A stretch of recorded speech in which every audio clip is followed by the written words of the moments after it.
Chapter 1. The Ancient Sage's Legacy. In memory of the author, stored in the Brain Repository. In the mortal realm, in the East Wilderness County, on the 10,000 Beasts Mountain, a white-clothed woman stood disheveled, her delicate body revealing large patches of snow-white, crystal-like skin, evoking endless fantasies. Jiang Chen's gaze reluctantly fell on the alluring curves before him, a blush seeping through the icy, angry, jade-like face, with a cold voice.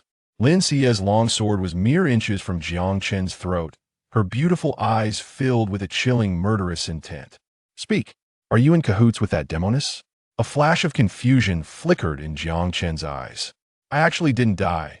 He was originally the most outstanding disciple of the immortal king Chongming in the immortal realm. By chance, the immortal king obtained the sage's legacy, the heaven-swallowing chaos scripture, but was betrayed by his beautiful teacher. Consequently, the Chongming immortal domain was besieged and robbed by the 8 great monarchs of the immortal realm. Before the immortal king died, he entrusted the scripture to Jiang Chen, hoping he could escape and avenge him. However, fate was unkind. Jiang Chen was ultimately forced into a dead end and had no choice but to leap into the abyss. But to his surprise, not only did he not die, he crossed into another world, inhabiting the body of a young man with the same name.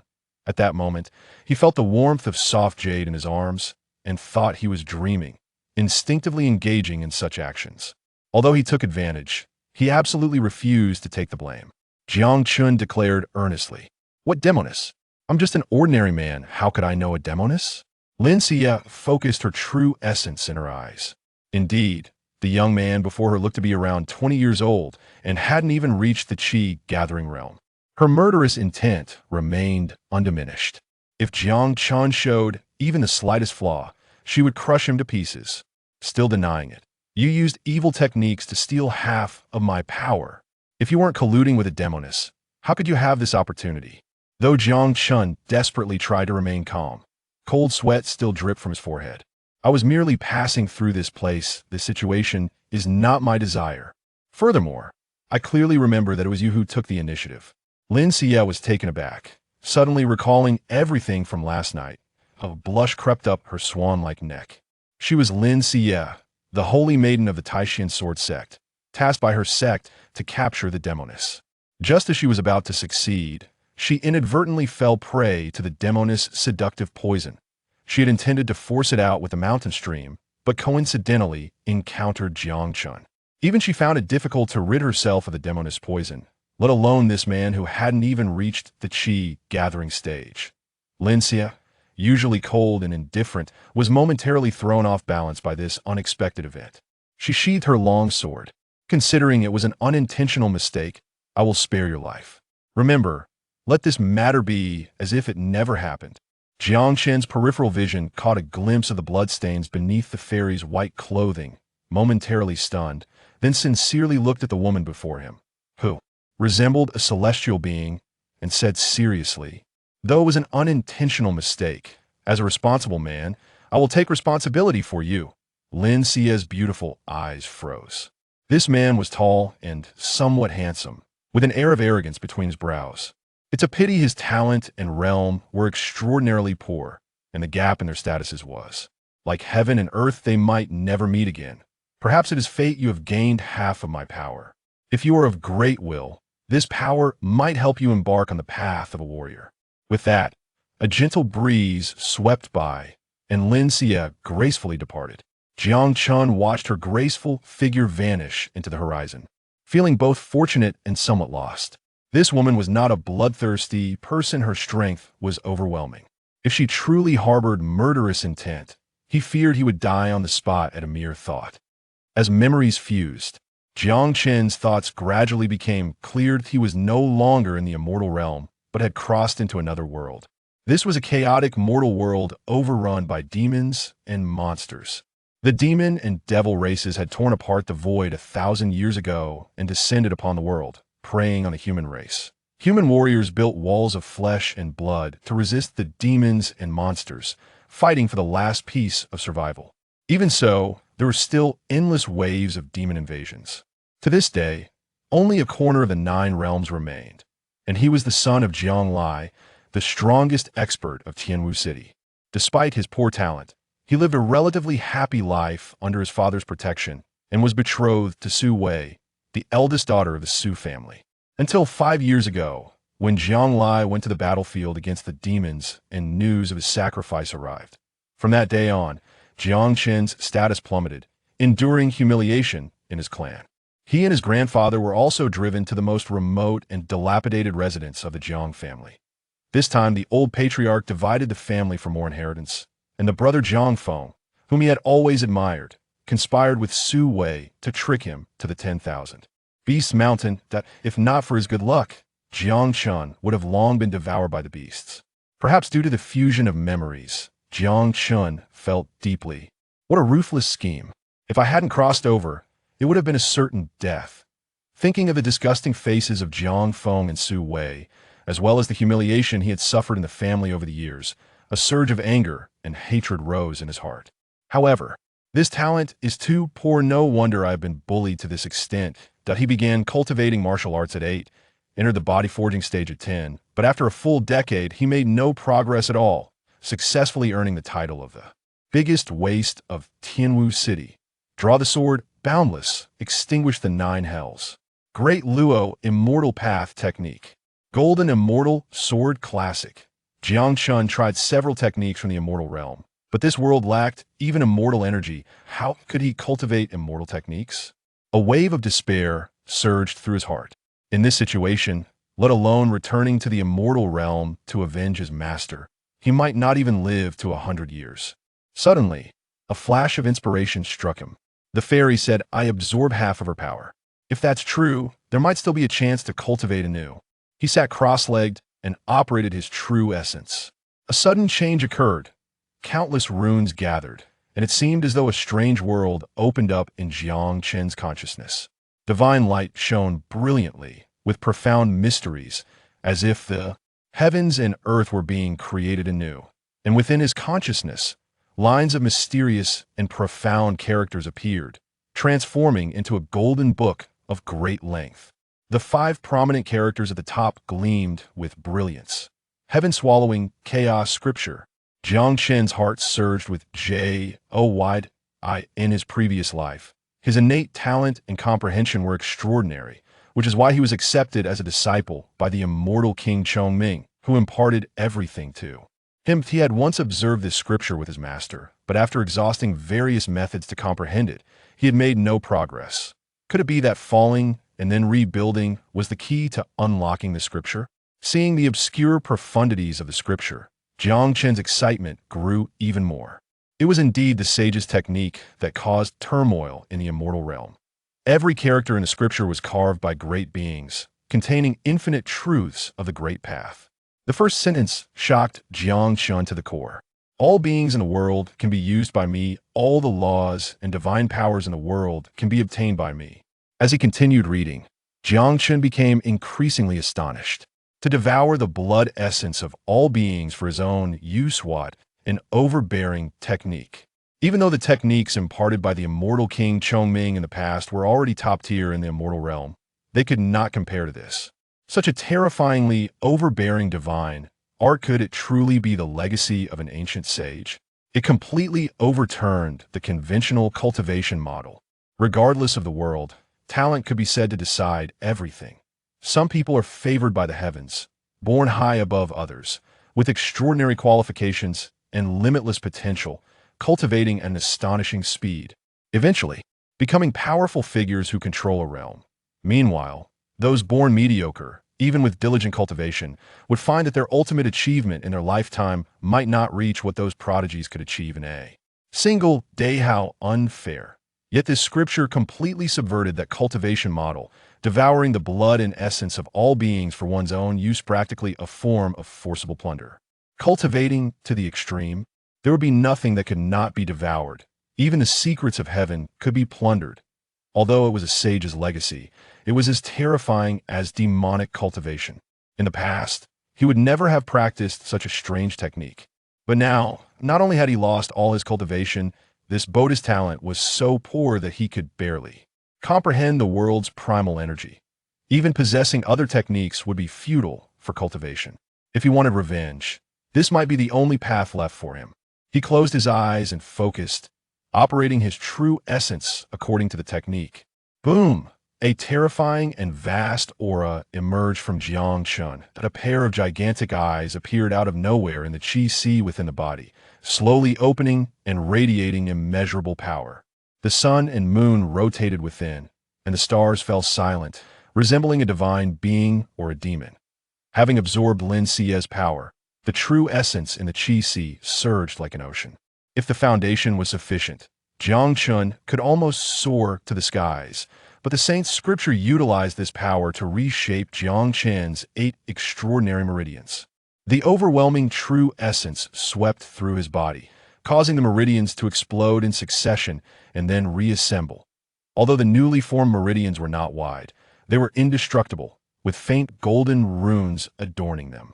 The true essence flowed through the 8 extraordinary meridians according to the technique, and after 10 years of stagnation, his cultivation level began to rise step by step. Body forging, 2nd layer. Body forging, 3rd layer. Body forging, 4th layer. It only came to a slow stop at the body forging, 10th layer. This felt like a rebirth. Jiang Chen slowly opened his eyes. His originally clear gaze was now deep as an abyss. Seemingly able to perceive all things, it was now deep night, and strange sounds came from the distant mountains and forests. A massive wolf's head emerged from behind a tree, its eyes revealing greed and bloodlust, drool dripping down, terrifying beyond measure. Jiang Chen slowly exhaled a breath of turbid air. The power from the saint's inheritance was too terrifying, although he had only grasped a fraction of it. The benefits to him were akin to being reborn from fire, pushing him to the peak of his potential. Yet, he pondered the meaning of devouring mentioned in the technique. Just as he was in doubt, the wolf demon suddenly leaped out, stirring up a gust of bloody wind. Jiang Chen abruptly turned, true essence surging, his fist carrying the power of wind and thunder, striking first. Boom! With a loud bang, the wolf demon's pupils instantly widened, and its massive body burst forth with several lines of blood. It slowly lost its breath, and something strange occurred. The blood energy from the wolf's corpse surged into his body, transforming into true essence. Raging wind howl. Jiang Chen seemed to have gained something as he waved his hand, summoning a hurricane out of thin air, shattering the distant dead trees. This was the innate divine ability of the first-tier demon beast, the raging wind wolf. He was astonished. Not only could he devour the blood energy of demon beasts, but he could also absorb their divine abilities. This technique was extraordinarily wonderful. He vaguely felt that once he mastered it, he would step into a brand new realm, perhaps surpassing his former peak, and even avenging his master would no longer be a dream. He clenched his fists tightly, his deep eyes filled with boundless hatred, murmuring, "No matter the past or present, the trampling, humiliation, and hatred I've suffered will be repaid 1,000-fold. Jiang Feng Suwei. Get your necks ready, I will come for you soon." Chapter 2. Seeking Trouble. In Tianwu City, a commotion erupted at the entrance of a small courtyard, attracting a number of onlookers from the neighborhood. 2 young men stood arrogantly, their demeanor haughty. "Jiang Hai, how long have you and your useless grandson occupied this house? Now that he's missing, you should get out. Your useless grandson has gone missing, and Miss Su Wei is here to annul the engagement. How kind of her." "What uselessness?" "With Jiang Chen's intelligence, he's at most a fool. Tell me, how can the Jiang family's assets be divided among a fool?" "Of course not. Only Jiang Feng, who has reached the 8th level of qi condensation at such a young age, is worthy to be the master of the Jiang family." An old man's face was filled with pleading. "The my grandson said he would definitely be back in a few days. Could you give him a few more days? I fear he won't find me when he returns." The young man sneered back. "He won't be coming back. I heard someone saw your grandson's corpse in the 10,000 Beast Mountain range. If I were you, old man, I'd go look for him in the 10,000 Beast Mountain range. Maybe you can bring back a couple of bones. If you're late, the bones might have been eaten by the demon beasts." "Ha ha." Their words shattered the old man's last hope. In recent days, the Su family had canceled their engagement with Jiang Chen, and now his grandson was missing. Jiang Hai seemed to age 10 years in an instant. His mind buzzed, nearly collapsing. Although his grandson had poor martial talent, he had a kind heart and was very close to him. Years ago, his once proud son died on the battlefield, a white-haired man sending off a black-haired one. There was no greater sorrow in life than this. Was he now going to lose his grandson as well? Jiang Hai felt utterly despairing. Jiang Hong, Jiang Xian, what are you doing? Looking over, a young gentleman with charming demeanor walked towards them. He was handsome and had an extraordinary aura, wearing a warm smile that felt like spring. Upon seeing this person, Jiang Hong and Jiang Xian hurriedly bowed. That we greet young Master Jiang Feng. It was the family elder who ordered.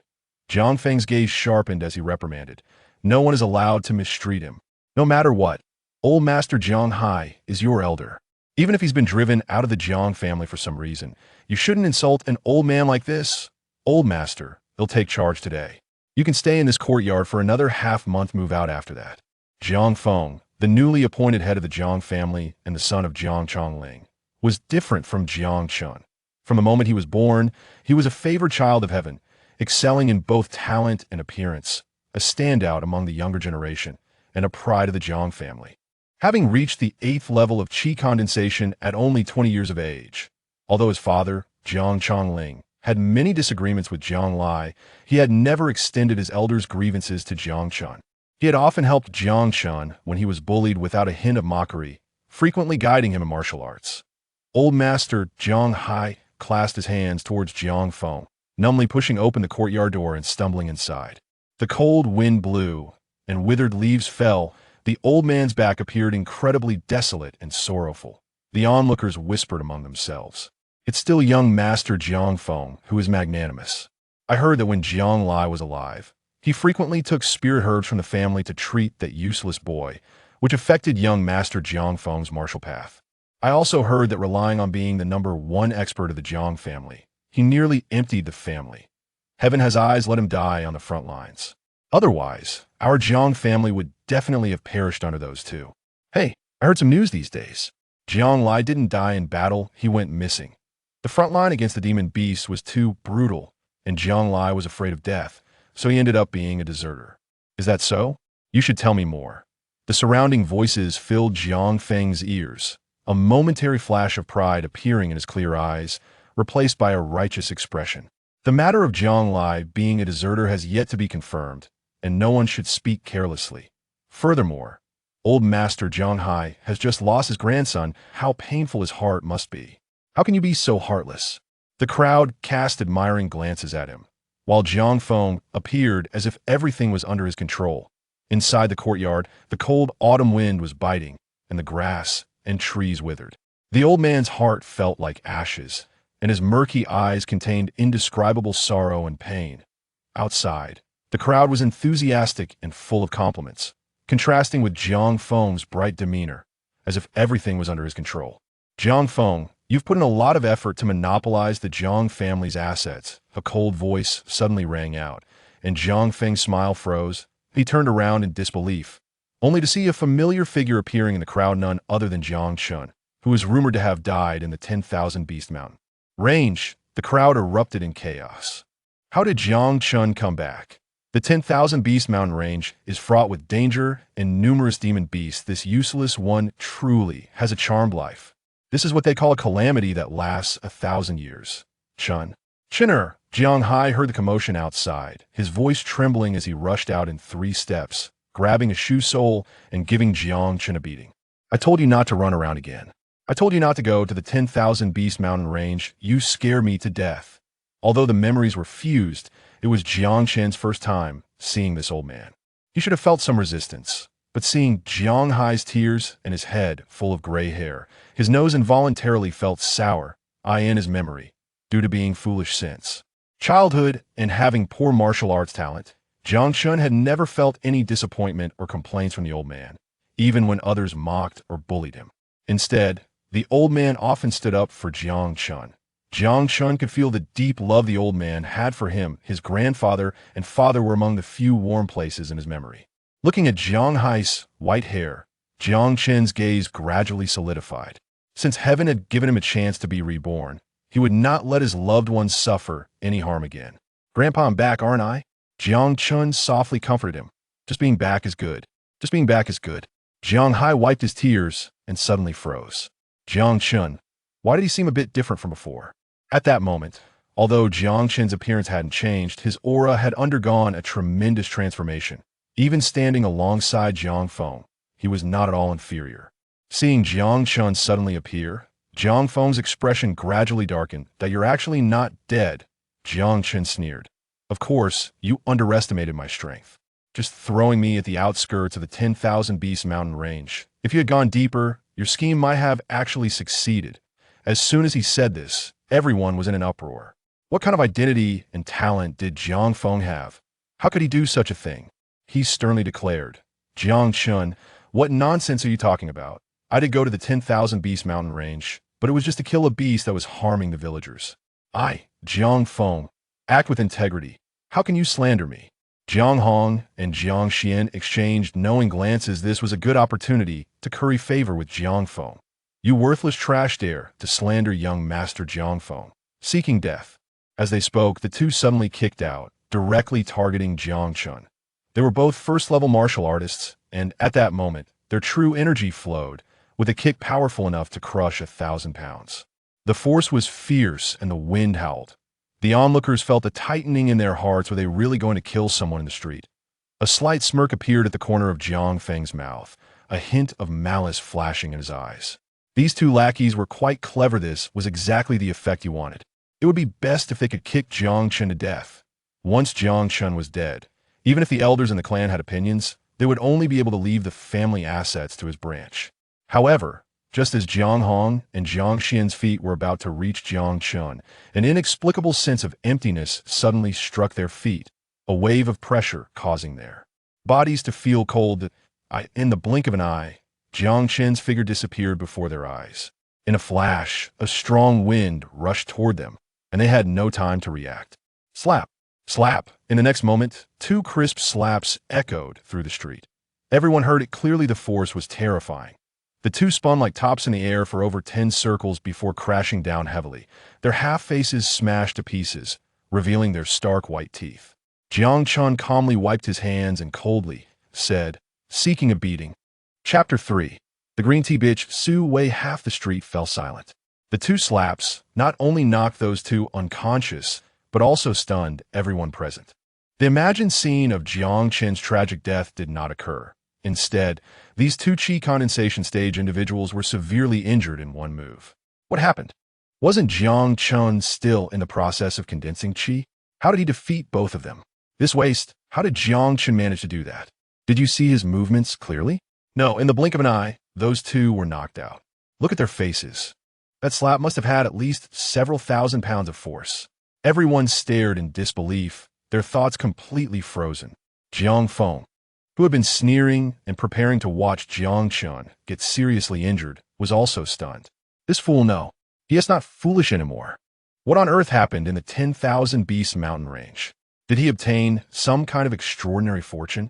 Jiang Chen wore a nonchalant expression, as if those two slaps were not delivered by him. Jiang Feng's surprise only lasted for a moment. His gaze turned fierce. "Unexpectedly, you actually have some skills. How about we brothers spar a bit? Sure, they say you're a martial arts genius, and I really want to experience it." There was also a fighting spirit in Jiang Chen's eyes. Though he had not yet condensed chi, he already possessed immense strength.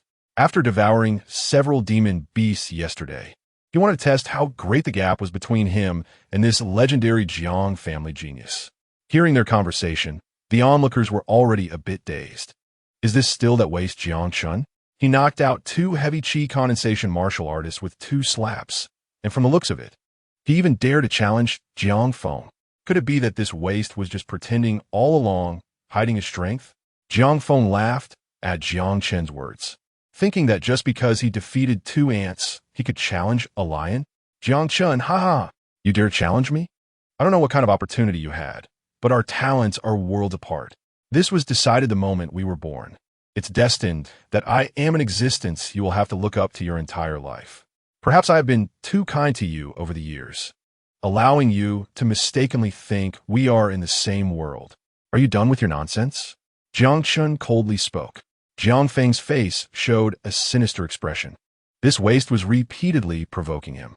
He decided to stop holding back, disdainfully saying, "One move, just one move, and you'll know the gap between us."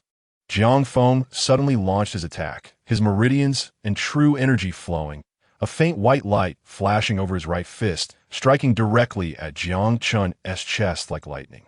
Though the movement was small, the power was immense.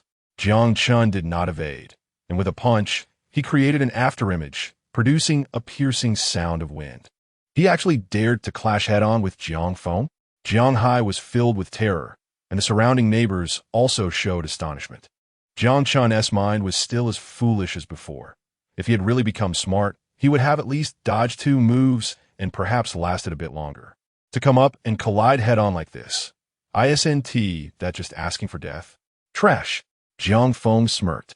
If it weren't for his father stopping him, Jiang Chen would have already died under his hands. Although he claimed it was a spar, the true energy of his 8th layer of qi condensation surged forth.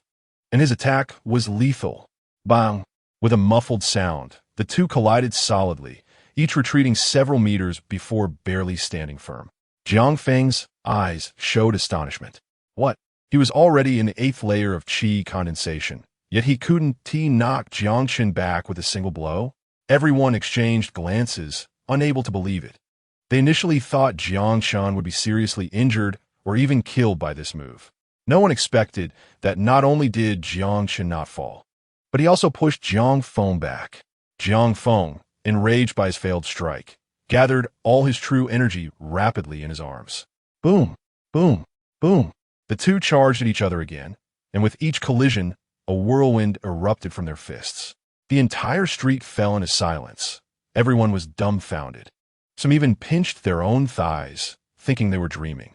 The waste Jiang Chen, who was bullied by everyone, was actually on par with the Jiang family genius Jiang Feng? How could this be possible? Even Jiang Hai was filled with disbelief. Is this really my grandson? Although Jiang Chen did have some brute strength, he couldn't possibly be this strong. It should be noted that Jiang Feng was hailed as the most promising genius of the Jiang family, one who could surpass Jiang Lai. Yet this genius was repeatedly fighting evenly with Jiang Chen. Boom!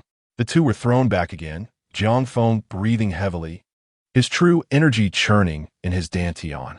His eyes were fixed on Jiang Chen, his face becoming extremely grim. He felt the immense force coming from Jiang Chen's fist, his entire arm slightly trembling. Jiang Feng's expression was dark as he coldly said, I didn't expect you to hide so deeply. Tell me, how many layers of qi have you condensed? The true energy within Jiang Chen surged, confronting him directly. The two locked eyes like 2 bolts of lightning colliding, sparking fire. To beat trash like you, do I still need to condense qi?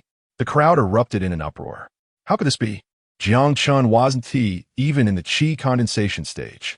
He was actually fighting evenly with young Master Jiang Feng.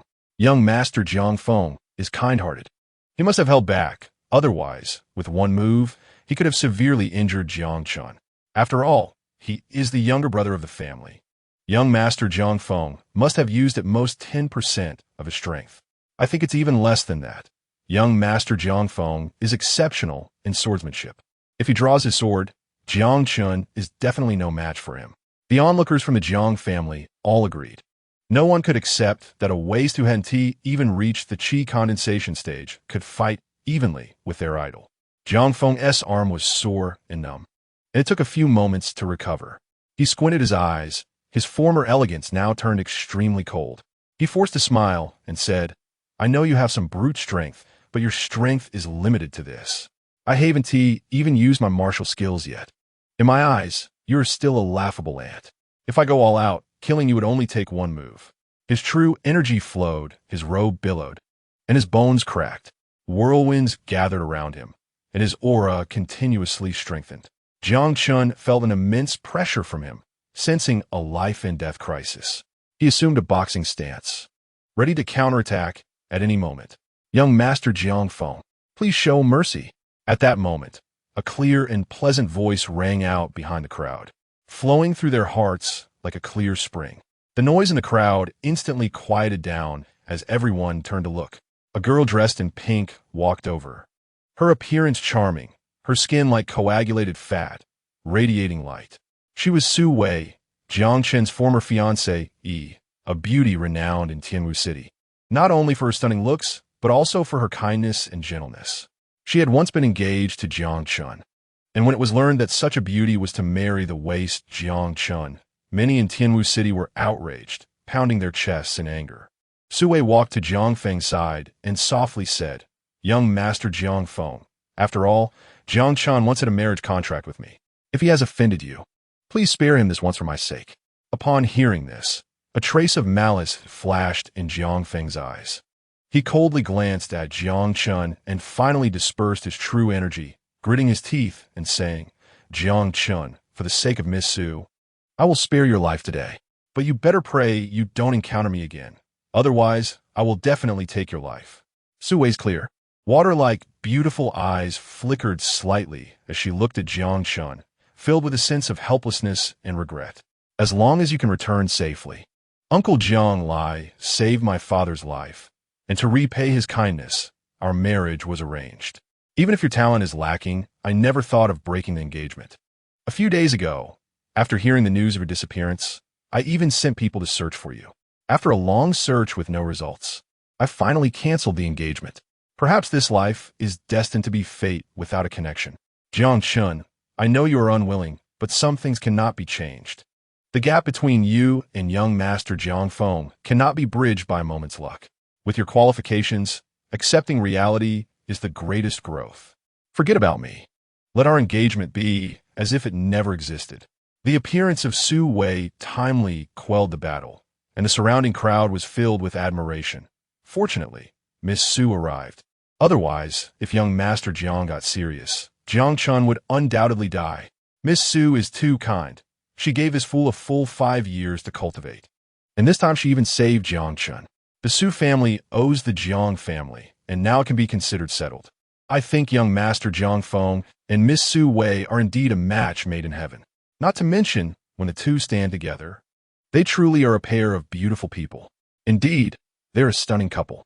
Jiang Chen looked coldly at Su Wei, his heart undisturbed. He had long been accustomed to such hypocritical performances in the immortal realm, but it was rare to see hypocrisy portrayed to such a perfect extent. If he hadn't already seen through Su Wei's true nature, he might have been deceived by her act. However, Jiang Chen was no longer the weak boy who had been bullied in the past. This clumsy trick was merely a performance of a clown in his eyes. He curled his lips slightly, with undisguised mockery, his gaze sweeping over Su Wei. "You act so hard, aren't you tired? Deep down, you're a harlot. So why bother setting up a facade? Moreover, since we've already annulled the engagement, the betrothal gifts sent to your family 5 years ago should also be returned in full. Right?" Chapter 4. A true man has no worries about not having a wife. A trace of panic flashed in Su Wei's eyes, but she quickly regained her composure, forcing a smile and pretending not to understand. "Jiang Chen, what are you talking about? I don't quite understand." "Don't understand?" Jiang Chen sneered, his eyes sharp, staring directly at Su Wei. "All right, let me be clearer. On the 5th day of the 3rd month 5 years ago, my father sent the betrothal gifts, which included 3 qi gathering pills, a 2nd-grade ordinary weapon, and 500 low-grade spirit stones. These were all given by my father for my marriage. Now that we have annulled the engagement, the betrothal gifts should naturally be returned. Do you understand now?" The onlookers immediately buzzed with excitement, whispering among themselves, and their gazes towards Su Wei changed slightly. No wonder Su Wei agreed to marry Jiang Chen back then. These items were practically the accumulation of a small family's wealth over decades in this border town. Su Wei didn't expect Jiang Chen to remember so clearly, and her face turned even uglier. She bit her lip and said softly, "Jiang Chen, I've used those items for cultivation over the years. You know the Su family hasn't been doing well. So, you just used them up without a care and now come to annul the engagement?" Jiang Chen interrupted her, his tone filled with undisguised sarcasm. "Su Wei, do you really think I'm a fool? 5 years ago, the Su family was just a small family. If it weren't for my father's help, you would have been exterminated during the beast tide. Now that you've grown wings, you want to turn your back on me and try to brush me off with a few hypocritical words? Truly laughable. A woman with such a venomous heart like you is not worthy of marrying into my family. I agree to the annulment, but those betrothal gifts must be returned within 3 days, not a single item less." If one pill or one spirit stone is missing, I, Jiang Chen, would not let it go.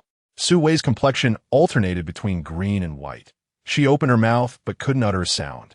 Every word Jiang Chen said hit her sore spots, and they were all the truth, leaving her with no room to argue. Beside them, Jiang Feng noticed, and his eyes flashed with a hint of malice. He stepped forward, standing in front of Su Wei, and said coldly, Jiang Chen, don't go too far. Miss Su has given you 5 years. Consider these belongings a compensation for her youth. If you continue to be ungrateful, don't blame me for being rude. Jiang Chen scoffed, his gaze sweeping over Jiang Feng. Your compensation for her youth, but what about mine? Jiang Feng, do you think being at the 8th level of Qi gathering is something impressive? If I hadn't held back just now, you'd be lying on the ground by now. So, do you want to fight again? When Jiang Feng met Jiang Chen's gaze, for some reason, a chill rose in his heart, as if he were being stared at by a fierce beast, instinctively taking half a step back. But as Jiang Chen withdrew his gaze, that terrifying feeling quickly dissipated. He had sensed Jiang Chen's strength during their earlier confrontation, and there was an implicit sense of caution in his heart. But he quickly formulated a plan, sneering with sarcasm and disdain. You, a mere body-refining martial artist, dare to challenge me? Besides, while Miss Su may have indeed received the items, the ownership of those items ultimately belongs to the Jiang family. And what qualifications do you, a waste who cannot even enter the Qi gathering realm, have to inherit the Jiang family's assets?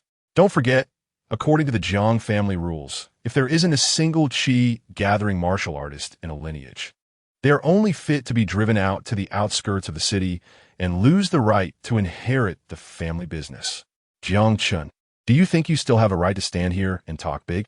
You're just a waste abandoned by your family. Indeed, to ensure the family's development. If a lineage has no Qi gathering martial artists, they would be driven out of Tianwu City. Although cruel in this chaotic world, it was necessary to continue the bloodline. Seems like you're quite familiar with the family rules. Jiang Chen coldly laughed, his gaze cutting like a knife across Jiang Feng. Then you should also know that there's a rule stating that those under 25 who marry cannot be driven out due to insufficient cultivation. I'm only 20 this year. As long as I marry within this month, I can have 5 more years of cultivation time. 5 years is enough for me to enter the Qi gathering realm, or even a higher realm. You, Jiang Feng's brows knitted together, and his expression twisted slightly. He had indeed overlooked this rule and didn't expect Jiang Chen to use it to counterattack. He gritted his teeth and sneered. Marry? With you? A body-refining waste. Who will want to marry you? Don't be delusional. Jiang Chen remained unmoved. You don't need to worry about that. I have my own ways. Jiang Chen's words hit Jiang Feng like a heavy hammer, striking hard at his heart. He had thought Jiang Chen was at the end of his rope, but to his surprise, the other party still had such a backup plan. Jiang Feng's expression darkened in an instant, his fists clenched, knuckles turning white. Su Wei's expression was even colder, her beautiful eyes fixed on Jiang Chen, although she felt only disgust for Jiang Chen. The thought of the former lapdog who used to follow her now preparing to marry someone else ignited a surge of inexplicable anger within her. She bit her lip, a hint of unwillingness flashing in her eyes. The strong wind blew, and Jiang Chen's robe fluttered in the wind. He was already handsome, and at this moment, the pride emanating from him gave him an air of nobility that only a scion of a prestigious family could possess. Some of the onlooking young women gazed at him with a hint of daze, their cheeks flushed and ripples stirred in their hearts. Jiang Chen declared loudly, "What does a true man have to worry about not having a wife? I don't believe it. Without Su Wei, I, Jiang Chen, can't find a wife. Everyone, please come to my wedding banquet in 3 days." Jiang Feng clenched his fists, glaring at Jiang Chen as he said each word. Then in 3 days, I'll see how you become the biggest joke in Tianwu City. No, you're already the biggest joke in Tianwu City. After saying that, he suddenly turned and strode away. The hostility emanating from him made the surrounding crowd retreat, not daring to come close. That night was the happiest day Jiang Hai had experienced in years. Even though the family was poor, they still prepared a feast, even breaking tradition by getting some wine. Chinner, today you're happy, so drink a little with Grandpa. Jiang Hai's face was full of smiles, but his eyes were faintly glistening with tears. Jiang Chen looked at this elderly man with white hair and a hunched back, feeling a pang of sorrow in his heart. He nodded, softly saying, "All right, Grandpa, then I'll have a drink with you." Jiang Hai raised his wine glass, his voice somewhat choked. If your father saw you like this, he would be able to rest in peace. In the next few days, we'll pack up and leave Tianwu City. As for the Jiang family's assets, Grandpa doesn't care. As long as you can live a safe and sound life, Grandpa will be content. Jiang Chen silently drank a glass of wine, his gaze unwaveringly firm. Since he had the chance to live again, he wanted to live passionately. If he couldn't even overcome this little difficulty, how could he talk about avenging his master, the immortal king, Chongming? Grandpa, now I have reached the 10th level of body forging, and with my strength, ordinary qi condensation stage cultivators are no match for me. My father was a great hero of Tianwu City. As his son, how can I be bullied and flee in fear? After saying this, Jiang Chen took out a dozen beast cores from a small package. Not only were there first-level beast cores, but there were even a few second-level beast cores radiating brilliant light. Jiang Hai's expression changed in shock. Even qi condensation stage cultivators might not be able to slay second-level beasts, yet Jiang Chen, who is only at the body forging stage, had accomplished this. Did you really kill all of these? Jiang Hai's voice trembled, disbelief written all over his face. Jiang Chen nodded seriously.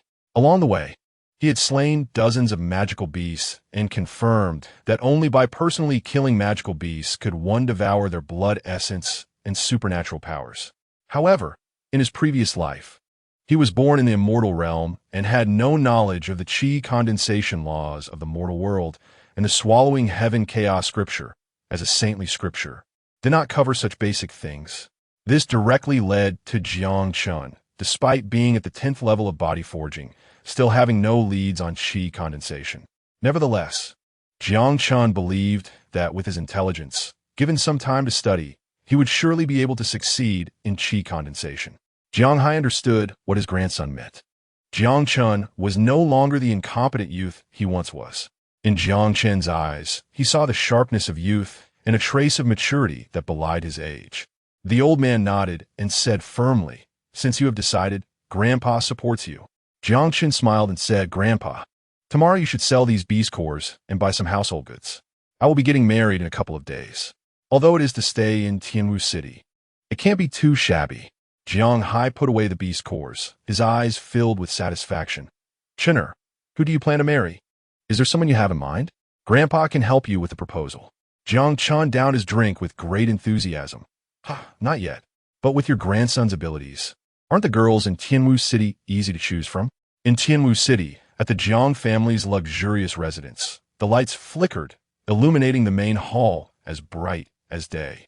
A middle-aged man sat at the head of the table, exuding an extraordinary demeanor, but his narrow eyes revealed a hint of sinister coldness. This man was Jiang Chongling, the newly appointed head of the Jiang family. Below him, Jiang Feng stood with his head bowed, his expression grim. "Father, why not just kill that grandfather and grandson to eliminate future troubles?" Jiang Feng gritted his teeth. Jiang Chongling shot Jiang Feng a disdainful glance and coldly said, "Kill, kill, kill. All you know is to kill. I just took over as clan leader, and Jiang Lai's family has already lost their lives. How do you think everyone will look at me?" The Jiang family became the first family in Tianwu City thanks to Jiang Lai's contributions. If he hadn't died in battle on the front lines, this position wouldn't have fallen to me. Jiang Feng unwillingly said, "Father, I heard Jiang Lai is not dead, but has become a deserter." Jiang Chongling snorted coldly. "That was false news I released. How many times have I taught you? The best strategy is to outsmart the enemy. Now, the Jiang family is basically under our control, and besides, Jiang Chen isn't even a qi condensation stage cultivator, so he won't cause any waves." Jiang Feng frowned and said, "Dad, if it weren't for those old geezers insisting on passing half of the family assets to Jiang Chen, we wouldn't have to go through all this trouble." Jiang Chongling waved his hand, his tone impatient. "Enough, the elder's decision is not something you can casually criticize. In a few days, young Master Lin Han will be coming, so prepare well. He is an incredibly important figure. Even being his servant would be better than all the wealth in Tianwu City." I'll personally handle Jiang Chen's matter.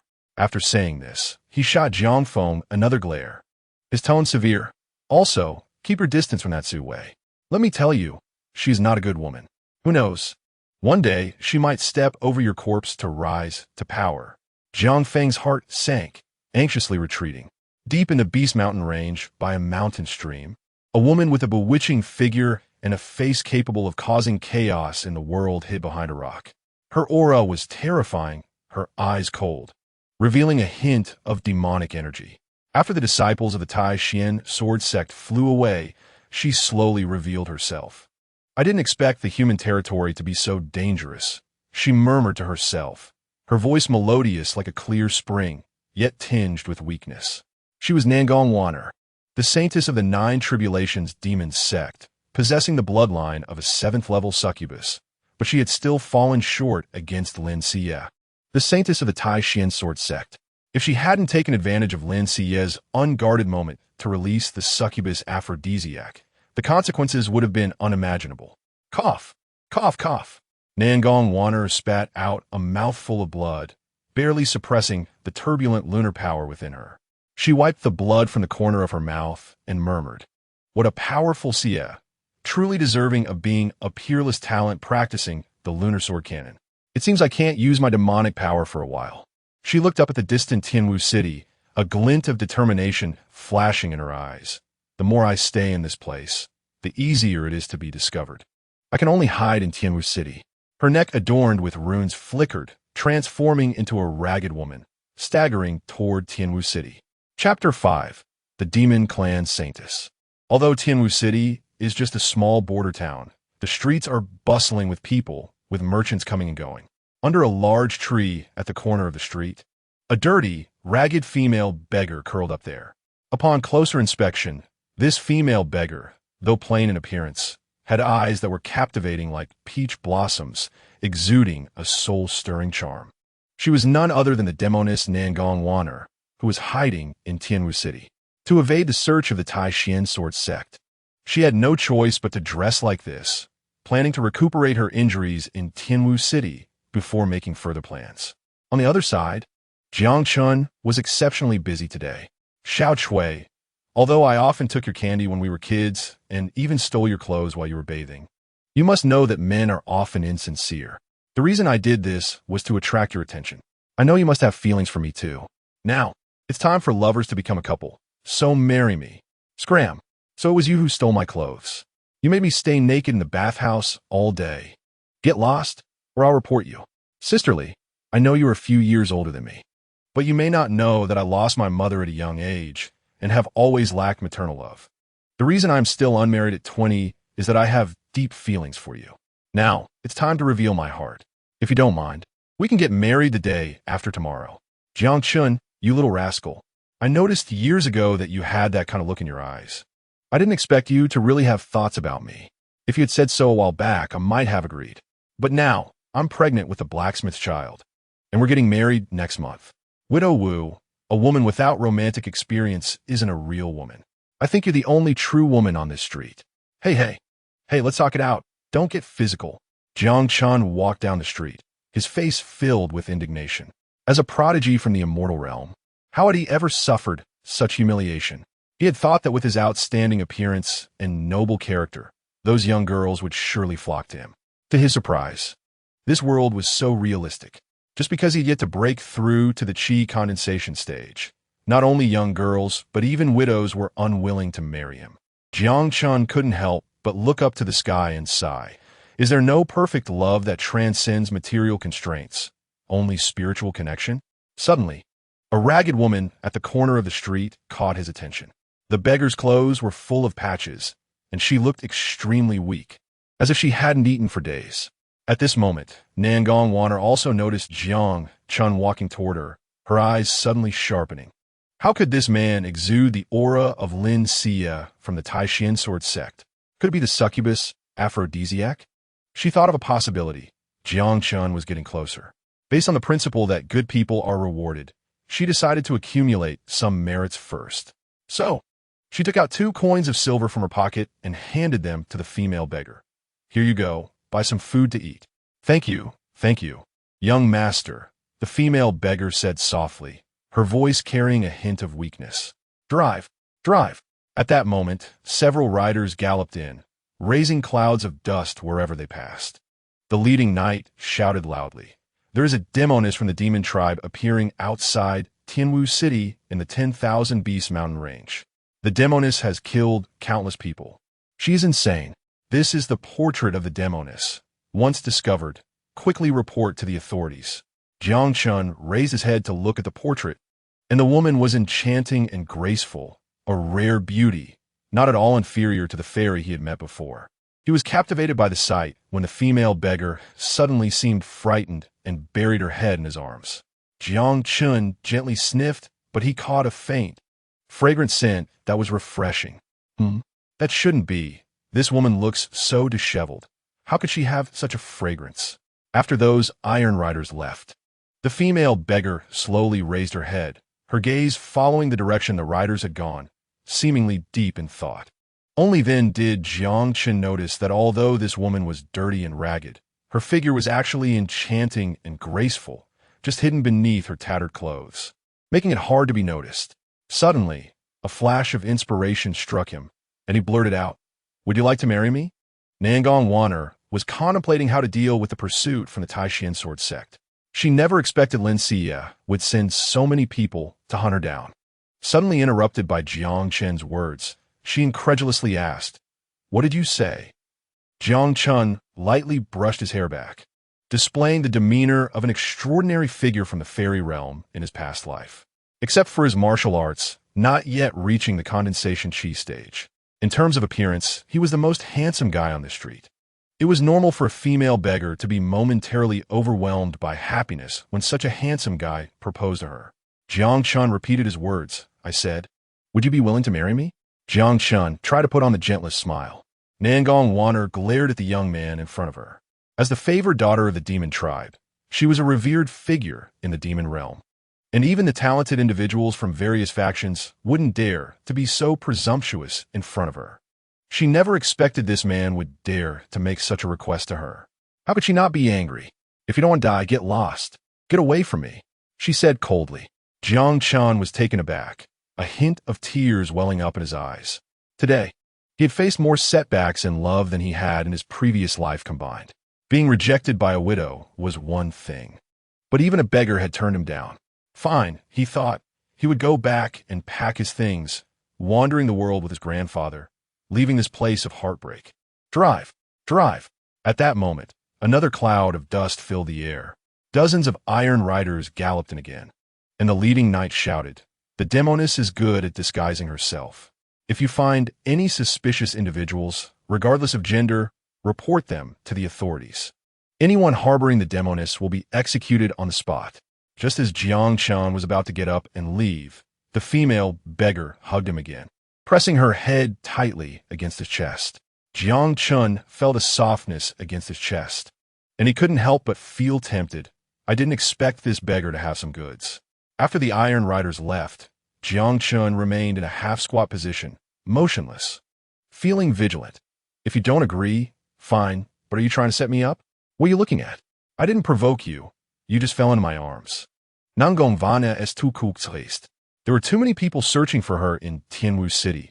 It would be better to hide beside this young man for now. Once the storm passed, she would find a way to escape back to the demon territory. After making up her mind, she looked at Jiang Chen with burning eyes. "I agree to marry you." Jiang Chen was stunned. "What did you say?" Nangong Wanner repeated. "I said, I agree to marry you." Jiang Chen looked at her with suspicion. "Your attitude changed so quickly. Could it be that there's some conspiracy? If I say it's because you're handsome, would you believe it?" Jiang Chen pulled Nangong Wanner up confidently and said, "You must believe it. I didn't expect that although you are a beggar, your taste is indeed not bad. Come with me." "Where to?" "Come back to my home." Jiang Chen took Nangong Wanner to his home's bathing room. "You go in and wash up first. I'll go buy you a couple of clothes at the street corner. If you're going to marry me, you can't meet people like this." Nangong Wanner, who liked cleanliness, had no choice but to look so disheveled. She nodded and walked into the bathing room, where the steam filled the air. A face that could make the world hold its breath appeared. With willow brows like distant mountains, beautifully rosy cherry lips, and curves as enchanting as mountains and rivers, captivating to the bone. The demonic bloodline was already outstanding in appearance, and she was even among the best. Saying she overshadowed the world would not be an exaggeration. Unexpectedly, Lin Xie had actually broken through to the peak of the true Yuan realm. Nangong Wanner recalled that battle and still felt a lingering fear. As the holy maiden of the Nine Tribulations demon sect, she believed there was no rival among her peers. However, she hadn't expected to encounter Lin Xie from the Taishan sword sect as soon as she arrived in the human territory. After a fierce exchange, she was injured and defeated. If it were an ordinary injury, with the demon tribe's powerful self-healing abilities, she would recover quickly. However, the Moonlight Sword classic practiced by Lin Xie was extremely special. Even if the wound healed, the power of moonlight would still accumulate in her demonic veins. A slight movement of her magical power would cause excruciating pain. Cough, cough, cough. Nangong Wanner coughed out a few mouthfuls of blood, her face pale as paper. She had been suppressing her injuries, and now she was even weaker than an ordinary person.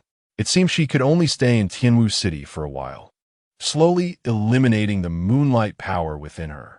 I left the clothes at the door. You can take them, Jiang Chen called from outside. Nangong Wanner reached out to take the clothes, revealing a slender, pale arm. Jiang Chen caught a glimpse of this scene and couldn't help but widen his eyes. Is this beggar really that fair? Chapter 6. Jiang Chen's wedding. Nangong Wanner changed into the clothes. Although it was just a coarse cloth dress, it gave her a unique charm. Even though she had changed some of her appearance, she was still a rare beauty. She slightly adjusted her bust before stepping out of the bathing room. Young master, I'm ready, she said softly, her voice as pleasant as a clear spring. Jiang Chen rubbed his eyes and saw a graceful woman standing in front of him. She had her hair styled up, held by a wooden hairpin, and wore a gentle, serene smile that felt like a spring breeze. Although it was a simple and loose coarse cloth dress, she wore it with an alluring elegance, radiant and captivating. Young master, what are you looking for? Nangong Vana Uskitsufli. Where's the beggar I picked up? Jiang Chen instinctively replied. That's me. Nangong Wanner smiled slightly. Is that what I look like? Do I still need to be a beggar? Jiang Chen really couldn't connect the disheveled beggar with this enchanting woman. What else could it be? He said, realizing he was at a loss for words. He understood a bit more now. In this chaotic world where demon beasts roamed freely, being exceptionally beautiful could actually become a burden for ordinary people. He sighed and stopped asking further. In the hall, Jiang Chen brought Nangong Wanner, who had disguised herself as Gong Wan, before Jiang Hai. Grandpa, this is Gong Wan. She is a beggar who fled from Lingnan, and I plan to marry her. Jiang Hai was taken aback. Although this woman was quite beautiful, she was still a beggar. After a moment's thought, he understood the reason behind it. Jiang Chongling and his son must be causing trouble. Even if Jiang Chen couldn't condense qi, with his outstanding appearance, there would originally be girls willing to marry him. But how could Jiang Chongling and his son just watch Jiang Chen get married? They must have warned all the unmarried women in the city, forcing Jiang Chen to marry a fleeing beggar. Thinking of this, Jiang Hai couldn't help but show a trace of sorrow. Chenner, you don't have to do this. Even outside the city, we can still survive. I hate to see you put yourself in such a position. Jiang Chen felt a lump in his throat. The memories of Jiang Hai's care for him vivid in his mind. Although I have lived 2 lives, I have long regarded Jiang Hai as my own grandfather. Now, in this chaotic world, with demons rampant, how can my grandfather survive with his old and frail body if we are driven out of Tianwu City? Grandfather, this is just a temporary measure. I told her that once I successfully condense my qi, she can leave at any time. Jiang Chen comforted. That's fine by then. I'll find you a good one. Jiang Hai wiped his tears, his tone filled with heartache. Nangong Wanner remained silent, coldly watching the grandfather and grandson, a hint of murderous intent flickering in her eyes. She sneered inwardly. Is marrying me such a humiliation? When my powers are restored, it will be the day you meet your demise. The news of Jiang Chen marrying a beggar quickly spread throughout Tianwu City, refreshing everyone's worldview and becoming a target of ridicule during meals and tea breaks. To cling to the Jiang family for a few more days, he actually stooped to marrying a beggar, utterly unworthy of being a son. Jiang Chen is too disappointing. I thought he would have a better mindset after returning from the Wanshou mountain range, but it seems he has only worsened. Marrying a beggar, he truly has no shame. And he doesn't resemble his deceased father at all.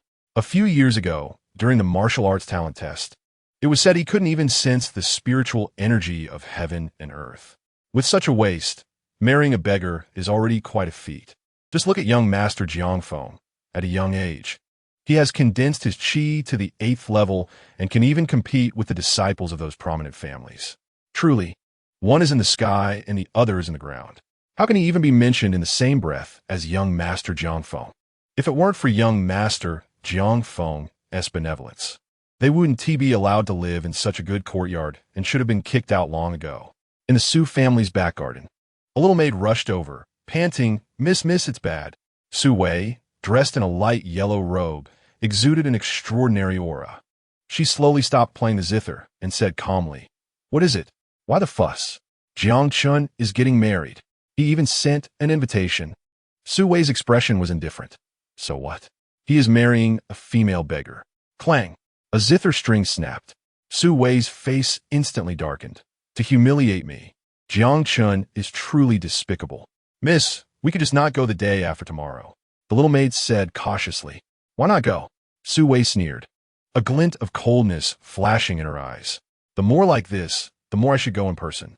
At that time, I will let Jiang Chen understand why the phoenix in the sky is a celestial bird he cannot touch."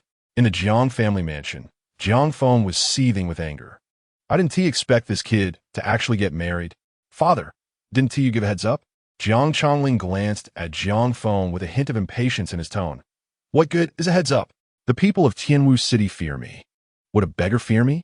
He was right. As the new head of the Jiang family, the residents of Tianwu City naturally feared him. But for a beggar wandering around, he had no control. He had thought it was a done deal, but unexpectedly, there was such a twist. "Anyway, this kid is useless. Why not just kick them out?" Jiang Chen gritted his teeth. "If it were that simple, would I need to bother so much to send him to the Wanshou mountain range?" Jiang Chongling snorted coldly.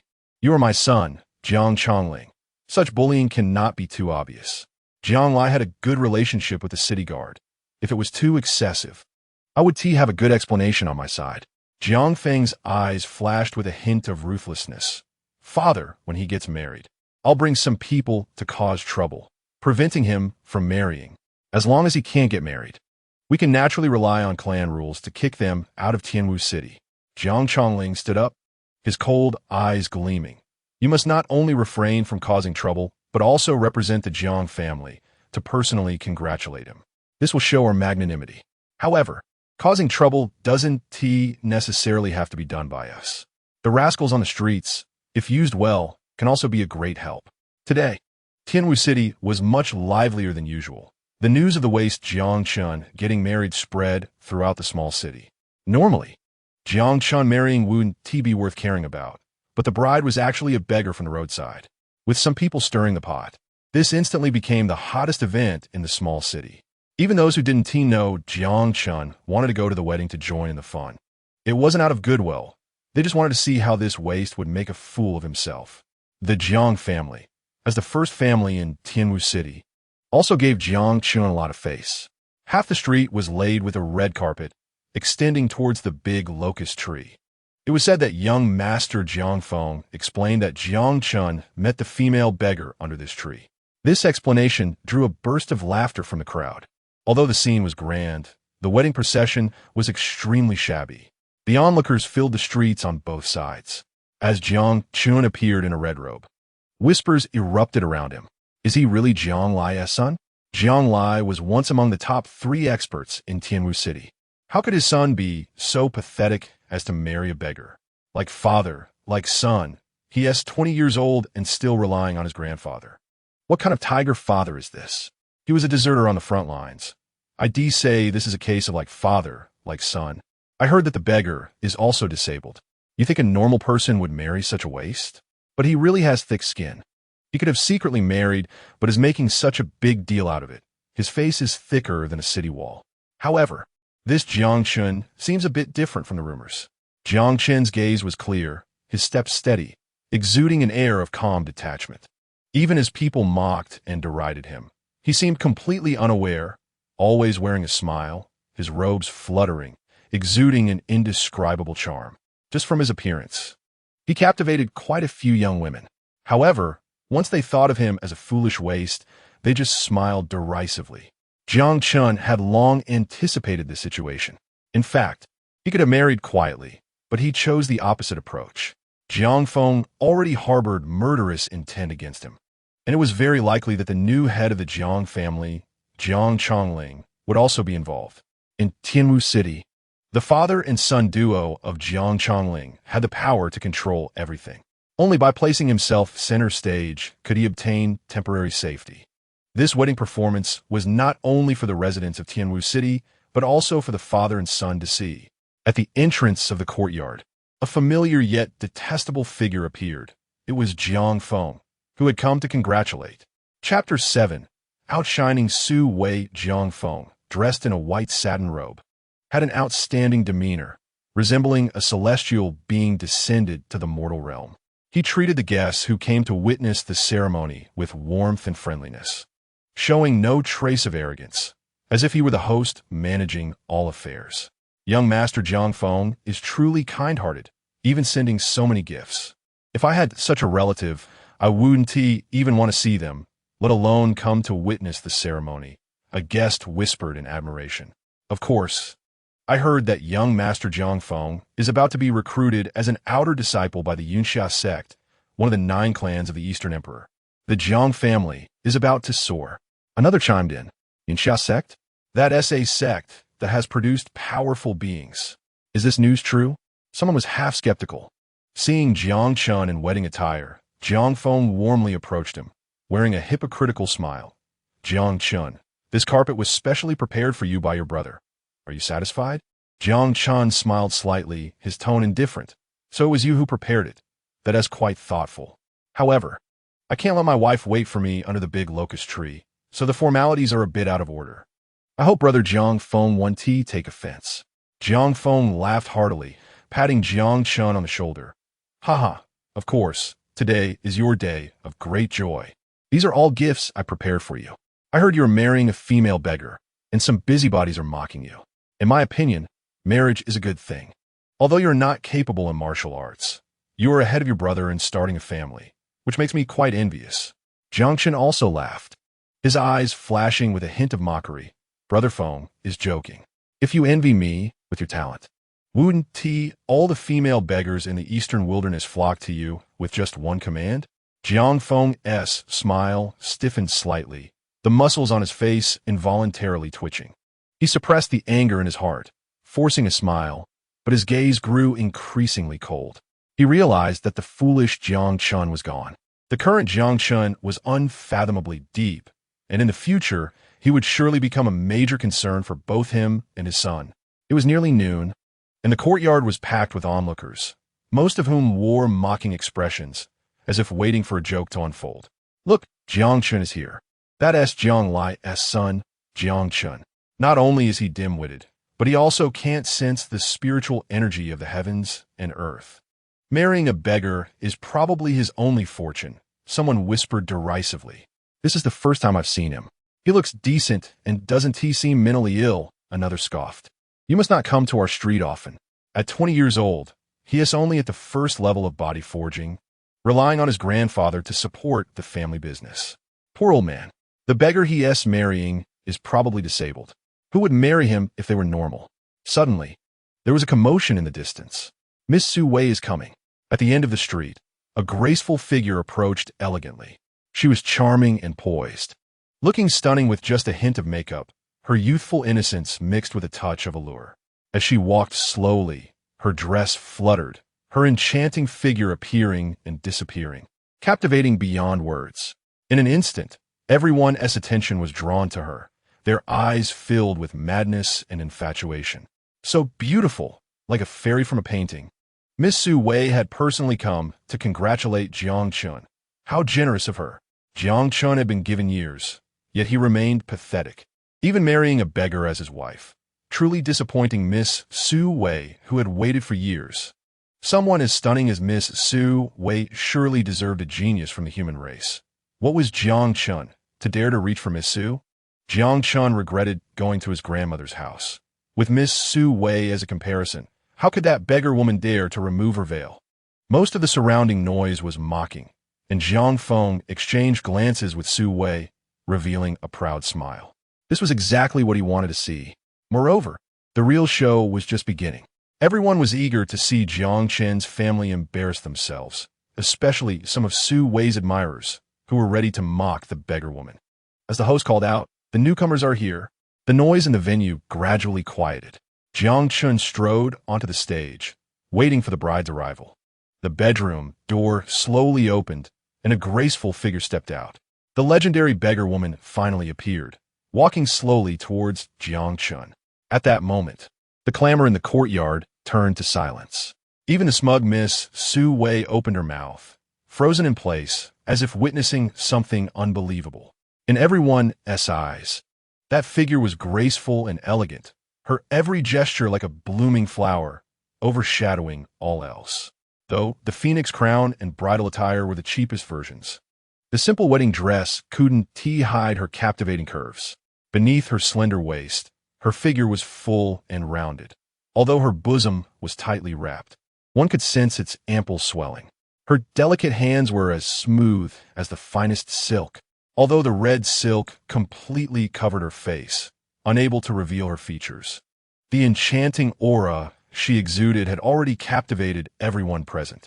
A chorus of gasps filled the air. Not only the men, but even the women who had come to watch were stunned, unable to regain their senses. Those who had prepared to mock the new bride had completely forgotten what they intended to do. If Su Wei was a beauty among mortals, then this woman was a celestial being. Though her face was hidden, the beautiful chin beneath the red silk sparked endless imagination. In truth, Nangong Wana had tried her best to conceal her aura, but unfortunately, her demonic bloodline was inherently alluring. Even though she had strived to restrain herself, the charm she exuded was still beyond what ordinary people could resist. At that moment, she felt a rush of anxiety. She had intended to lay low in Tianwu City, yet unexpectedly found herself thrust into the spotlight. When she attempted to flee Tianwu City, she realized that the disciples of the Taishan sword sect were still around. Now that her power was lost, even an ordinary person could easily harm her. At this point, she could only take things one step at a time. She moved gracefully, as if walking on clouds, approaching Jiang Chen. Even Jiang Chen was momentarily dazed. The first time he saw her, she was in rags. But now she seemed like a fairy descending to earth, stirring the hearts of all.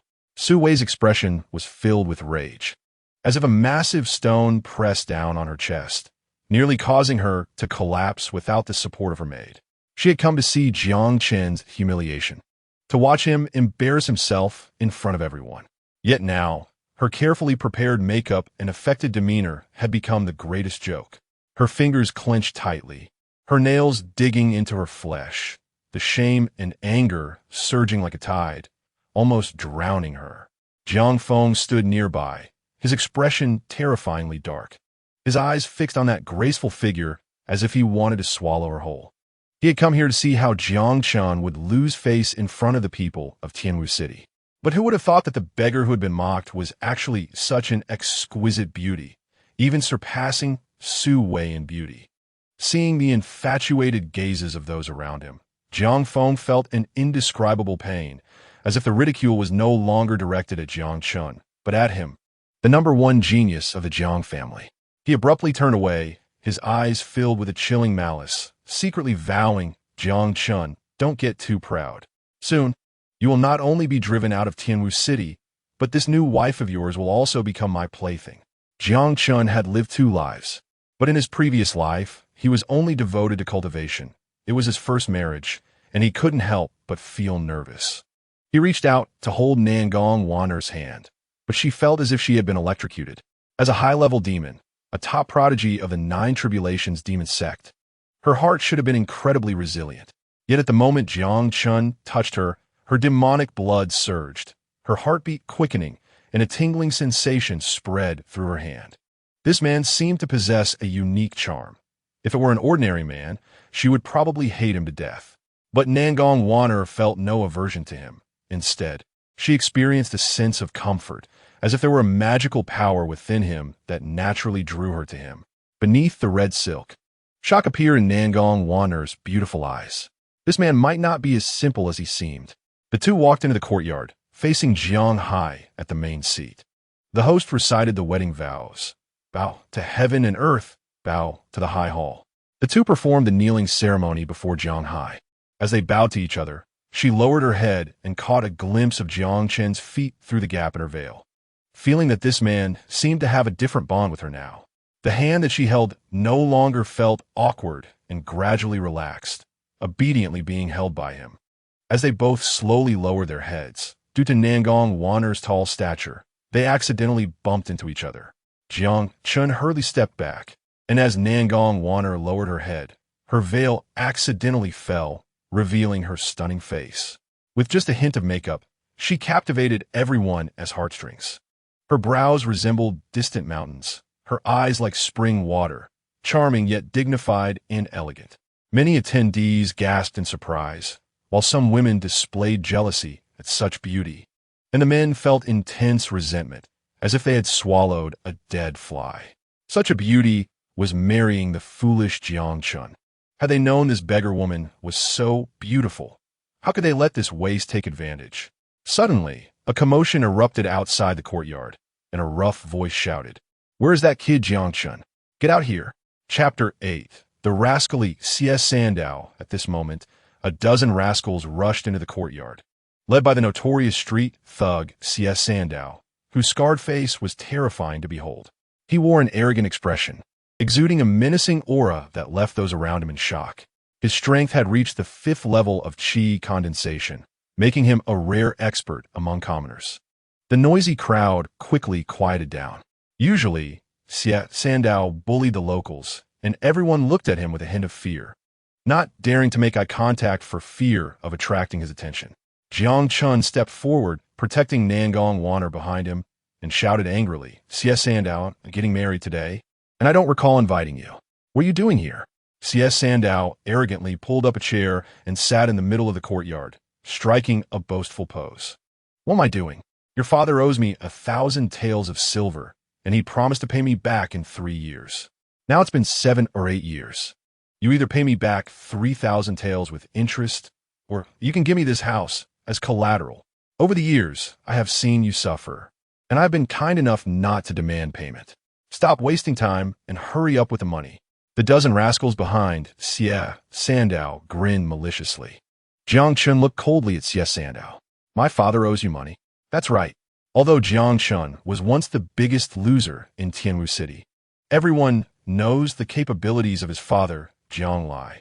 He reached the 8th level of innate at 30, making him the strongest in the Jiang family and a well-known figure in Tianwu City. If it weren't for his death on the front lines, Jiang Chen wouldn't be subjected to such humiliation. How could such a person owe C.S. Sandow money? It's clear that this is a scam. My father doesn't know scum like you. Get lost. The onlookers were wide-eyed, feeling extremely unbalanced at the sight of Jiang Chen marrying such a beautiful bride. They were about to leave when they didn't expect such a big scene to unfold. C.S. Sandow had come prepared. How could he leave so easily? "Oh, you think you can default on the debt? Your father owes me money, and I have a promissory note to prove it." Sure enough, C.S. Sandow pulled out a piece of white paper from his pocket, which stated that Jiang Lai owed C.S. Sandow 1,000 taels of silver, due within 3 years, with Jiang Lai's signature and seal on it. "We agreed on 3 years for repayment, but who knew your father ran off to the front lines to escape his debts? I heard he didn't last long before he died. A father's debt must be repaid by the son. Now, you can either give me the house as collateral, or I'll take a loss on this matter, and we'll call it even." Jiang Chen's gaze turned cold. "C.S. Sandow, if you want to scam someone, go find someone else. Don't come to the Jiang family to cause trouble. Get lost." C.S. Sandow sneered, not acknowledging the debt. "Huh? Come and see. It's outrageous to owe money and not pay it back." The dozen rascals began to shout loudly, their voices echoing in the sky.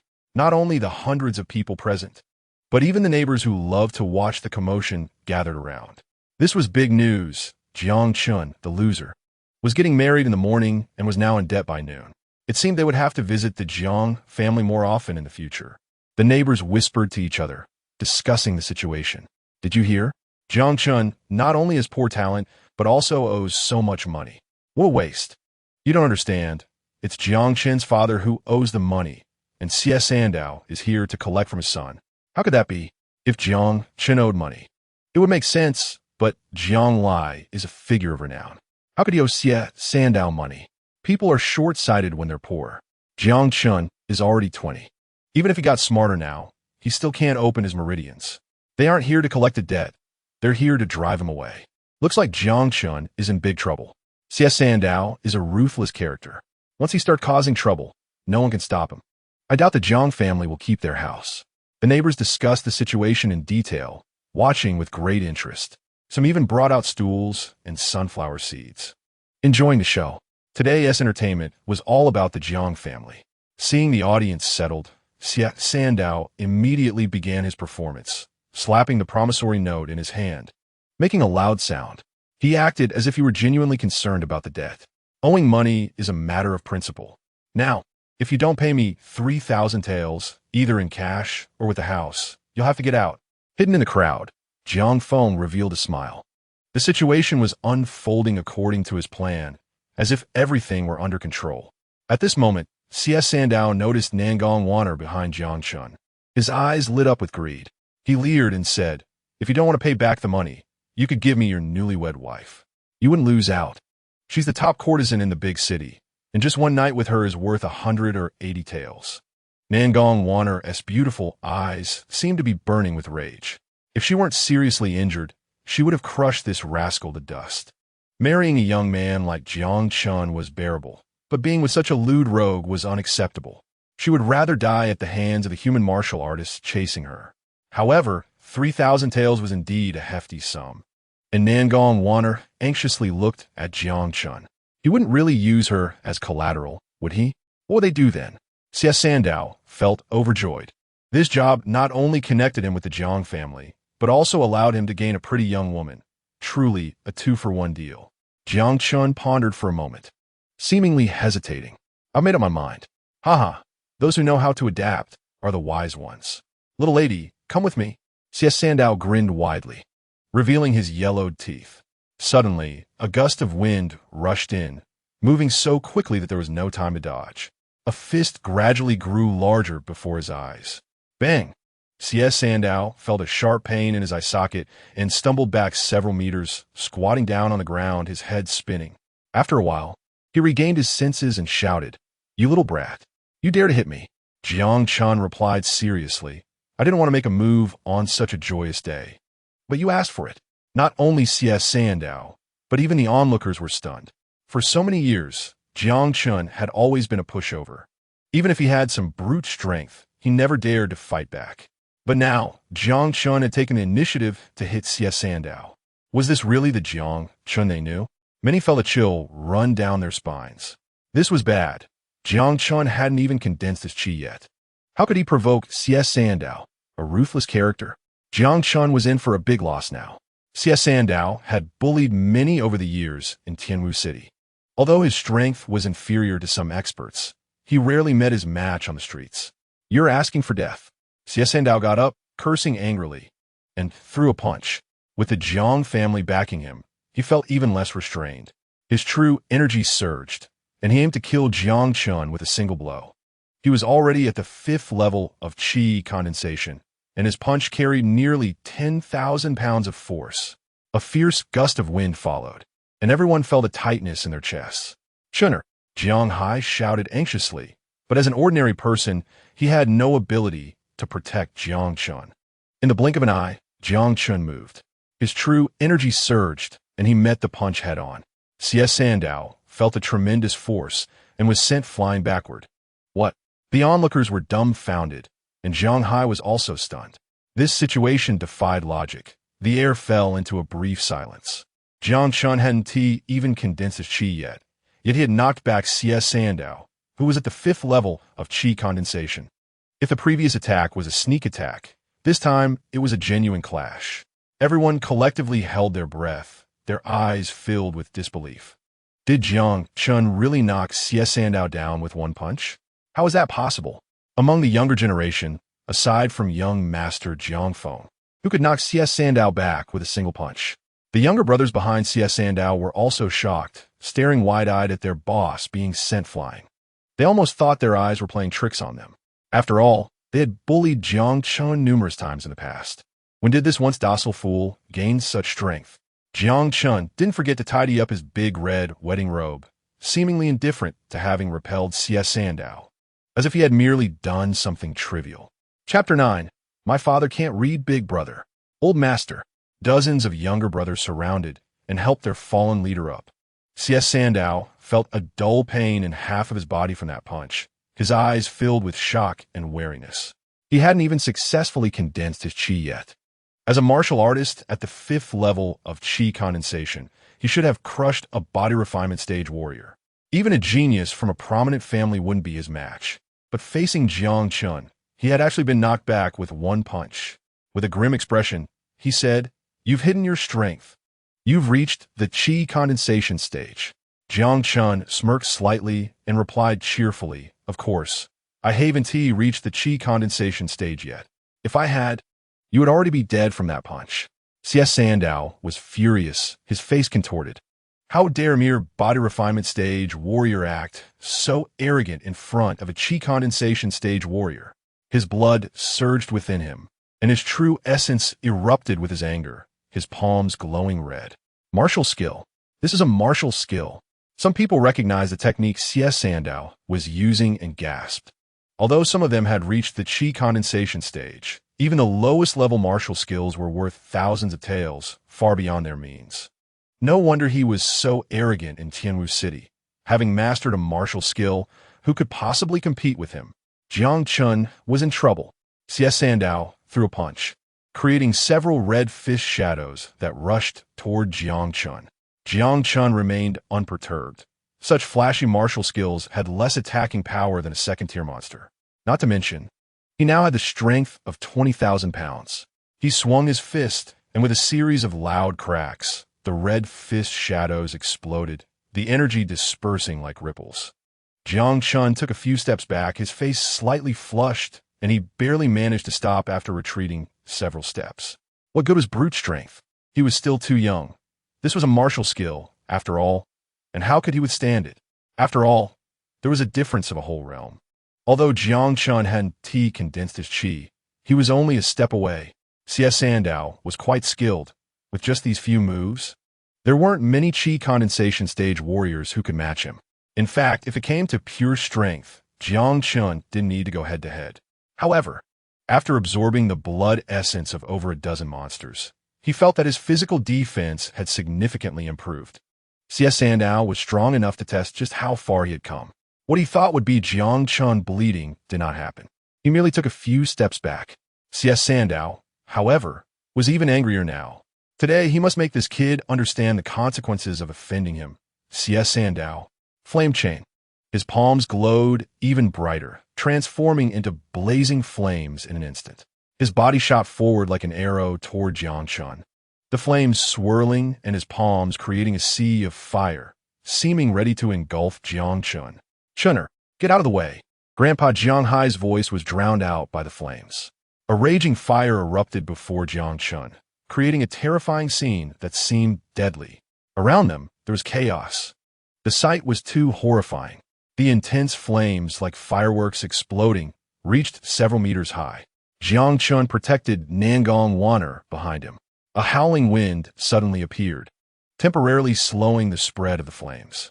Even those who kept their distance could feel the suffocating heat.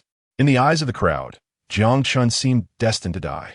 Even those who had previously looked down on him now had pity in their eyes. Some women even closed their eyes, unable to bear watching Jiang Chen be turned to ashes. At that moment, something unbelievable happened again. Jiang Chen stepped forward and threw a punch. This punch seemed incredibly gentle, yet it crossed through the flames as if those terrifying flames had no effect on him. In an instant, it struck CS Sandow in the chest with a loud bang. Boom! CS Sandow was sent flying, crashing heavily to the ground. Even though a chi condensation stage warrior had extraordinary physique, he felt several ribs break at that moment. Struggling to get up, he spat out a mouthful of blood. This is impossible. He thought, horrified. Why? My martial skill is unmatched among those of the same realm. Except for the disciples of the great families. I rarely meet an opponent. How could a body refinement waste like Jiang Chen break through this move? The crowd's minds couldn't keep up with the changes before them.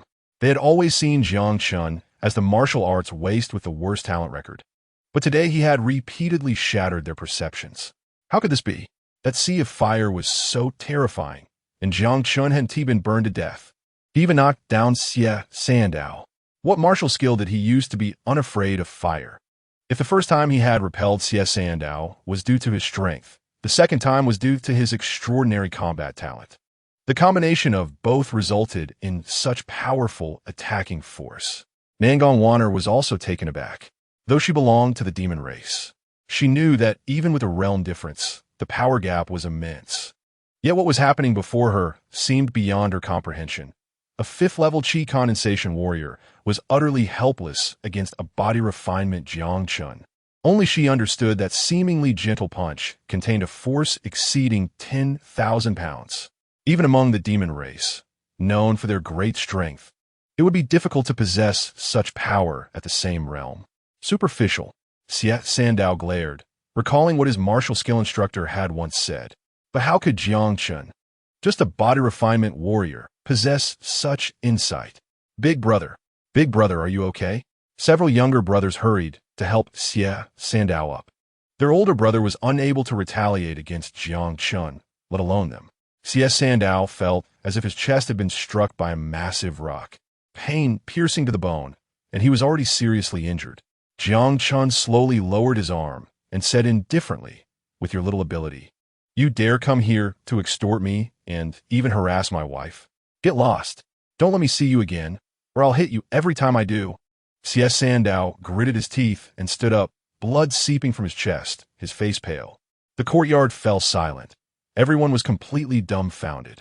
What kind of power did Jiang Chen possess? Clearly not at the Qi condensation stage. Yet he had beaten Xie Sandao to such a state with just a few punches and kicks. A righteous voice broke the temporary silence. Enough. Jiang Chen, you've disappointed me greatly. A handsome young man in white appeared, looking gallant and righteous. Jiang Chen, today I came to witness your wedding, but unexpectedly, I saw such an unbearable scene. You owe money, and that's fine, but you also resort to violence. How could the Jiang family produce such a villain like you? At this moment, Jiang Feng angrily stepped onto the stage, his expression filled with a sense of justice as if he were helping the wronged. Xie Sandao seemed to see his savior and cried out in despair. There are still good people in the world. Young Master Jiang Feng, you must stand up for me. Did you see? He owes money and refuses to acknowledge it, and even hits people. If you hadn't shown up in time, I would have been beaten to death. Jiang Feng was known as the embodiment of justice in Tianwu City, and his appearance immediately swayed public opinion. Young Master Jiang Feng had intervened, so there must be a reason for the debt. If that were the case, then Jiang Chen was truly despicable. Owing money was one thing, but to strike so ruthlessly was truly inhumane. What a beast! No, worse than a beast. The crowd was filled with righteous indignation, all cursing loudly. Xie Sandao's acting skills had once again improved as he smeared the blood from his chest all over his face, crying and complaining about Jiang Chen and his father. A few officials dressed in constable uniforms also came in, standing behind Xie Sandao with grins that clearly indicated they were in cahoots. They immediately reached a conclusion. The evidence was conclusive. Either hand over the residence or pay back the money. Otherwise, according to human laws, your entire family would be imprisoned. Jiang Chen, however, remained calm, glanced at the officials, and asked, "Can I see the promissory note? Are you trying to destroy the evidence?" Xie Sandao was very cautious. Jiang Chen smiled. "Today is my wedding day, with so many neighbors watching and the officials here, plus our Jiang family's #1 genius Jiang Feng as a witness. If I destroy the promissory note, wouldn't that just confirm that I owe you money?" As he spoke, he didn't forget to throw a sarcastic look at Jiang Feng. Xie Sandao hesitated, but then saw Jiang Feng signaling that everything was taken care of, which reassured him. He then handed the promissory note to Jiang Chen. Jiang Chen picked it up and examined it closely. Although the paper was old, the ink was fresh. Upon closer inspection, it was clearly forged. However, this was difficult to use as evidence, especially since C.S. Sandow was a thug and would never admit to it even if it was fake. C.S. Sandow. This fake promissory note is quite well done, Jiang Chen said. C.S. Sandow's eyebrows shot up. What fake promissory note? This is a real one. Although he'd seen Jiang Feng write it, he absolutely couldn't admit it. Jiang Chen smiled slightly, but fake is ultimately fake. There's a flaw in your promissory note. What flaw? C.S. Sandow felt a bit uneasy, wondering if something had truly been discovered. This promissory note is too well done. You overlooked one thing. My father can't read at all and can't even write his own name. Your father can't read? C.S. Sandow's face instantly stiffened, and Jiang Feng's expression also changed dramatically. Indeed, look at my father's signature. Not only is the handwriting neat, but it's also in the most popular regular script of the last 2 years. To be honest, even if my father lived another lifetime, he wouldn't be able to write such good characters. Jiang Chen's tone seemed to carry a hint of regret. C.S. Sandow looked to Jiang Feng for help, wondering how Jiang Feng could have overlooked such important information about Jiang Lai's illiteracy.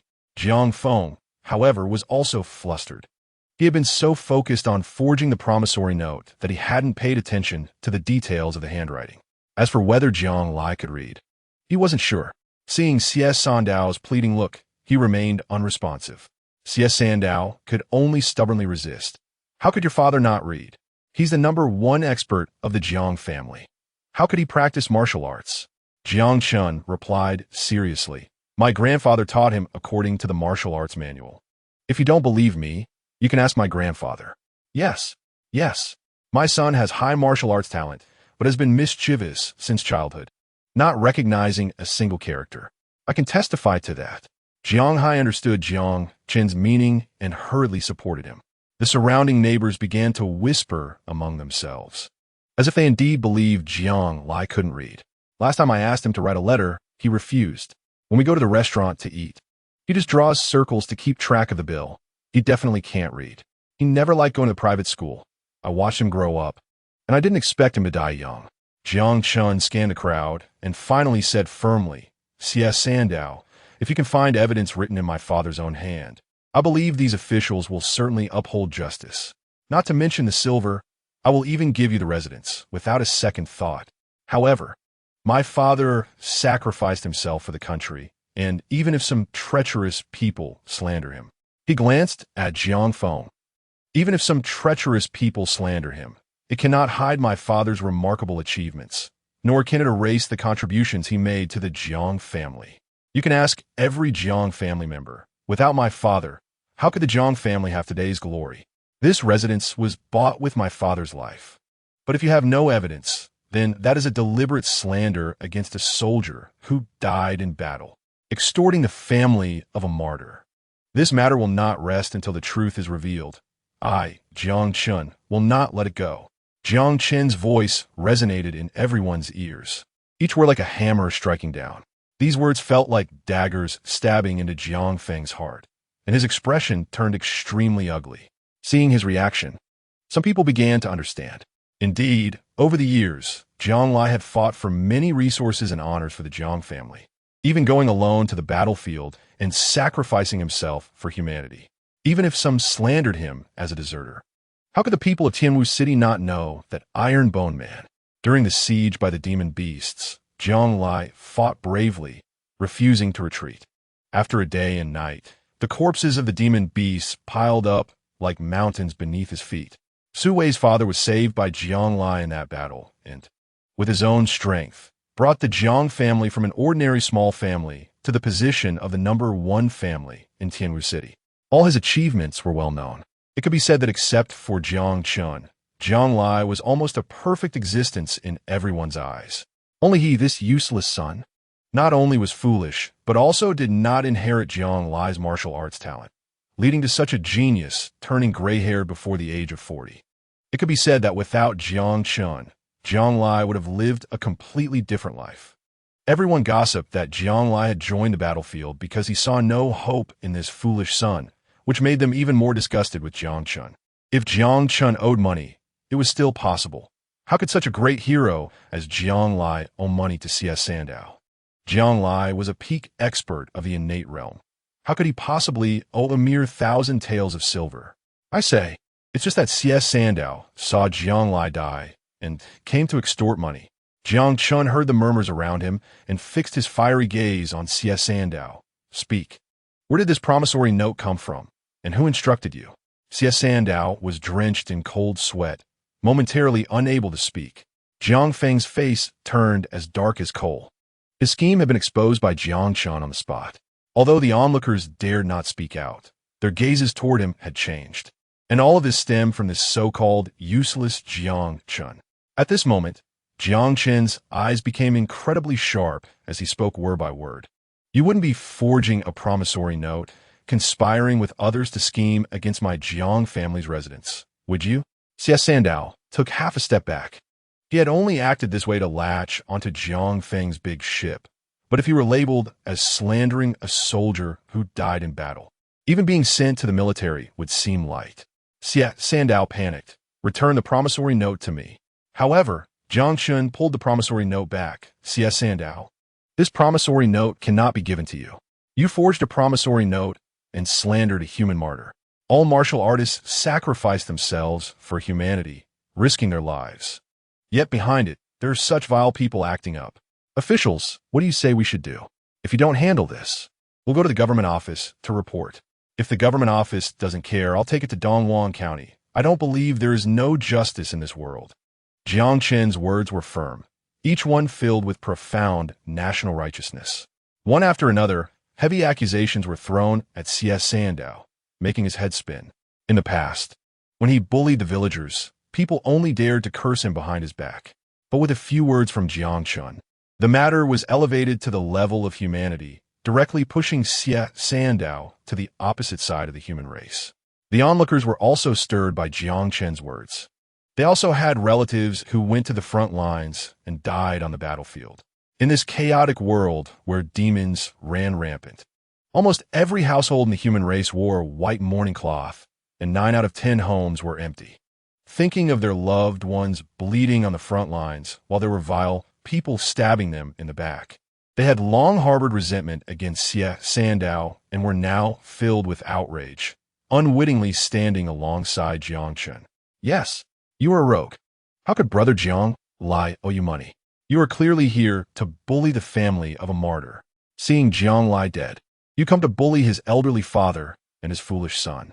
Such behavior is worse than that of pigs and dogs. It is a disgrace to heaven and earth. It is utterly shameless. Just now, when young Master Jiang Feng was here, why didn't you dare to come? Clearly, you are a coward who bullies the weak and fears the strong. This kind of despicable rat is simply a shame to humanity. The several officers exchanged glances. They had accepted benefits from Jiang Feng, but they hadn't anticipated this situation before coming. Seeing the crowd around them so agitated, they realized that if they didn't handle it well, it would provoke public anger, which would be a serious matter. This is your personal grudge. We can't get involved. Let's withdraw. Before leaving, they gave a glance to C.S. Sandow, as once they reached the government office. It was likely that the Jiang family father and son would be implicated, and the consequences would be unimaginable. C.S. Sandow understood immediately. Although he was heavily injured, he forcibly stimulated his true energy, and the power of his 5th layer of qi condensation burst forth like a bolt of lightning. In an instant, he snatched the IOU, tore it into pieces, and with a fierce expression, he stuffed the fragments into his mouth, swallowing them mixed with his blood. He laughed heartily, looking extremely pleased, even somewhat heroic. Haha, Jiang Chen, so what if the IOU is fake? Now that I've torn it up, you have no evidence. Don't even think about suing in the government office. Even if you go to heaven, it won't matter.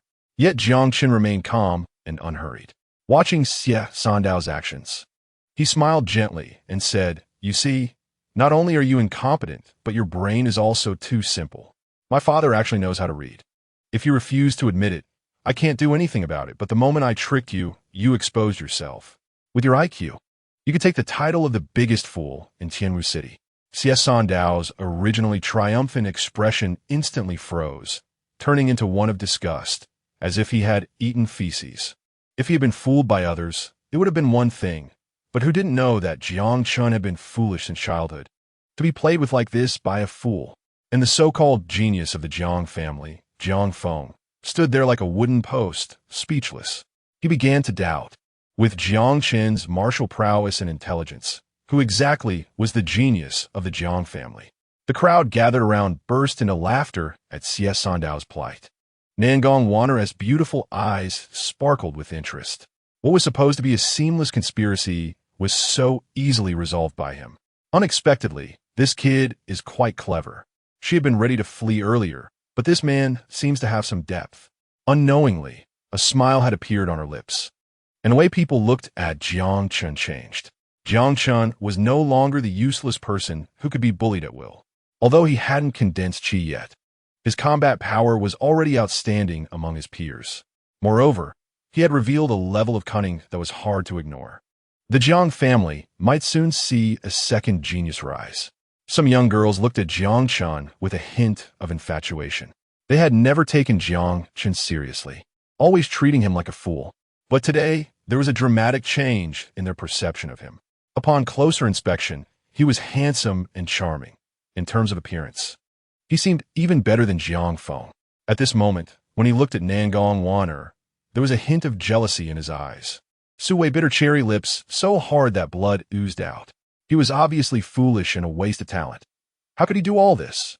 First, he easily defeated Xie Sandao, who was at the 5th layer of qi condensation. And then he played with Jiang Feng and Xie Sandao as if they were in his grasp.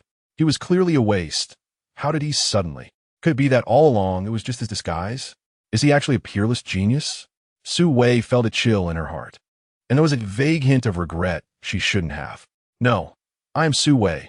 How could Jiang Chen be worthy of me? Only a great talent from a major sect is worthy of someone like me. Chapter 11. Wedding night, Xie Sandao and the others left in a disheveled state. Like beaten wild dogs, Jiang Chen watched their retreating figures, a flash of sharp killing intent flickering in his eyes. Such petty people, if they were outside the city, he would surely eradicate them.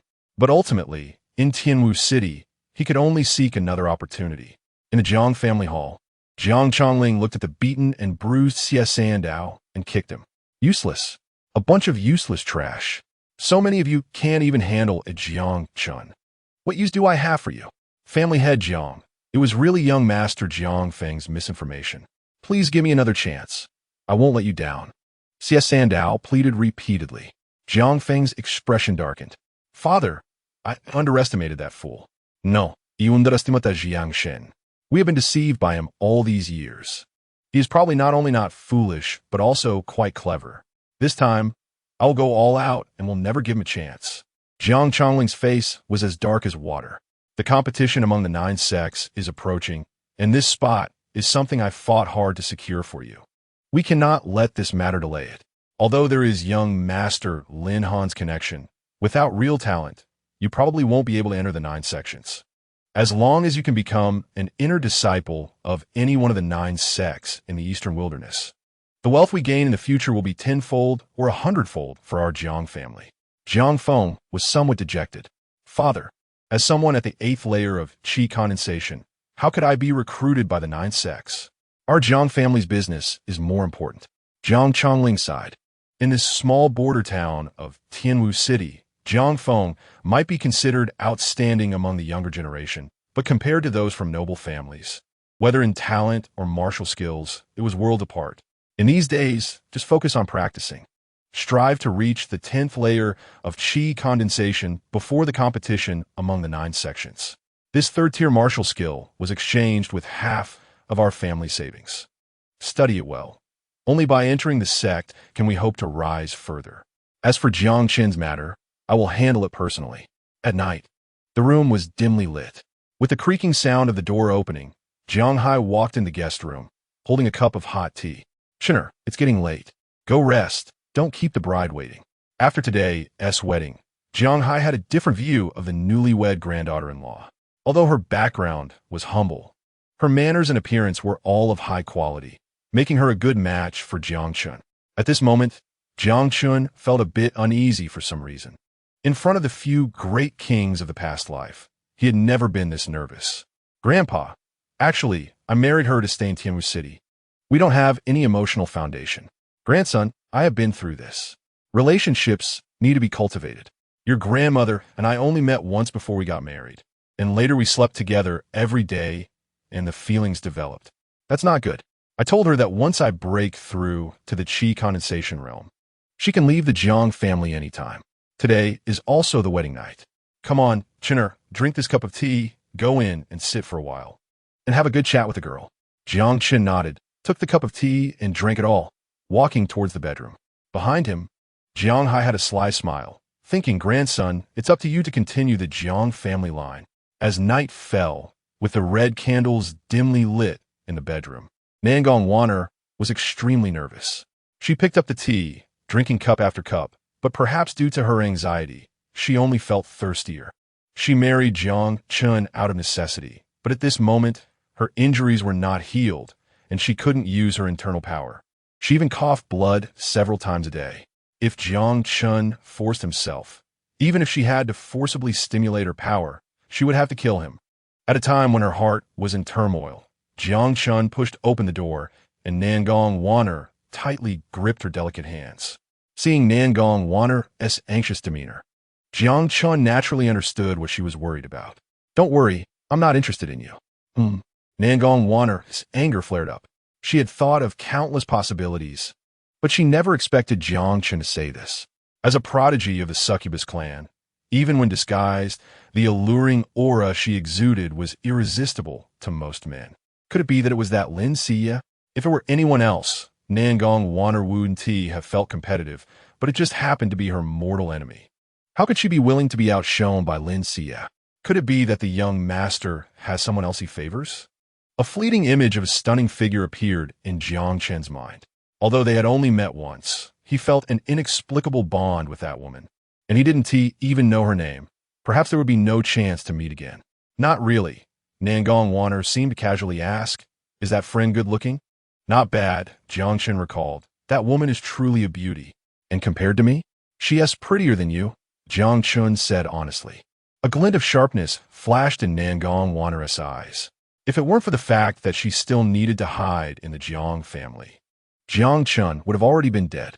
However, she couldn't blame Jiang Chen.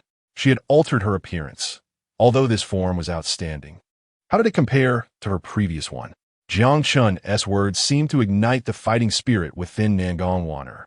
She slightly leaned her body, making her graceful curves even more enchanting. Even in a wedding dress, it was difficult to conceal her proud figure. Really?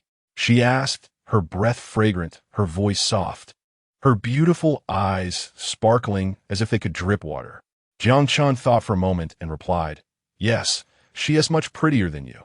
Nangong Waner's eyes were filled with intense killing intent. Taking a deep breath, her competitive spirit ignited her anger. It was one thing to be inferior to Lin Xia in strength, but to be less charming than her as a succubus was unacceptable. She couldn't help but wonder what kind of sorcery that fairy from the Taishan sword sect had used that night. Jiang Chen looked at Nangong Waner, who was sitting by the bed. Although this woman was not as beautiful as the fairy, the aura she exuded was incredibly tempting. For some reason, a wave of heat rose in Jiang Chen's lower abdomen, and he instinctively sat next to Nangong Waner. Under normal circumstances, she would have pushed Jiang Chen aside. But for some reason, the aura emanating from him made her a bit intoxicated. In the courtyard, Jiang Hai sighed. His lineage had never been prosperous, and now only he and his grandson were left to rely on each other. If Jiang Chen and his wife could have a son or daughter, it would ease his worries. Dr. Zhang said that this medicinal tea could stimulate romantic desires and was a holy product among medicines. He believed that after tonight, Jiang Chen would be able to expand the Jiang family. Nangong Waner felt that Jiang Chen was getting closer to her. Her breathing became more rapid. You said you weren't interested in me? Jiang Chen also questioned himself, wondering why his self-control was so poor. Since his reincarnation, he had only been passionate about martial arts and had never thought much about women. Why was it so hard to control himself today? I don't know. Maybe I should go wash my face. As a succubus, it was already difficult for her to control her desires. Nangong Waner's eyes were hazy as she suddenly pulled Jiang Chen close, her cheeks flushed, her breath rapid. She suddenly thought of a possibility. No wonder she felt increasingly thirsty after drinking that tea. She had always been the one to stimulate others, yet today she had fallen for it herself. Killing intent surged again. Using her magical power, Jiang Chen finally succumbed to the effects of the drug and pulled Nangong Waner into his arms. A faint golden light appeared in Jiang Chen's meridians. This was Nangong Waner's body stiffened, feeling weak and powerless. The magic she had been using slowly dissipated, and she no longer resisted. Her whole body trembled gently, and the demonic blood within her seemed to boil. In the dim candlelight, Jiang Chen looked at her long, flowing hair cascading down her fragrant shoulders. He violently tore off her nightgown, revealing her stunning body that could drive anyone crazy. At that moment, Jiang Chen truly felt the unparalleled allure hidden beneath her clothes. Her skin was as crystal clear as jade, and her ample bosom outlined a seductive curve, with a slender waist that could be grasped with one hand. In her dreamy eyes, there seemed to be a layer of mist, exuding an otherworldly charm. Unable to restrain himself any longer, Jiang Chen leaned in and kissed her cherry lips fiercely. Nangong Waner's beautiful eyes widened in surprise, letting out a soft moan. She felt as if she were being roasted in a furnace, sinking into boundless desire. As the holy maiden of the Nine Tribulations demon sect, countless young talents in the demon realm had pursued her, yet she never expected to lose herself to a human youth. She wanted to resist, but felt an indescribable joy. Was this destiny? Easy now, was the last thing she said before succumbing to her desires. In the next moment, her flawless face turned as red as fire, and her soft moans were as melodious as heavenly music. Her skin, smooth as rouge, radiated a blend of innocence and maturity. The beauty in his arms whimpered, gasping for breath. The fragrance of orchids and musk enveloped Jiang Chen's face, her enchanting eyes more soul-stirring than ever, her hot body softening like mud, longing to meld into Jiang Chen and never part again. Chapter 12. Turmoil at the dinner table in the East Wilderness. At the Tai Xian sword sect, under the bright moon, a woman as beautiful as a fairy from the Moon Palace, dressed in a white gown that struggled to contain her undulating figure, had hair as black as a waterfall fluttering in the breeze.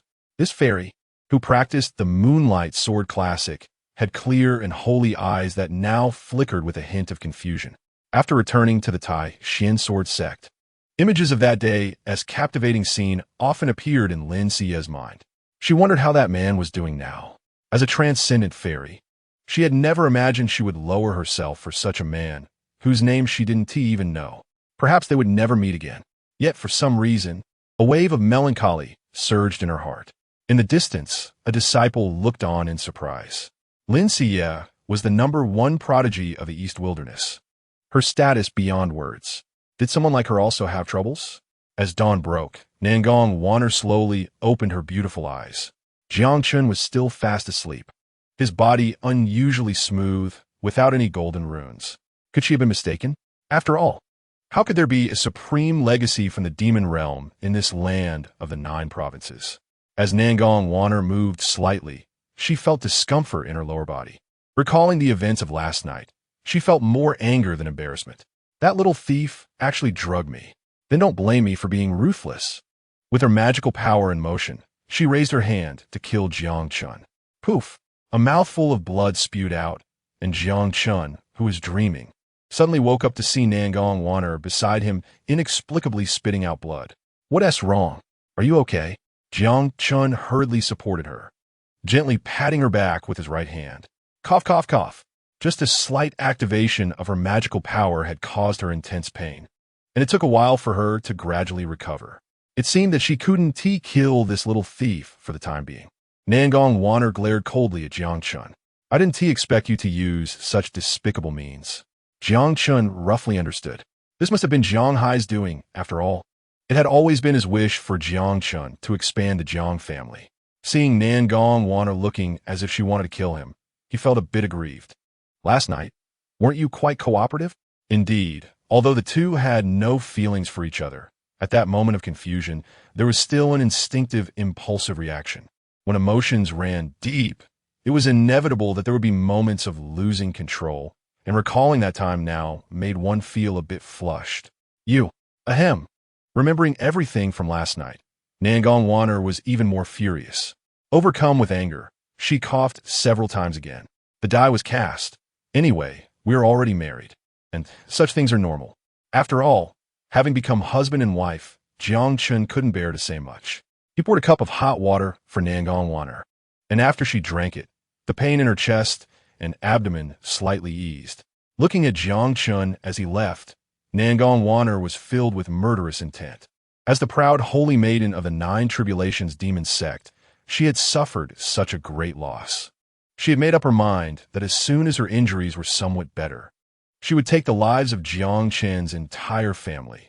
This matter would remain a secret forever.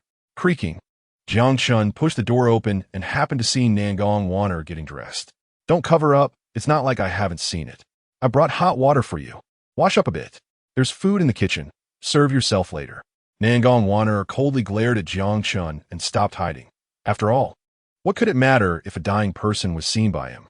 Jiang Chen noticed the spots of crimson on the bedsheet and understood why Nangong Waner was so angry. The die is cast. I advise you to accept your fate. Isn't marrying me better than begging outside? Get lost. Jiang Chen dodged the teacup that was thrown at him and slipped away, feeling inexplicably sad and angry. In his previous life, countless fairies admired and pursued him. Yet in this life, he ended up with a beggar girl. Right? He had inexplicably lost his virginity upon his rebirth. How tragic. After yesterday's turmoil, Jiang Chen sensed the urgency of time. As long as he hadn't succeeded in condensing qi, Jiang Feng's schemes against him wouldn't cease. In this chaotic world, only strength was the capital for survival. He spent the entire day meditating and cultivating in his room, absorbing the blood energy of more than 10 demon beasts. His true essence was already immensely abundant, like surging waves crashing against his dantian. But he was still a step away from condensing qi and opening his meridians. After all, it was a saint's inheritance, even with his extensive knowledge. Many obscure parts were difficult to comprehend. It wasn't until dinner time that Jiang Chen left the room. Nangong Waner was eager to see less of Jiang Chen. When she saw him come out, she slightly curled her lips in disdain. Jiang Chen didn't care. How's Grandpa's cooking? Still edible, right? Nangong Waner shot Jiang Chen a sideways glance. Just average. In fact, during these days, she had been living outdoors and hadn't had a proper meal. So saying it was just average was merely to irritate Jiang Chen. Is that so? Grandpa's cooking is quite good. Here, try this. Jiang Chen said as he picked up a piece of sweet and sour fish and placed it in Nangong Waner's bowl. Nangong Waner had been enjoying her meal. But unexpectedly, this rascal came over to trouble her. This piece of sour fish probably had his saliva on it. Don't worry, I didn't use my own chopsticks. Jiang Chen replied irritably. If it weren't for Grandpa drugging me yesterday, would I, the illustrious jade-faced little white dragon, end up in the bed of a beggar like you? However, recalling it, although this woman was a beggar, her appearance could be considered top-notch. Her skin was as smooth as satin, and her figure was impeccable, making him feel somewhat enchanted. As Nangong Waner looked at Jiang Chen's upright demeanor, she felt a deep-seated hatred. If it weren't for her serious injuries, she would have slapped him dead several times already. I warn you, you are not allowed to go to my room tonight. Jiang Chen put down his chopsticks and frowned. Strictly speaking, you are in my room. I hope you can understand the hierarchy. Since I'm here, this is my room.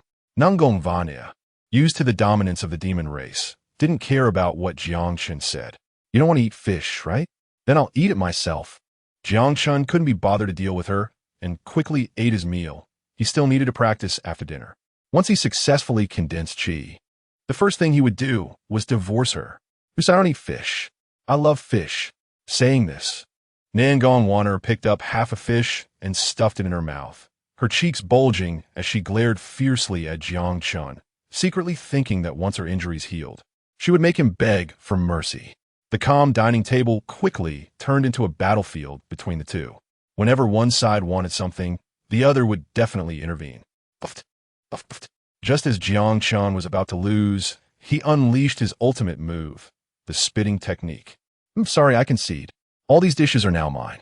If Nangong Waner's gaze could kill, Jiang Chen would have died over 800 times already.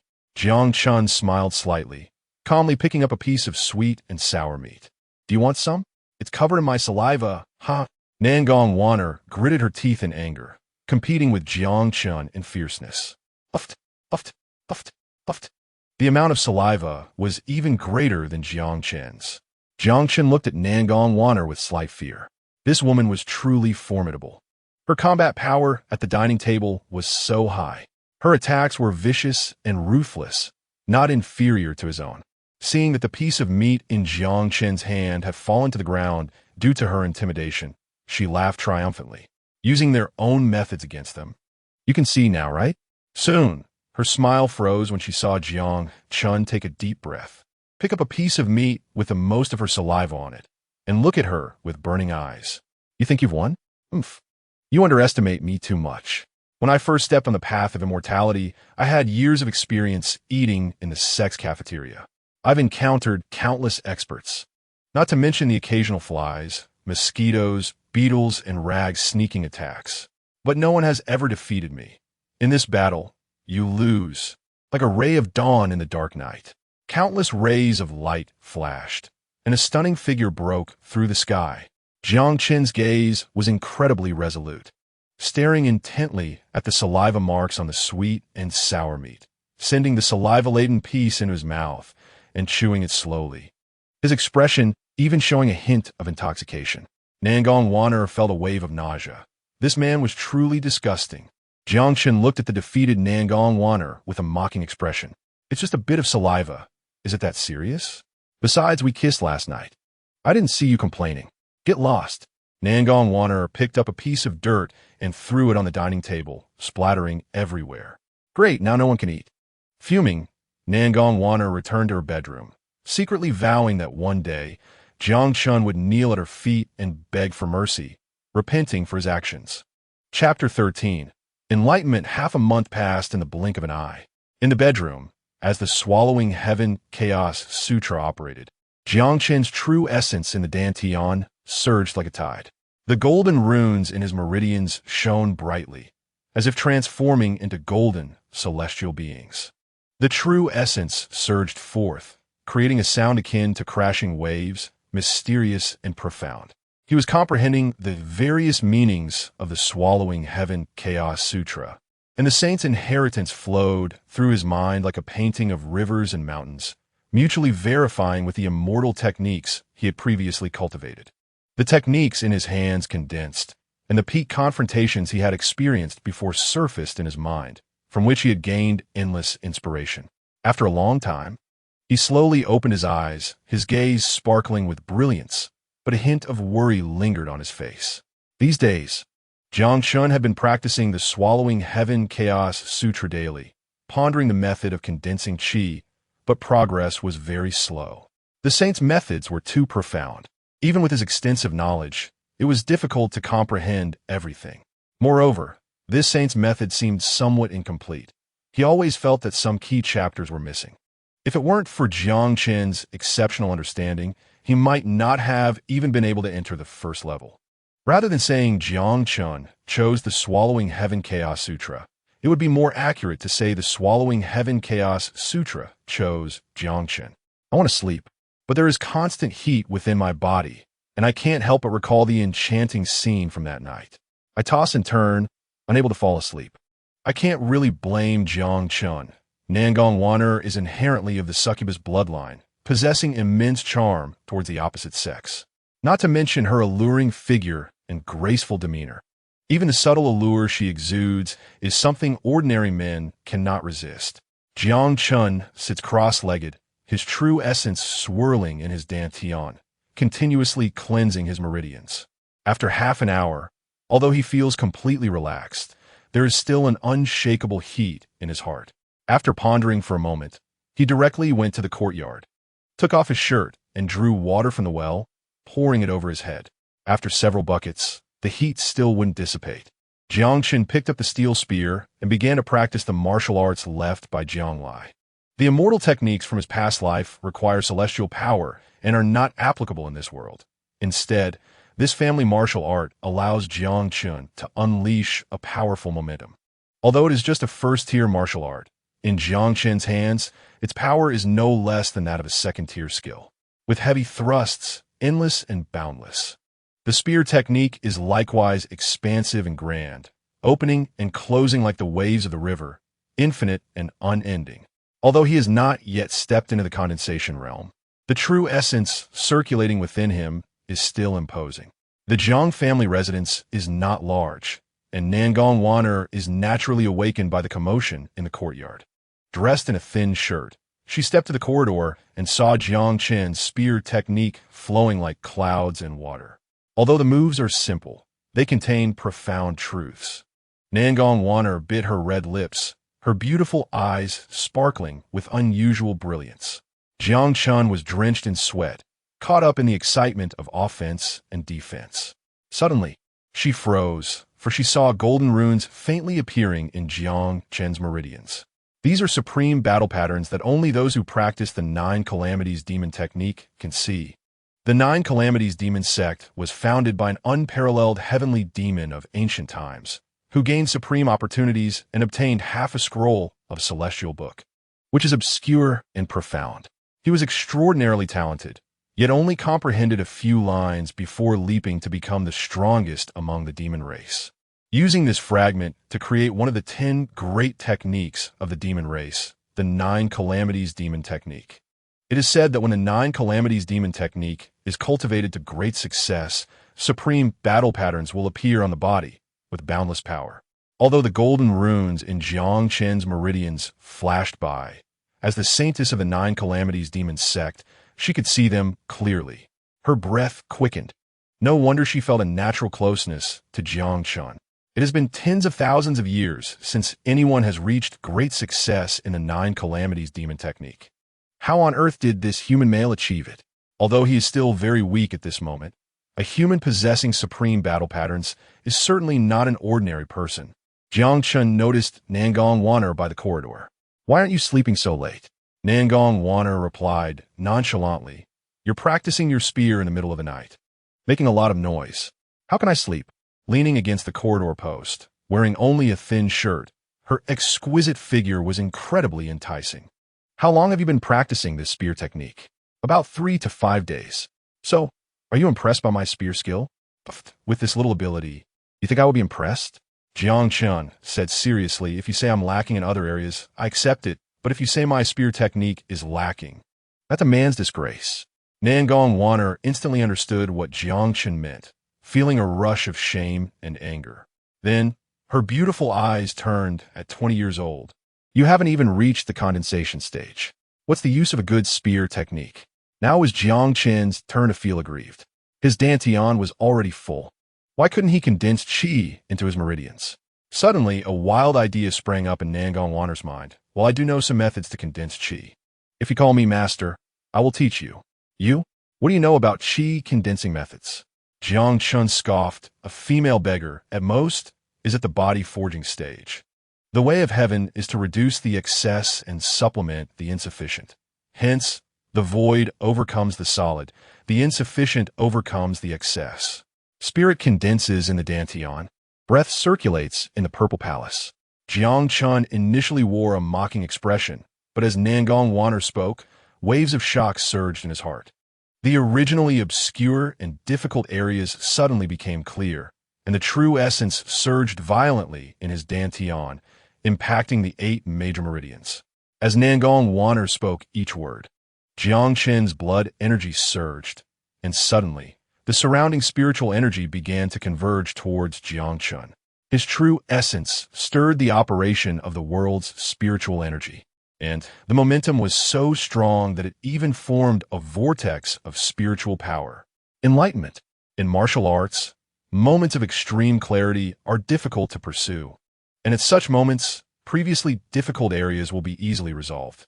Nangong Waner was astonished. She merely casually mentioned the method for condensing qi in the Nine Calamities demon technique. Yet, Jiang Chen was able to comprehend the true essence so quickly, even attracting the world's spiritual energy. What remarkable comprehension, even among the Nine Calamities demon sect. He would be a prodigy. For a moment, She even had the thought of bringing Jiang Chen to the Nine Calamities demon sect. Boom! Next, Nangong Wanner witnessed a scene she would never forget. Countless spiritual energies gathered around Jiang Chen, and his aura continuously rose. Although he was still at the 10th level of body forging, the subtle aura he inadvertently exuded had already surpassed that of an ordinary condensation realm warrior. The spiritual energy merged into his flesh, nourishing the 8 extraordinary meridians, and Jiang Chen's body began to change, reaching an extreme state. Nangong Wanner thought of a possibility. The legendary martial arts holy body, each step could lead into the martial arts extreme state. Only those who step into the extreme state are truly invincible at the same level. That Lin Xie is a martial arts holy body. Although she's only half a step above Nangong Wanner in realm, her strength far exceeds Nangong Wanner. Jiang Chen is not a martial arts holy body. How would he step into the martial arts extreme state?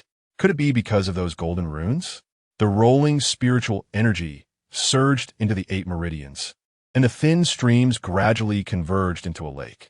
Every inch of his flesh was glowing, and the spiritual energy in the 8 extraordinary meridians was nourishing his flesh.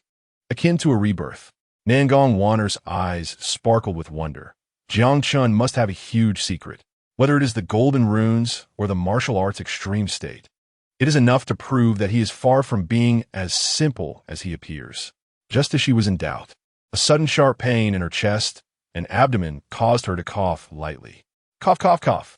Nangong Wanner's rapid cough awakened Jiang Chen from his enlightenment. Just in time to see her cough several times. Even her hand covering her cherry lips had a hint of red. What's wrong? Are you okay? Jiang Chen hurriedly stepped forward to support her, but Nangong Wanner pushed Jiang Chen away with one hand, a fleeting look of apology in her beautiful eyes. For she had interrupted his enlightenment, effectively cutting off Jiang Chen's great opportunity. It's nothing, just an old problem. I just need to rest for a bit. Nangong Wanner turned and returned to her room.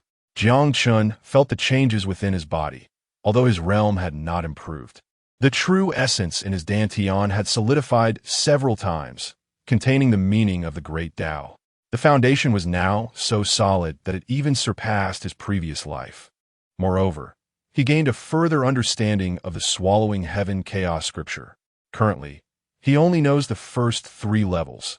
The first level, swallowing blood energy and divine abilities. But the higher the rank of the demon beast, the more difficult it is to swallow divine abilities. The second level allows the explosive release of swallowed blood energy, greatly enhancing strength. The third level, swallowing the breath of all things, perfectly utilizing the power of divine abilities, and even after the operation of the swallowing heaven chaos scripture, the power unleashed is greater than before. However, the sage's inheritance is vast and profound. To truly comprehend it all, one can only slowly ponder it. He looked at Nangong Wanner's room, still lost in thought. The swallowing heaven chaos scripture is a sage's inheritance, and Nangong Wanner's few words of incantation allowed him to solve the chi condensing problem that had troubled him for a long time. Could it be that the female beggar he picked up is a martial arts genius with extraordinary talent?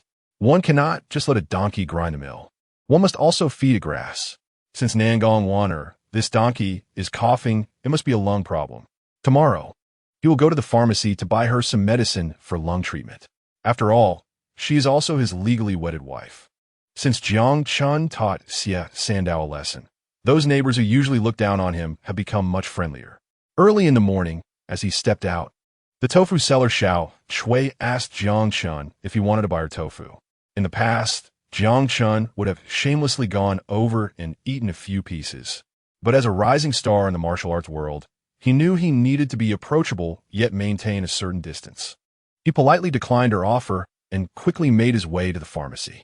"Shopkeeper Chen, I'm here to buy some medicine," Jiang Chen said. "Jiang Chen, you really showed that scoundrel Xie Sandao a thing or two the other day. You got some skills. That Xie Sandao has done plenty of bad things. So you really stood up for us neighbors. What do you need? I'll give you a 20 discount," Shopkeeper Chen replied. Most people on this street had been troubled by that group of ruffians, so they naturally praised Jiang Chen's actions. It turns out that being too outstanding can attract attention. Just this morning, He had already encountered 2 fans who offered him a discount on his medicine. "What kind of medicine do I need for a cough?" Jiang Chen asked. Shopkeeper Chen, who had been running the pharmacy for over 30 years, said, "Just tell me your symptoms, and I'll have a look." Jiang Chen recalled, "I often have a cough, and sometimes I even cough up blood." Shopkeeper Chen understood immediately. The only ones in the Jiang family were Jiang Hai and his grandson Jiang Chen. It was clear that it must be Jiang Chen's new wife who was unwell. It was no wonder.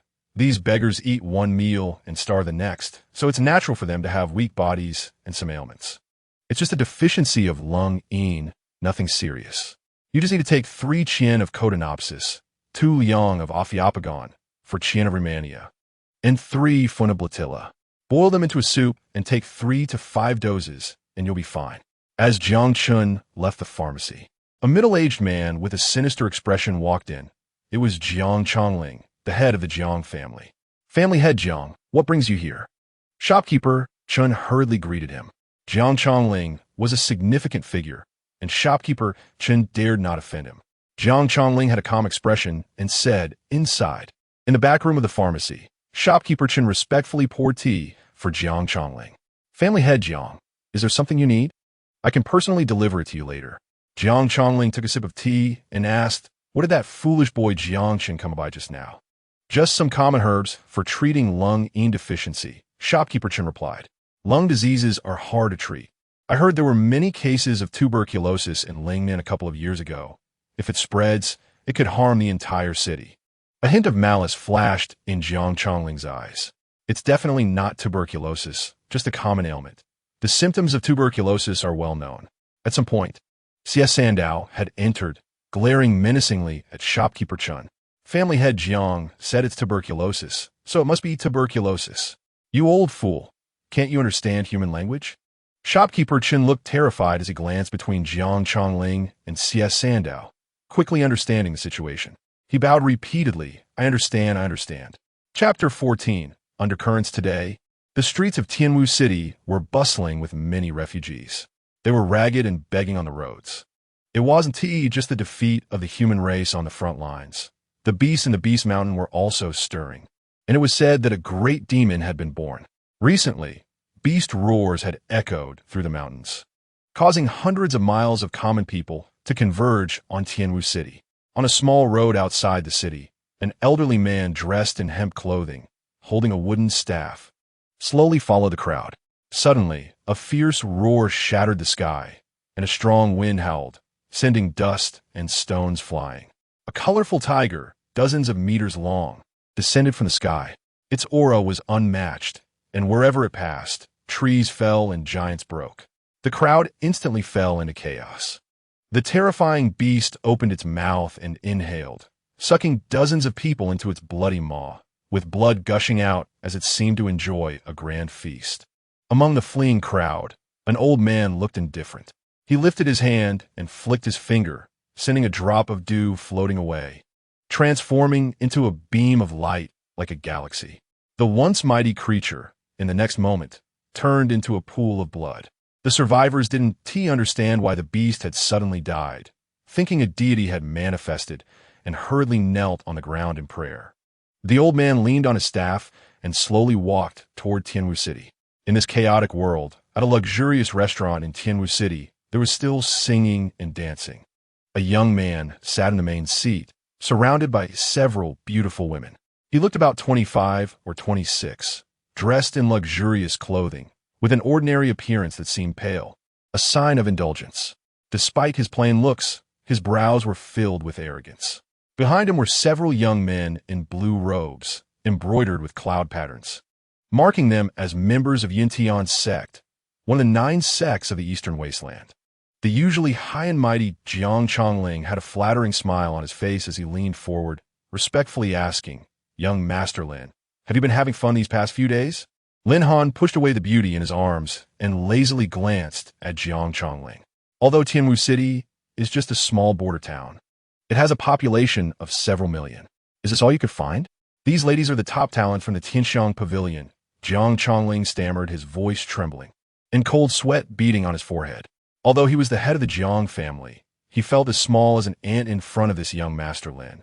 who came from a prominent family in the Eastern Wasteland and was a direct disciple of a certain elder from the Yuntian sect, holding an extremely high status. With this person's capabilities, it would be a simple matter to bring down the Jiang family. Young Master Lin, I've actually seen an exceptionally beautiful woman these days, but Jiang Feng, sitting below, hesitated. Lin Han looked impatient. What is it?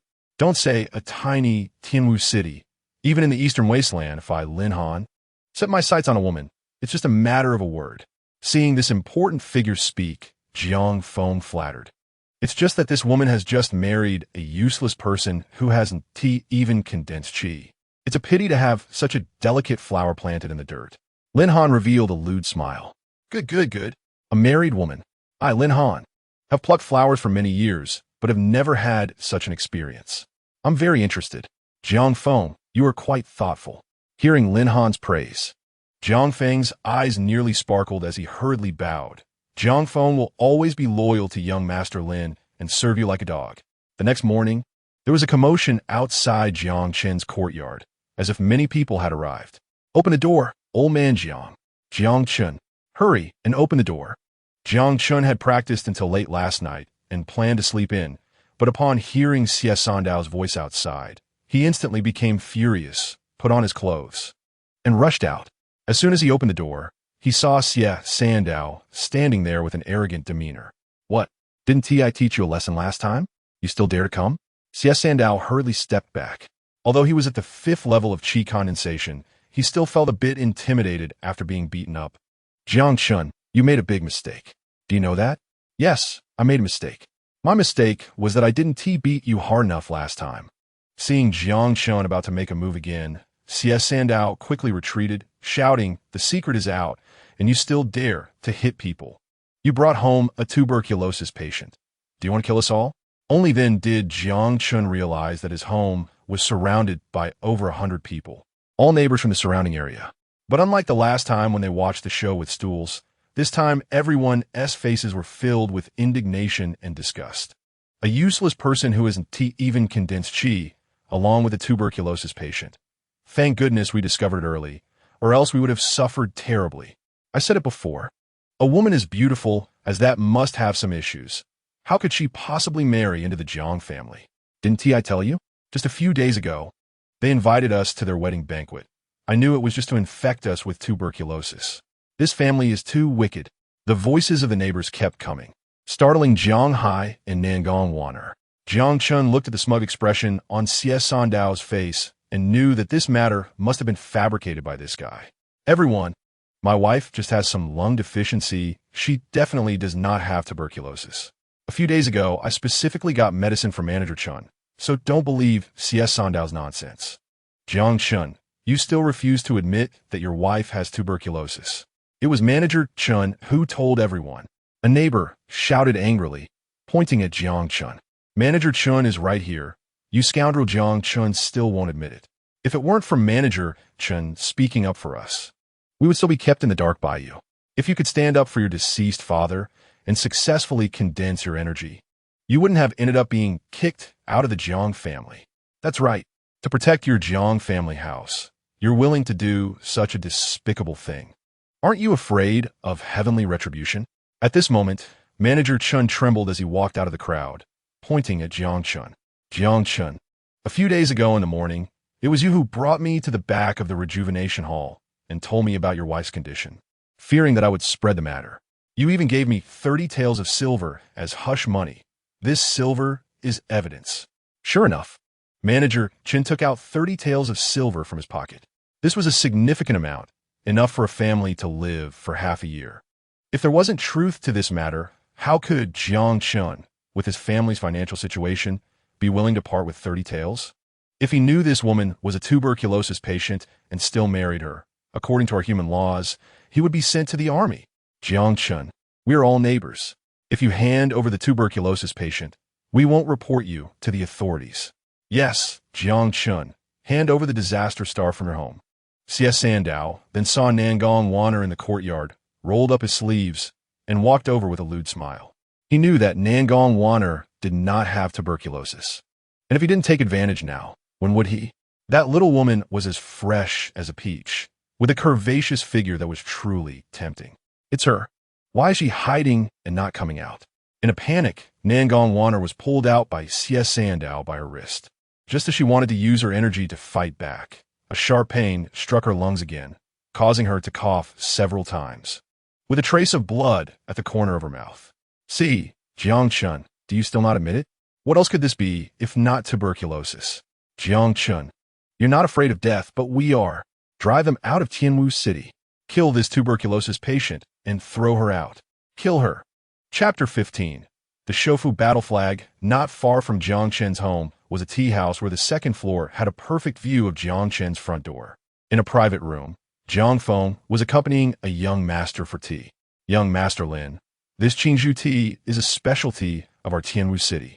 Although it is not particularly precious, it has its own unique flavor. Not bad. I didn't expect such good tea in a poor place like Tianwu City. Lin Han's arrogance did not bother Jiang Feng at all. Instead, his demeanor became more respectful. I'm glad you like it. Before you leave, I'll prepare some for you to take back. The tea is secondary. How has the arrangement for that young woman gone? Jiang Feng squinted and opened the curtains. Young Master Lin, please take a look. Lin Han stood up and looked down at the chaos not far below. A captivating figure appeared in his sight. Although it was just a distant glance, the curves that resembled rolling mountains had already deeply imprinted in his heart. Lin Han's mouth dropped open, and he was completely stunned, fixating on that graceful figure. The alluring posture was simply indescribable. Beneath her long skirt, a pair of rounded, long legs were faintly visible, exuding an unmatched charm. Although her appearance was not stunning, that delicate and sexy aura was far beyond that of ordinary beauties. Coupled with her soul-stirring apricot eyes, she released an incomparable seductive vibe. Even with countless women seen, this woman was among the top 3 he had ever encountered. That woman. Lin Han's expression turned excited, his voice trembling. A masterpiece, a masterpiece. Seeing Lin Han's excited expression, Jiang Feng knew he had achieved his goal. This is the beauty I prepared for you. She is called Waner, and she is not from Tianwu City. She came here fleeing from the south. Due to certain reasons, she married a young man from our family a while ago. However, young Master Lin may not know that this kid is 20 years old, but still at the body forging stage. Tell me, what qualifications does such a waste have to possess such a beautiful wife? No wonder she is so alluring. Jiang Feng, you are clever. If this matter is successful, you can stay by my side. Lin Han's lips curled into a lewd smile. A married woman is far more interesting to play with. Jiang Feng's eyes widened in excitement, and after a while, he realized the situation and knelt before Lin Han. Jiang Feng, thanks young Master Lin for your great kindness. If I could stay by young Master Lin's side, I would devote all my efforts to serve you. Jiang Feng originally wanted to kill 2 birds with 1 stone, driving Jiang Chen away while befriending Lin Han. He never expected to encounter such a stepping-stone opportunity. He knew that the small Jiang family and the disciples of the Yunxia sect were 2 completely different concepts. If he could enter the Yunxia sect, even as an outer disciple, it would be enough for the Jiang family to bring glory to their ancestors and soar to great heights. Jiang Chen, how could you marry a tuberculosis patient to avoid being kicked out of the Jiang family? We watch you grow up. Even if you still can't condense your energy successfully, we treat you as our own nephew. Just send this woman out of the city, and we won't report you to the authorities. Jiang Chen, you are too bold. Drive out the tuberculosis patient, and we won't make things difficult for you. Jiang Chen stood in front of Nangong Waner, looking at the pretentious expressions of these people. The world was cold, and human emotions were warm. In his 2 lifetimes, he had seen clearly. In Jiang Chen's past memories, he had been so poor that he couldn't even afford to eat. Or these neighbors, who looked at him as their own kin, doing? In his previous life, when his master, the Xian Wang Chongming, was flourishing, countless powerful beings visited with heavy gifts, calling him brother. But when facing an attack, none of those who once called a brother showed up. Instead, many were there to kick him when he was down. To him, some people were scarier than monsters. Beneath their masks of hypocrisy lay a more terrifying evil. Moreover, as a man, Nangong Waner was his legitimately wedded wife. Even if she really had tuberculosis, he would never abandon her because of the illness, let alone endure such insult from outsiders. She is my legally wedded wife. If she really has tuberculosis, before you kick me out, we will voluntarily leave Tianwu City and never return. If you slander my wife for personal gain, even if I have to give up my life, I will not let you go." Jiang Chen, filled with rage, glared at the crowd. Jiang Chen, now the evidence is undeniable, and these neighbors have witnessed it. Do you still want to deny it? I think you deliberately brought the tuberculosis patient into Tianwu City, wanting to harm our neighbors. Your intentions are despicable. Drive Jiang Chen and his family out. Yes, drive them out of Tianwu City. Nangong Waner swayed, and the repeated coughing of blood made her face grow even paler. If Jiang Chen hadn't been supporting her, she might have already collapsed. Looking at the disgust and disdain in the eyes of the crowd, and then at Jiang Chen, who was protecting her, she never thought she would fall to such a state, even dragging Jiang Chen and his grandfather into this. She gently pushed Jiang Chen's hand away. "This matter has nothing to do with you. Don't lose your home because of me." She wanted to push Jiang Chen away, but he held her hand tightly, speaking softly in a tone only she could hear. "Don't worry, you are my wife. If you leave, we leave together. If you stay, we stay together. Even if you have tuberculosis, we will spend all our wealth to find a way to cure you." Nangong Waner looked at Jiang Chen with a complex expression. She was originally a saintess of the demon clan and had never thought she would be protected by a human warrior who wasn't even at the chi condensation stage. Yet, this weak body stood fearlessly in front of her, and the words spoken made her previously panicked and helpless heart feel stable and warm. It seemed that no matter how great the danger or how many difficulties there were, she no longer feared them. In the brutal environment of the demon clan, she had never experienced such feelings before. Get lost. Tuberculosis ghost. You come to the city to harm us, even with such a disease. You deserve a bad death. The neighbors around were still cursing. Jiang Chen's blood surged within him, as if a tremendous force was crashing against his meridians. He stepped forward, pulling Nangong Waner behind him, his aura sharp, and his gaze cold as he looked at the crowd. "She is my wife. If anyone wants to drive my wife out of Tianwu City, they must step over my dead body. Who dares to chase away my granddaughter-in-law?" A furious roar came from the courtyard, shaking the surroundings.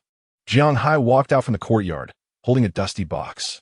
He glanced at Jiang Chen and Nangong Waner, once a martial artist at the innate stage.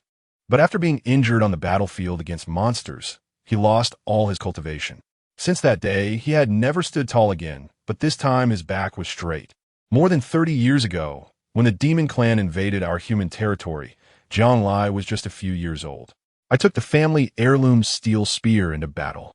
Experiencing hundreds of fierce battles, countless times on the brink of life and death, and miraculously survived. I was once a genius of the Jiang family. But after returning heavily injured, I lost all my cultivation, and from that day on, no one looked up to me. A few years ago, my son Jiang Lai was hailed as the strongest expert in Tianwu City. The demon clan's offensive was fierce, and I advised him not to go to the front lines. But he told me, in times of danger for our people, how can we stand by and do nothing? Even if I fall, even if I die on the battlefield, I want to become a mountain, a ridge, to block the demon beast attacks. He fulfilled his promise with his life, protecting his kin behind him. But what about you? How did you treat him? You insulted his family, occupied his property. He opened the box and pulled out a flag, perhaps a funeral cloth. On the white cloth, a large word "death" was written in blood. In the corner, there were a few lines of small text. In times of peril for the human race, with demons lurking, fortunately, I have a son who volunteered to bear the flag, carrying it with him at all times, using it to wipe blood when injured, wrapping himself when dead, facing death as if returning home, never forgetting the original intention. In just a few lines, it surpassed countless grand writings. "Grandson, unfurl the battle flag. Let me see who dares to drive our family away." Chapter 16. The disciples of Yunxia sect take action. A brief silence enveloped the scene. Old Jiang Hai had been humble and weak since losing his cultivation. But who could remember that he once had great ambition? The loss of his son in his old age had dulled his former brilliance, yet every word he spoke was sincere. Everyone present was moved, and even some people's eyes showed a genuine admiration. Only C.S. Sandow sneered in anger, waving his hand maliciously. This situation, the head of the Jiang family had long anticipated. He sent me several experts. Otherwise, would I dare to knock on your door? From the crowd, a few people stepped out, their auras clearly different from ordinary people, evidently strong practitioners above the 5th level of qi condensation. Just by their walking pace, one could tell they were martial arts experts. Jiang Chen, I see you're determined to stay with this tuberculosis ghost. Then don't blame me for being merciless. Go. The few men surged forward, having received Jiang Feng's orders. If Jiang Chen resisted, there would be no mercy, even if they accidentally killed him. Jiang Feng could frame Jiang Chen for sheltering a tuberculosis patient. Hey! One person shouted explosively, instantly gathering true energy, his robes billowing. A pale white light wrapping around his arms, exuding great power. He stepped forward and shot out violently. Jiang Chen protected Nangong Wan'er and Jiang Hai behind him, stepping out at an angle and punching out, sending the attacker flying. All of you come at once. Xie Sandao urged anxiously. The few individuals all activated their true energy, each one a late-stage practitioner of qi condensation. Judging by their momentum, they had likely reached above the 5th level of strength. The onlookers retreated one after another, and Nangong Wan'er was assisted to the door by Jiang Hai. Grandson, catch the spear. Jiang Chen received the long spear, his aura suddenly increasing. Cracked stone hand. A figure flashed before Jiang Chen, and he sensed someone quickly advancing. With the spear in hand, Jiang Chen's combat power was incredibly strong. A splash of blood erupted, as this 5th level qi condensation warrior was no match for Jiang Chen, collapsing on the ground. Cloud-piercing leg. Ice palm force. Void-breaking sword technique.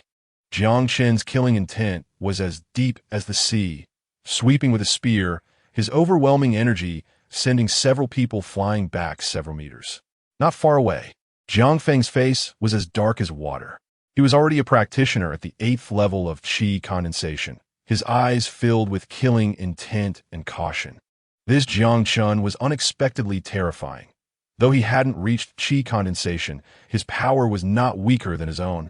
Lin Han glanced over, a disdainful smile appearing at the corner of his mouth, then said lightly, "This small border town really doesn't know how to educate.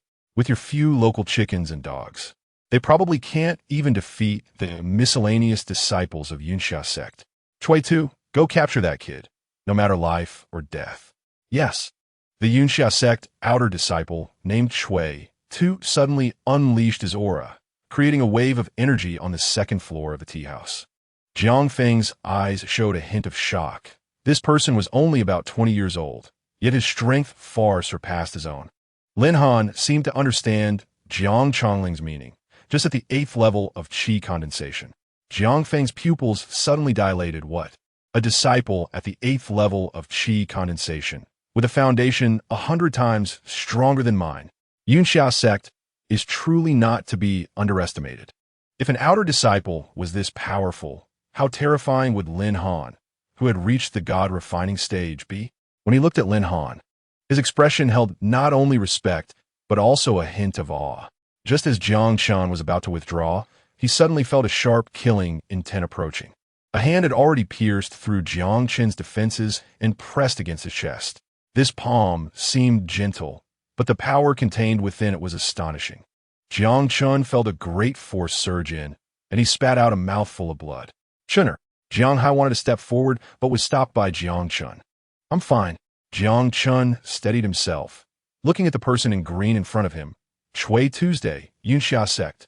Someone recognized the insignia on Chui Tu's clothing. One of the 9 sects of the Eastern Wilderness. For a small border town, it was like a colossal entity. The gap between them was unfathomable. Even the greatest genius in Tianwu City would take pride in becoming an outer disciple of Yunxia sect. If a disciple of Yunxia sect were to kill someone in this border town, it would be no different from stepping on an ant. How had Jiang Chen offended someone from Yunxia sect? No one could save him now. If only he could establish a connection with Yunxia sect, he would be able to walk sideways in Tianwu City. Such a major sect's disciple would surely act justly. Jiang Chen would not be able to protect this tuberculosis ghost now. Old Jiang Hai's mind buzzed. He certainly knew about Yunxia sect. Once on the battlefield, Jiang Lai's army was tasked with protecting a guest elder of Yunxia sect. It could be said that even a general, who was one person below 10,000, had to show utmost respect to that guest elder. Jiang Lai had died protecting that elder, and now such a person personally intervened. Despair filled Jiang Hai's eyes. Could it be that heaven truly wanted to destroy the Jiang family? Jiang Chen's gaze was cold. The green-clothed person exuded a powerful aura, like a fierce demon beast, and was the strongest opponent Jiang Chen had ever encountered. But he felt no fear, filled with combat intent. Threefold spear assault. Jiang Chen unleashed the Jiang family's ancestral martial arts, wielding his spear to create several spear flowers as he charged towards Cui Tuesday. Such a fierce attack was easily dodged by Cui Tuesday. Such shallow martial skills shouldn't be used repeatedly. If that's all you can do, you will surely die at my hands in the next exchange. Remember my name? I am Cui Tu, he said with a cold smile. He held a deep disdain for killing such an ant. Then give it a try, Jiang Chen replied, his spear flashing as he executed a triple spear strike, instantly transforming 1 into 3, then 3 into 10, and 10 into 100. Even Cui Tu's eyes showed a hint of surprise. An elementary first-tier martial skill had been practiced to such a degree by Jiang Chen. So what? A mere body-forging stage warrior, no matter how exquisite the moves, cannot harm me, Cui Tu declared. Flame Sun Palm. Cui Tu suddenly swung both hands, and in an instant, a wave of scorching heat spread out. His hands turned bright red, and wherever he went, it was exceedingly hot. This was the third-tier martial skill, Flame Sun Palm. The Yunxia sect truly lived up to its reputation. How could someone so young wield such terrifying martial arts? This martial skill would be difficult even for innate stage warriors to withstand. And now Jiang Chen was finished. Jiang Chen did not evade. His spear, carrying infinite might, struck Cui Tu's left arm, while Cui Tu's right palm hit Jiang Chen squarely in the chest. Boom! A loud sound echoed. At that moment, everyone held their breath. Even those neighbors who disliked Jiang Chen showed expressions of pity. Jiang Chen was sent flying again, a trace of blood oozing from the corner of his mouth. Yet his eyes sparkled with brilliance, his fighting spirit even more intense. Cui Tu showed a slight surprise. This mere body-forging stage warrior had such a rich, true essence.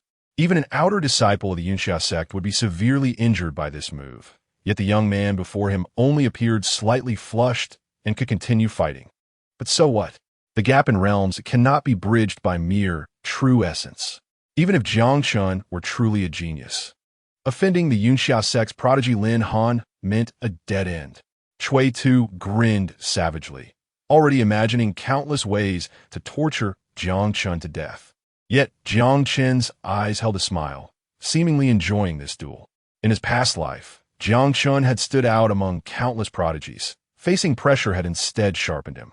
Although this world lacked celestial power and could not wield celestial arts, for Jiang Chen, exploring the operation of true essence through battle was the best form of cultivation. The warm-up is over. Let us officially begin. Warm-up? Cui Tu was amused by Jiang Chen's arrogance. He looked at Jiang Chen with disdain, never expecting him to be so arrogant. However, a mere body-forging warrior is unworthy to be my opponent. To me, you are no different from an ant. As he spoke, Cui Tu's clothes began to rustle violently, as if caught in a tempest. In the next moment, his body surged forward like a hurricane towards Jiang Chen. Yet within the gale, there was a palpable killing intent. Raging wind howl. Several whirlwinds appeared before Jiang Chen, forming a wall of wind. The two forces clashed, and in an instant, the winds howled, silver light flashing within, carrying the power of thunder. Tiger Hunt. The spear tip manifested the illusory image of a fierce tiger, roaring through the forest, causing all beasts to kneel. Cui Tu's offensive grew faster, the wind propelling his palm shadows in layers like waves. Raging wind howl. I spike. Cloudstone strike. The two exchanged blows for over 10 rounds. Although Cui Tu was powerful, he found it difficult to subdue Jiang Chen in the face of his strange abilities. Instead, during the brief moments of releasing his powers, Jiang Chen continuously launched spear attacks, The onlookers were amazed by Jiang Chen's fierce offensive and nearly bizarre martial techniques. Even those who had never practiced martial arts felt a sense of awe. Was this still the useless youth they knew? Jiang Chen's fighting spirit surged, his true essence crashing like a tidal wave through his meridians. The giant eyes in his dantian shone with divine light, evolving all things and transforming the world. Chapter 17. Condensing Qi. Shocking the world, he was condensing Qi and opening his meridians. The previously calm expression on Cui Tu's face turned to one of fear. He must not succeed in condensing Qi. Cui Tu thought to himself, having originally assumed Jiang Chen was merely a body-forging stage warrior. He never expected him to be so troublesome. Lin Han in the tea house, who had been mocking, now wore a serious expression because Jiang Chen's displayed strength had far exceeded his expectations. Even he, at the body-forging stage, might not be a match for Jiang Chen. A hint of killing intent appeared in his eyes. Such a person must not be allowed to grow, or he would surely become a great enemy in the future. Jiang Chen, however, was completely oblivious, immersed in each move. With every spear thrust, he felt the vibrations of his bloodline. With every technique executed, he could sense the true essence surging in his meridians. Condensing Qi and opening meridians was the most crucial step in martial arts. Condensing Qi meant breaking through and opening the 8 major meridians within the body, transforming from a mortal physique to a warrior's physique. After condensing Qi, one's strength, speed, and even resilience would see a significant boost, and the number of open meridians would determine one's future achievements in martial arts. For an ordinary person, opening 3 meridians is already a challenge. For instance, Jiang Chen's father, Jiang Lai, opened 3 meridians. Only disciples from major sects have the chance to open 4 meridians. And as for more, those would be the sect's prodigies, potential future leaders, or emperors, all possessing top-tier skills and innate talents. However, opening meridians during battle was unheard of. He had opened his first meridian. All the onlookers' eyes were fixed on Jiang Chen, where a white vortex emerged, symbolizing the opening of 1 meridian. Soon, a second vortex began to form as well. This scene was familiar to those at the condensing Qi stage, as they had also experienced similar situations. This was Qi surging through the 8 meridians, determining future achievements. He had opened the second meridian, and the third was still forming. Jiang Chen's aura grew increasingly dense and solid as his meridians opened. With a punch, he could even produce the sound of breaking air. His father had opened 3 meridians. His talent was no less than Jiang Lai's. Some at the condensing Qi stage remarked, although they had condensed Qi, it only slightly increased their strength. They were not true martial practitioners. Most could only open 1 meridian. Seeing Jiang Chen open 3 meridians filled them with shock. Cui Tu, no longer holding back, unleashed a torrent of true essence, and the fierce wind surged with flames towards Jiang Chen. Just as Jiang Chen had just opened 3 meridians, he was instantly sent flying, the tremendous force knocking him back dozens of meters. At that moment, the essence of the Swallowing Heaven Chaos Sutra merged into his mind, and in an instant, he comprehended everything, his entire being undergoing a transformation. At this moment, he was immersed in the profound truths of the Tao, and the rolling true essence crashed against his acupoints, the golden runes emerging within his 8 meridians, his aura rising again. Heavens, I can't be seeing this wrong. He is about to open the 4th meridian, someone exclaimed. Sure enough, as the 3rd vortex solidified, the 4th vortex slowly began to gather. And this vortex was no longer white, but radiated a soft blue. This meridian was the Ren meridian. Jiang Feng suddenly rose from the upper floor. He was actually opening the Ren meridian. He had also opened 4 meridians during his own condensing Qi, but they were the lowest tier meridians. The Jiang Chen before him not only possessed strength surpassing his peers, but had also opened the Ren meridian. The commotion here had already attracted people from other streets. More and more gathered, as it was extremely rare in Tianwu City to open 4 meridians and produce such phenomena. Everyone wanted to see which family's prodigy was condensing Qi and opening meridians. The light blue vortex above Jiang Chen's head solidified further, and flames blazed towards the heavens. Tu's clothes suddenly began to rustle violently, as if caught in a hurricane, and around his body, waves of intense heat surged. Tu's eyes were crimson, and even he found it somewhat strenuous to use the third-tier martial arts techniques. His body surged forward, the heat waves taking shape like a ferocious fire dragon. Jiang Chen was heavily struck and flew back, spitting out a mouthful of blood. Despite being seriously injured and unable to rise, Jiang Chen surprisingly stood up again.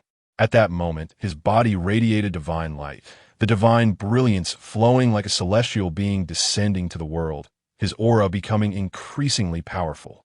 Suddenly, a strange gust of wind began to blow down the street, gathering above Jiang Chen's head. The fifth meridian. What? The fifth meridian? Even among the disciples of major sects, few can open 5 meridians. The gust of wind swirled above Jiang Chen, and not only did its speed not decrease, but it became even faster. The fifth cyclone was actually read, the fifth meridian, the Chong meridian. The Chong meridian is known as the Sea of Blood. It contains the blood energy of the 8 meridians. Breaking through this meridian allows one's true essence to be several times stronger than others of the same realm.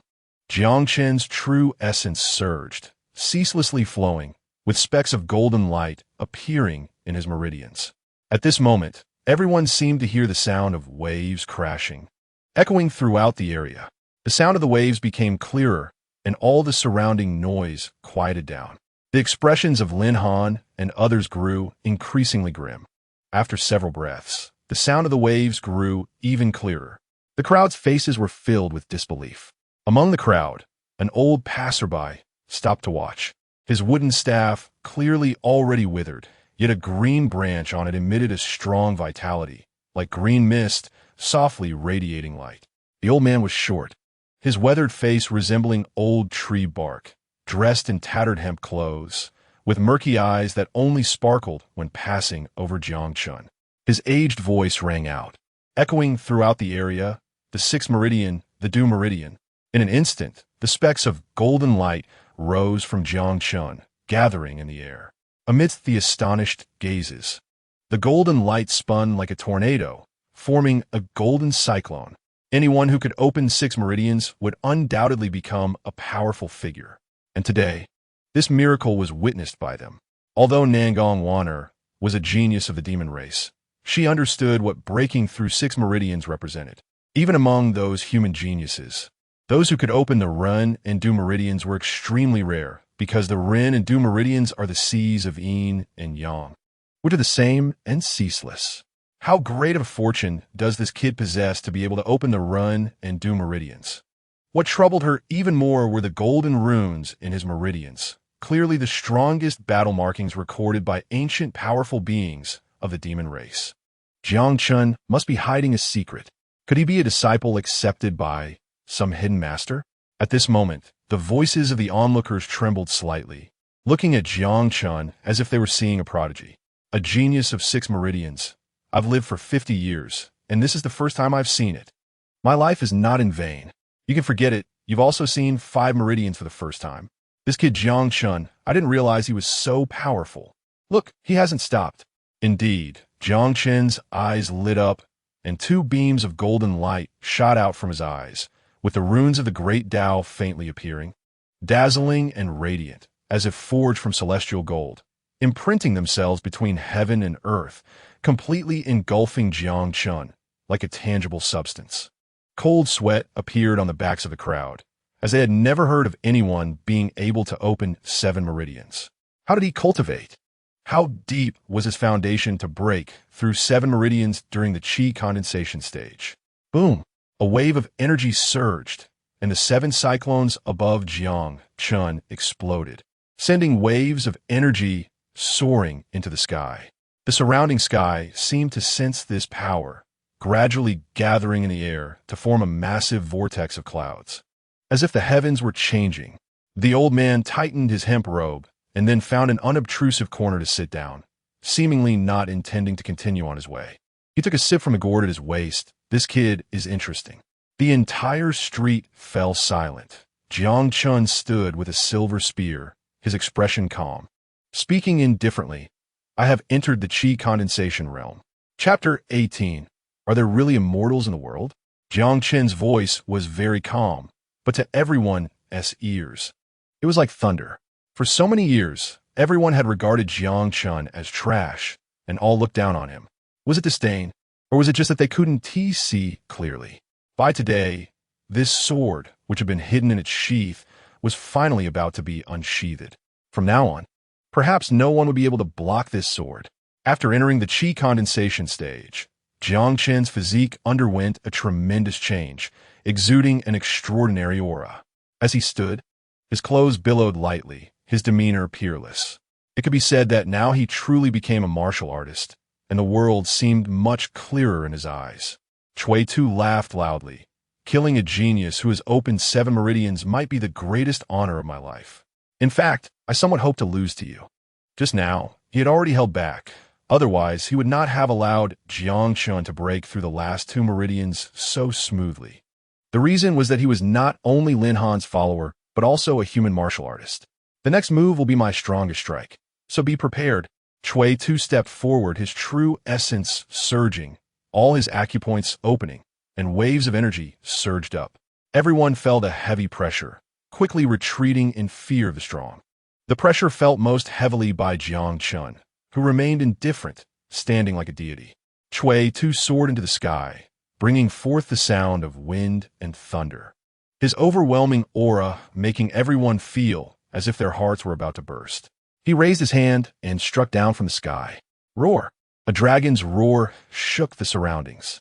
In the void, a dragon shape faintly appeared, bringing forth countless winds and clouds, roaring across the sky, overlooking the 9 heavens. His palms were like the dragon's head. Jiang Chen's true essence flowed through his 8 meridians, and in an instant, the wind howled and dust and stones flew. Tiger hunting. The tiger roared in the mountains and forests, shaking the sun and moon, and the originally descending winds and clouds were even rolled back to the high heavens. Clouds come from the dragon, winds come from the tiger. In this small Tianwu city, an unprecedented battle of geniuses was occurring. Not far away, Su Wei looked at that familiar figure. Her eyes seemed to be burning with flames, jealousy, anger, resentment, and regret all mixed together. The wind and clouds flashed by. The entire street was in dead silence, only faintly audible sounds of gasping and swallowing saliva. Everyone's eyes widened, staring blankly at the scene. Shock clearly written on their contorted faces. Jiang Chen stood tall and upright, while Cui Tu, the disciple of Yunxia sect, had already fallen to the ground, unable to rise again. Amidst the astonished gasps, Lin Han's face had turned as dark as the sea. If he had known Jiang Chen would possess such cultivation, he would never have provoked him. At first, he thought Jiang Chen was just a mere body-refining warrior, a weak ant that could be crushed underfoot. He had even thought of how to trample that alluring woman. But as Jiang Chen condensed his energy and opened his meridians, even defeating Cui Tu across realms, the ant in his eyes clearly told him that Jiang Chen, who had broken through 7 meridians, was far more talented than he was, even 100 or 1,000 times more. Jiang Feng also felt a chill in his heart, a hint of fear appearing in his eyes. Was this still the Jiang Chen he knew? Clearly, his own talent was supposed to be the best in Tianwu City, while Jiang Chen was just a 20-year-old waste who couldn't condense energy. Yet the scene before him had completely exceeded his capacity to accept. Such a genius. He had tried several times to bring him to his demise, and thinking of this made his legs tremble. You must be the young Master Lin Han of Yunxia sect. A graceful figure had unknowingly walked to the second-floor private room, and everyone had focused their attention on Jiang Chen, failing to notice her arrival. Lin Han turned his head, and his eyes widened. What a beautiful woman! Though not as stunning as that married woman, she was still a rare beauty. The young lady Su Wei has met young Master Lin Han. She was clearly dressed in a fresh and elegant manner, yet at this moment, her eyes sparkled with unmasked ambition. Unexpectedly, the small Tianwu city harbored such hidden talents, besides that kid who had condensed qi and opened 7 meridians. There was also a proud daughter like you. Su Wei's overwhelming aura surged forth, and only then did Jiang Feng come to his senses. We looked at Su Wei. He couldn't believe his eyes. She was at the first level of the innate realm. This woman had concealed herself so deeply. Su Wei smiled and spoke with a condescending attitude. Jiang Feng, by now you should understand why we are impossible. In this world, the strong are revered. And in my eyes, you are too weak. She moved her delicate body and obediently sat beside Lin Han, her fragrance wafting into Lin Han's nostrils, refreshing and invigorating. At this moment, she looked down at Jiang Chen below with a charming smile, but her words were filled with murderous intent. Young Master Lin, since we have already formed enmity, we must eliminate the root. You must not show any mercy. Lin Han naturally understood that, as it stood, the outcome would be one of no survival, and he had a faint premonition that although Jiang Chen was weak now, once he grew stronger, he would undoubtedly become a formidable enemy in the future. Lin Han's killing intent surged, and amidst this intense aura, it seemed as if the entire tea house had grown much colder. Wu Ming, you take action. Yes. The man in green behind Lin Han walked down to the lower floor. His aura sinister. Although there was no fluctuation of true energy, Jiang Feng felt an overwhelming terror emanating from him. This disciple of the Yunxia sect, named Wu, walked the path of slaughter and was likely already at the late stage of the innate realm. If he made a move, Jiang Chen would have no chance of survival. When they saw Jiang Chen defeat the Yunxia sect disciple, after a brief silence, there erupted a clamorous wave of excitement. Some heads of families in Tianwu City had already foreseen Jiang Chen's future achievements. They even disregarded whether Nangong Wanner had tuberculosis and rushed forward. Jiang Chen, I'm your Uncle Chen. I have watched you grow up since you were little. I have a niece who is yet to be married. It would be perfect for you to take her as a concubine. Shall we strengthen our ties? What, Uncle Chen? Chen brother, I am 30 years older than you, but I have long been in sync with you spiritually. That so-called genius Jiang Feng from the Jiang family? There is only one genius in the Jiang family, and that is Jiang Chen. Not only Jiang Chen, but even Jiang Hai was suddenly surrounded by the enthusiastic residents of Tianwu City. After all, breaking through 7 meridians was akin to soaring to the heavens. They believed that after today, major sects would come to accept him as a disciple, and his future would be limitless. Jiang Chen didn't have time to rejoice when he suddenly felt a chilling sensation. A strong sense of crisis washed over him, as if he were being targeted by an ancient, ferocious beast. Fortunately, this feeling of danger flashed away. Not far away, a young man dressed in grayish-blue robes stood at the street corner. He appeared to be around 30 years old, and a scar ran across his already fierce face, as if he had stepped out from a mountain of corpses and a sea of blood, exuding a murderous aura. However, this aura only appeared for a moment, and in the next instant, the young man froze in place, his eyes filled with horror, as if he had seen something terrifying. There was a person between heaven and earth. On both sides of the avenue, the eaves and towers stood tall, and more people gathered. Yet in Wu Ming's eyes, all of this didn't exist in his consciousness. There was no avenue in the city, no houses, and even no oncoming crowds. Only one person, as if a deity had descended, standing tall between heaven and earth, seemingly one with the creation, coexisting with the universe. His eyes were filled with disbelief, and his legs trembled. In his heart, he was horrified.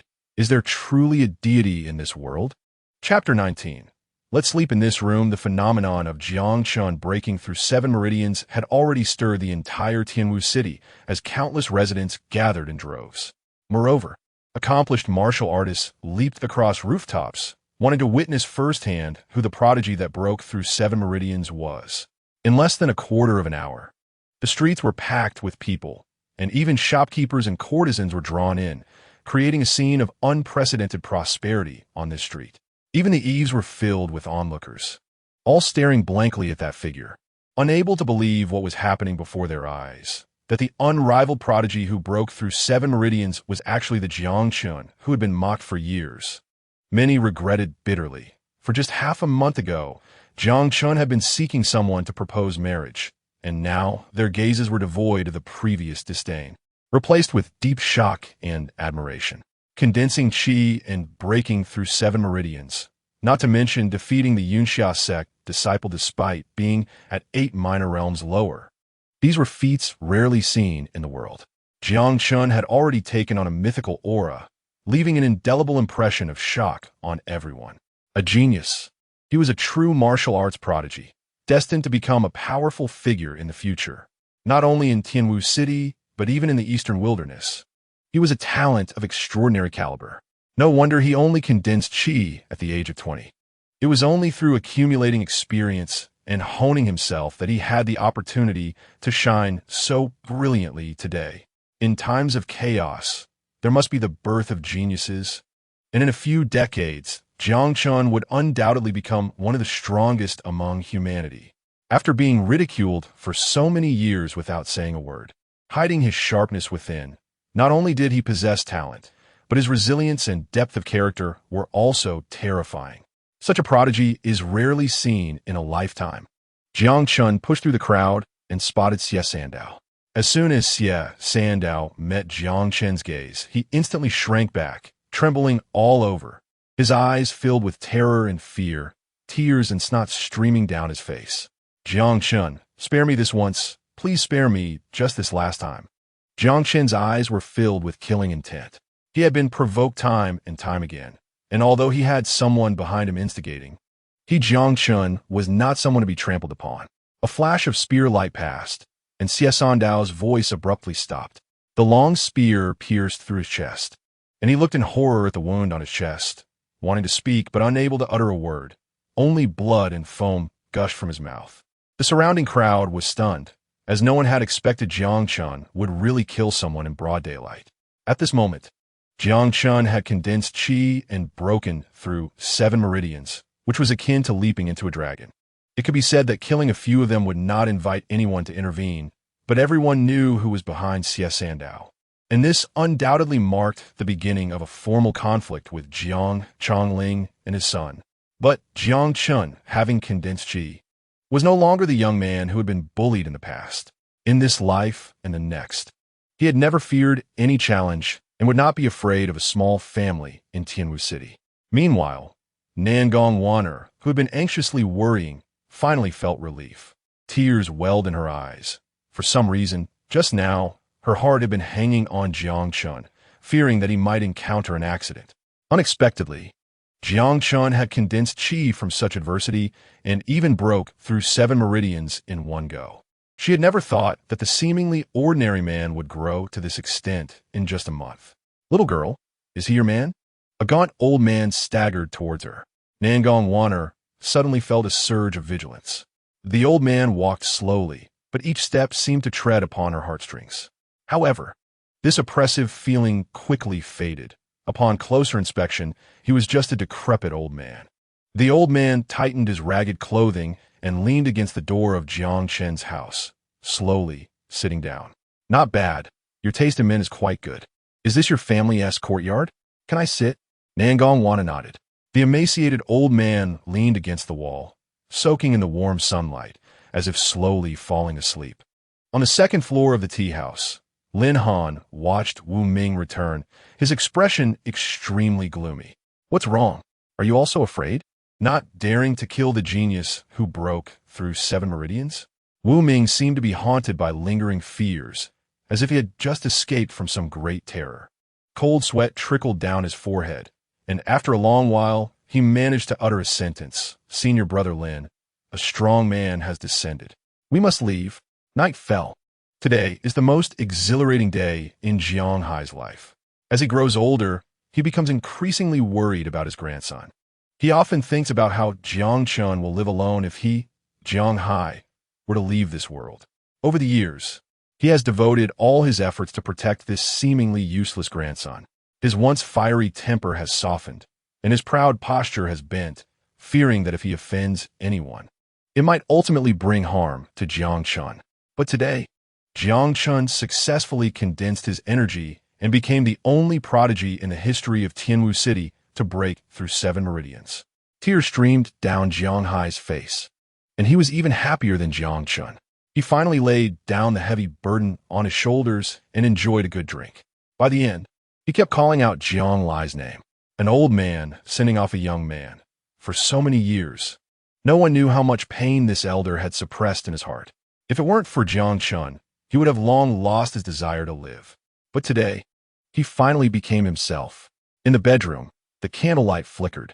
As Jiang Chen entered, a wave of alcohol scent followed him. At that moment, Nangong Waner was sitting on the bed, her hair elegantly pinned up, her beautiful eyes slightly closed, the dim candlelight reflecting her delicate features, adding a touch of charm. Jiang Chen poured a glass of water for both of them, followed by a long silence. The room was incredibly quiet, with only the faint sound of their breathing. Finally, Jiang Chen couldn't help but speak. I successfully condensed my energy. Nangong Waner's eyelashes fluttered. After this period of recuperation, the remaining power of the moonlight within her body had diminished significantly. Perhaps it was time for them to part ways, but for some reason, a hint of reluctance surged in her heart. Although she had only been married to Jiang Chen for a little over half a month, she had unknowingly grown accustomed to this peaceful and comfortable life. Even their playful banter brought her much joy. Furthermore, when she was in danger, that resolute figure standing in front of her, "I will be leaving here soon." That's not what I meant. To be honest, this is my first marriage. Before marrying you, I did think about separating if I succeeded in condensing my energy. But after spending so much time together, I feel that living with you is quite nice. If you are willing, you can stay here as long as you like. Jiang Chen left, and the candle extinguished, plunging the room into darkness. Lying on the bed, Nangong Waner found it hard to fall asleep, recalling their first meeting, their inexplicable marriage, and their interactions over these days. She couldn't deny that she was slowly being touched and attracted to him, even though he was quite talkative since that night in the bridal chamber. He had never stepped into her room again. If Jiang Chen wanted to, she knew that with her current strength, she would be unable to resist.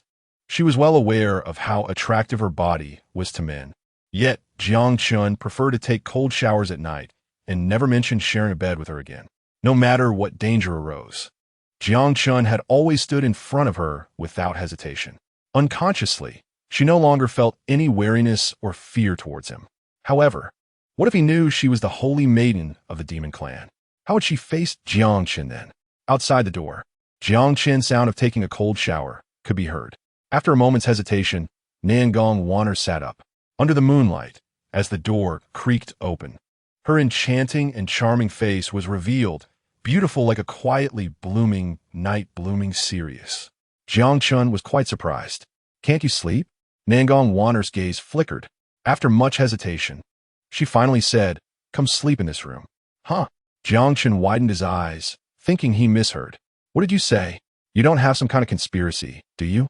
Nangong Waner took a deep breath, a hint of anger flashing in her eyes. "If you don't come, then forget it. Come on. Who said I wouldn't come?" Jiang Chen threw the towel in his hand and quickly dashed into Nangong Waner's room. Chapter 20. The disturbance of beasts in the Beast Mountain range. The room was pitch black. Nangong Waner tightly gripped the blanket, her heart racing uncontrollably, making her almost able to hear her own heartbeat. Unlike the last time when she was drugged, this time she was fully awake. She could even feel the warmth of the man beside her. Her tense body trembled, wanting to regret her decision, but it was too late. After all, she was the one who had actively suggested Jiang Chen sleep in this room. However, Jiang Chen, lightly inhaling the faint fragrance, was already lost in thought. Yet, he could feel the tension from the woman beside him. Even with a blanket between them, it was palpable. In his 2 lifetimes, he naturally understood that Nangong Waner's actions were merely a way of repaying his kindness. He had his own pride. Jiang Chen gently patted Nangong Waner and softly said, "Let's sleep." Nangong Waner thought she heard wrong. As a prodigy of the demon clan, she was already used to men's infatuation and desires, and she even somewhat despised the wicked gazes of those men. For the first time, she felt cared for. Not long after, she heard Jiang Chen's steady breathing, indicating that he had fallen asleep. Nangong Waner's nervous emotions gradually eased, but inexplicably, a sense of emptiness surged within her. She gradually drifted off to sleep, and in a hazy state, it felt as if she had fallen into a warm embrace. This warmth calmed her anxious heart, making her feel peaceful. She slowly let go of her worries and sank deeper into sleep. In the morning, an old man and a young man sat on either side of the small courtyard door, like gatekeepers. The young talent who broke through 7 meridians yesterday was eating freshly steamed meat buns, while the old man on the other side was in ragged clothes, with white hair and a few strands of grass mixed in. If he had a broken bowl, he could have been mistaken for a beggar. Though there were many vagrants recently, it was rare to see someone in such a destitute state. Jiang Chen couldn't bear to see the old man drooling, so he compassionately gave him one. The scruffy old man chuckled and, without hesitation, finished it in a few bites, inhaling sharply from the heat. Then he picked up another one. Neither of them spoke, but they shared a mutual understanding, only eating the buns much faster. Until their hands landed on the last bun at the same time, their eyes met, sparking a clash of wills. Respect the elderly and love the young. The bun was bought by me. I haven't eaten for 2 days, and you dare to fight an old man for food? As Jiang Chen was about to say something, he saw that the old man's filthy hand had already grabbed it. Watching the snow-white bun being tainted, Jiang Chen helplessly withdrew his hand, glaring resentfully at the old man. The old man, however, seemed unconcerned. You have no idea how many people in this world have tried to treat me to exotic delicacies. You young pup, you really have no vision. Jiang Chen wondered if this old man was out of his mind. Then hurry up and eat those delicacies. And don't come back to eat my buns. I won't take your buns for free. Here, have a drink. The old man uncorked the wine, and Jiang Chen's gaze sharpened. In that black wine gourd, an overwhelming sword aura was contained, pure and vast, terrifyingly so. Jiang Chen was momentarily stunned, seemingly satisfied with Jiang Chen's reaction. The old man took a sip of wine. In the demon world, there were 13 ancient demon gods dominating various regions. The old man wielded a divine sword and had fought with 3 of them, carrying an unmatched sword intent that had once shattered the heavens, causing chaos in the demon domain. The old man was still immersed in his past glory, but by the time he came back to reality, he only saw Jiang Chen's back. This kid is even better than me? The old man was momentarily stunned, but instead of being angry, he felt delighted and laughed heartily, gradually fading away until he vanished from sight. In the distant Wanshou mountain range, a towering brown bear, standing over 10 meters tall, rose up. Its dark mane exuded a terrifying aura that could be felt from afar. No living creature dared to remain nearby. Within a single day, it had consumed all life on the mountain, yet its hunger remained insatiable. As if summoned, it began to move toward Tianwu City. Amidst a fog, 2 red lanterns floated. But they were not lanterns at all. They were the blood-red eyes of a giant snake, measuring several dozen meters long, slithering toward Tianwu City, flicking its tongue. Deeper in the mountains, vast swathes of forest lay flattened, and countless first-tier demon beasts surged forth like a tide, rushing out of the mountains. From a distance, they appeared as a black flood, their eyes filled with panic as if driven by some unseen force. Finally, a terrifying low roar echoed through the endless mountains, shaking the trees and causing leaves to fall in disarray. A massive figure emerged from the thick fog, its true form obscured. With each step it took, the mountains trembled. Birds took flight, and countless beasts knelt in fear. This demon beast, having lived for an unknown number of years, was covered in moss. It had received the call of the divine spirits of the demon race and was finally about to step out of the mountains. In recent days, the people of Tianwu City were filled with anxiety. In the villages and towns outside the city, demon beasts launched daily attacks. Even cultivators at the qi condensation stage struggled to survive these assaults. Wealthy families within Tianwu City had begun to flee, spending large sums to hire experts to escort them to larger cities. Even if it meant losing everything, they were unwilling to stay in Tianwu City for another moment. At the Jiang family residence, Jiang Chen coaxed, "Quickly drink this bowl of medicine. You'll feel better afterward." Nangong Wan'er, as the holy maiden of the 9 Tribulations demon sect, had never feared anyone, not even Lin Xie from the Taishin sword sect. But this time she was afraid. "Are you sure this is a bowl?" Jiang Chen looked at the basin before him, realizing it wasn't quite appropriate to call a bowl. It was his fault for not getting the proportions right during his first attempt at brewing medicine. He had added too much water. For the sake of his cultivation, sacrificing a bit of appearance was necessary. He raised an eyebrow, leaned forward, and looked at Nangong Wan'er with a commanding gaze. "Woman, finish it." Then the concoction was evenly poured over Jiang Chen's head. Jiang Hai had just returned home and smiled at the sight of his grandson and granddaughter-in-law playfully bickering. This familial joy was what he had longed for. "You two, stop messing around. Stay indoors for the next few days. It's not safe outside." "What happened?" Jiang Chen asked, puzzled. "In the past few days, many refugees have come to the city. I heard that demon beasts have been appearing around Tianwu City, destroying several villages and killing thousands of people." "What about the human experts in Tianwu City?" "I heard that they are all at the front lines in Bohai due to the urgent situation." Nangong Wanner's heart tightened. Had the human experts hunting her finally left? Perhaps it was time for her to leave as well. For some reason, she felt a pang of reluctance. Chapter 21. That figure Jiang Chen had already fallen asleep. Over the past few days, he had been sleeping in Nangong Wanner's room. After the first time, the second time came naturally, although nothing had happened between them. Nangong Wanner gradually became less resistant to their unintentional physical contact. However, tonight, she found it hard to sleep as she watched Jiang Chen sleeping beside her. Her heart was filled with both sweetness and bitterness. Reflecting on their time together felt like a dream. Their meeting in this life was merely to sever the ties of their past life, and now it seemed the dream was coming to an end. She gently stroked Jiang Chen's cheek, whispering, "Take care of yourself, as if I never existed." Nangong Wanner slowly got up, taking a lingering glance at the peacefully sleeping Jiang Chen. She carefully donned her clothes and quietly opened the door, slipping away. Jiang Chen watched the figure of Nangong Wanner disappear into the night. In his 2 lifetimes, he could tell that the woman who went by the name Wan was not as simple as she appeared. But who didn't he have secrets?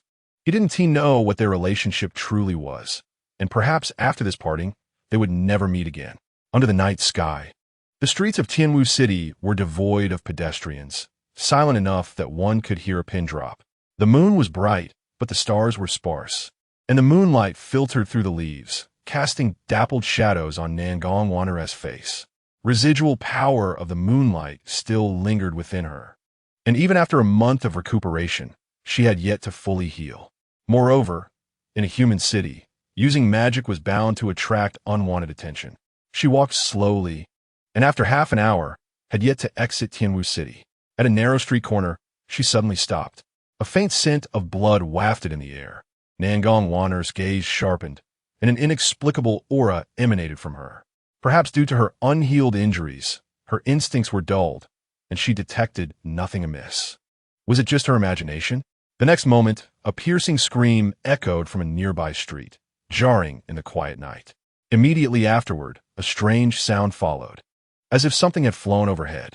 Nanong vene faunil hea expression kao. Demon beast.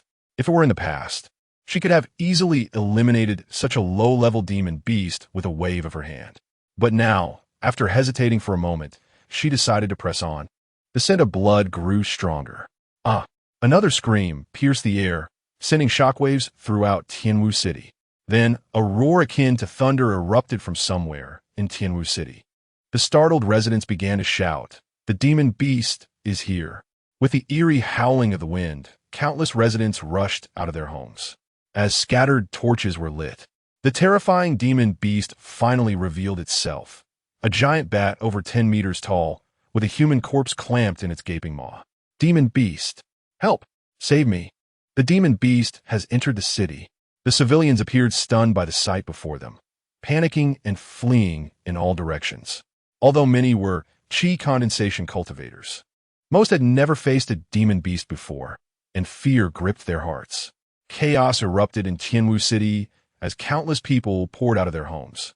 The southern gate of Tianwu City exploded with a tremendous noise. Boom! The towering gate collapsed, and a massive bear, several meters tall, staggered in, its eyes filled with excitement, as if it knew it was about to enjoy a feast. "Help! Don't eat me! Don't eat me!" Countless fleeing humans were devoured by the demon beast in a gruesome scene. Nangong Wanner's face turned pale as she joined the throng, fleeing in panic. Everyone was running like headless chickens, sprinting forward wherever there was a path. Suddenly, a man at the front stumbled, fear written all over his face. "Up ahead! There's one up ahead!" Only then did everyone realize that a massive black-scaled python was blocking the end of the street. In a flurry of panic, they turned in different directions. Nangong Waner was jostled in the crowd and fell to the ground. At that moment, the giant python lunged toward her, its massive jaws lined with sharp fangs, emitting a nauseating stench. Devour the heavens and earth. Nangong Waner had no time to think. As she activated her magic, a sudden wave of pain surged through her meridians, causing her power to dissipate in an instant. The giant python's enormous body charged at her like a tidal wave, and there was no way to evade. Boom!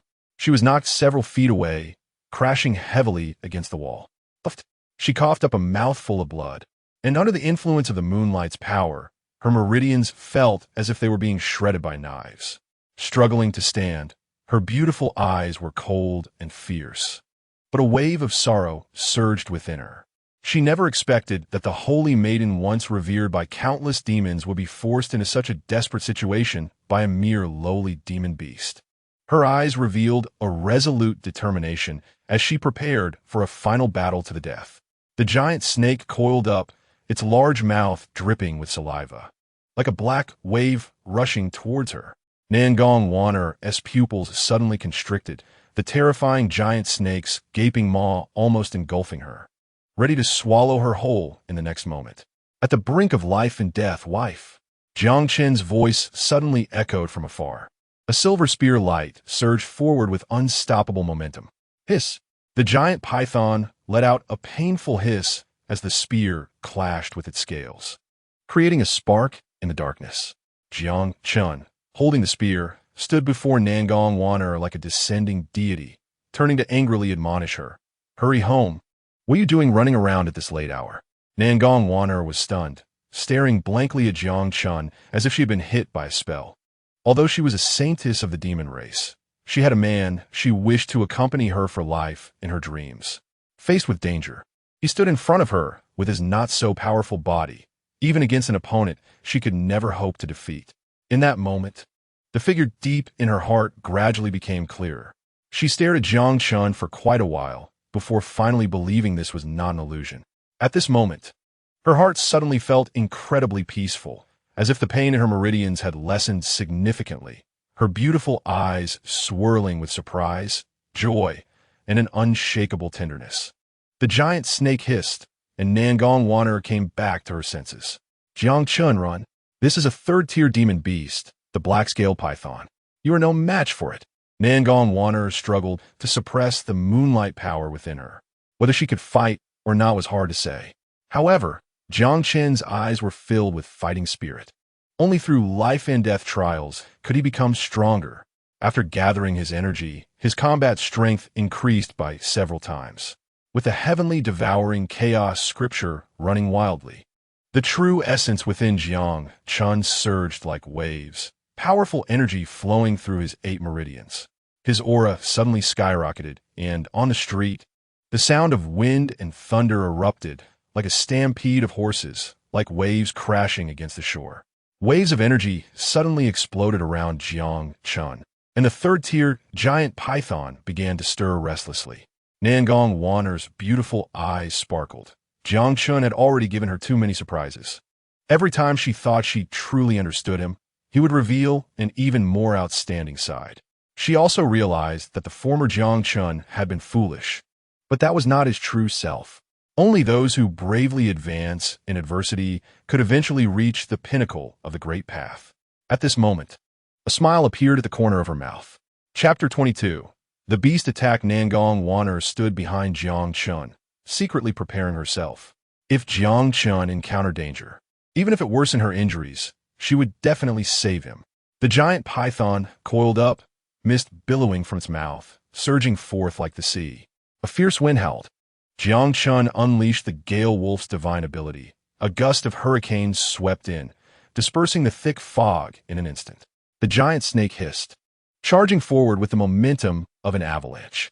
Jiang Chen shouted, his fighting spirit surging, a massive force condensing on the spear, shimmering silver in the night, faintly emitting the sound of a dragon's roar. He wielded the spear like a silver dragon, flipping over, colliding with the giant snake. Boom! At the point of impact, the winds roared and clouds surged.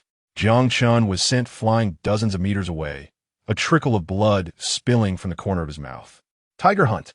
He invoked the second-tier beast divine ability again, as if a fierce tiger descended from the mountain, the killing intent unyielding, creating an illusion of a ferocious tiger that pounced forward.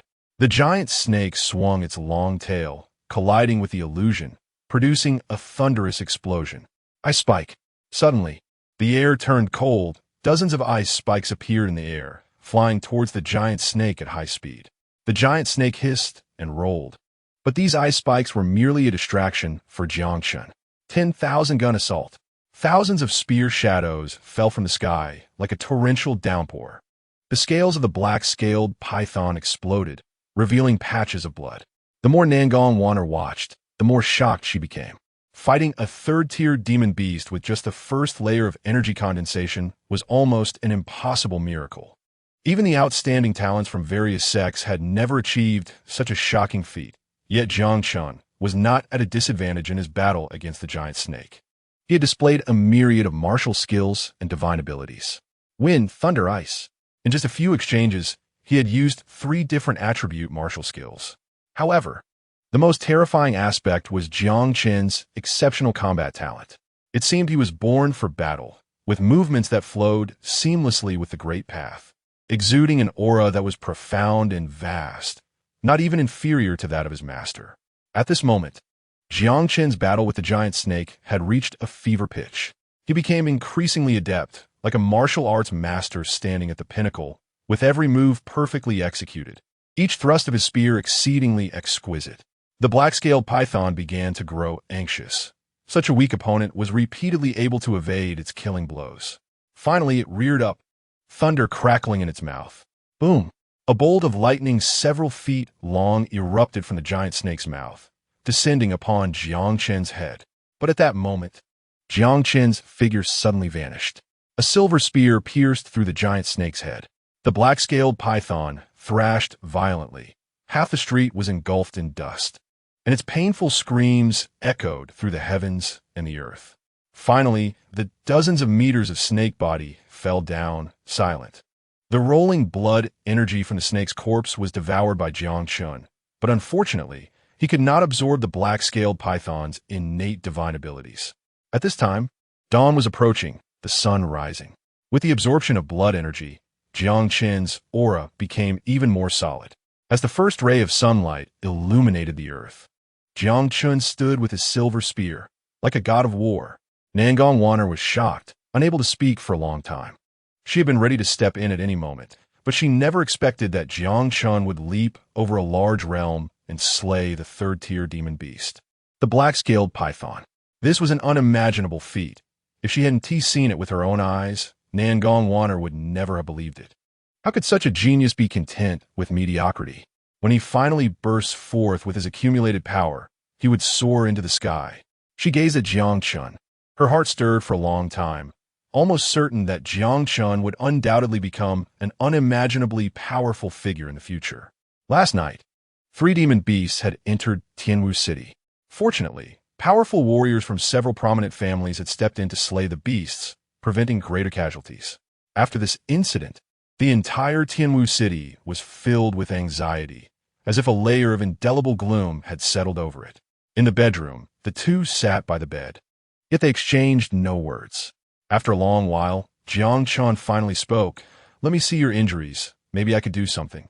Nangong Wanner shook her head. "It's useless. The one who injured me has a strange technique.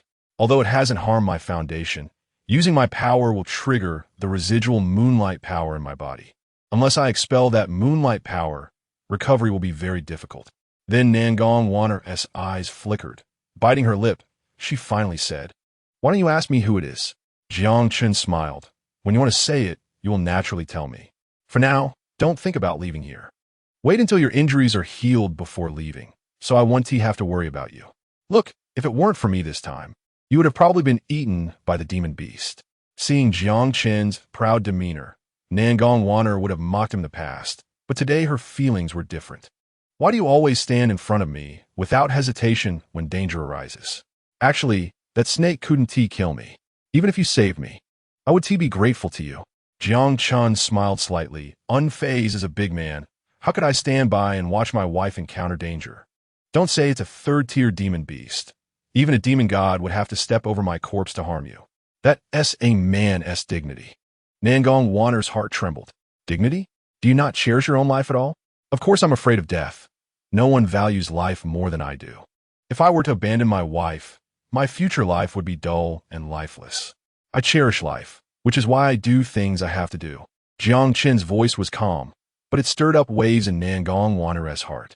He always acted so indifferent, which was completely different from the man she dreamed of. Yet it was this man who had protected her time and time again. Her gaze was filled with a complexity she couldn't understand herself. I'm not your wife. Our marriage is fake. I said back then that I would leave when you reached the qi condensation stage. Jiang Chen gently stroked Nangong Wanner's small hand. The rice is already cooked. What does it matter if it's real or fake? In my heart, you're my wife. Indeed, although he had lived 2 lives, this was his first marriage. The time they spent together was brief, but it held a different significance in Jiang Chen's heart. Even if they could never see each other again after parting, this woman would remain firmly etched in his heart. Nangong Vene a beat her crimson lip. Staring blankly at Jiang Chen, her heart filled with conflicting thoughts. She wondered, if he knew I was a demoness, would he still be like this? Humans and demons have long been at odds. Even if Jiang Chen had some feelings for her, he would surely turn against her upon learning her identity. For some reason, the thought filled her with worry. Perhaps they would eventually meet again on the battlefield between humans and demons. When that time came, would she be able to bring herself to strike at Jiang Chen? At that moment, chaotic noises came from outside the courtyard. The demon beasts from the 10,000 Beast Mountain had emerged, and several nearby cities had been breached by them, with reports of hundreds of thousands dead. The beast tide was not far from Tianwu City. It was said that the major families had left early that morning, leaving only the old and weak like us. How are we supposed to survive? 10 years ago, the demon beasts attacked the city, and Tianwu City lost tens of thousands. Is history going to repeat itself? Chapter 23. The Array of the Immortal Realm. The words of the crowd were filled with deep sorrow. The tragedy of 10 years ago was still fresh in their minds. And now history was about to repeat itself. But 10 years ago, there was still a man named Jiang Lai, yet now, those noble families who had once vowed to stand together had long since left Tianwu City. Among the remaining warriors, the strongest was only at the qi condensation 10th stage. How could they resist the demon beast's assault? Jiang Hai hurriedly packed Jiang Chen's belongings. Jiang Chen, you two should leave quickly. The beast horde is approaching. Tianwu City is no longer safe. Jiang Chen sighed. The current situation was likely worse than what the old man imagined. Grandfather, there's no need to pack anymore. Those who left Tianwu City this morning are probably all dead by now. Outside Tianwu City, a group of several hundred was heading toward the great city. Although the terrain was filled with dense shrubs and towering ancient trees, most of these people were above the qi condensation stage, with a few having even reached the innate realm, moving at great speed. Suddenly, the warrior at the forefront came to an abrupt halt. A low, mournful howl rang out, echoing around them. In the forest appeared countless pairs of blood-red eyes, floating like ghostly flames. Finally, those ghostly flames emerged from the forest. Demon beasts, such huge wolves. Everyone was horrified. Before them stood over 100 giant wolves, each about 2 meters tall, like massive elephants, drool dripping from their gaping jaws. With fangs half a foot long, cold and sinister, looking incredibly ferocious. Over 100 second-tier demon wolves were extraordinarily rare to see in the forest. And yet there were so many now. With a howl, the giant wolves charged forward. Oh! A piercing scream rang out from the crowd as a young man in fine clothes was torn apart by a demon wolf. He was once the son of a wealthy merchant, destined for a life of wealth and honor. But now he met his end in the jaws of a demon wolf. The wealthy merchant, having lost his son, cried out in anguish, "Save my son. I'll give you 10,000 taels, no, 100,000 taels." Before he could finish speaking, he was torn in half by 2 giant wolves, instantly devoured. Several innate warriors felt their true energy surge. They were among the few experts in Tianwu City. At that moment, their auras erupted, creating a gust of wind. Kill. Cover the retreat of our people. Kill. Avenge our kin. I will hold off the demon wolves. A middle-aged man stepped forward, his innate true energy surging fiercely, and his sword pierced the throat of a demon wolf. But there were simply too many demon wolves. In the blink of an eye, half of the several hundred people had been devoured. They could protect themselves, but could not safeguard their kin, helplessly watching their loved ones be consumed by the demon beasts. They burned their true energy, tears of blood in their eyes. If they were in the city, they might have had a fighting chance. But now it was too late for regrets. For half an hour, under the desperate slaughter by several experts, the demon wolves suffered heavy casualties. But their clan was nearly annihilated, and everyone was on the brink of collapse. The entire forest was filled with the smell of blood. Quickly retreat. The stench of blood will attract other demon beasts. Before the words were finished, from the distance, the forest erupted like a flood. The roars of demon beasts shattering the sky, deafening as they rushed toward this direction. The forest shook, the ground trembled, and countless demon beasts, including mountain monsters, cunning beasts, golden-eyed apes, and giant rhinoceroses, surged out from the forest, breaking trees and shattering rocks, like a flood with no end in sight. The scene terrifying beyond measure. Everyone's faces turned pale, their knees weakened, even forgetting to flee. In the blink of an eye, the beast tide had arrived.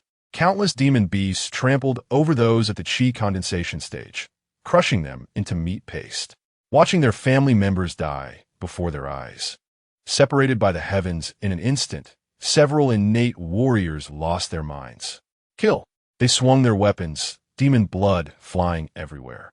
A strange roar echoed through the forest, sounding like a dragon or a crocodile, as if an ancient beast had revived. A terrifying aura suddenly surged, shaking the forest. The few innate warriors were stunned. What terrifying existence lurked in the woods? Even a third-tier high-level demon beast would not possess such might. Roar! The deep roar shook the heavens and the earth, as towering trees snapped, raising clouds of dust. Finally, the source of the noise revealed itself.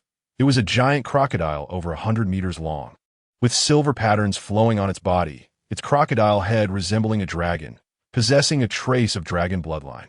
No wonder it was so terrifying. As the giant crocodile descended, the mountains trembled, and the entire world was filled with a chilling aura. A terrifying presence surged in all directions, and in an instant, all the beasts knelt, trembling in fear. It fixed its vertical pupils on the few warriors, its gaze cold and sinister. Dark clouds gathered in the sky, and a great thunderbolt fell. In an instant, the few innate warriors were turned to charcoal, dying on the spot. As night fell, the time was nearing the hour of the pig. Yet Jiang Chen was still busy. He waved his hands, and as his true energy condensed, mysterious array patterns emerged, glowing faintly in the dark. The beast tide was inevitable. Even if Jiang Chen's combat power far exceeded that of his peers, he would likely only have the strength to protect himself. Only by setting up a defensive array might there be a glimmer of hope. What are you doing? Jiang Chen's hands did not stop, moving so fast that they were almost a blur. Setting up the array. Nangong Wanner stared with wide eyes, thinking she must have heard wrong. In this world, the way of formations is extremely profound and unfathomable, making it very difficult to get started. Even with innate talent, it would take decades of refinement to barely draw formation patterns. However, once a formation is successfully established, its power can rival thousands of troops. Almost every sect and country relies on the protection of defensive formations, which is why almost every formation master holds a transcendent status, not something ordinary people can approach. Even she holds great respect for those masters of formations. Jiang Chen's talent in formations had earned him multiple praises from her master, the revered immortal King Chongming. In his previous life, and in this world, he is an existence that surpasses the highest peak. In the eyes of everyone, Jiang Chen had always been considered a waste. Even if he had some fortunate encounters, it was impossible for him to possess the ability to arrange formations in such a short time.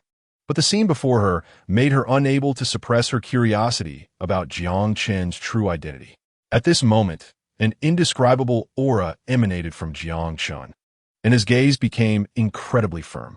As he waved his fingers, mysterious light and shadows floated out, forming the formation patterns condensed from true essence.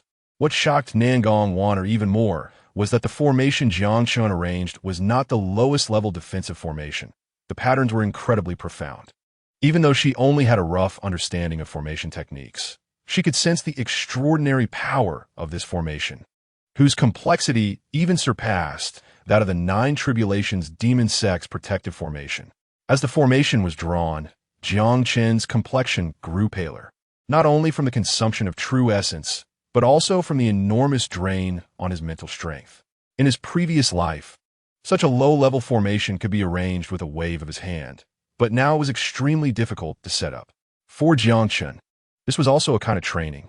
In his previous life, he had used immortal power to arrange formations, while in this world, he relied on the true essence within him. This was a new test for him. He seemed to be tireless, and the speed of drawing the formation patterns increased. After half an hour, Jiang Chen's physical strength was nearly at its limit, and his back was soaked with sweat. As more than a dozen beast cores were placed into the formation eye, a humming sound resonated, and a light blue barrier appeared in the night, enveloping Jiang Chen's home like a barrier, muffling the sound from the outside world significantly. Nangong Waner was completely stunned, seemingly unable to believe it. After a moment, she placed her palm on the light barrier, and a strange power isolated her from the outside world. Her gaze trembled slightly, as if she had witnessed some miracle. With just a dozen first-level beast cores, Jiang Chen had set up a defensive formation capable of resisting third-level demon beasts. It was important to note that he didn't even have the formation pins to draw the patterns. He relied solely on his hands. As the Holy Maiden of the Nine Tribulations Demon Sect, Nangong Waner naturally knew how difficult this arrangement method was. Unless this person had an almost perverse level of control over true essence, it would be impossible to achieve.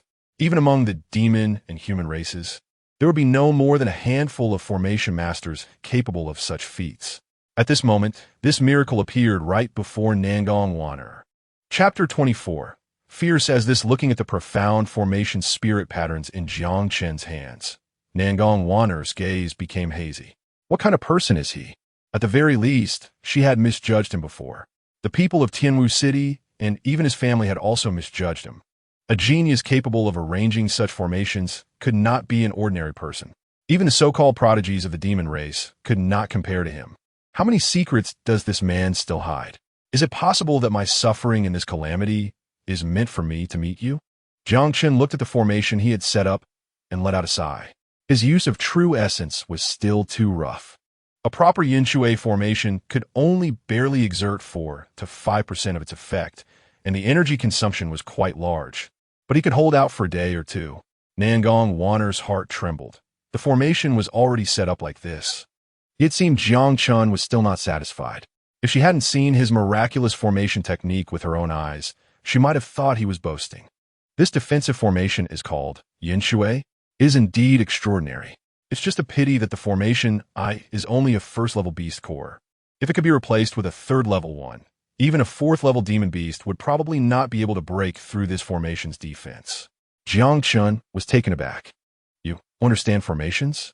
Nangong Waner smiled gently. I only know a little bit, but I happen to have some third-level beast cores. A dozen glowing beast cores appeared, and Jiang Chen's eyes widened in surprise. What kind of person is his wife? Third-level demon beasts are incredibly powerful, and even ordinary innate martial artists would find it hard to contend with them. Yet she could produce them so easily. Could she be a defector from a major sect? As the formation was replaced, the blue light shone brilliantly, and the barrier became even clearer and more resilient. Tonight was destined to be a sleepless night. The entire Tianwu City was in chaos, with countless people digging trenches, cellars, and even constructing towers, trying to survive the beast tide. With the beast tide approaching, Jiang Chen and Nangong Waner sat on the rooftop terrace, gazing at the starry sky, feeling an unusual peace in their hearts. Jiang Chen's thoughts drifted. Having absorbed the powers of the white-clad fairy, he had elevated a whole realm in just 1 month. This speed was nothing short of miraculous, but also had significant drawbacks, namely the instability of his true essence. After all, the true essence he had gained was too mixed, and even with the inheritance of a sage, it was difficult to digest. To stabilize it, he needed a lot of combat experience. This demon beast siege was an excellent training opportunity for him. Only through the tempering of life and death could he refine and elevate himself in extreme situations. The night wind blew, carrying a faint fragrance into Jiang Chen's nostrils. He held the delicate hand of the beauty beside him. But Nangong Wanner instinctively withdrew her hand as if shocked, hurriedly arranging her wind-blown hair. A blush spread across her charming face. It seems you feel very insecure. Can you tell me about yourself? This question touched Nangong Wanner's hidden concerns. She looked deeply at Jiang Chen and finally said, "It's not that I don't want to tell you, but if you knew my true identity, I fear it would implicate you." Jiang Chen smiled. "It's only right to protect my wife. How could it be an implication?" Nangong Wanner's gaze flickered, and she unconsciously leaned her head against Jiang Chen's shoulder. Although she was the holy maiden of the demon race, her heart harbored countless doubts and fears. At this moment, however, she felt an unparalleled peace within her heart, even if it was just for a moment. If only time could stop at this moment. Her eyes were filled with hope as Jiang Chen held her soft, fair hand in his. Stopping time here is impossible. We will have many wonderful days ahead, even better than now. Nangong Vanea was immersit in unrealistic fantasies. A smile appearing at the corners of her mouth. The shoulder of the man beside her was not broad, but made her feel warm and secure, as if a drifting water plant had finally found the warmest harbor. The two nestled against each other, each with their own thoughts. Neither spoke, and the atmosphere was peaceful and tranquil in the night. Oh, as they slept in each other's embrace, a strange howl suddenly echoed from outside the city, waking both of them from their dreams. On the city tower, the defending soldier's eyes widened in shock. He was a fifth-level martial artist, and at this moment, his legs went weak with fear. He saw countless demon beasts sweeping in from the horizon, a dark mass that shook the ground, creating an extremely terrifying scene. Demon beasts. The demon beasts are attacking the city. With a piercing cry, the entire Tianwu city erupted into chaos. However, this chaos felt more like a desperate end. Many people dove into the dug cellars and trenches, while more people surged into their homes, hiding under beds and in cabinets. Some had even given up hope of survival, wandering the streets like walking corpses, waiting for death to arrive. Boom! A loud crash sounded as a section of the city wall collapsed, and countless demon beasts surged into the city like a burst dam. A fleeing civilian on the street suddenly stopped. That person did not know how he died until his last breath, only letting out a half-scream as his head shot up several meters, before being devoured by a beast resembling a human bear. Even some chi condensation period warriors who attempted to struggle were pounced upon and torn apart by the swarm of monsters. The beast tide was terrifying. Wherever it passed, houses collapsed, and those hiding under beds and in cabinets were dragged out and ultimately died at the mouths of the monsters. The scene was utterly tragic. Jiang Chen stood on the rooftop, witnessing a hellish scene as he watched the Zhang blacksmith's family being consumed as blood food by the monsters. He clenched his fists tightly, flames igniting in his heart. A second-tier monster charged towards Jiang Chen's courtyard, crashing heavily against the formation, but it didn't even stir a ripple. The formation was incredibly strong, and such low-tier monsters could not inflict any damage. Jiang Chen felt relieved and leaped down from the rooftop. "Chinner, quickly go to the cellar." Jiang Hai shouted loudly, seemingly worried about Jiang Chen's formation. However, Jiang Chen picked up his silver spear, circulating his true essence, which then fused into his 8 extraordinary meridians. In an instant, his strength surged like a dragon or elephant. "Grandpa, this formation is extremely sturdy. As long as you don't go outside, the monsters can't harm you." Turning to Nangong Wanner, whose figure was as straight as a pine tree, he said, "Help me take care of Grandpa." Jiang Chen's words made her feel both alert and confused, so she blankly assisted Jiang Hai. Jiang Chen charged out with his spear, and, after just a few steps, he turned back, hugged Nangong Wanner tightly, and then kissed her fiercely. Nangong Wanner shouted from behind, "What are you going to do?" Jiang Chen looked back with a proud smile. "Watch how your man slays the monsters." Monsters were everywhere in the city, and cries of despair filled the air. As the sun rose, it no longer looked like a sunrise. There were cries of people and severed limbs everywhere. At a corner of an alley, A helpless 5 or 6-year-old girl cried, her mother having been devoured by a monster. At that moment, a fierce monster wolf targeted her, the stench of blood rising as it prepared to swallow her whole. The girl's eyes were filled with fear and despair when a flash of spear light appeared, piercing through the wolf and creating a bloody hole, silencing it. The figure vanished from sight, but in her young heart, that magnificent shadow would never be erased. Jiang Chen, wielding his spear, darted through the city, applying his family's spear technique to the fullest. Whether facing first-tier or second-tier monsters, none could withstand his single strike.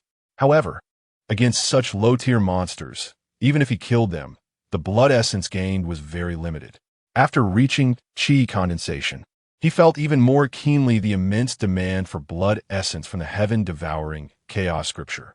If it was said that the body-forging stage required devouring the blood essence of dozens of monsters to progress, then after opening 7 meridians in chi condensation, with his capacity for true essence, he would need to devour at least 1,000 low-tier monsters' blood essence to elevate to the second level of chi condensation. Everyone was fleeing in panic. Not just the residents of Tianwu City, but even the soldiers defending the city were retreating.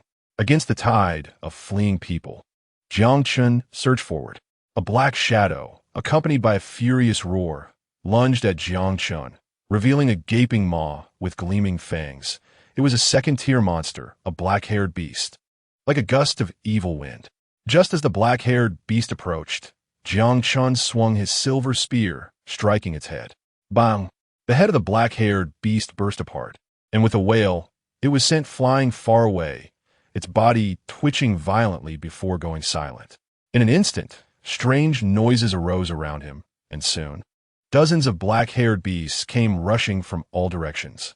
The leader among them had golden strands in its fur, was massive, nearly 10 feet tall, its hair standing on end, exuding a terrifying aura. It had actually broken through to the 3rd tier. With a howl from a leader, the black-haired beast screeched and charged at Jiang Chen. Jiang Chen remained calm, his silver spear dancing, creating thousands of spear flowers. In an instant, the beast fell like autumn leaves amidst the continuous screams. And in just a few breaths, over a dozen black-haired beasts died under Jiang Chen's spear.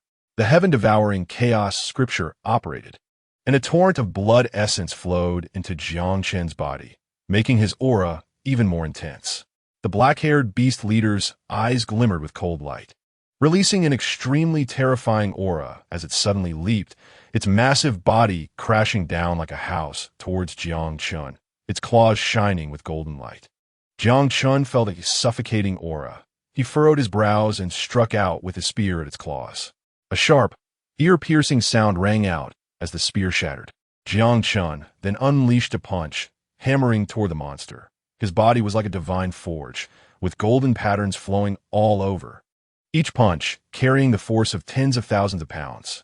The black-haired beast leader let out a piercing wail, but Jiang Chen had already leaped onto its massive body.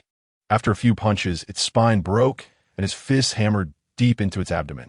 Jiang Chen kicked off the corpse of the beast, using the momentum to leap high into the air, his silver spear swirling, true essence pouring into it. Leaping 10 zhang high, a white light burst forth, slicing through more than a dozen monsters in half. Gulp, who is this kid? So ferocious. Could it be that a genius from a great sect has come to save us? He is Jiang Chen from the Jiang family, who just reached chi condensation a few days ago. No wonder he is a genius who opened 7 meridians. With him here, we will definitely survive. Jiang Chen was like a human weapon, drenched in blood. As he passed through, monsters' corpses flying everywhere. Some chi condensation human warriors watched with their hearts racing. And those Tianwu City residents who recognized Jiang Chen were filled with disbelief, each face showing emotional expressions. The reason was simple. This guy was too fierce. A person stood on the main street of Tianwu City, facing the endless monsters without fear, his clothes soaked in monster blood, resembling a god of slaughter, unstoppable. They vaguely remembered the monster siege from a few years ago, when a warrior held the fort alone, fighting to the death on the city walls. And today, this young man is the warrior's son, Jiang Chen. Let us go. I'll help you. Damn it, I'm not running anymore. Let us kill these damn monsters first. Jiang Chen's fighting spirit infected everyone, and they turned around, picking up their weapons, some even grabbing hoes and shovels, charging straight at the monsters. They finally stopped fleeing, their blood beginning to boil like a pack of mad dogs, revealing fangs they thought had long since regressed, surging towards the monsters. They slashed wildly like madmen. Even if a monster bit off an arm, they would use their bodies to crash into another monster. Charge! Drive the monsters out of Tianwu City. Under an old locust tree, a haggard old man took a sip of wine, finally showing a long-lost smile. The human race, it seems, still has hope. Chapter 25. Greenscale crocodile. The monsters were killed outside the city gates, and under the combined efforts of the crowd, the monsters began to collapse. Except for a few third-tier monsters, the main street of Tianwu City was littered with monster corpses, the smell of blood rising into the sky. As a giant bear crashed to the ground, the human race reclaimed Tianwu City. The blood-soaked human warriors were utterly exhausted, standing, lying, crouching, or sitting, panting as they looked at their homeland behind them, smiles spreading across their faces, feeling for the first time that they were true men. However, Jiang Chen's expression showed no signs of relaxation. He seemed to have a bad premonition, with no time to celebrate the victory before them. Boom, boom, boom. The earth trembled, the sound shaking the mountains and fields, startling birds into flight and silencing beast roars. Jiang Chen quickly ascended the city wall, and from a great distance, he saw smoke and dust rising into the sky, a chill running down his spine. At the edge of his vision, a beast tide appeared, with ferocious birds and beasts pouring out from the 10,000 Beast Mountain range, intent on a bloodbath across the land. The monsters surged like a flood, endlessly, sending chills down spines. A long cry echoed through the sky as a fierce bird spread its wings.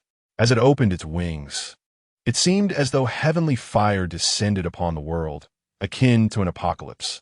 The residents of Tianwu City, who had just survived a catastrophe, saw flames falling from the sky, engulfing everything.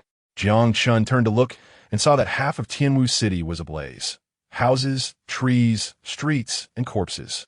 He saw the little girl he had saved consumed by the sea of fire. And those men who had just gathered the courage to wield their hoes and shovels to protect their families turned to ashes. The once prosperous streets quickly became ruins.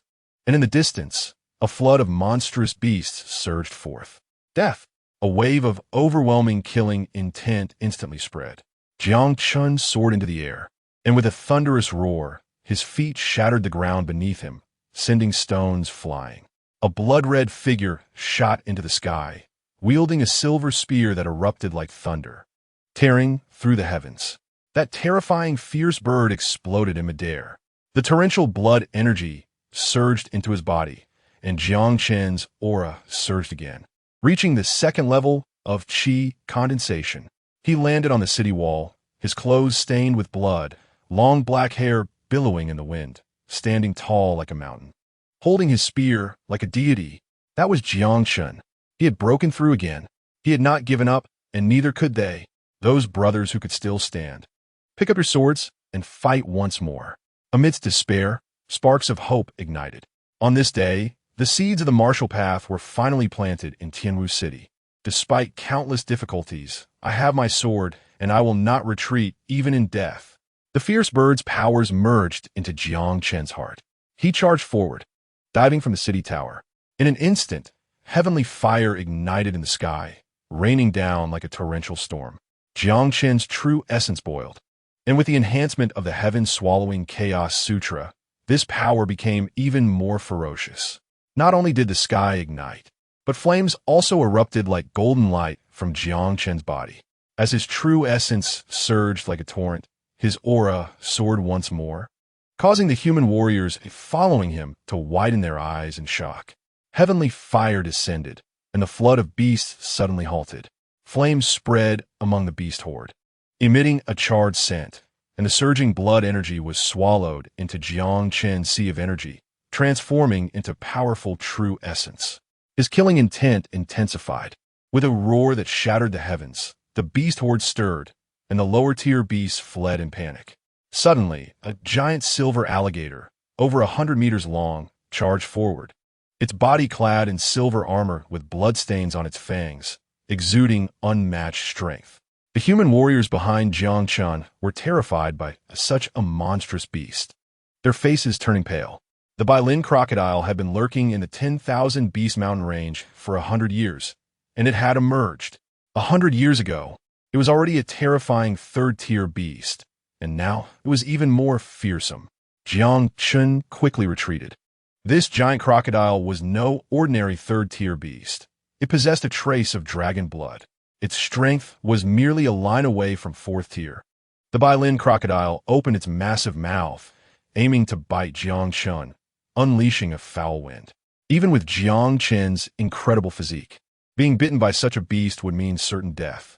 Jiang Chen's eyes narrowed, and a bloodlight surged. He charged at the giant crocodile with his spear. The tremendous force crashed down, shaking the earth. When the two collided, a terrifying shockwave erupted, sending airwaves rippling outwards. Everyone was stunned. This giant crocodile had wreaked havoc for a century, and even innate experts had fallen to it in the 10,000 Beast Mountain range. How could Jiang Chen, merely in the chi condensation realm, possess such combat power? Jiang Chen soared into the air, his spear dancing like a dragon probing the abyss. With another strike, silver light fell like rain. Wherever it passed, blood surged skyward. His spear technique had far surpassed the limits of his family's inherited technique.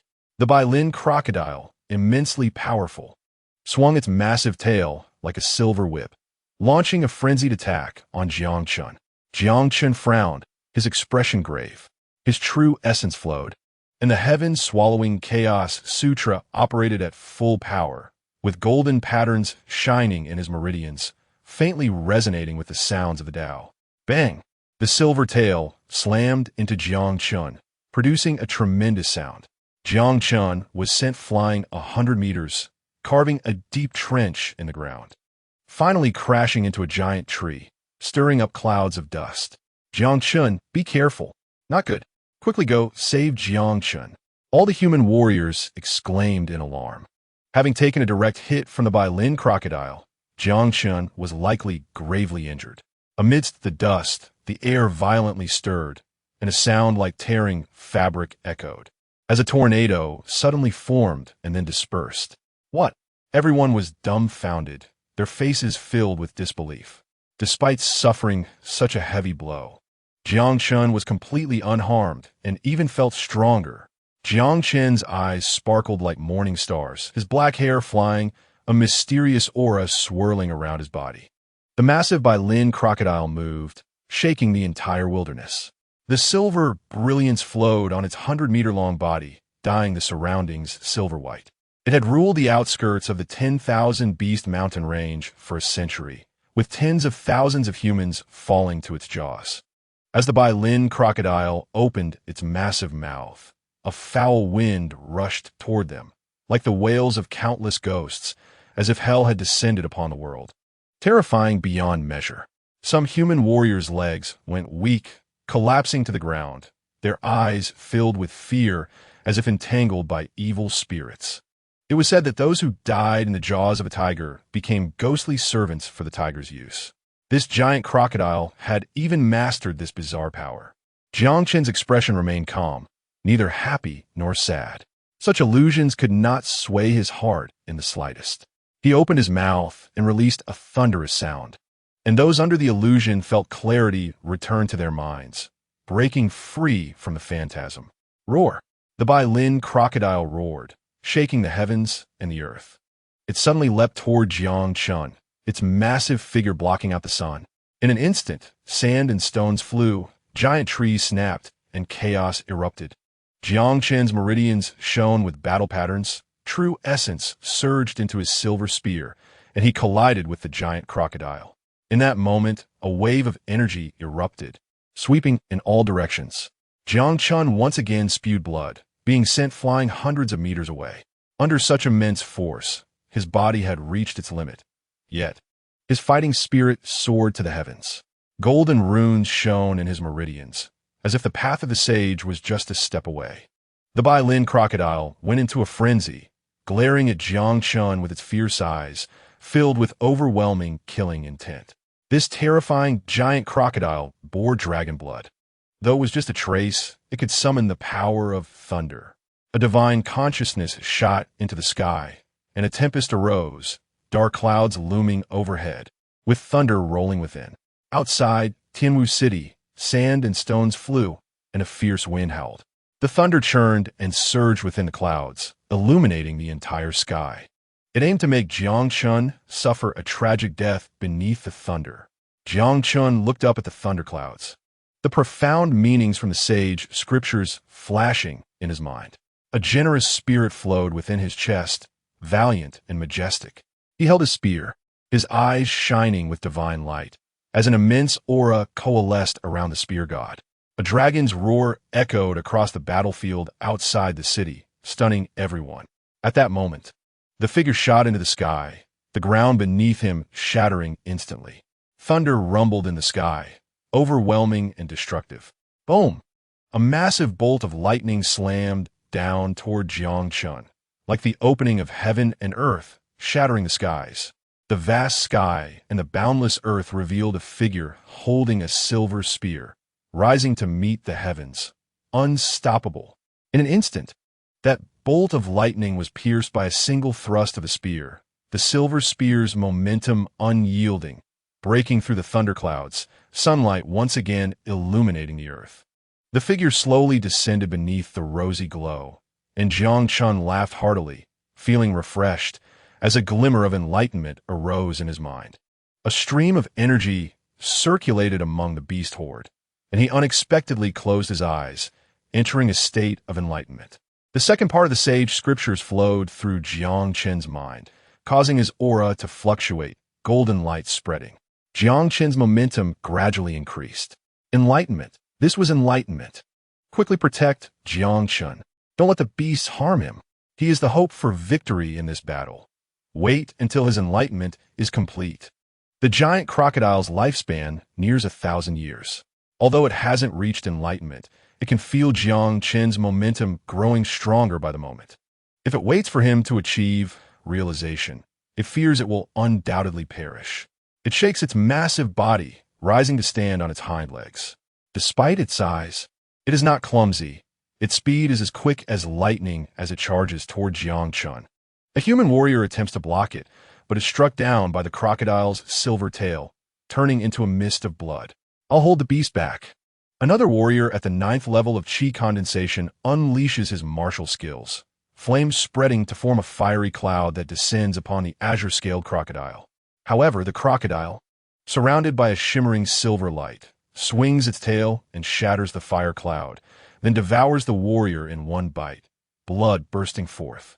Yet these warriors are fearless, one after another charging forward to buy time for Jiang Chen. Boom! One person, covered in blood, is swept away by the giant crocodile and crashes heavily against the rocks. Their body cracked, the weapon shatters in two, yet they still struggle to rise, wielding the broken blade to fight again, only to be turned into pulp beneath the crocodile's massive claws. Tell my wife not to wait for me. Another human warrior burns his true essence and charges forward. Mom, I'm sorry. I owe you so much. I'll repay you in the next life. I'm the only one left at home. I'll go first. Faced with such a beast, they are like ants, yet these people hesitate not, continuing to throw themselves into the fray like moths to a flame, willing to expend their last breath just to buy Jiang Chen a few seconds. On the city wall, countless residents of Tianwu City watch those warriors perish, tears filling their eyes. Where are the powerful warriors of the human race, those innate martial artists, and the talented scions of noble families? They had already fled Tianwu City upon sensing the beast's movements. Why is the world so unfair? With those experts gone, these chi condensation warriors are left to defend the city with their lives. If they were here, our human race would have hope. Wait for me. A human warrior hears his wife's cries behind him, yet he does not turn back. He brandishes his weapon and charges at the azure-scaled crocodile, only to be transformed into a mist of blood.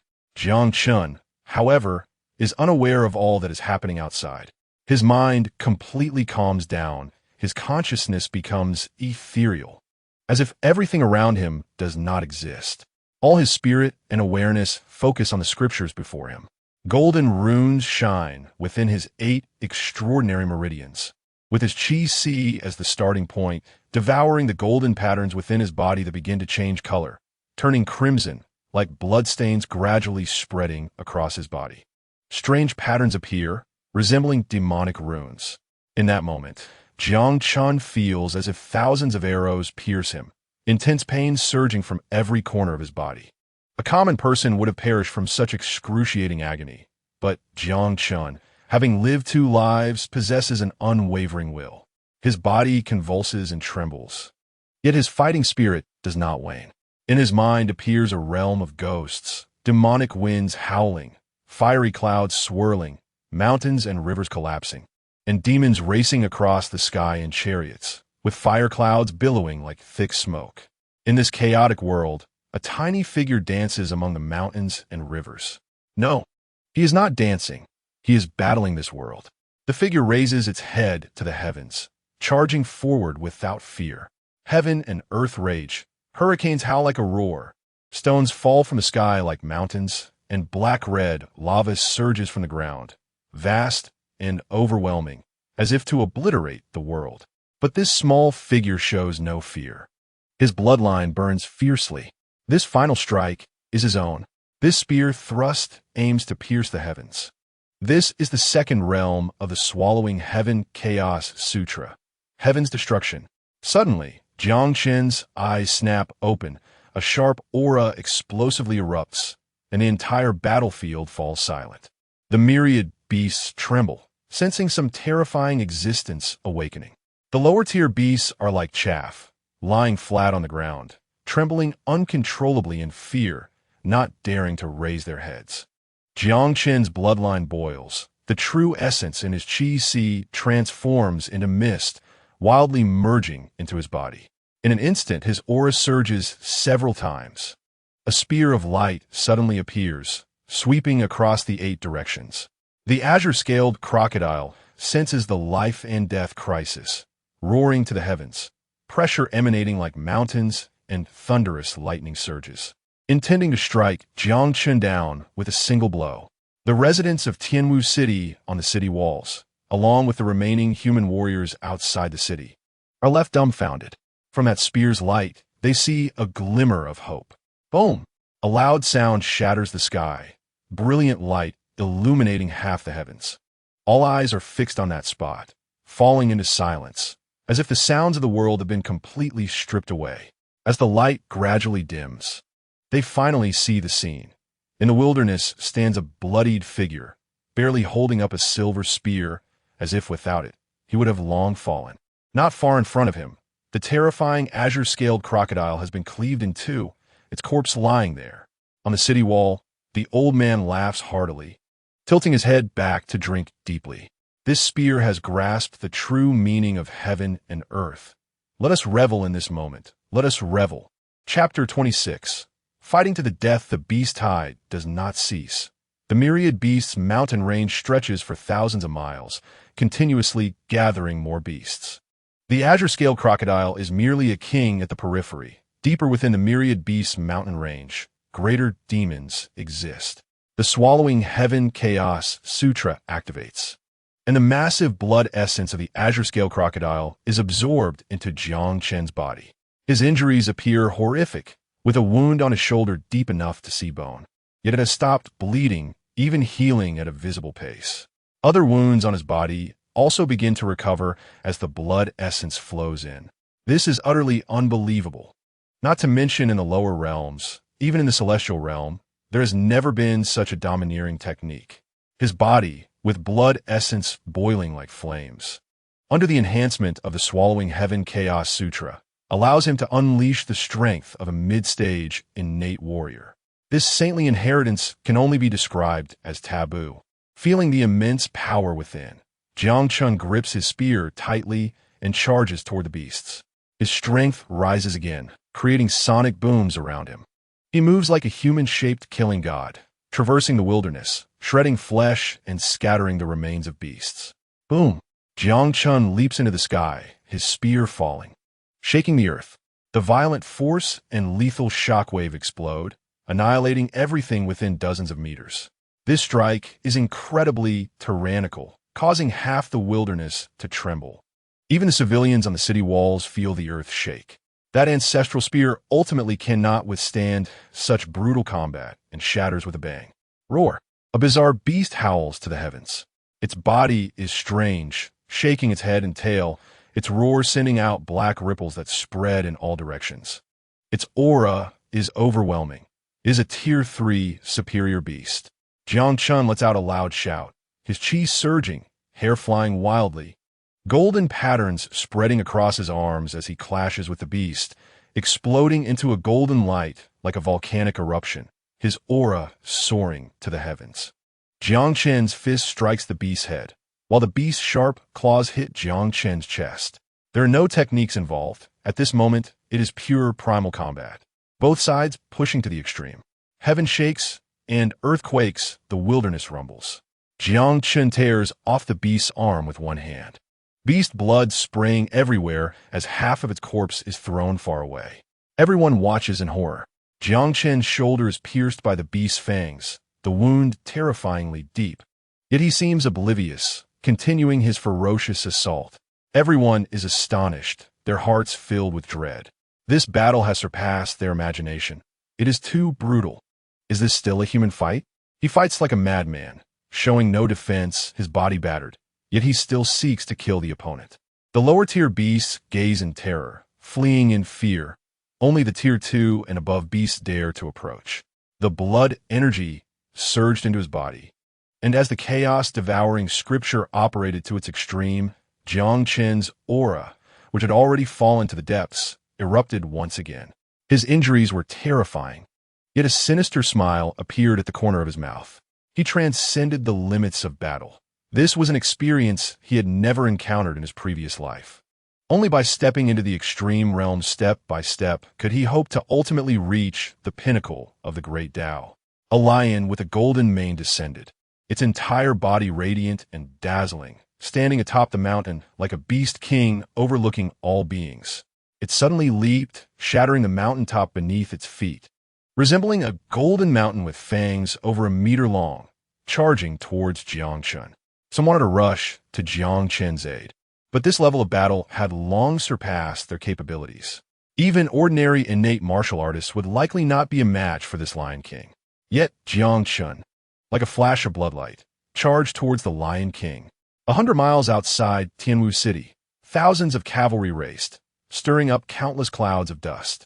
Their auras were powerful, with the weakest having a cultivation level of 10-fold chi condensation. And their leader's aura was unmatched, likely at the peak of the divine refinement stage. On a warhorse, Zhou Tianyuan, the city guard of Tianwu City, was anxious. The monster rebellion in the 10,000 Beast mountain range had forced him to rush to the nearest human garrison to seek reinforcements. However, despite his urgent gallop, he was still late. According to the scout's report, the monsters had breached Tianwu City yesterday, which meant that the million citizens of Tianwu City were in grave danger. Thinking of the dire situation in the city, his head spun, and he squeezed the horse's belly, desperately increasing his speed. As he drew closer, the dust hung thick over Tianwu City, and the roars of the monsters became clearer. The demon race had brought calamity to the world for thousands of years. How much suffering had the human race endured? How many cities had fallen? How many had died at the hands of monsters? Tianwu City was merely a small reflection of this tragedy. Filled with grief and anger, Zhou Tianyuan, still in his prime, already had gray hair, but so what? The trends of the world were like this. He silently mourned. His tears had long dried. He had made up his mind. If Tianwu City fell, he would personally go to the front lines and spill his last drop of blood for the human race. After an unknown amount of time, hundreds of figures appeared on the city walls. They were the civilians of Tianwu City. Zhou Tianyuan's heart surged with wild joy. Tianwu City had not fallen. Could it be that the beast tide had not yet arrived? No, he saw dust rising in the distance, the ground littered with monster corpses, and the roar shook the mountains and fields. Even though he was still miles away, he could sense the intensity of the battle. The major clans had already retreated. Who was guarding the city? As he got closer, He saw the wilderness outside the city running with blood, with crimson stains and scattered monster limbs everywhere. In the wilderness, a figure became increasingly clear. His shoulder was broken, his cheek was a bloody mess, and a terrifying wound ran through his entire back, blood pouring from him. Yet he stood tall, his killing intent pouring forth like a fierce storm.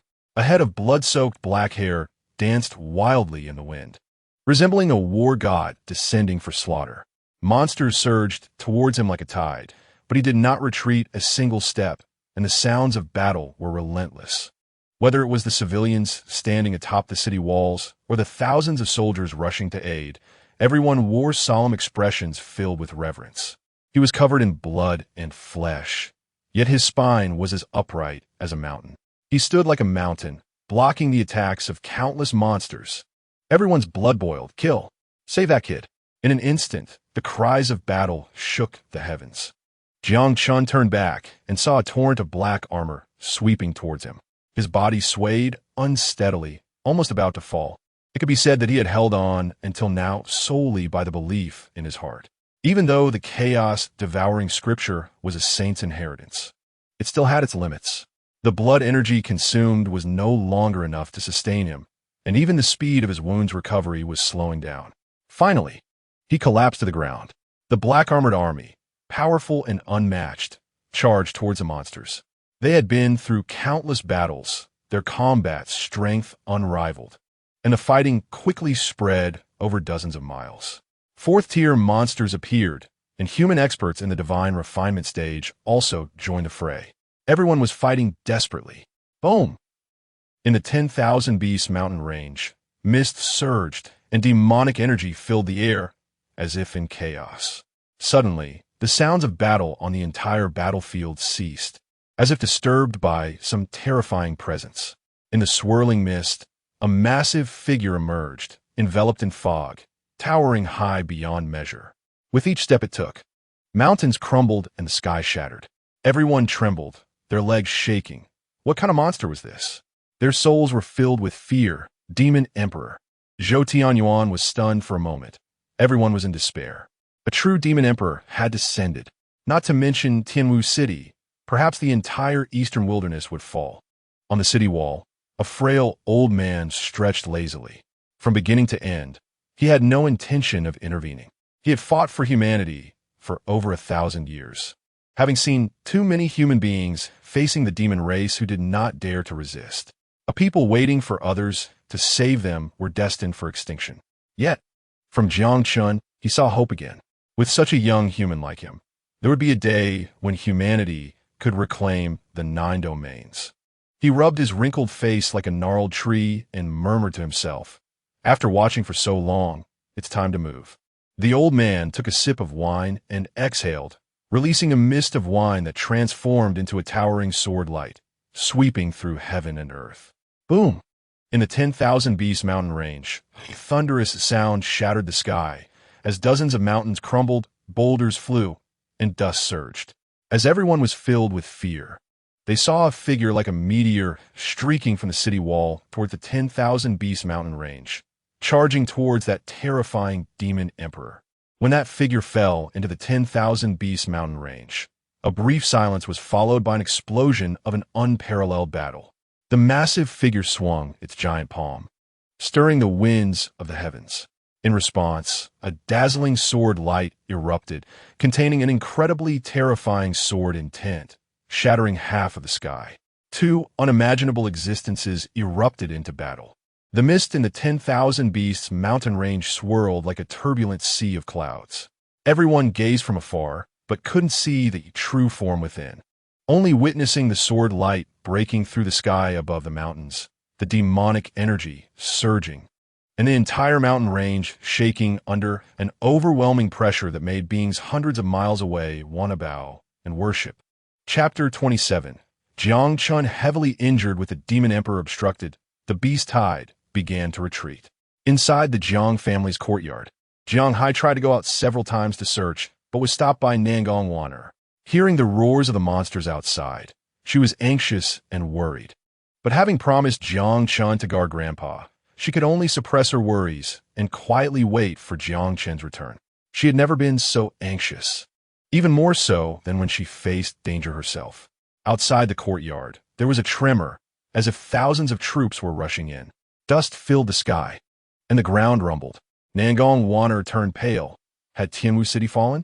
Nangong Waner leaped to the rooftop and saw a shocking scene. Hundreds and thousands of people were crowding in. In recent days, the residents of Tianwu City had been like ants about to be scorched to death by the blazing sun, having fallen into despair, quietly awaiting death. Unexpectedly, the city that seemed unable to hold was still standing. They stood atop the city walls, watching the young man fight bloodily, refusing to retreat. And thus they found a hero. In a coma, Jiang Chen was being carried, lifted, and surged towards Jiang Chen's home. The door was soon surrounded tightly. "Chenia, a horse!" Aged voice filled with pain rang out. Jiang Hai pushed through the crowd and rushed forward, supporting Jiang Chen's body. Nangong Wana looked at that figure, covering her mouth to keep herself from crying out loud. Her eyes already misty. He could still barely be called a person. His arm was torn open, his ribs sunken and clearly broken, with a wound on his back that even exposed his white bones. He lay in a pool of blood. If it weren't for his lingering aura, one would almost think he was dead. The city guard fed Jiang Chen a spirit pill to protect his heart pulse. "He is our hero. Without him, Tianwu City would have fallen." "Old Jiang, you have a good grandson. In the past, we were all wrong. Jiang Chen is the true hero, the hope for the future of Tianwu City." In everyone's eyes, there was genuine respect. At this moment, several elderly and respected figures parted the crowd. The leading elder looked at Jiang Chen, deeply moved, with a hint of guilt on his face. Elder Jiang Hai raised his head, his expression full of astonishment. "Old master, why are you here?" The old patriarch of the Jiang family shook his head and sighed. 10 years ago, Jiang Lai fought bravely. Now, 10 years later, Jiang Chen has once again turned the tide in a time of crisis. "I feel ashamed for your lineage." He then turned to the several elders beside him and said, "We need to go back and inform Jiang Chongling that half of the Jiang family's assets must be given to Jiang Chen's lineage. If he refuses, we will dismiss him as the family head." "Good, old master. Jiang Chen has bled for us. We cannot let him suffer any more grievances. As old men, we will put our faces on the line. I don't believe Jiang Chongling will not comply." Jiang Hai was stunned for a moment, tears streaming from his eyes. After enduring so many grievances over the years, it was finally coming to an end. All of this was bought with Jiang Chen's blood. But he felt heartache for his grandson. Even if he wanted nothing, he did not want his grandson to end up in such a miserable state. Nangong Waner parted the crowd and walked in front of Jiang Chen. Her expression was calm, but her tone was extremely cold. "Get out of the way." A middle-aged man, resembling a doctor, stepped forward. "I just checked the pulse.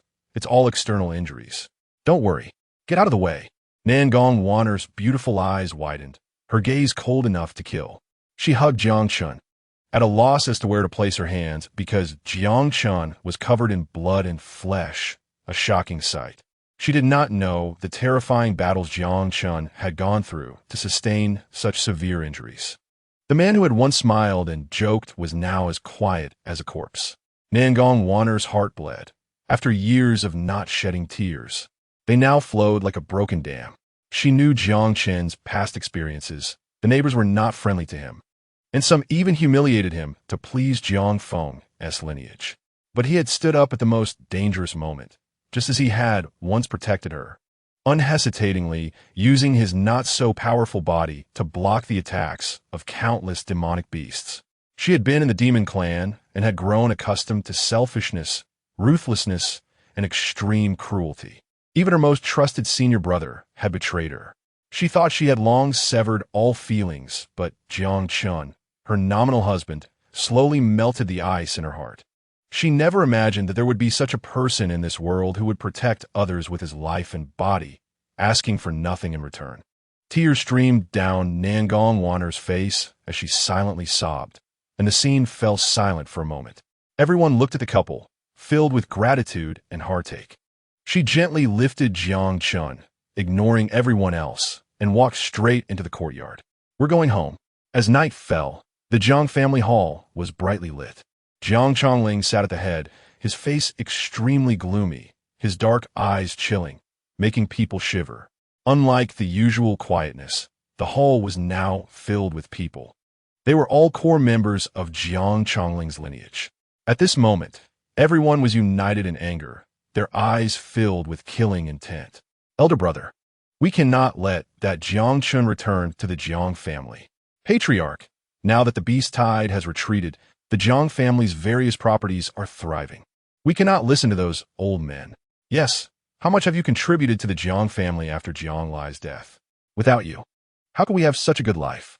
We absolutely cannot give half to Jiang Chen's lineage. Jiang Chen's gloomy expression softened slightly. Since everyone is united with me, I will share some good news. The crowd whispered among themselves. At this moment, what good news could there be? My son Jiang Feng has been accepted under the esteemed Lin Han of the Yunxia sect and will soon become an outer disciple of the Yunxia sect. This statement immediately caused the crowd to erupt in joy. Congratulations, Patriarch. Congratulations, young master Jiang Feng. Jiang Feng is extraordinarily talented. He is the future master of our Jiang family. Indeed, our lineage is the direct line of the Jiang family. How can we let petty people take over? What qualifications does a side branch member who barely condensed qi at 20 have to inherit the Jiang family assets? The clan members spoke up one after another, showering compliments. At that moment, a loud shout came from outside the hall, and the crowd instantly fell silent, all looking toward the source of the voice, eager to catch a glimpse of the Yunxia sect's prodigy. Shortly after, a proud young man dressed in luxurious clothes walked in, surrounded by several people. The woman beside him caught everyone's attention. It was Su Wei, who had once been engaged to Jiang Chen. He is indeed the prodigy of the Yunxia sect. He seems terrifying. Just by his aura, he has probably reached the spirit-refining realm. No wonder he is a great sex prodigy. Our Tianwu City's top expert is merely at the innate realm, and yet this Lin Han is so young and already this accomplished. It's simply terrifying. Compared to Jiang Chen, he is like a world apart. The young master follows Lin Han. His future achievements will surely be limitless. Perhaps he could even enter the spirit-refining stage. Spirit-refining stage? With our young master's talent and with Lin Han's guidance. Reaching the fusion stage is also possible. The crowd was filled with joy, as if one person had attained enlightenment and all their dogs and chickens rose to the sky. Jiang Chongling said lightly, "During this beast-tide assault on the city, under my command, our Jiang family suffered no casualties. This is not just due to my efforts, but also thanks to Lin Han from the Yunxia sect for his assistance. These old men are ungrateful and still want to divide our assets. They're trying to undermine our Jiang family from within. As the family head, I will never allow it. Come, drag him out." Several old men were dragged into the hall, their bodies covered in blood, battered and bruised, barely clinging to life. Two of them had even passed out, their lives uncertain. The one who brought them in was Jiang Feng, his eyes filled with cruel delight as he spoke softly. People like this who eat inside and spit outside have no right to remain as clan elders. Anyone who dares to talk about dividing our Jiang family's assets will face the same fate as these old fools. The old patriarch's face was covered in blood, his teeth knocked out and his arm broken.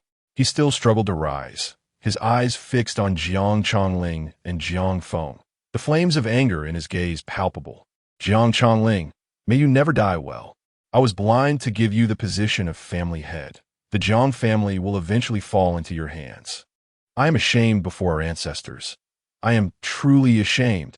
With a poof, a hole appeared in the old patriarch's forehead, dying on the spot, struck by Jiang Feng.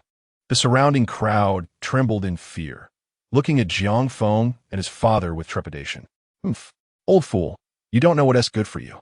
Our Jiang family will only soar to the heavens by following Lin Han. You all will surely rise to prominence as well. Anyone who dares to oppose again, don't blame me for being merciless." The crowd hurriedly bowed and worshipped. "We will follow the family head's arrangements, swearing loyalty without any second thoughts." Jiang Chongling turned around and bowed respectfully. "Young Master Lin, our Jiang family is willing to be your vanguard, swearing to give our all." "Very well. Then we can officially begin now." Lin Han nodded, his eyes cold as he scanned the crowd, as if he had something important to announce. Chapter 28. Midnight Killing Intent. Jiang Chen lay on the bed, his face devoid of color. Nangong Wan'er took out a spirit pill, radiating a golden aura, and fed it to Jiang Chen.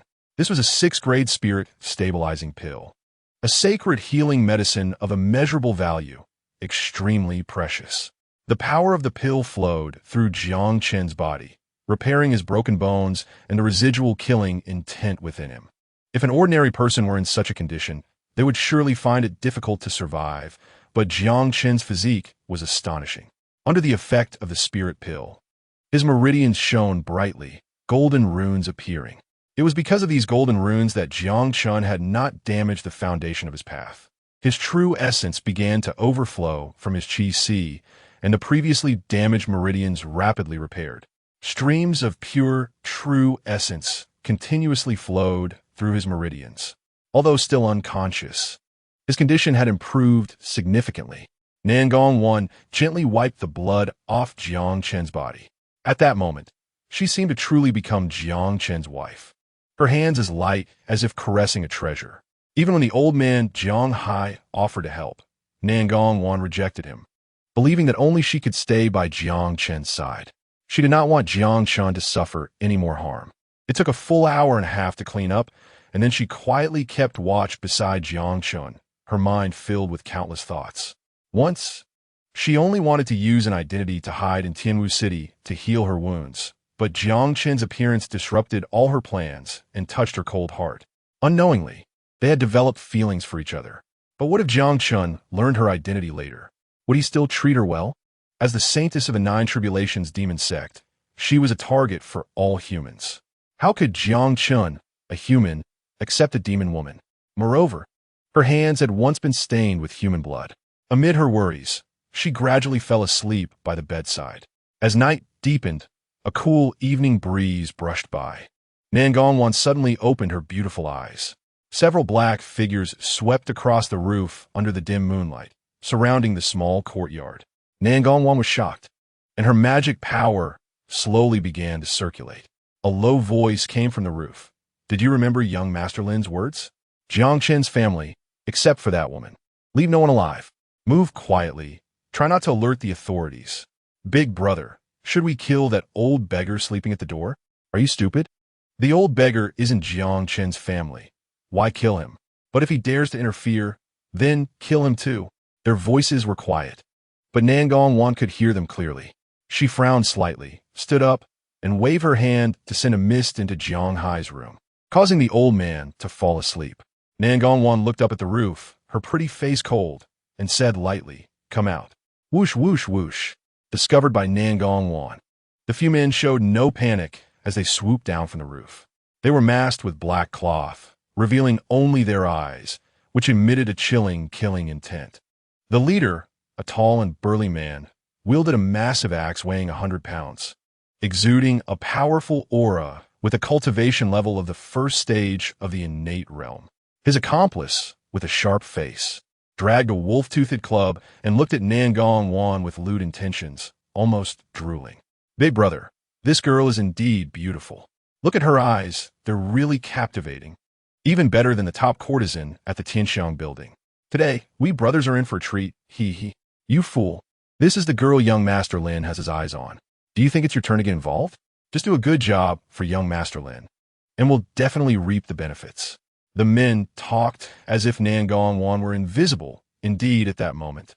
Her aura was like an ordinary person who had never practiced martial arts, which gave the black-clad men no sense of danger. A trace of disgust formed between Nangong Wan's brows as she coldly said, "If you don't want to die, get lost." Oh, the tall, black-clad man laughed. No wonder young Master Lin likes this girl. She's indeed feisty. I advise you to come with us obediently. Young Master Lin has taken a liking to you. This is a great fortune. Young Master Lin is a genius of the Yunxia sect. Follow him, and you will have wealth and honor. Nangong Wan's face showed anger. If it weren't for her concern about exposing her identity, she would have already made her move. Say it again, get lost, and I will spare your lives. The men burst into laughter. This little girl, a mere 1st-tier mortal, where does she get her confidence? Swish! A crystalline jade hand waved, sending one man flying backward, crashing heavily to the ground, spitting out a mouthful of blood. The man looked horrified. You're a martial artist. However, the leader of the black-clad men remained arrogantly defiant. What if you're a martial artist? Watch me capture this girl first, then go kill Jiang Chen and his grandchild. With a furious roar, he unleashed a white light from his arms and suddenly lunged at Nan Gongwan. This person was a master of the innate realm. His attack is swift as a shooting star. Nan Gongwan's eyes flashed with a killing intent.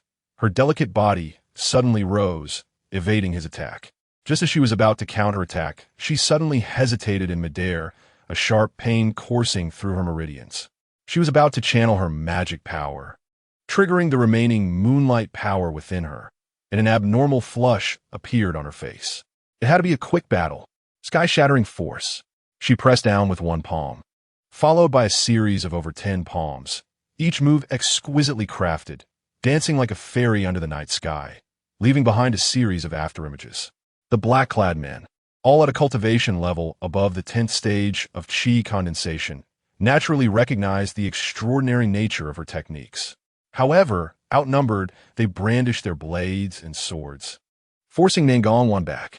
The burly man led the charge with a heavy fist, but when their fists met, Nan Gongwan trembled, and her delicate body retreated several steps, crashing heavily against the wall. Her chest heaved as she coughed several times, barely suppressing the turmoil of magic blood within her. You have some skills, little girl. I advise you not to resist any further. If I accidentally injure your beautiful body, young Master Lin will punish me. Nan Gongwan frowned. She exerted every ounce of magic power she could muster, her aura suddenly surging, vaguely reaching the innate level. A layer of purple light seemed to envelop her delicate body. Her momentum sharply increased, causing the grins on the faces of the black-clad men to vanish. They felt a pressure emanating from this stunning woman that filled them with fear, even more terrifying than Lin Han in the spirit refinement stage. How is this possible? The men exchanged incredulous glances, realizing they were facing an expert. Big brother, what do we do? One black-clad man sensed something was off and asked the burly man. The burly man's expression tightened. What are you afraid of? Don't hold back. Attack. Thunder and fire roared. Lightning flashed around his fist, creating a massive arc that enveloped Nan Gongwan in the darkness. Nan Gongwan suddenly waved her palms fiercely, the air swirling with a gust of force. When their fists met, an irresistible power swept towards the burly man, whose massive frame suddenly sank under the immense force, crashing backward with a loud bang against a large tree in the courtyard, causing leaves to scatter everywhere. The burly man awkwardly got up, feeling an intense pain in his chest, half of his body numb. As a master of the first stage of the innate realm, primarily focused on strength, he had been knocked away by this little girl with a single palm strike. This indicated that she possessed at least mid-stage innate cultivation. The burly man's eyes were filled with horror. Nan Gongwan aimed for a quick resolution. Her graceful figure surged forth, stirring up a fierce wave of energy as she charged at the black-clad man. Suddenly, her movement stalled. Puff! The moonlight power erupted again, and she suddenly spat out a mouthful of blood, her figure swaying, nearly unable to stand. The burly man was taken aback, then burst into uproarious laughter. Ha! I wondered why an innate master would be willing to marry a waste who only condensed chi at 20. It turns out she is injured. Little girl, now you can't escape. Nan Gongwan struggled to rise, enduring the intense pain within her. She said nothing, placing her palms in front of her, preparing for one last desperate fight. Hee, little girl, being too stubborn will only bring you suffering. The men grinned wickedly, stepping closer to Nan Gongwan. She was once again struck by the burly man, and facing so many opponents proved too much to bear. She retreated step by step, each direct clash causing her internal magic blood to churn. At this point, blood had already seeped from the corner of her mouth. The burly man's true essence surged into his arms, manifesting into a pair of enormous shadows that loomed over Nan Gongwan. Boom! At this moment, a powerful aura suddenly erupted, and the enormous light shadow shattered, the loud noise causing their ears to buzz. A tall figure walked out from the bedroom, still bearing traces of blood, but his eyes shone in the darkness. Everyone's pupils dilated in an instant. The burly man spoke in disbelief. Jiang Chen, weren't you severely injured? Chapter 29. Counterattack. If it weren't for that calming pill, Jiang Chen would have needed several more days to recover. But the immense medicinal power of the elixir accelerated his healing, mainly due to Jiang Chen's almost freakish recovery ability. In his unconscious state, Jiang Chen felt the delicate fingers of Nangong Wanner brushing over him, wiping away the bloodstains, along with her warm and soft body and the tears that dripped onto him. Nangong Wanner turned to look at Jiang Chen, her beautiful eyes revealing an undeniable joy. "You're okay now?" Jiang Chen gazed at the woman before him, taking in her pale face and the trace of blood at the corner of her mouth, feeling a surge of heartache as he gently said, "Although I'm not fully healed, taking care of these trash is no problem. Leave the rest to me." Nangong Wanner's eyes were misty, tears welling up as she realized that this was not an illusion or a dream. Every time she faced danger, he would appear, standing in front of her to protect her. A smile crept onto her lips. Inexplicably, whenever Jiang Chen was around, she felt an unprecedented sense of peace, as if all difficulties were no longer difficulties. Jiang Chen walked in front of Nangong Wanner and gently held her slender hand. "Wait for me. None of these people will survive." A few men in black felt a hint of fear. "Big brother, I heard this kid killed a third-tier beast outside the city. His strength is not to be underestimated." The burly man in black had a fierce gaze. "A bunch of useless trash. He's just a chi condensation warrior. How strong can he be to still be alive after such serious injuries? His luck is really good." "Jiang Chen, you were right about one thing. None of you will survive. Go." With the big brother's command, their fear vanished without a trace. A chi condensation warrior. Even if he broke 7 meridians, what could he do? He only relied on luck to kill a third-tier beast. If they used ambush tactics, it wouldn't be impossible to kill him. Kill. They brandished their swords and charged forward. Nangong Wanner felt her heart race again. "Be careful. They are all peak chi condensation warriors. They won't be easy to deal with." Jiang Chen smiled slightly. "Wife, don't worry. These few clowns can't hurt me." As soon as he finished speaking, his aura suddenly surged, like an ancient beast awakening. His body shot out like a bolt of lightning. They were all chi condensation 10th-layer warriors, with physical reflexes far superior to ordinary people, but Jiang Chen's speed surpassed their limits. In almost an instant, he arrived in front of them. His palms descended like falling stars, so fast that only afterimages could be seen. Before his fists even landed, the gust of wind they generated left everyone shocked and chilled. In the next moment, there were several loud explosions as a few men flew backward. Their swords and knives shattered like scrap metal. They coughed up blood from their mouths and noses, unable even to scream, their bodies exploding like paper, with ribs pierced by Jiang Chen's palm and internal organs instantly shattered, a horror beyond comprehension. Nangong Wanner's beautiful eyes sparkled with surprise. She stared for a moment, then snapped back from her shock and joy. In just a few days, Jiang Chen had grown stronger again. This was almost a miracle. And the man who created this miracle was right before her eyes. In this past month, she had watched Jiang Chen grow step by step to this point. Even for someone like Nangong Wanner, who had seen countless prodigies, she had to admit that Jiang Chen had entered the ranks of the top talents. Even though his current realm was only at the initial stage of chi condensation, with his terrifying growth speed, Jiang Chen would quickly surpass them. The leading burly man took 2 steps back, looking at the severed limbs and broken arms on the ground, his face full of disbelief. "You are definitely not at the initial stage of chi condensation. You are an innate warrior." The inheritance of the sage and the battle memories of his past life granted Jiang Chen combat power far beyond his peers. Between life and death, he constantly sought breakthroughs. The reason he was so severely injured in the city defense battle was largely because his opponent was no longer a beast, but himself. Only by breaking through himself could he truly reach new heights. "I'm only at the 2nd layer of chi condensation now, but your innate realm is nothing but an empty tower in my eyes." Sometimes, seeking progress blindly and having an unstable foundation actually limits your advancement. Jiang Chen assumed a boxing stance, ancient and weathered, with the flow of the Tao subtly present, comprehending the Tao through qi condensation, something unseen throughout history. A mere second layer qi condensation dares to teach me, an innate warrior? There's a world of difference between us. I don't believe you can defeat me. The burly man in black surged with true essence, stomping his foot, shattering the floor into dust. Like a ferocious beast, he wielded a large axe, cleaving towards Jiang Chen. The axe carried the force of wind and thunder, its attack unmatched, creating a gale. If it struck, even an innate warrior would surely die on the spot. But Jiang Chen's figure shifted slightly, his speed so fast that even Nangong Wanner couldn't see it clearly. The axe that was supposed to hit him landed beside him, deeply embedded in the ground. In the next moment, Jiang Chen's punch arrived, seemingly slow, but actually incredibly fast.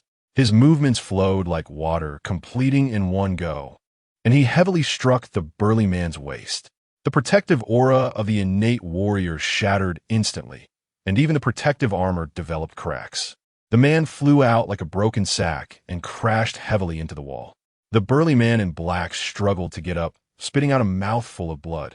His face pale, eyes wide in disbelief. Impossible, impossible. A realm apart. There's a world of difference. How could you possibly defeat me? How could you possibly hurt me? His heart felt like it was about to break, but only the intense pain in his body reminded him that all of this was real. Jiang Chen looked at him with a calm gaze, as if he were looking at a dead man. The burly man in black regained his senses, flames igniting in his eyes. Jiang Chen, I will tear you to pieces.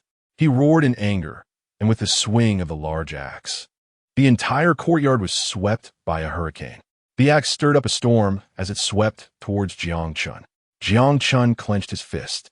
Streams of true essence flowed through his meridians. In the night sky, his body radiated golden light, like a deity in the dark night. Clang!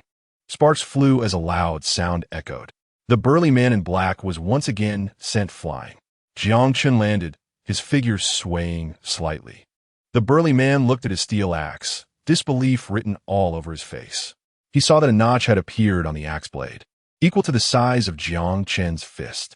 Could it be that Jiang Chen's fist was tougher than a steel axe? His mind was in turmoil, and his confidence crumbled in an instant.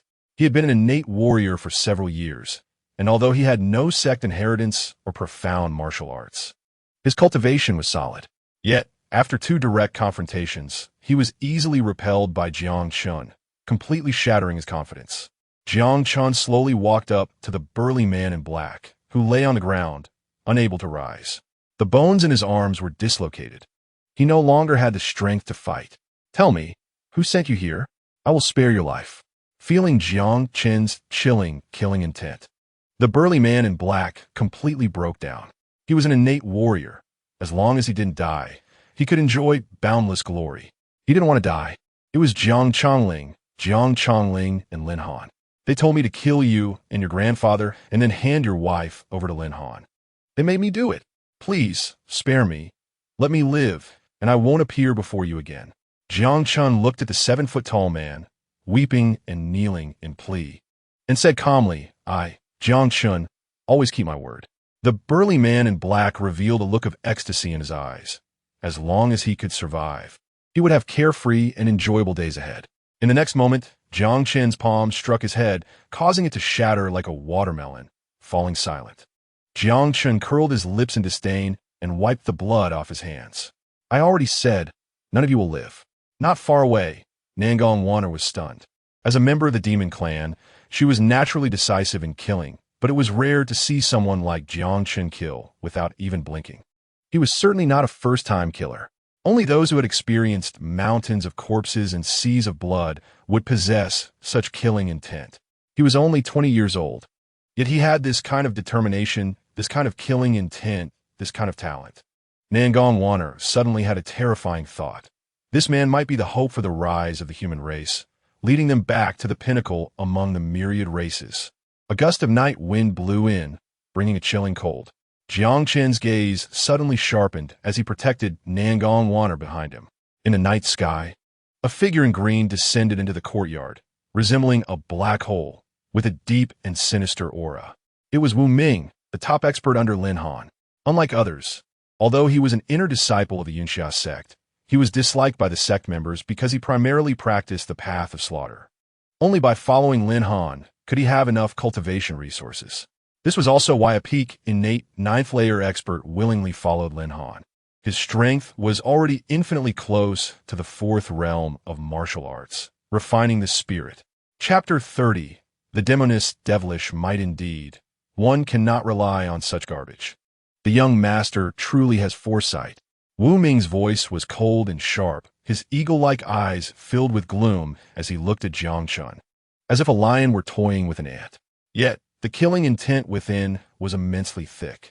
As his true essence flowed, his robe billowed, his aura far surpassing anyone Jiang Chen had ever seen.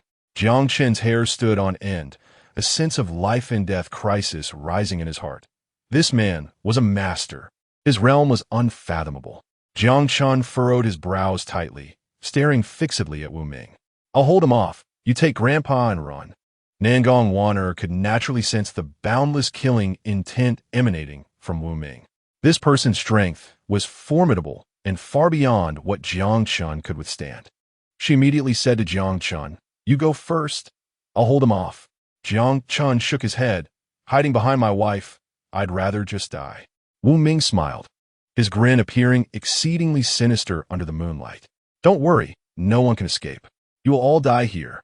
As soon as he finished speaking, a black longsword appeared in his hand, instantly unleashing millions of sword lights that sparkled brilliantly in the night, sweeping towards Jiang Chen like a dragon emerging from the sea. Jiang Chen's true essence surged, flooding into his 8 extraordinary meridians. In the darkness, his meridians transformed from golden runes to blood red, and in an instant, his blood energy surged. This was the second realm of the swallowing heaven chaos scripture, heaven's destruction. His aura suddenly soared, instantly surpassing the limits of gathering energy, reaching the heights of the innate realm. But the cost was equally immense. His meridians trembled amidst the boiling blood energy. Jiang Chen punched out, drawing on the power of the Tao, shattering the endless sword lights. But it was only for an instant. With a loud bang, Jiang Chen's punch was dispersed among the sword lights, and a torrent of overwhelming killing intent enveloped his entire body. Even though Jiang Chen's physique was strong, he began to shatter and be ground down by this sword light. An endless force of killing intent surged into his body. Amidst the intense pain, Jiang Chen demonstrated a magnificent punch, his blood energy surging, as if a pair of blood-red eyes opened behind him. The wind of his punch swept away countless sword lights, obliterating them. Wu Ming's move was broken, and a hint of surprise appeared in his eyes. "No wonder you're the genius who broke through 7 meridians. It's no wonder those few useless ones died at your hands. However, the gathering energy stage is ultimately too weak. Can you withstand my next move?" Jiang Chen knelt on the ground, his face pale. He had not yet healed, and with new and old injuries coexisting, they finally erupted. He coughed up several mouthfuls of blood, unable to stand for a long time. His voice was calm, yet resolute. "Wife, take Grandpa and go quickly. From now on, I can't take care of you anymore. Even if I die, I will make him pay a heavy price." Jiang Chen's last trump card was the Yin Chui array. He had left a backup plan. With a slight modification, it could transform into the killing-type array, heaven-covering array. However, correspondingly, within 100 meters around him, all life would be extinguished, including himself. Suddenly, a purple light shot up into the sky beside Nangong Wan'er. Above Tianwu City, dark clouds pressed down, obscuring the bright moon in the sky. The atmosphere of heaven and earth changed in an instant, with endless flying sand and stones rising from nowhere. Wu Ming's hair was disheveled by the fierce wind, and a look of horror arose in his eyes, as if he sensed an ancient giant demon was about to awaken. "Jiang Chen, I won't let you die." Nangong Wan'er's voice carried a kind of serene detachment. She closed her eyes, blood flowing from all 7 orifices. But as the blood flowed out, a faint purple light emerged from her body. Centered around her, a vast demonic aura erupted, shaking the entire world. In the night sky, dark clouds whirled, creating a massive and strange vortex that enveloped the entire Tianwu City. The old man outside casually waved his hand, covering the heavenly secrets. He smiled and nodded. I didn't expect this demoness to have feelings and loyalty. It's just a pity that her path of cultivation seems to have come to an end.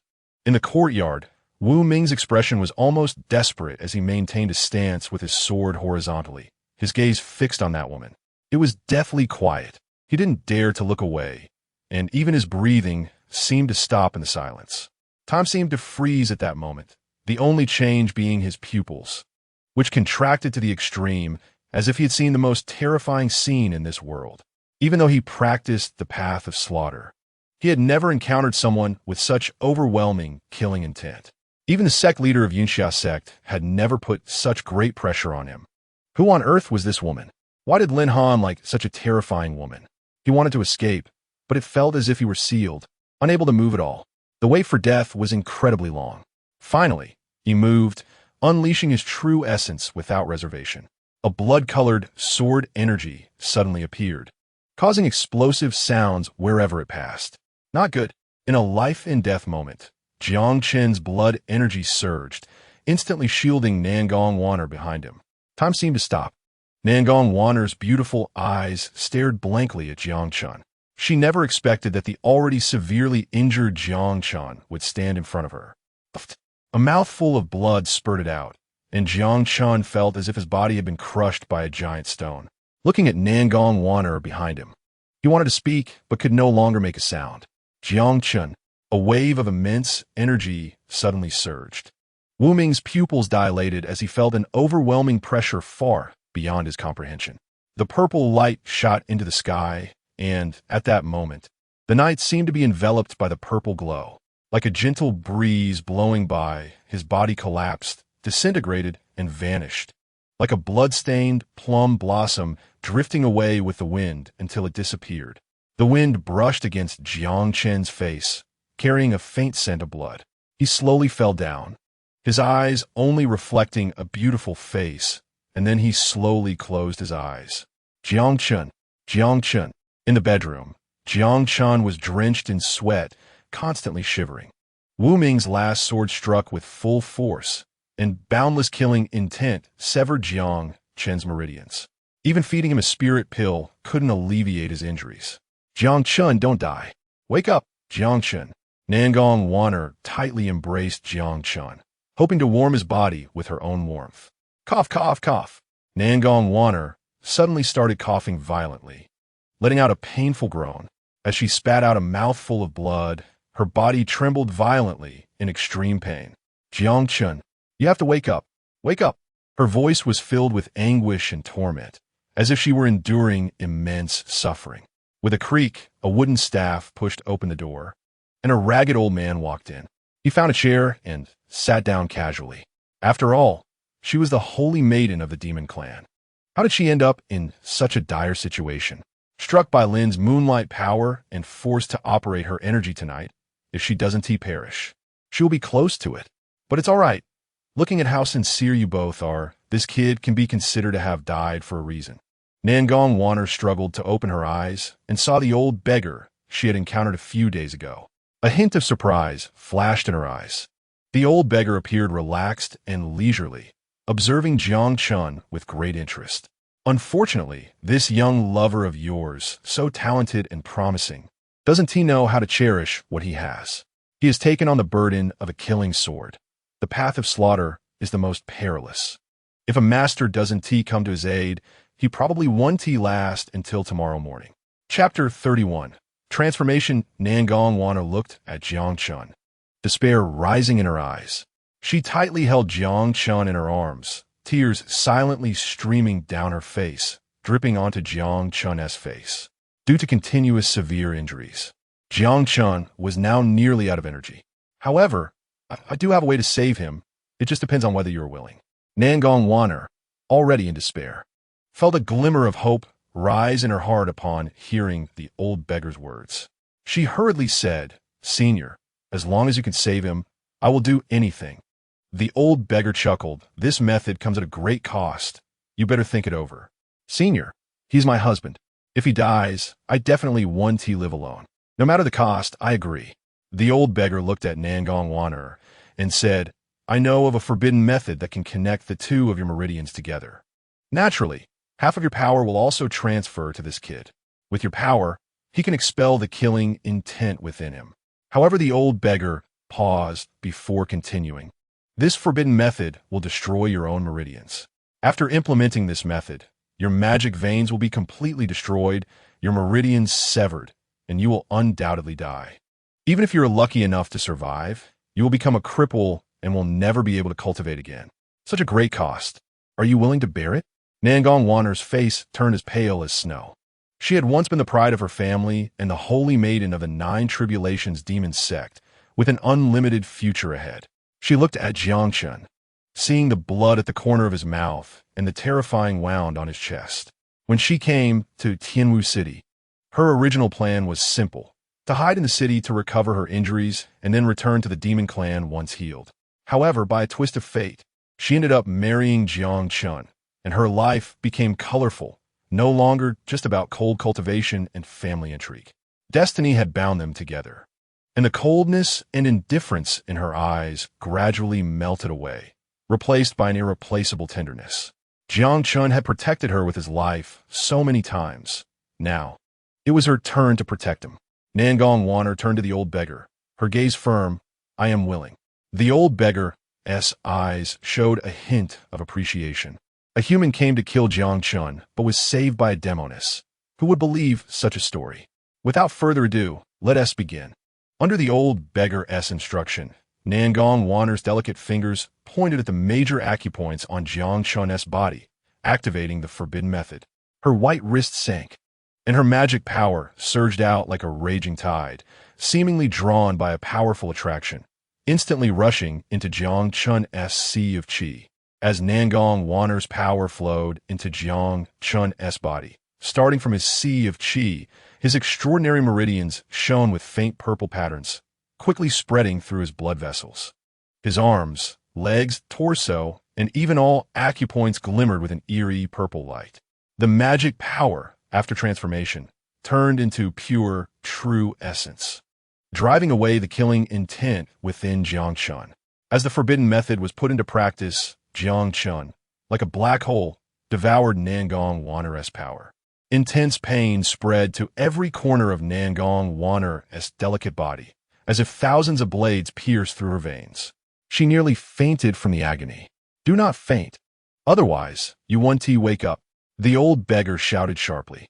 Nangong Wanner forced herself to focus, thinking that as long as she could save Jiang Chen, this pain was nothing.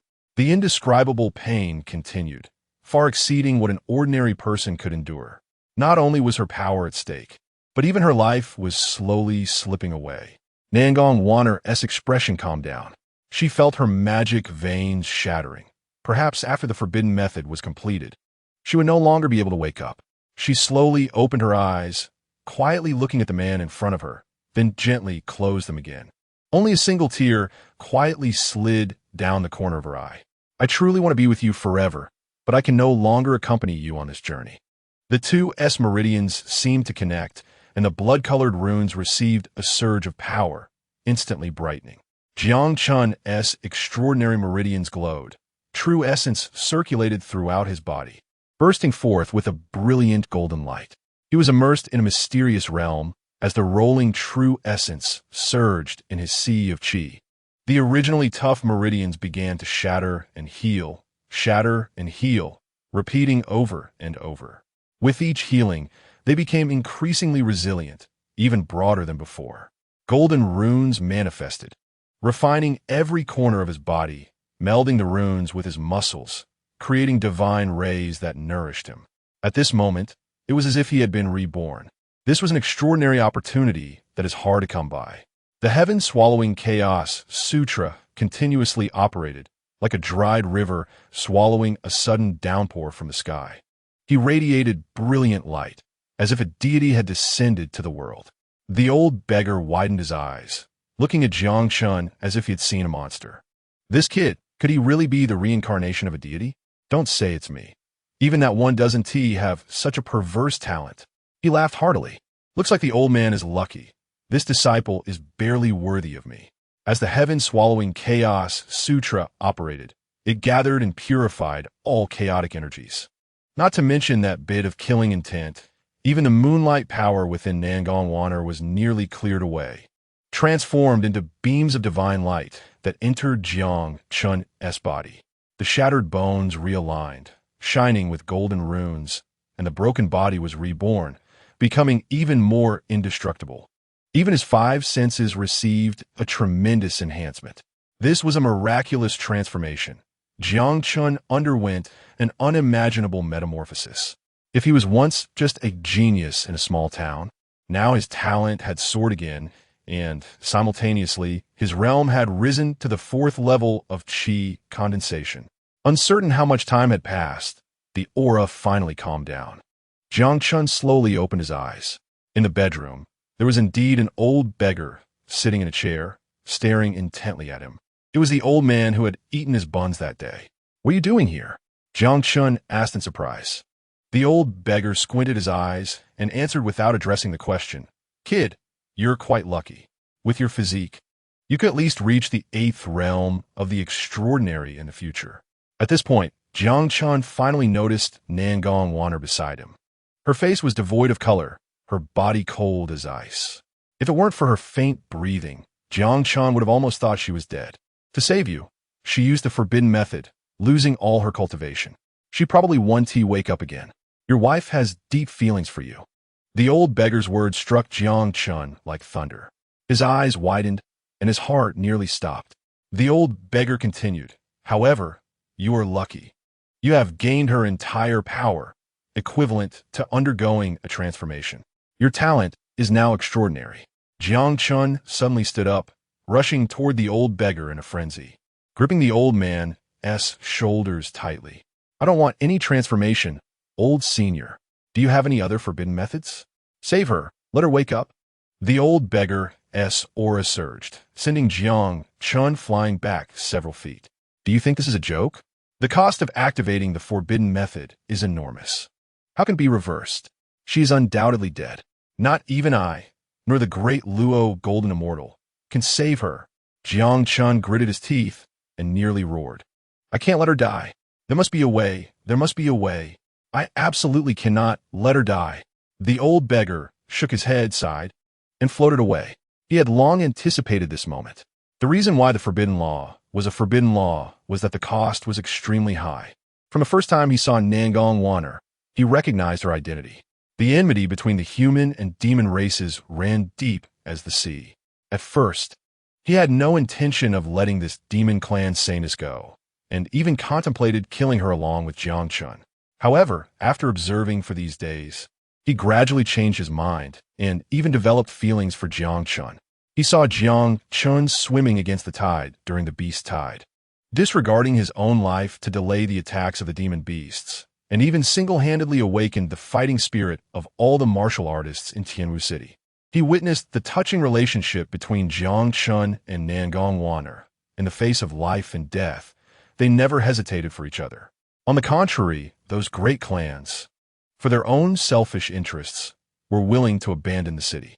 Even the Jiang family, the largest clan in Tianwu City, would rather send innate realm assassins to attack Jiang Chen's family than contribute to Tianwu City. In the end, when it came to the matter of whether to kill Nangong Waner, he hesitated. Just then, with the existence of this forbidden law, he casually mentioned it, but unexpectedly, Nangong Waner decisively agreed. He did not plan to inform Jiang Chen of Nangong Waner's true identity. With Jiang Chen's current talent, his future was limitless, and he definitely could not be with the demon clan's enchanting woman. Perhaps this was the best outcome. Chapter 32. Blood debt must be repaid with blood. Jiang Chen felt as if he had lost his soul, quietly holding the sleeping body. Her breath was so weak it was almost non-existent, like a sleeping fairy. Although her complexion was as pale as paper, it still could not conceal her world-shattering beauty.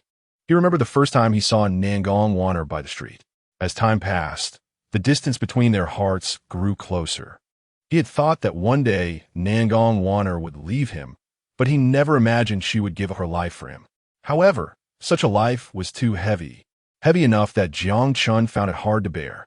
Although she was from the demon clan, compared to Jiang Chongling and those people, she was as pure as an angel.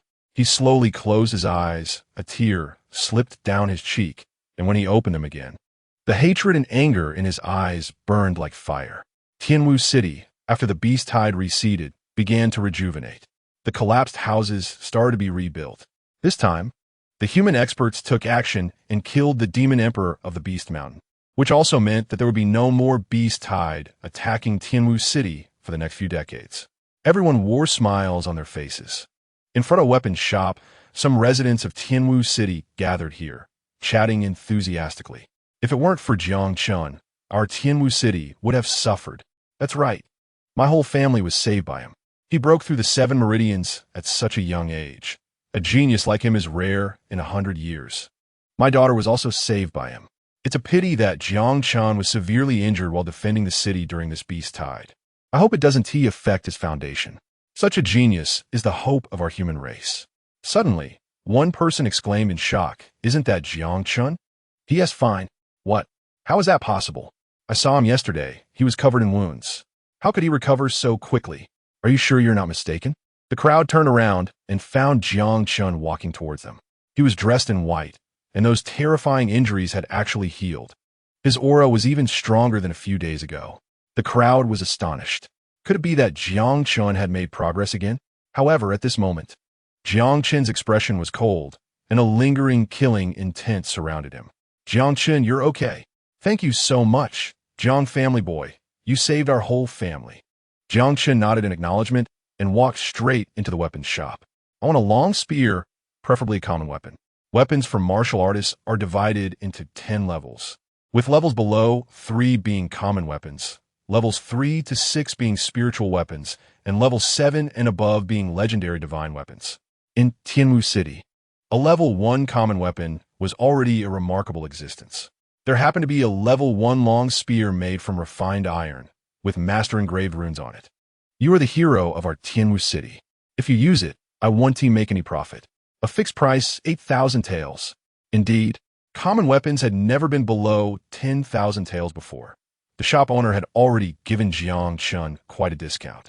I don't have silver. How about this?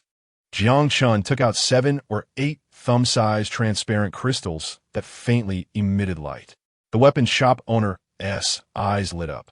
These crystals were the beast cores of 3rd-level demon beasts, each worth over 1,000 taels, and one was from a 3rd-level upper-tier demon beast, worth up to 3,000 taels. That's enough? I'll get you the silver. No need for change. Jiang Chen picked up the long spear and turned to leave. Jiang Chen, where are you going?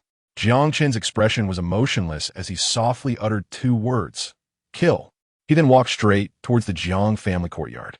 After a while, the crowd finally snapped out of their shock. Jiang Chen is going to the Jiang family to kill. What? Is it because of the past enmity with Jiang Lai and Jiang Chongling? I don't think so. How has the Jiang family treated Jiang Chen over the years? He must feel wronged and is going to seek justice from the Jiang family.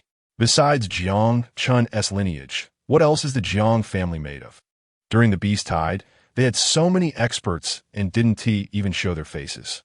Today, someone finally stands up for justice. They deserve to be unlucky. But wait, Jiang Chen is only at the initial stage of qi condensation. The Jiang family has several innate realm experts. Jiang Chen probably won't fare well. Let us hurry and follow. Jiang Chen saved us. We can't let him suffer. Yes, we must repay his kindness. We can't watch our benefactor face misfortune. Soon, a crowd gathered behind Jiang Chen, and as they got closer to the Jiang family mansion, the crowd continued to grow. In the end, there were even hundreds of people. Some had already reached the qi condensation stage, while others were merely commoners at the body forging stage. Their weapons were diverse, including swords, spears, halberds, and even sledges and sickles. They were fierce and vowed to stand with Jiang Chen through thick and thin.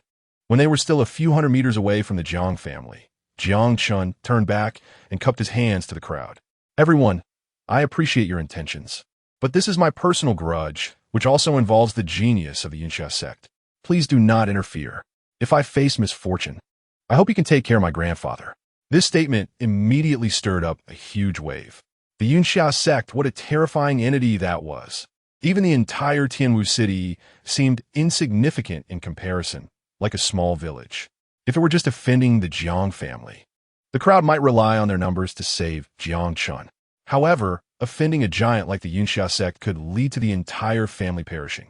Although they were filled with passionate blood, they still had elderly, women, and children to consider. Someone stepped forward to dissuade him. Brother Jiang Chen. Taking a step back leads to broader horizons. The Yunxia sect is high above, like a deity. We can't provoke them. Just endure it. Yes, Brother Jiang Chen, you have broken through the 7 meridians. Your future is bright. Why throw it all away for a moment of anger? Jiang Chen's killing intent surged, and the crowd fell silent. The debt of a murdered wife cannot be forgiven. Blood debts must be repaid with blood. Please do not stop me. Let us part ways here. Inside the Jiang family mansion, it was merry and festive. Dozens of beautiful women danced seductively, their clothes nearly stripped away. Jiang Chongling drank heartily, embracing beauties on either side, while the clan members raised their cups in flattery. In their eyes, Jiang Chen's family had already been exterminated. After all, what kind of trouble could an old man and a severely injured Jiang Chen stir up? Father. In the Jiang family hall, Jiang Feng rushed in anxiously, his face full of worry. Father, the few people we sent out yesterday haven't returned all night. Could something have happened? Jiang Chongling's essence trembled, and the alcohol dissipated. As a second realm innate expert, his physique was extraordinary. He could drink 1,000 cups without getting drunk. What trouble could there be? Jiang Chen is just a mere initial stage qi condensation martial artist. Even if he broke through the 7 meridians, how strong could he really be? Moreover, with the first expert under young Master Lin, Wu Ming, standing guard, he is a disciple of the inner sect of Yunxia sect, and his strength is unfathomable. Jiang Feng also remembered that person in green, who primarily practiced the path of slaughter with battle power comparable to the divine refinement stage, which made him feel relieved. Indulging in wine and revelry. Boom! With a loud crash, the door of the Jiang family courtyard was shattered by a devastating aura, and several members of the Jiang family fell to the ground, spitting blood, their lives uncertain. An angry shout rang out from outside, shaking the surroundings like thunder. Jiang Chongling, Jiang Feng, come out and die. Who dares to invade the Jiang family and risk their life? Several angry shouts came from inside the hall, and more than 10 dancers were frightened and fled in all directions. As the dust settled, a figure appeared at the entrance of the Jiang family, standing tall, holding a silver spear, exuding a strong aura. Jiang Chongling's pupils suddenly constricted. Jiang Chen. Chapter 33. Tragic death. Dozens of figures quickly surrounded them, wielding swords and blades. With true energy flowing, all of them late-stage qi condensation warriors, and a few had even reached the early stage innate realm. A strange smile appeared on Jiang Chongling's face as he stood up and walked into the courtyard. Jiang Chen, they say you are foolish. I didn't believe it before, but now I do. If I were you, I would have fled last night and hidden away, perhaps living a few more years. Unexpectedly, this fool dares to come to my door to seek death? Utterly foolish, utterly foolish. Jiang Feng followed behind Jiang Chongling, a sinister smile appearing at the corner of his mouth. He had always worried about Jiang Chen's revenge, but he never expected him to throw himself into the trap. Blood debts must be repaid with blood. Today, both of you must die. Just you? Ha ha ha. Jiang Chongling laughed loudly. Not to mention I have dozens of guard by my side. Even I am a second-layer innate warrior. A mere early-stage qi condensation dares speak such wild words? Jiang Feng wore a smug expression. Jiang Chen, don't think that just because you've opened your meridians, you are invincible. Reaching the qi condensation stage at 20. Even if you break 7 meridians, what can you do? I am a #1 genius of the Jiang family. You offended me. You offended young Master Lin of Yunxia sect. There is only one way for you to go. My father has already expelled you from the family. Now you're just a homeless dog. If you kneel down and beg me to spare you, I might let you off. Otherwise, I will tear you to pieces. The dozens surrounding Jiang Chen had true energy surging, their eyes fiercely staring at him. They were eager to show their worth in front of the head of the family. If they could catch young Master Lin's eye, they might have a chance to rise to the top. Jiang Feng, 2 months ago, you plotted to trick me into the 10,000 Beasts mountain range. If it weren't for the favor of fate, I would have long been dead in the mouth of a demon beast. You have repeatedly schemed against me to seize the Jiang family's wealth, and because of you, I lost my wife. I should have taken your life long ago." Jiang Feng was pierced in the middle, killing intent surging in his eyes. "Yes, I did all that. So what? Now you're just a lost dog. You're still in the early stage of qi condensation, a waste. I have already broken through to the 10th level of qi condensation.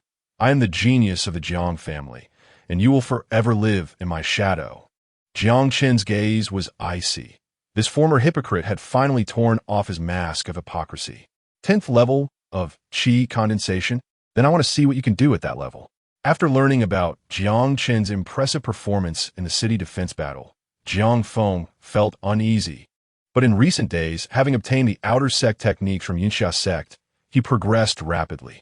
Facing an early-stage qi condensation with his peak qi condensation, he naturally felt more confident, especially with so many people present.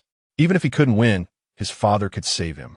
Moreover, after Jiang Chen broke through 7 meridians, many said he was the true #1 genius of the Jiang family. Today was the perfect opportunity to reclaim his title. Jiang Feng stepped forward. "All right, I will let you know the gap between us. I will personally kill you, the lost dog." Jiang Feng drew his long sword, and as true energy gathered, the true energy within him surged, an invisible aura spreading out, creating gusts of wind. He soared with his sword, clouds and haze for 1,000 miles. Above Jiang Feng's head, clouds and haze gathered, with sword energy appearing among them. As a major sect of the Eastern Wilderness, even their outer sect techniques reached Tier 3, and Jiang Feng entered the basics in just a few days, showcasing his talent. Jiang Chongling wore a proud expression. "See, my son is the true genius of the Jiang family. He will surely become the strongest in Tianwu City." Jiang Chen, the clouds and haze, carrying sword energy, howled towards Jiang Chen, like a ferocious dragon opening its fangs, ready to swallow him whole. Yet Jiang Chen stood still, holding the long spear, seemingly stunned by Jiang Feng's momentum. Just as the sword energy was about to shred Jiang Chen into pieces, his figure suddenly vanished from the spot. Not only did Jiang Feng not see it, but even Jiang Chongling's vision blurred. What?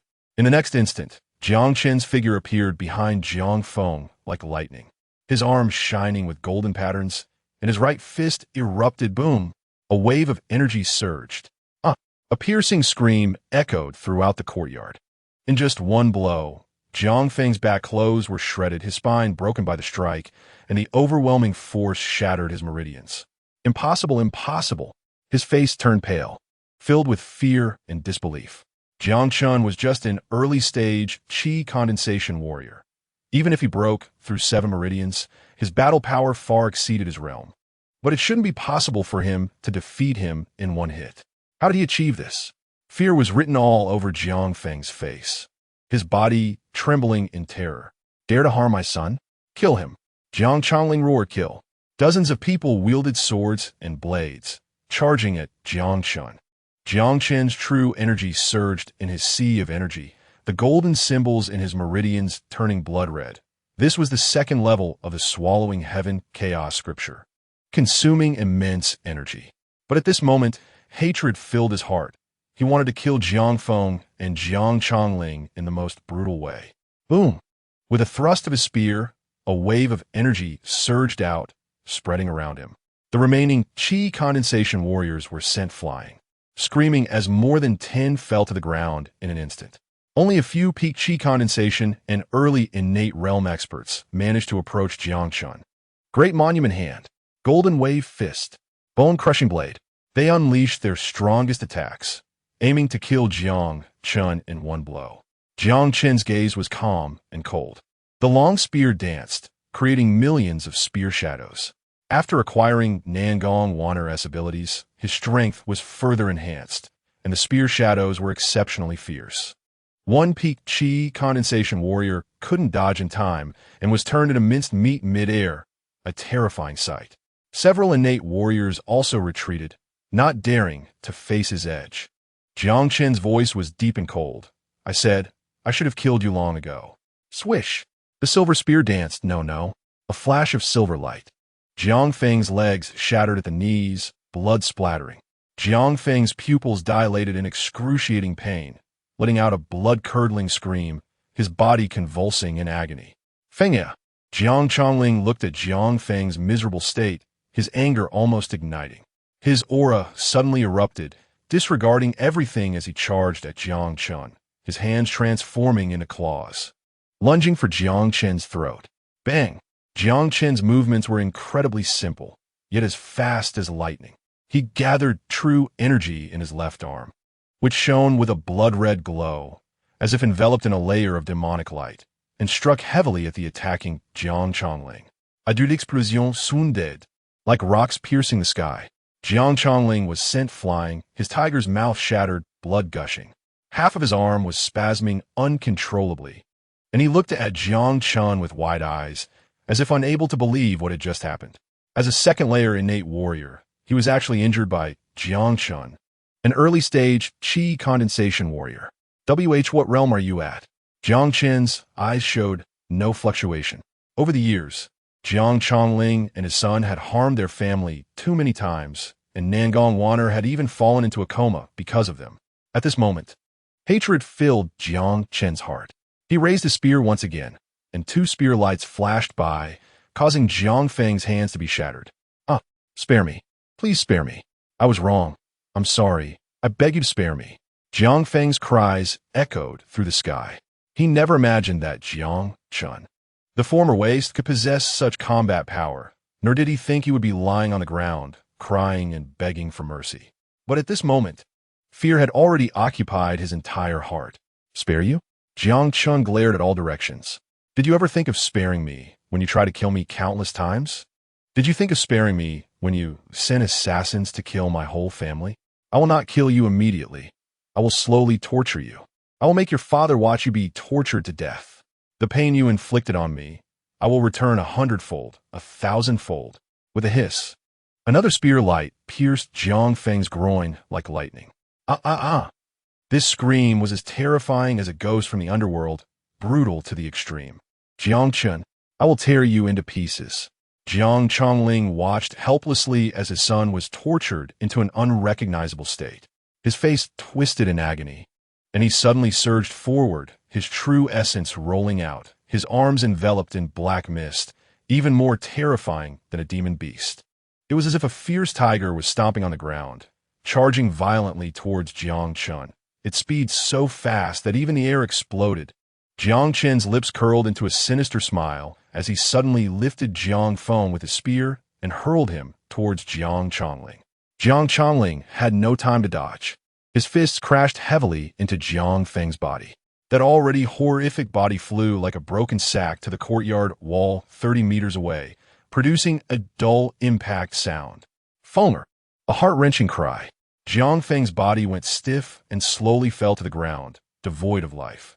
Chapter 34 Revenge. Jiang Feng slid down like a dead dog, leaving a trail of blood on the wall, blood frothing from his mouth, utterly tragic. Jiang Chongling looked at his son's miserable state, trembling all over, his heart shattered, his face pale to the extreme, watching Jiang Feng gradually lose his breath. He was driven mad with hatred. This was his only son, yet he died before his eyes, even killed by his own hands. How could he not be sad? How could he not be in pain? He had done evil all his life, but never expected such a tragic scene. Jiang Chongling staggered to his feet, his eyes fixed on Jiang Chen, his expression filled with raging anger and hatred. He roared like a madman. Jiang Chen, I will slice you into 1,000 pieces. I will make you die without a burial place. Jiang Chen's gaze was extremely cold as he looked at Jiang Chongling's crazed expression. Jiang Chongling, it's your turn now. Waves of energy appeared out of nowhere, and after infusing true essence, the ordinary spear gradually turned crimson. Jiang Chen's momentum also steadily increased. Jiang Chongling's entire face twisted with anger. Everyone attack. Whoever kills Jiang Chen will be rewarded with 50,000 taels. Everyone was momentarily stunned, and their eyes lit up with wild joy. 50,000 taels, what a huge sum. Even those innate masters earned only a few thousand taels a year. Go!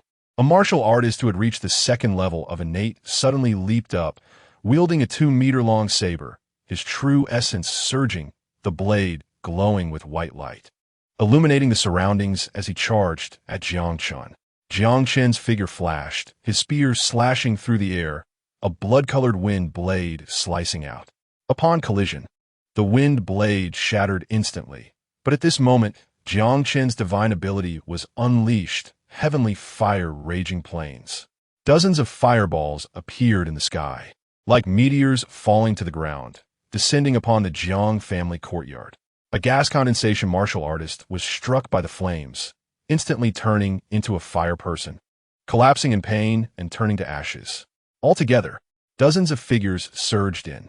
Jiang Chen's moves were infinitely lethal. Wherever his spear passed, countless blood flowers splattered.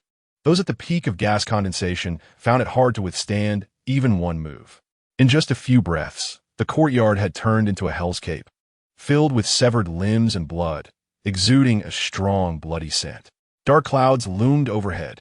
A roar filled with endless hatred erupted. Jiang Chenling's face was twisted, and black mist surged from the ordinary sword in his hand as he charged at Jiang Chen. The two forces collided heavily. Boom! It sounded like the clash of metal. And then visible shockwaves exploded, cracking the ground beneath them. Several other innate masters also swung their blades, and in an instant, the courtyard was filled with sword energy and saber light. Waves of energy surged, emitting one intense flash after another. The surrounding buildings were affected by the shockwaves, cracking and collapsing one after another. Jiang Chen was fighting within. The battle was too intense. Just looking at the aftermath made it clear how dangerous it was. Jiang Chen was outnumbered. He might not be a match for them. Alas, although he was a genius, he was too reckless.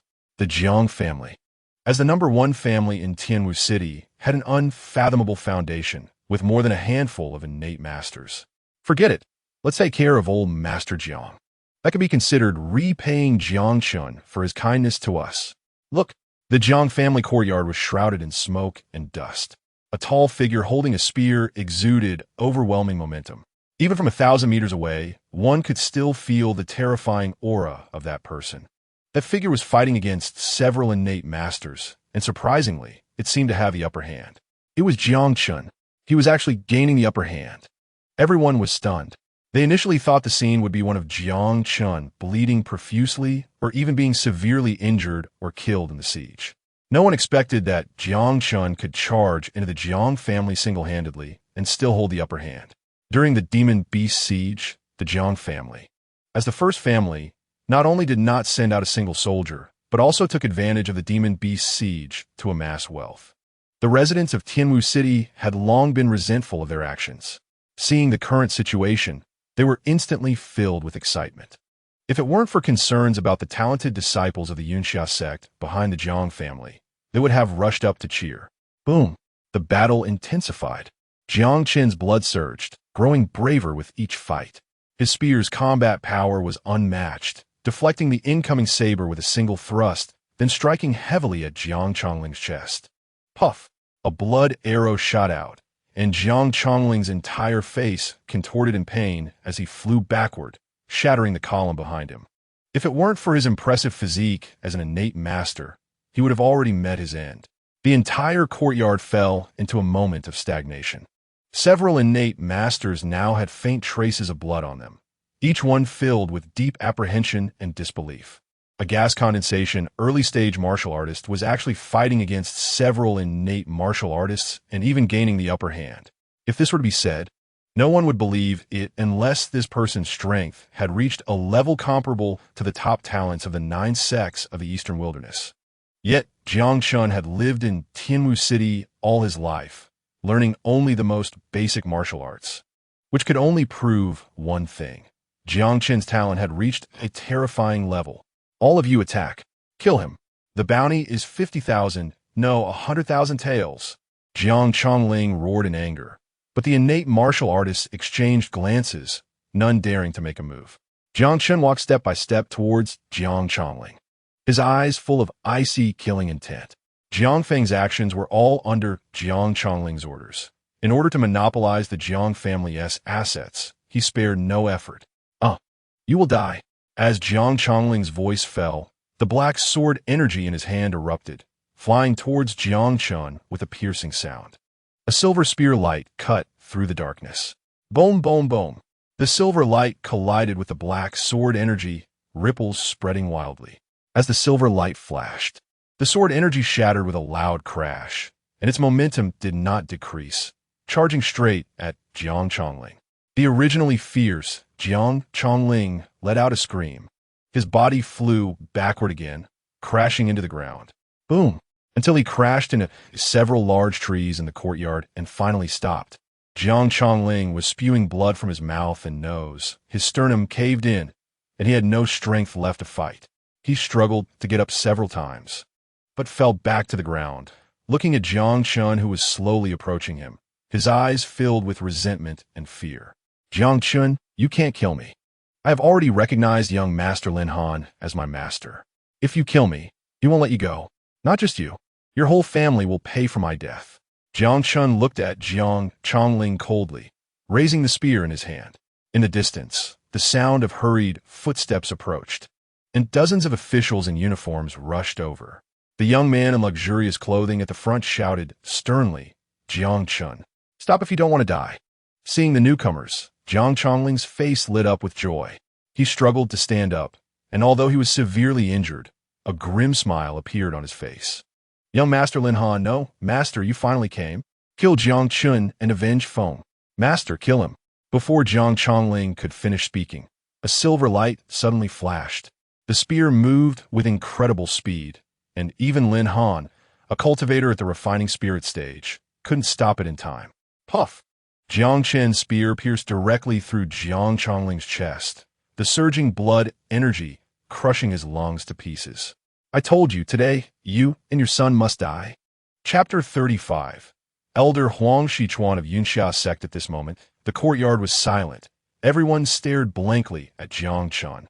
None of them expected him to dare kill Jiang Chongling in front of Lin Han.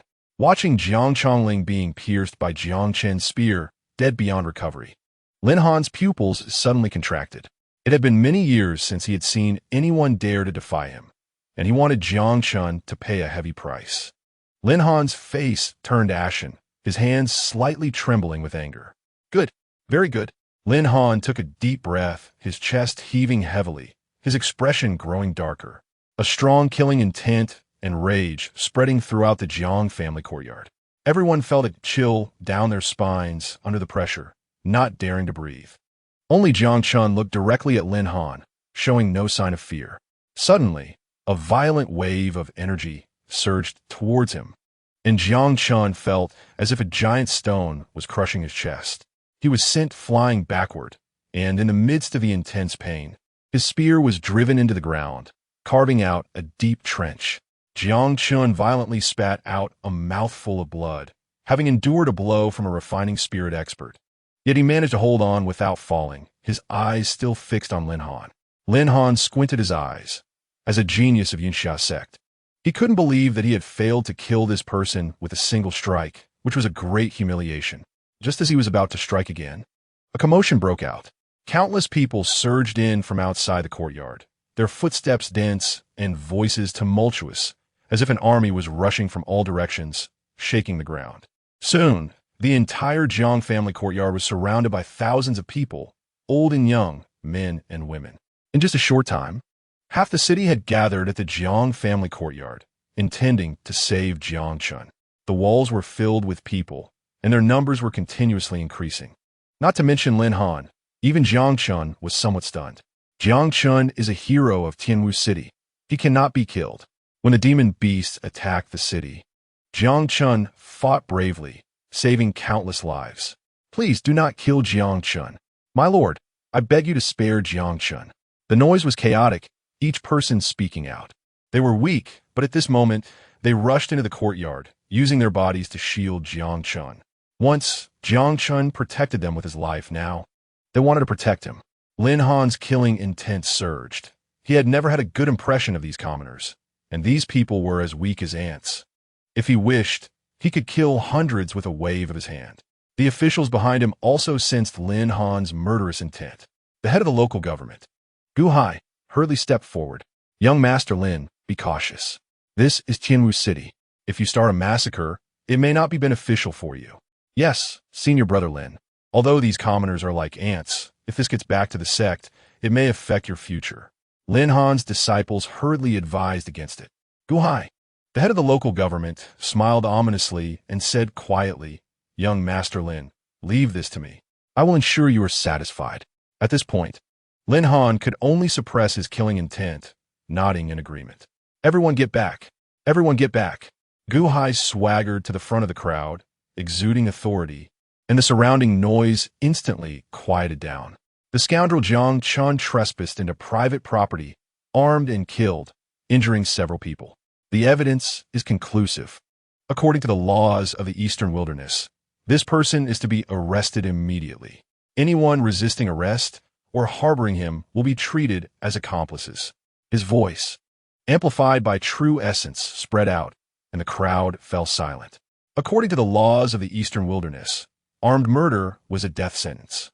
No matter how righteous the cause, could righteousness surpass the law?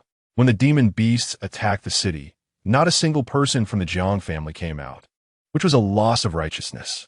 Collecting surrounding businesses at a low price was merely a loss of morality. And expelling Jiang Chen's lineage from the Jiang family was just family infighting. Yet, Jiang Chen avenging his family was a violation of a law. How ironic. But what of it? Since ancient times, heroes have often been from the grassroots, while the treacherous have often been scholars. This local official changed the nature of the matter with just a few words, watching as the tide of people around Jiang Chen retreated. Lin Han's face revealed a sinister smile. One could imagine that once Jiang Chen was arrested, he would have no way out. The city lord is here. The city guard is here. In the distance, the crowd parted to reveal a dozen figures approaching. Among them, one figure caught Lin Han's attention, his pupils dilating, a cold sweat breaking out on his back. It was Huang Shichuan, the guest elder of Yunxia Sect's Danxia Hall. How could he be here? Guhai, why are you here instead of at the government office? Guhai hurriedly turned back, smiling respectfully. I, your subordinate, greet the city lord. I received a report and came here to handle matter. The speaker was Zhou Tianyuan, the city lord of Tianwu City.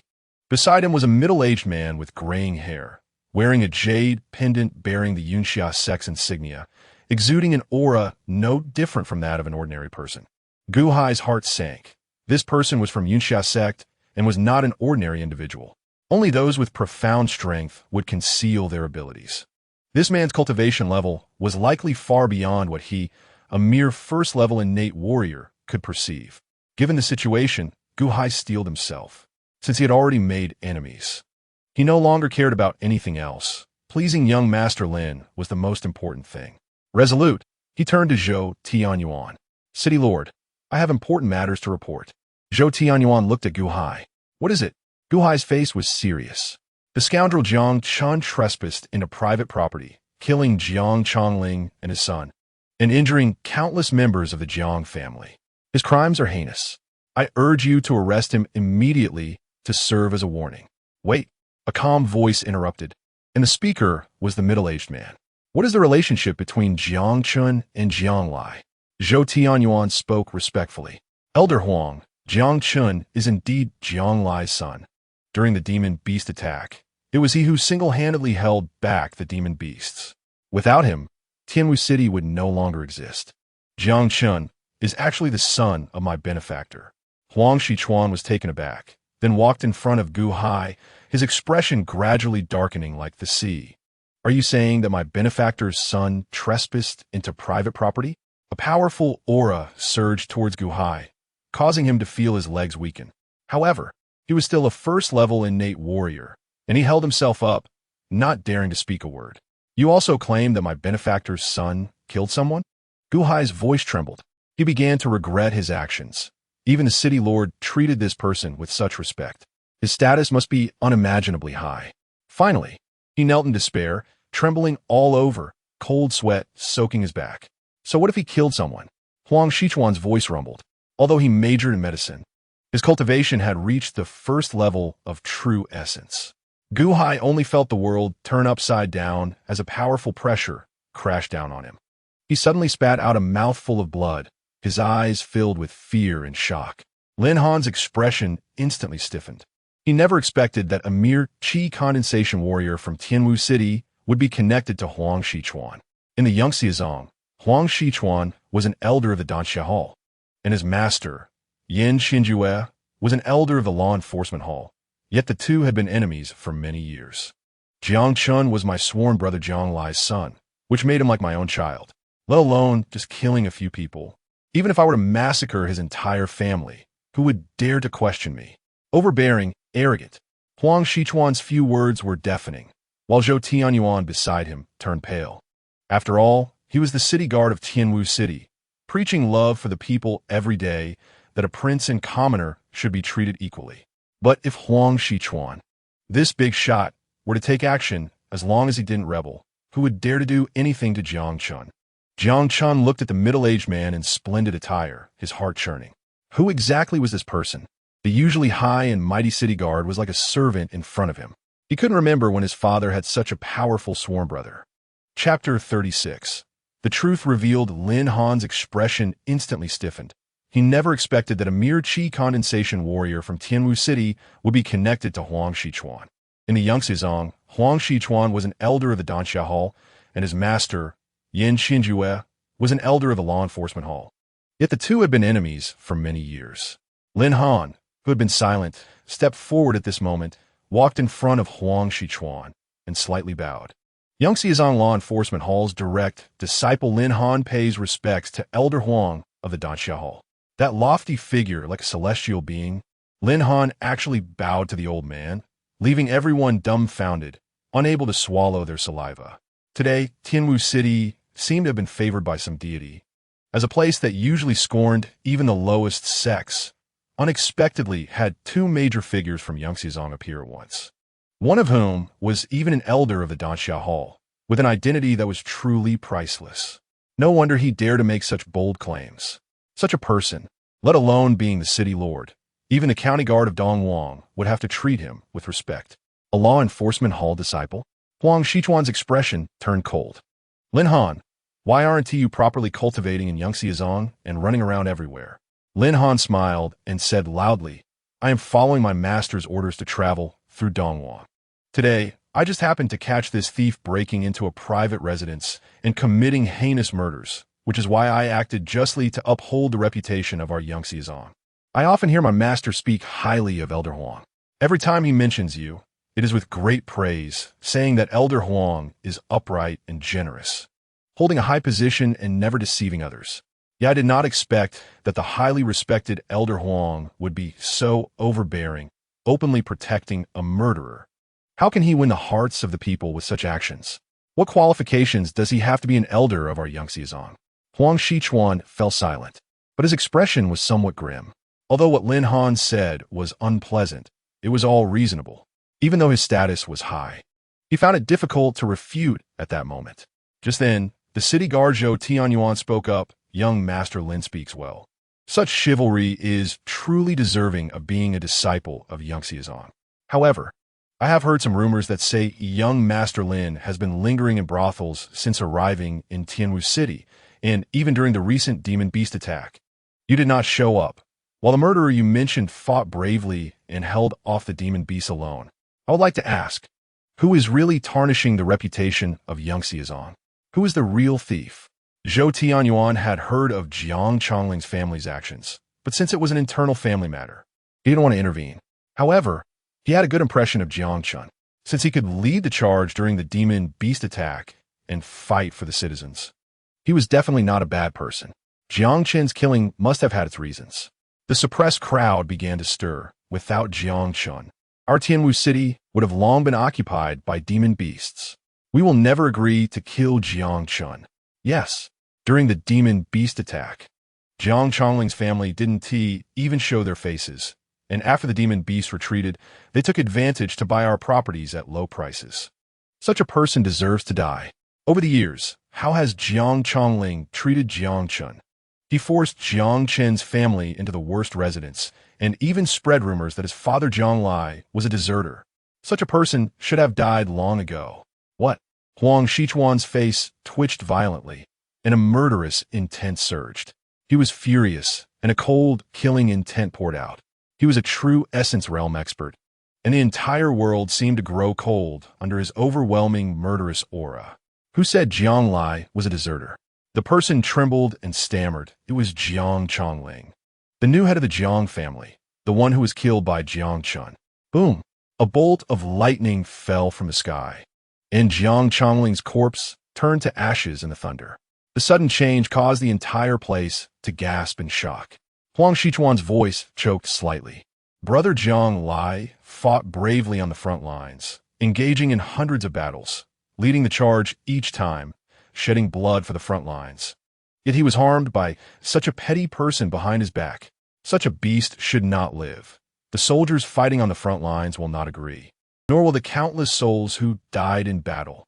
Without Jiang Lai, I would have died on the front lines 5 years ago. He exchanged his life for mine, so that I could save more soldiers and slay more demon beasts. His voice rumbled, shaking the surroundings. The crowd was moved. 10 years ago, Jiang Lai had made great contributions during the demon beast attack, saving countless civilians. 10 years later, his son did the same, even better. Truly a family of loyalty and valor, deserving admiration. Great Lord, please help us.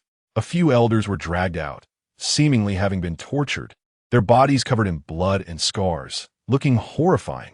Aren't these a few clan elders from the Jiang family? How did they end up in such a miserable state? Zhou Tianyuan hurried forward. Elders, who beat you to this state? I will not let this go lightly. It was Jiang Chongling and Jiang Feng, those two beasts. They colluded with Lin Han from Yangxiazong to kill the old clan leader in order to seize the Jiang family's property, and even sent assassins to wipe out Jiang Chen's entire family. Please, great Lord, help us. Lin Han instantly turned pale, not yet realizing what was happening when he felt an overwhelming force slam into him.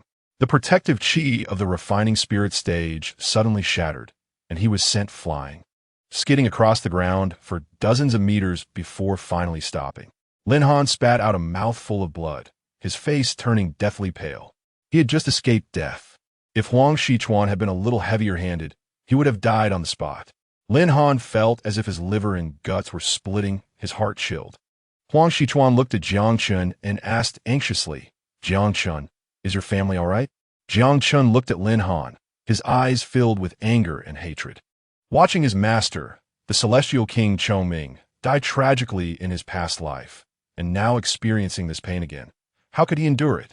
My grandfather narrowly escaped, but my wife is gravely injured and unconscious.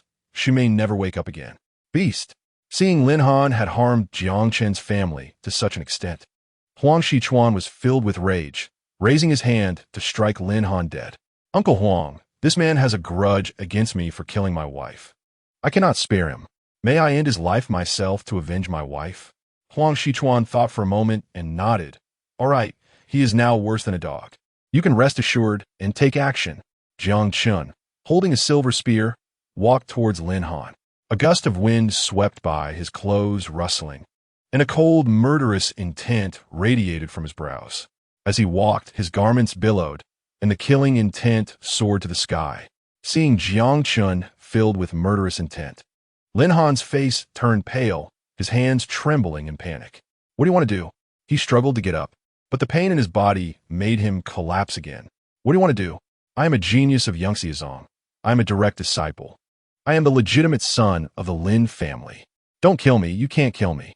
If you kill me, my master and the Lin family will not let you go.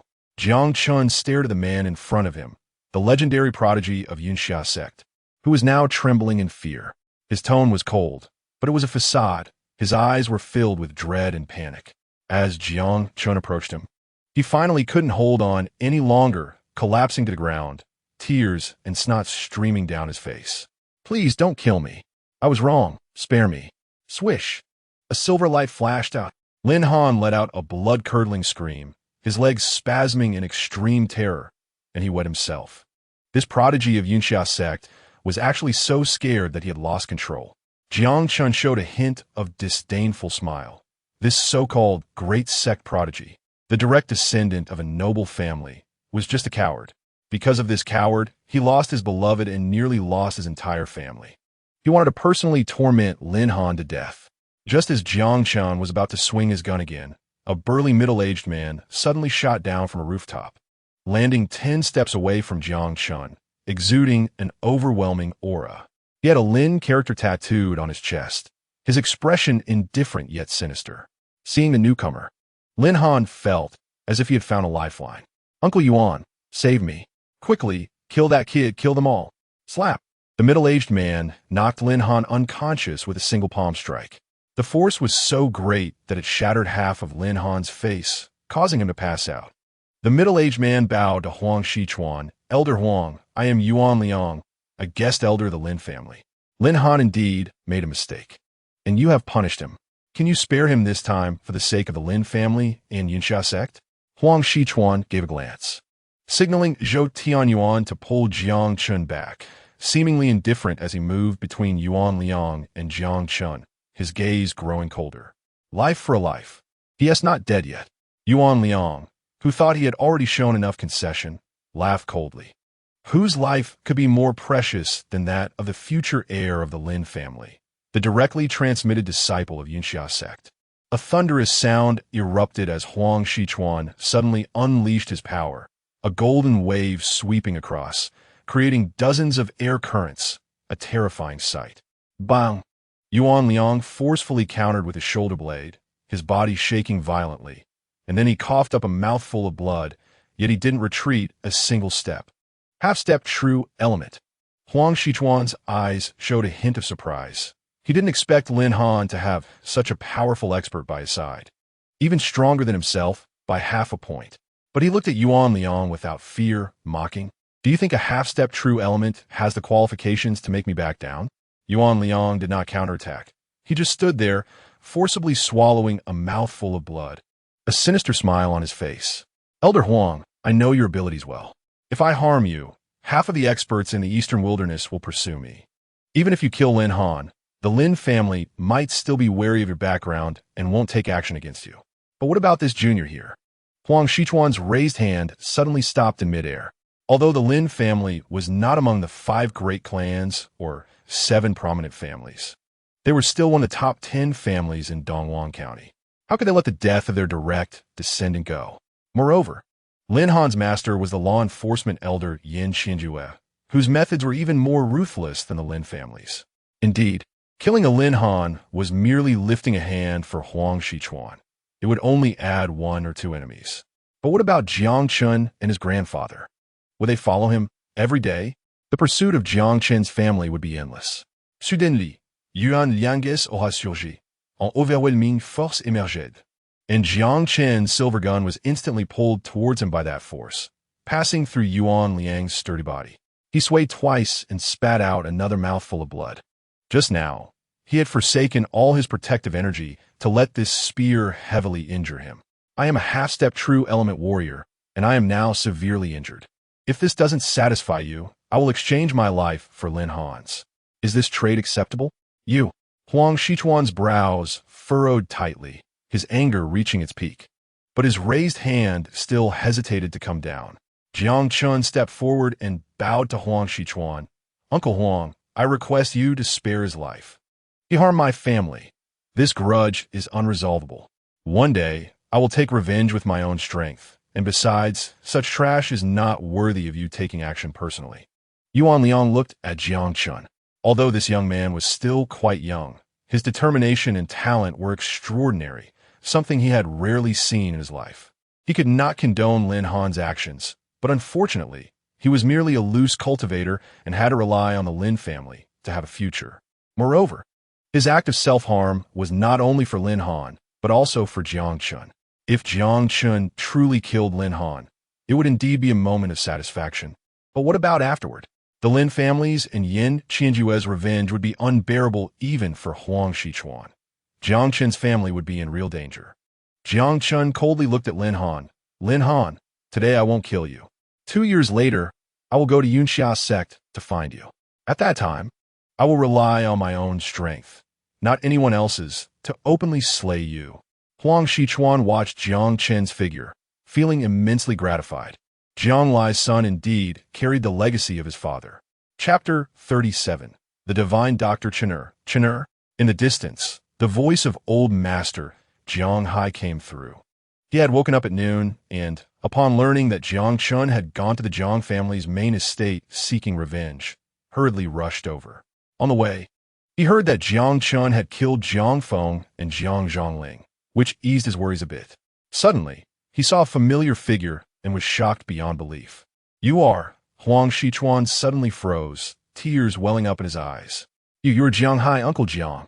Jiang Hai, seeing Huang Shichuan, also felt choked up. When sending Jiang Lai to the front lines, he had met Huang Shichuan once. He didn't expect this big shot to still remember his name.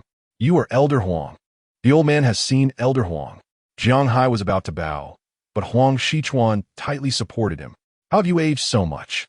5 years ago, Jiang Hai was over 50, but had a full head of black hair and was full of vigor. The battle flag he had crafted himself had been flying above the battlefield until Jiang Lai sacrificed himself, and only then was the blood-stained flag returned. That night, the old man almost turned gray overnight. At just 60, his hair was already white, and his eyes were cloudy. How much unspeakable sorrow, pain, and longing for his son was hidden in that aging visage? "It just caught up with me. What brings you to Tianwu City this time?" Huang Shichuan wiped the tears from the corners of his eyes. "The war in Bohai County has lasted 5 years. I just returned from the battlefield a few days ago. Jiang Lai sacrificed his life to save me. Without him, I would have died on the front lines. Back in the barracks, we were like brothers. He died saving me, and I have always remembered this gratitude. I dare not forget it for a day. You are his father, which makes you my father. His son is my son. I came to Tianwu City to take you to Luoyang City." Huang Shichuan's words immediately caused an uproar. The onlooking citizens, even the city guard Zhou Tianyuan, were stunned, their hearts nearly stopping in shock. Luoyang City, that is the great city where Yunxia sect is located, hundreds or thousands of times larger than the small Tianwu City. It is far from the beast-infested areas, and even the villages near the city are much wealthier than Tianwu City. Jiang Chen is about to rise to prominence. Everyone's expressions towards Jiang Chen changed dramatically, filled with shock, reverence, and even deep envy. "Chener, quickly go and bow to Elder Huang. He is the utmost expert in medicine in our eastern wilderness." Jiang Chen was taken aback, and then a wave of joy surged in his heart. He quickly walked up to Huang Shichuan and heavily bowed his head to the ground. "Uncle Huang, please save my wife." In the bedroom, Nangong Wanner lay quietly on the bed, like a sleeping fairy from the Moon Palace. "Uncle, please come in." Huang Shichuan came to the window and momentarily froze. The woman before him had a graceful figure, fair skin, and although her appearance was not breathtaking, it was exceptionally delicate. Even with her pale complexion, she could not hide the allure that emanated from her bones. Upon hearing that Jiang Chen's wife was a beggar picked up from the roadside, he couldn't help but feel a hint of disdain. After all, as the #1 physician in the eastern wilderness and a master in the true Yuan realm, when had he ever treated a beggar? His days only lasted a moment before he reached out to press on Nangong Wanner's wrist. However, his heart sank.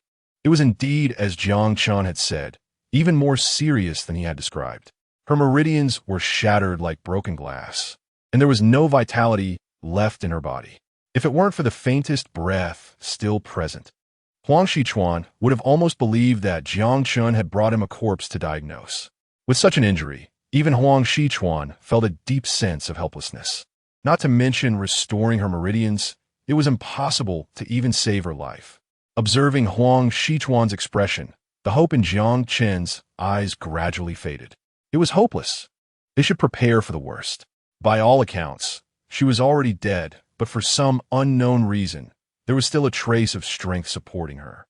If she were to wake up again, there was almost no hope.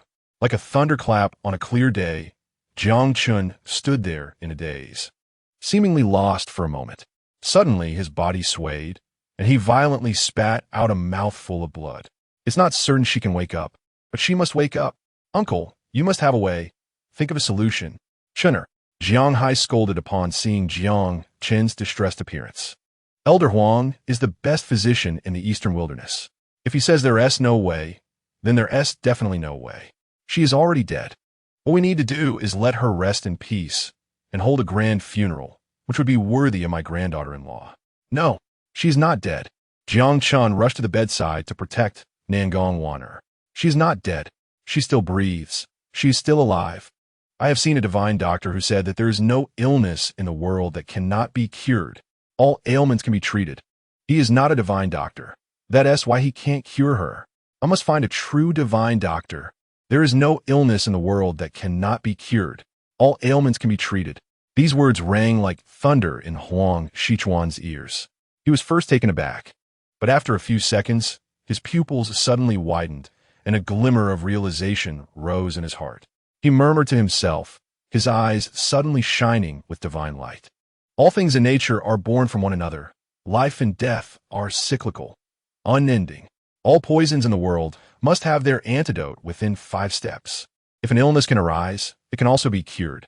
Good, good, good. Huang Shichuan repeated the word good 3 times, and his hands moved through the air, streams of radiant light entering Nangong Wanner's acupoints. Her blood vessels and meridians appeared in Huang Shichuan's mind, and thousands of treatment methods emerged, confirming and refining one another. After half an hour, he suddenly opened his eyes, filled with both hope and despair. This woman can be treated. But what? Jiang Chen hurriedly asked. Her meridians are shattered.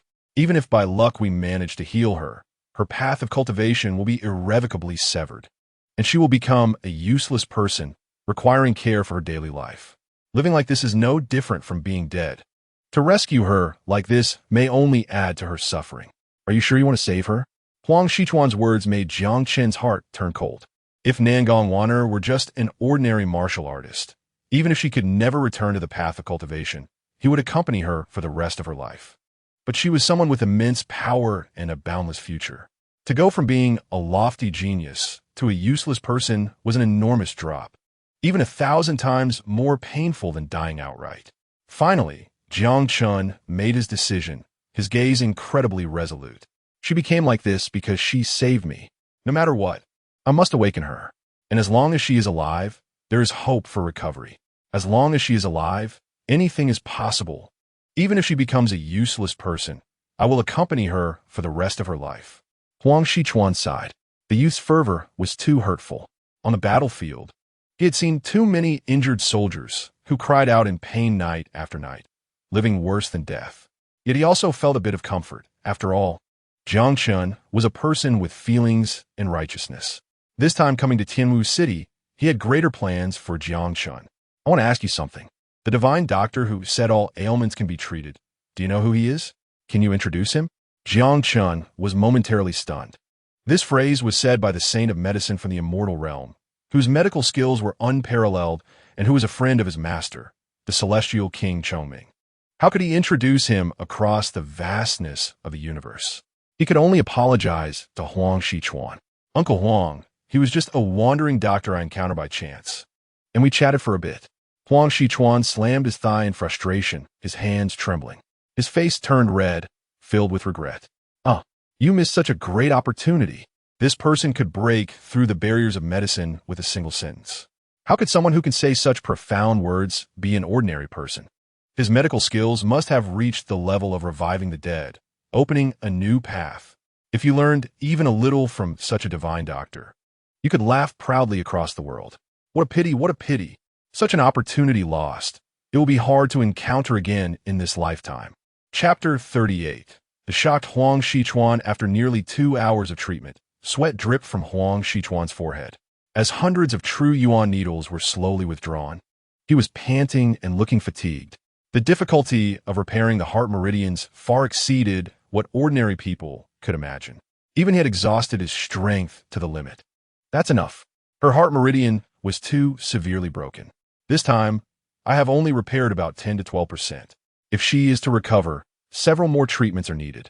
Seeing Nangong Wanner's complexion turn from pale to slightly rosy, and her breath strengthened considerably, Jiang Chen hurriedly bowed.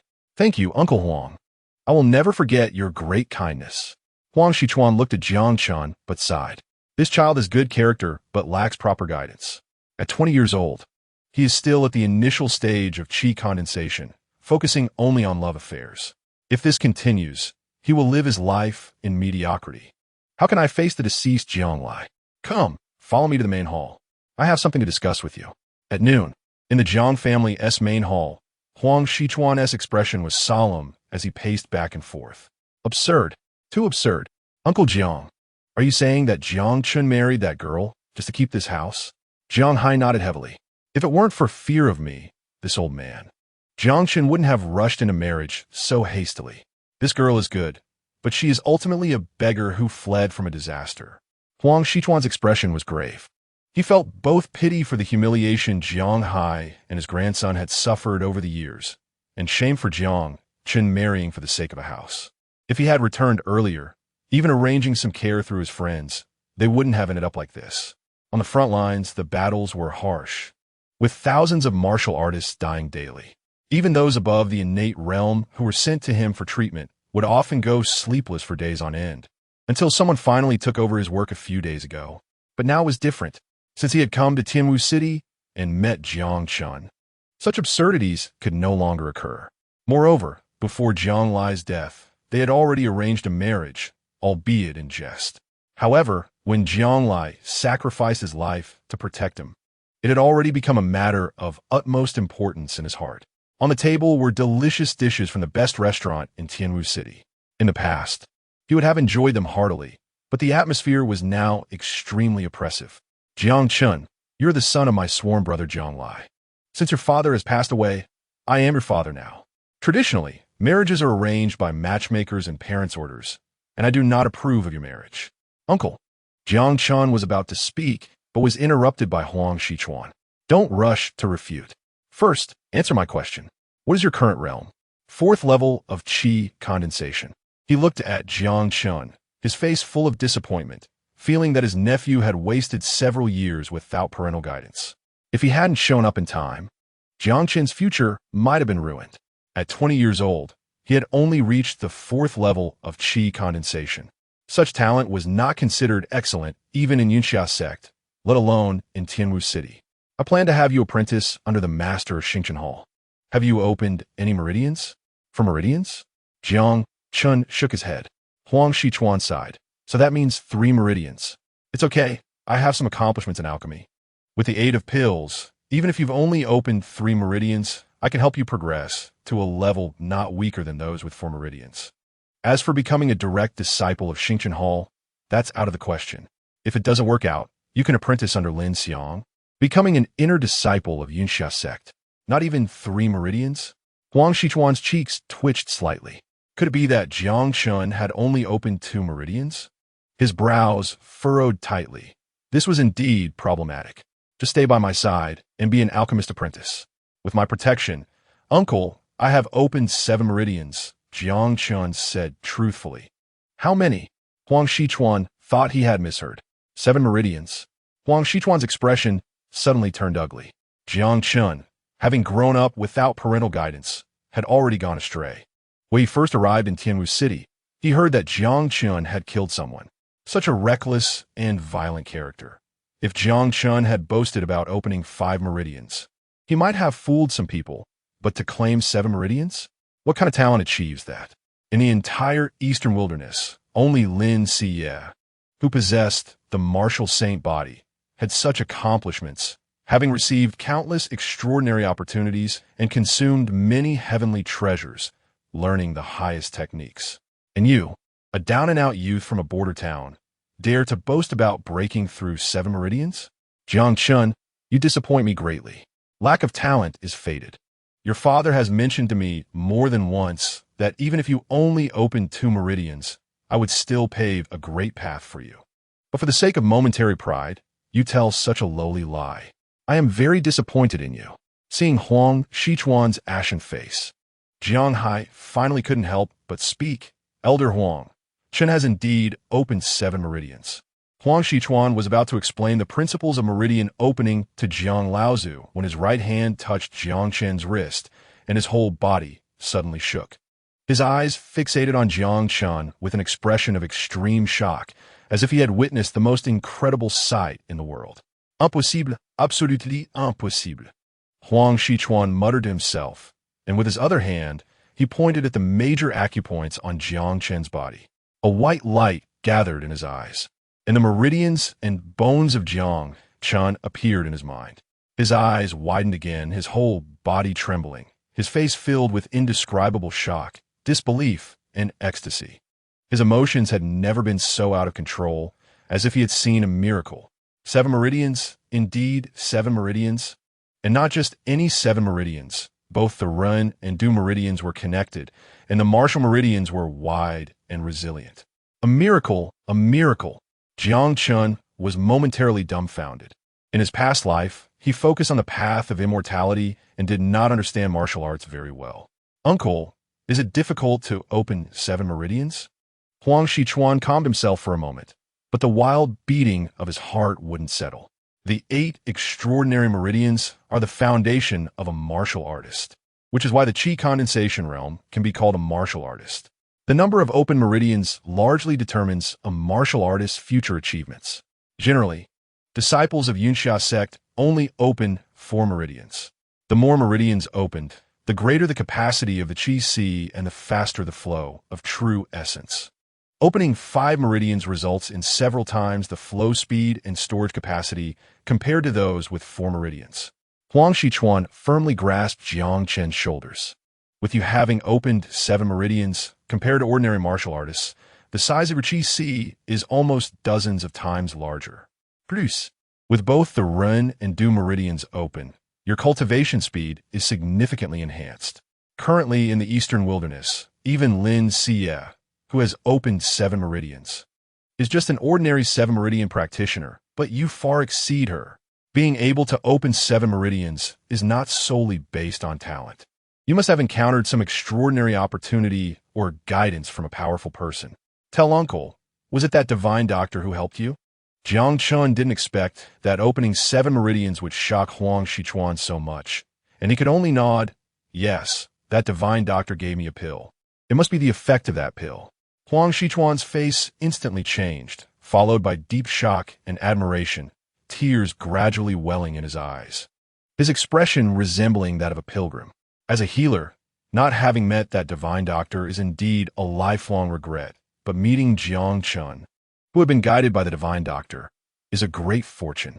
After a long time, he sighed, coming and going freely. This is truly a person of the celestial realm. I once thought the ultimate realm of healing was about saving the dead, but I never expected that a single pill could reshape meridians. Those who wield the art of healing save lives, and those who master the Tao of medicine save the world. Truly a medical sage.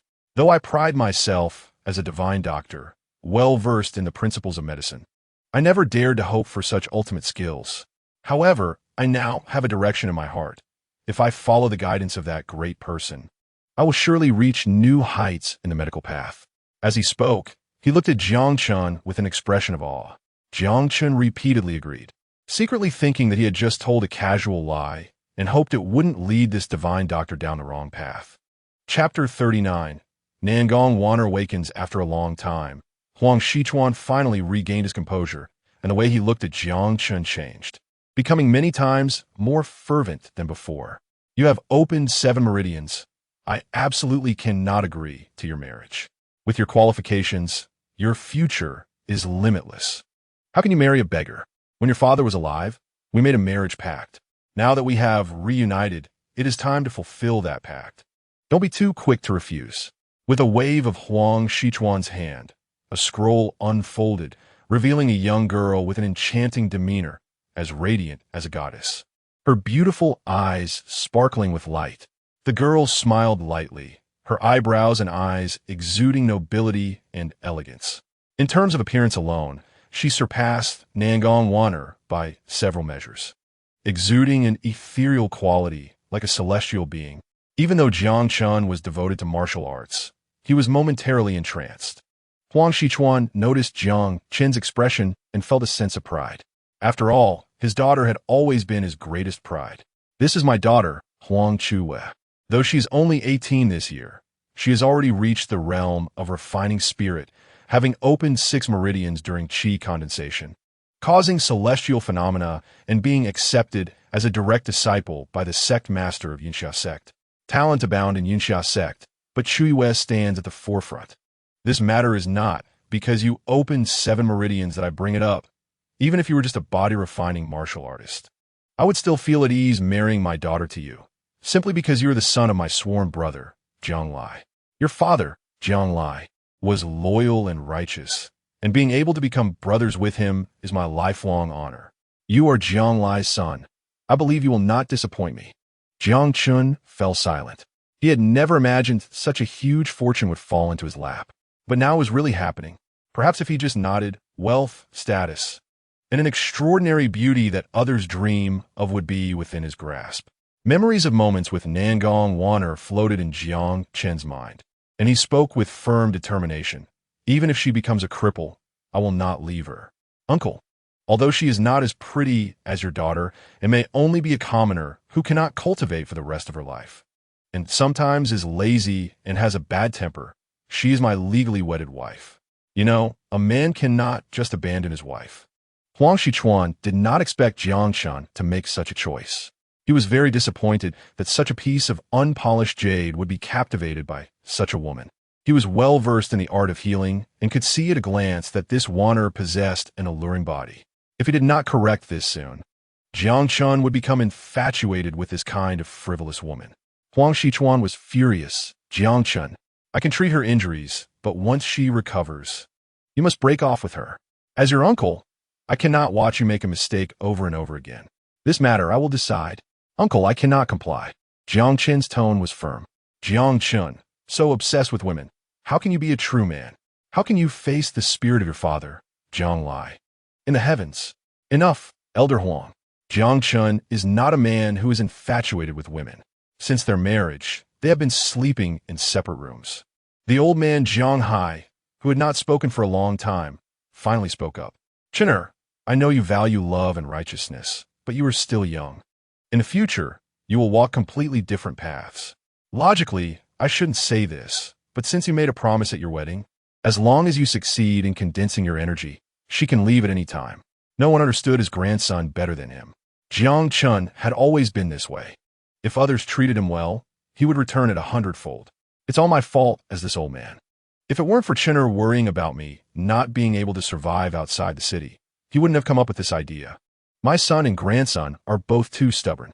These words struck Huang Shichuan's heart heavily. In the most dangerous moment, Jiang Lai had used his body to block a fatal blow for Huang Shichuan.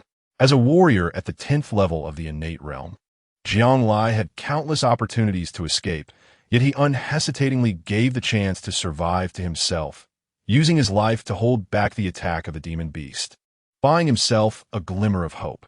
Now, looking at Jiang Chen, their gazes were remarkably similar, equally tenacious and upright. "Since Uncle Jiang has said so, Jiang Chen, think about it carefully. Responsibility is good, but sometimes this responsibility can harm you. Let's eat first. This matter can be discussed later." Outside the window, a beautiful figure had tears in her eyes. After Huang Shichuan's treatment, Nangong Waner woke up, although she was still extremely weak. She forced herself to get up to see if Jiang Chen had recovered. To her surprise, she saw such a scene.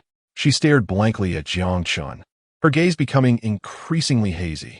If she revealed her true appearance and used her charm, perhaps Jiang Chen could understand her choice.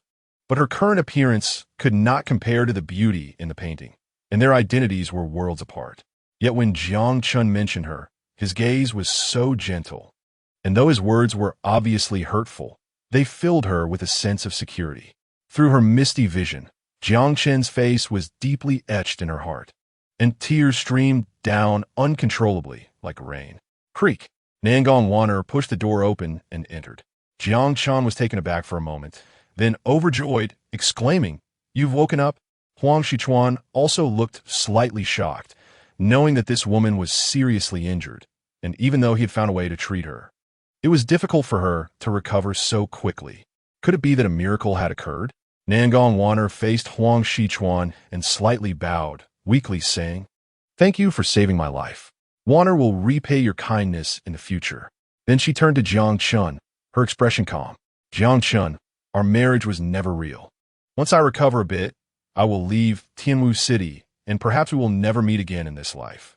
Waner. Nangong Waner did not give Jiang Chen a chance to speak, softly saying, "I stayed in Tianwu City for many days just to recuperate. If you truly care for me, do not force me to stay. We have no fate in this life, and it is destined that we cannot be together. As for my body, do not worry. With this divine doctoress treatment, I am much better. I believe after a few more treatments, I will fully recover. Jiang Chen knew Nangong Wanner as personality. She was a very opinionated woman, and once she made a decision, it was hard to change. However, her reasoning was difficult for Jiang Chen to accept. He said resolutely, I never believe in fate or destiny. I only know that for the person I love, I will never let go, no matter what. You are already my wife, and this is an unchangeable fact. Even if you go to the ends of the earth, I will find you. No one can separate us. Jiang Chen's determined expression caused a pang in Nangong Wanner's heart, but ultimately, the divide between their worlds meant they could not be together. Huang Shichuan gave Jiang Chen time to consider and then quickly left, telling Jiang Chen that in 2 days, he would take him and old Master Jiang to the city guard mansion, where important matters would be announced. In the distant mountains outside Tianwu City, a strange demonic light descended, like a demon god arriving in the world. A powerful wave spread, causing the mountains and valleys to tremble. The demonic light enveloped everything, and wherever it passed, life was extinguished, the grass and trees withered, and all beasts vanished.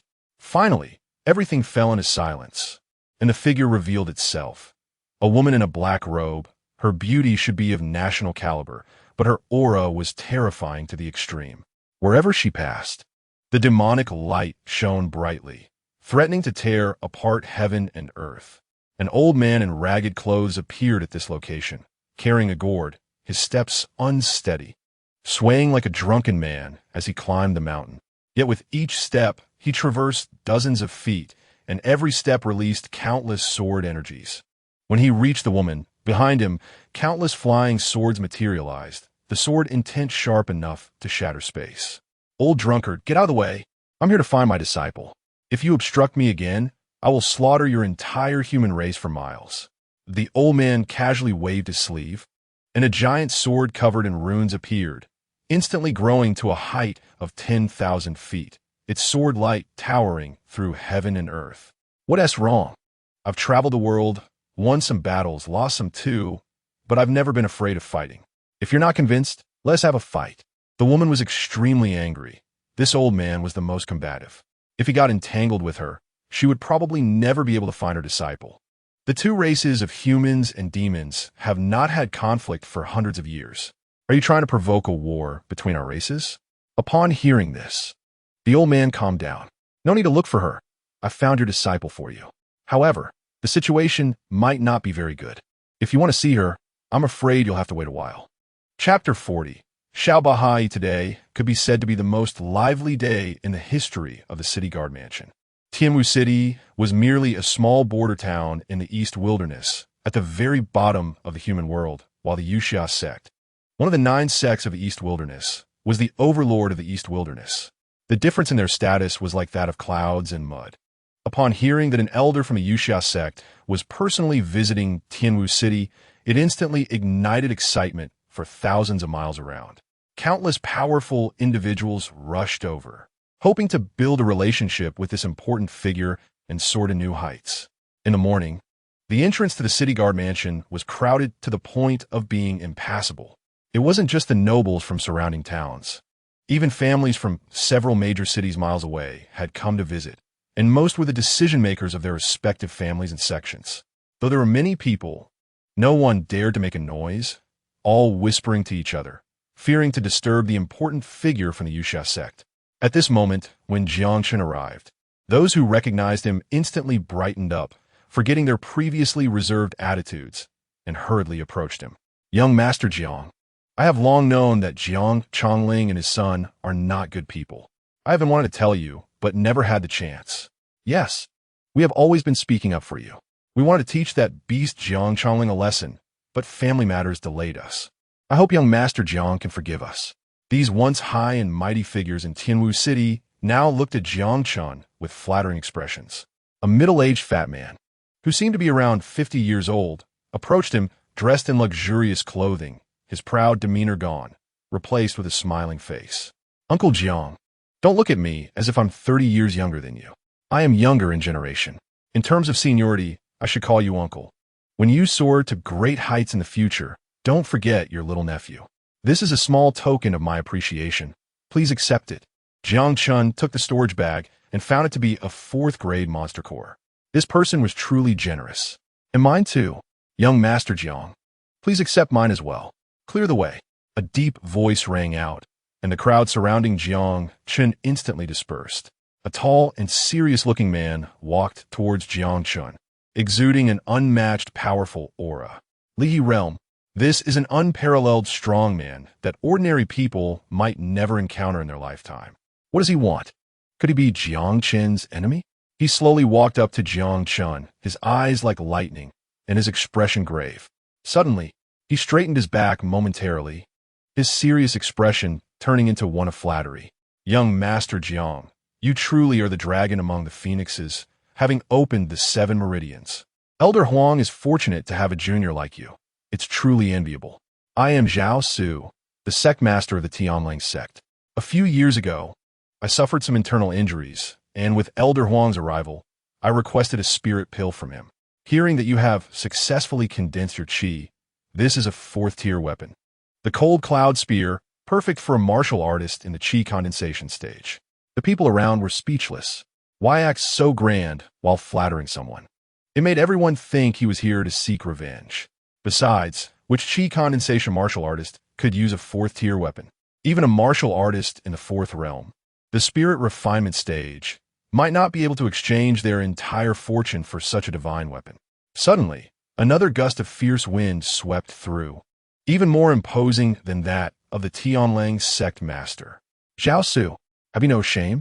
As a dignified sect master, how can you engage in such despicable acts? You've embarrassed all martial artists.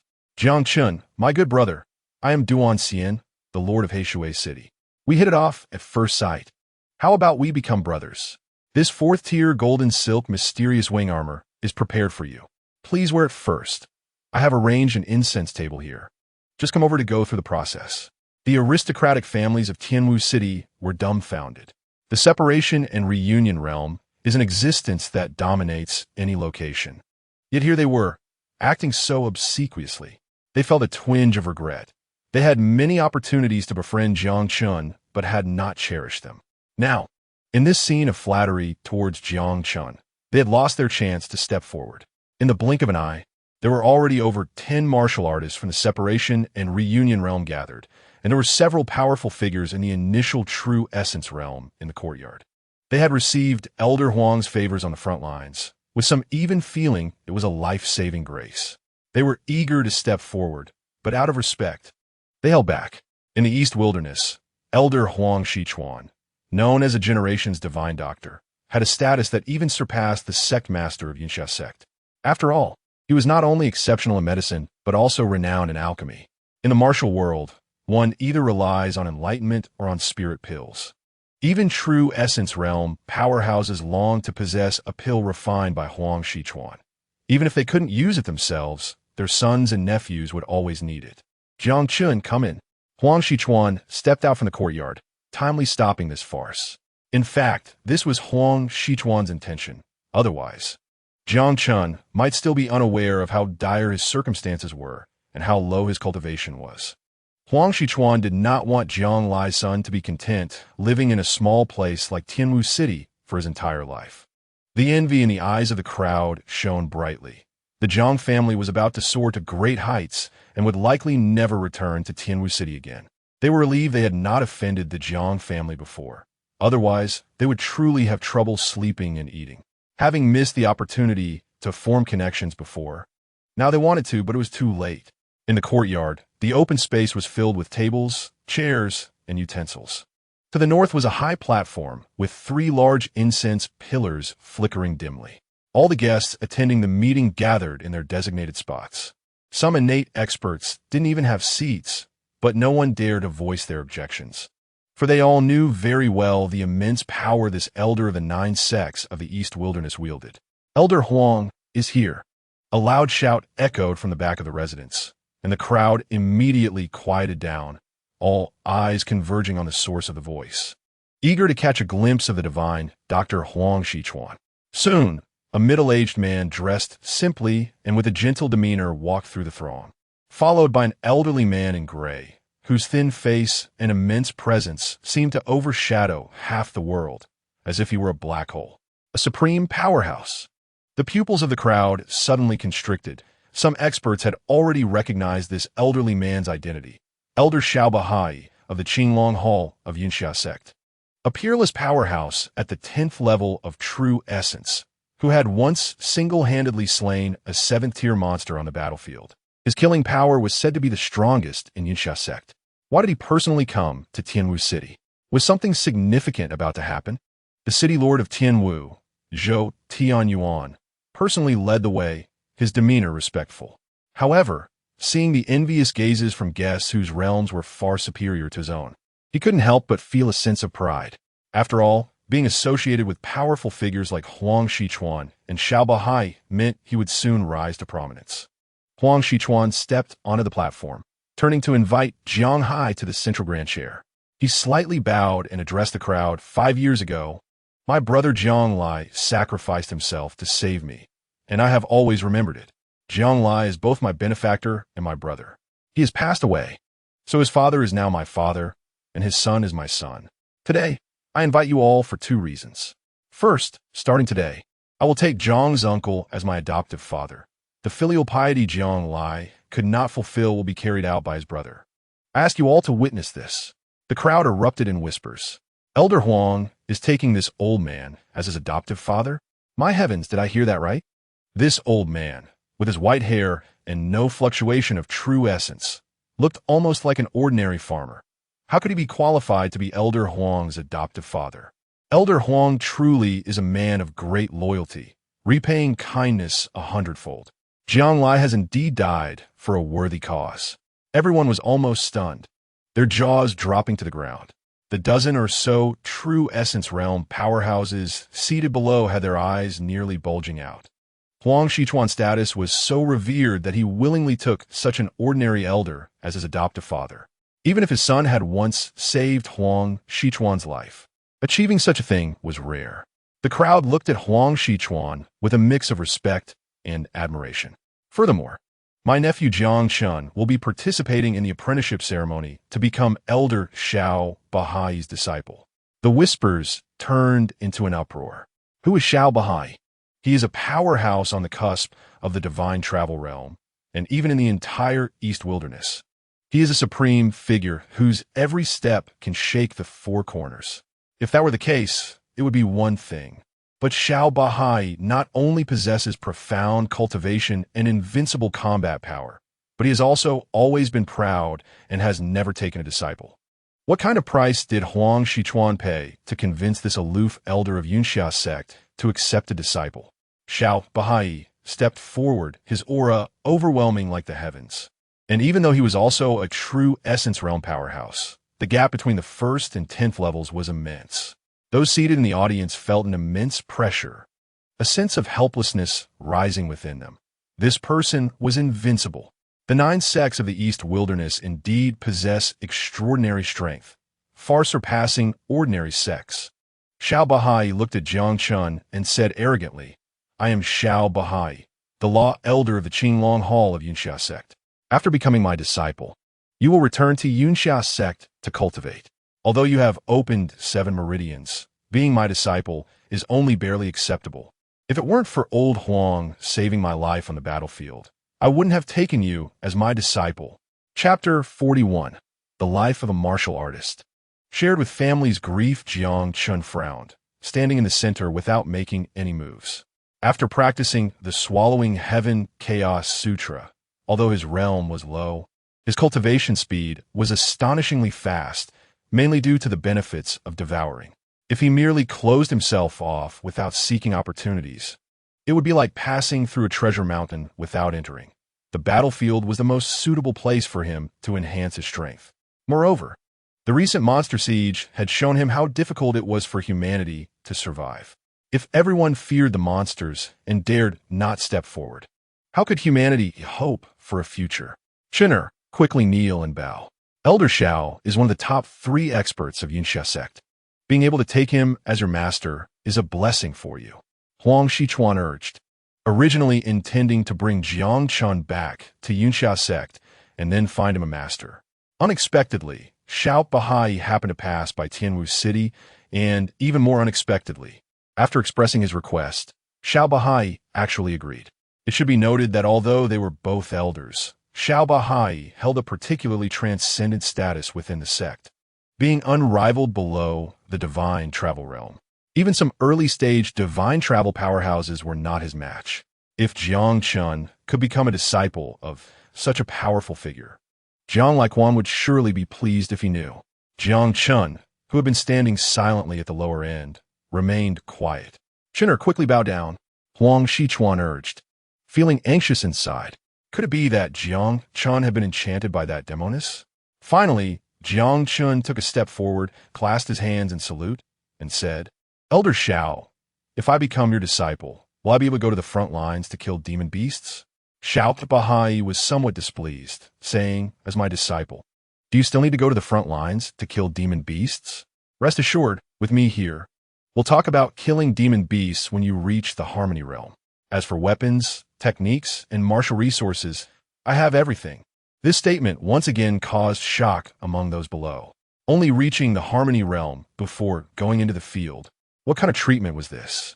For those present, being human, even if they came from prestigious families, they could not escape the duty of going into battle, and most securing a logistics position to avoid dying before they had grown. Yet, Xiao Bahai casually said that Jiang Chen was exempted from the duty of going to battle and even boasted about having plenty of weapons and resources.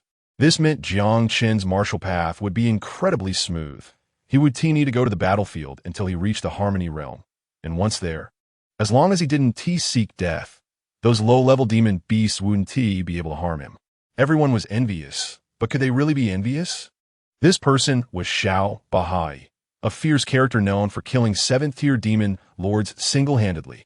Only such a powerful figure among humans could say such words. Jiang Chen's eyes shone like stars, emitting a captivating brilliance. Finally, he made a decision, took a step forward with a respectful attitude, and spoke, causing a huge wave of shock. I'm sorry, Elder Xiao.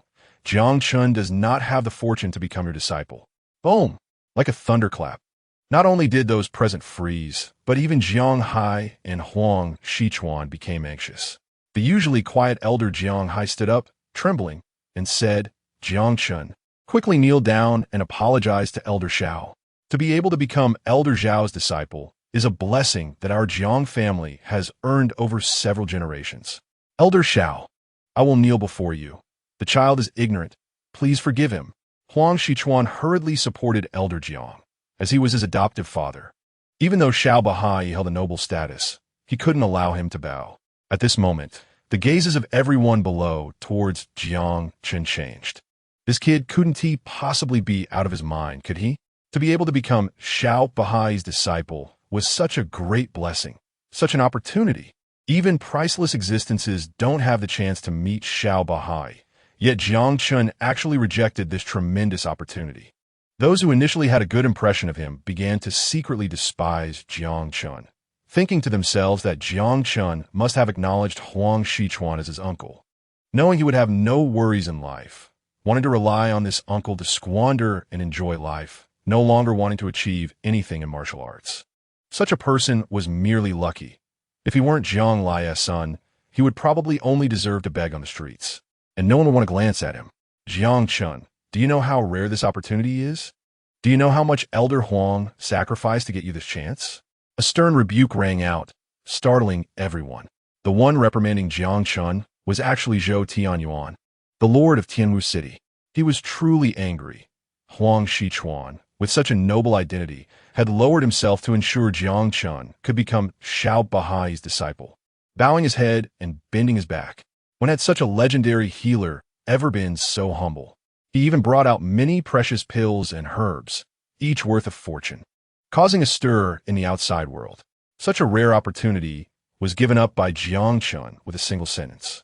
If Huang Shichuan weren't here, you would have loved to slap this useless thing to death. Huang Shichuan looked at Jiang Chen's determined gaze and sighed. Even though he was a prodigy with 7 meridians opened, he ultimately could not escape the beauty's grave. He could understand Jiang Chen. Any man would be captivated by beauty. If he were 20 years old, he might have made the same choice. However, that woman was not suitable for Jiang Chen. Everything was ultimately a fleeting illusion. He hoped that when Jiang Chen woke from this dream, he would understand his good intentions. But regrettably, such an opportunity to become Xiao Bahai's disciple would never come again. Jiang Chen continued, his voice firm and resounding, spreading throughout the venue. Grandfather, Uncle Huang, Elder Xiao, Jiang Chen's only wish is not to live an ordinary life in Tianwu City or to be a flower in a greenhouse in Yinxia sect, but to go to the front lines and slay demon beasts. A gentle breeze rustled the leaves in the city guard's residence. But Jiang Chen's voice thundered through the ears of everyone present. The life of a martial artist is tied to the fate of our race. We humans once ruled over the 9 provinces of the world, but now we are left with this single domain. I have heard that the front lines are an urgent need. Even though our human martial artists continue to advance, we suffer defeat every day, retreating hundreds of miles daily. How much further can we retreat? 80 million miles? 70 million miles? What if we can't retreat any further? That will be the day of our extinction. Do we still have the heart to drink tea and enjoy ourselves in the backyard? Can we still sit in the sect and meditate? This is a battle of life and death. If we don't fight desperately, we will wait for our nation to perish. Our race has no choice. Rather than waiting to die at home, I would rather shatter my bones. Even if my soul disperses, I would rather charge forward and bleed dry than go home to marry a wife and wait to see my entire family perish. Jiang Hai was stunned by Jiang Chen's words, recalling the demon beast siege from 10 years ago. The endless demon beasts swept in, leaving corpses everywhere. Later, Jiang Lai insisted on going to the front lines and ultimately died in battle. Could Jiang Chen also not escape this fate? Jiang Hai finally could not control the pain in his heart, trembling as he stood up.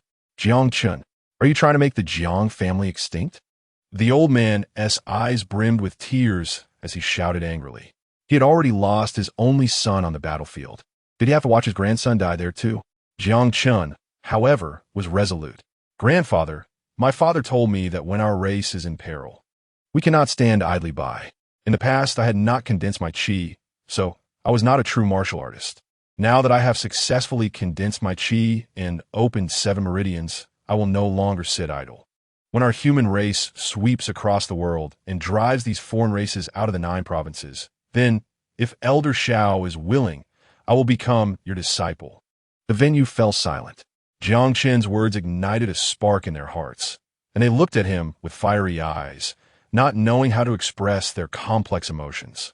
Some young women who had come with their elders gazed at Jiang Chen, their eyes filled with starlight.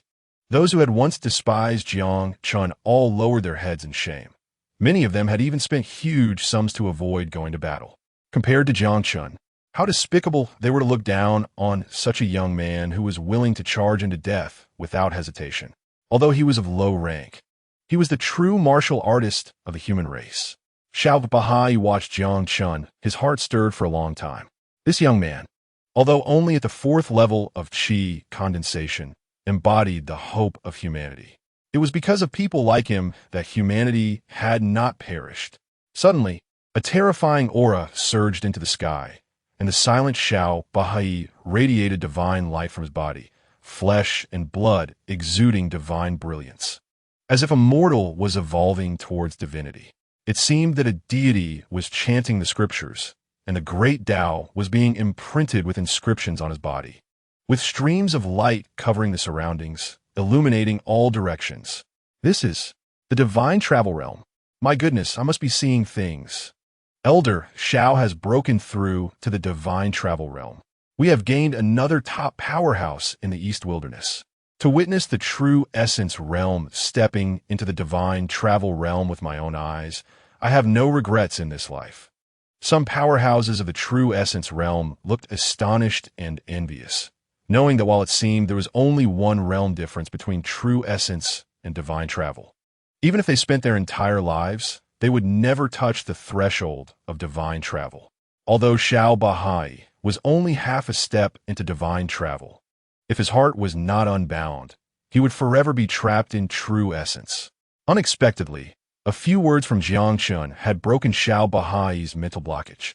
At this disciple ceremony, Xiao Bahai became the one who gained the most. Congratulations, Brother Xiao. Congratulations, Elder Xiao. Elder Xiao's divine power is unparalleled, and he has reached new heights. The crowd continuously congratulated him. Every additional powerhouse in the divine travel realm was a great joy for the human race. It was likely that upon returning to the Yunxia sect, the world would be shaken. The divine travel ceremony was a significant event that the human race would all celebrate. The royal family and all major sects across the world would send congratulatory messages, and many powerful figures would also attend the Yunxia sect to witness the event. Xiao Bahai seemed not to hear the praises from the crowd. He laughed heartily and looked at Huang Shichuan. Old Huang, you have a good nephew. Huang Shichuan, however, remained silent, but his eyes seemed to see that man. Wasn't Jiang Lai also such a man of iron and bone? He laughed heartily when he came and left with great emotion. At that time, although his realm was low, his ambition was boundless. And it was precisely because of this that the two became close friends. His son turned out to be like this, but in his eyes, there was more reluctance. Over the years on the front lines, he had seen many human warriors die at the mouths of demon beasts. Throughout history, how many have returned from battle? Would Jiang Chen be able to come back? If something happened to Jiang Chen, how could he face Jiang Lai in the underworld? At this moment, Xiao Bahai walked towards Jiang Chen, his eyes reflecting an undisguised admiration. As expected of my good disciple, come, Jiang Chen, quickly pay your respects to your master. Jiang Chen was astonished. Elder Zhao's mood changed too quickly. Suddenly, the sea of clouds in the sky boiled, like a mighty river flowing into the sea, with waves surging and layers upon layers. Xiao Bahai's heart skipped a beat, and he widened his eyes, feeling an overwhelming pressure descending. In just an instant, his forehead was already covered in cold sweat. He had just entered divine travel and was already one of the strongest in the East Wilderness. Who could it be that exerted such might without even showing themselves? Chapter 42. The Taishian Sword God in the City Guard-S residence. Thousands of people with swords at their waists trembled like dragons. In the distance, a white light pierced through the sea of clouds, like a white ribbon spanning the sky, stirring up the winds and clouds above, transforming into thousands of sword energies, like a tidal wave, hanging in the air to form a stunning sword curtain. In an instant, the entire Tianwu city was filled with sword energy, wrapping around the sky like a silk ribbon, spreading from the ground to the horizon. The people of Tianwu city looked up in shock to observe the strange phenomenon hanging in the sky. Someone shouted, "A celestial being has appeared," and then a flurry of people fell to their knees. Xiao Bahai's heart trembled greatly as he looked towards the sky and said in a trembling voice, "They've come." The crowd was puzzled. What has come? Suddenly, a deity appeared in the sky, walking down from the clouds. The figure was ragged, walking unsteadily. Yet this person stood on the clouds, with the sea of clouds flowing down, sword energy swirling and runes densely packed. As this person descended, it was as if an immortal had come down to the mortal world, and all beings looked up in awe, their minds in a daze. This was the true sword immortal, transcendent realm. Xiao Bahai's eyes were filled with disbelief.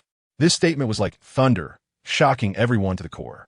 In the East Wilderness, a region of millions of miles, there were hundreds of billions of humans, but only a few dozen were transcendent, most of whom belonged to major sects and never showed themselves. Who was this person to descend into the mortal realm? On the high platform of the City Guard-S residence, the old man slowly landed.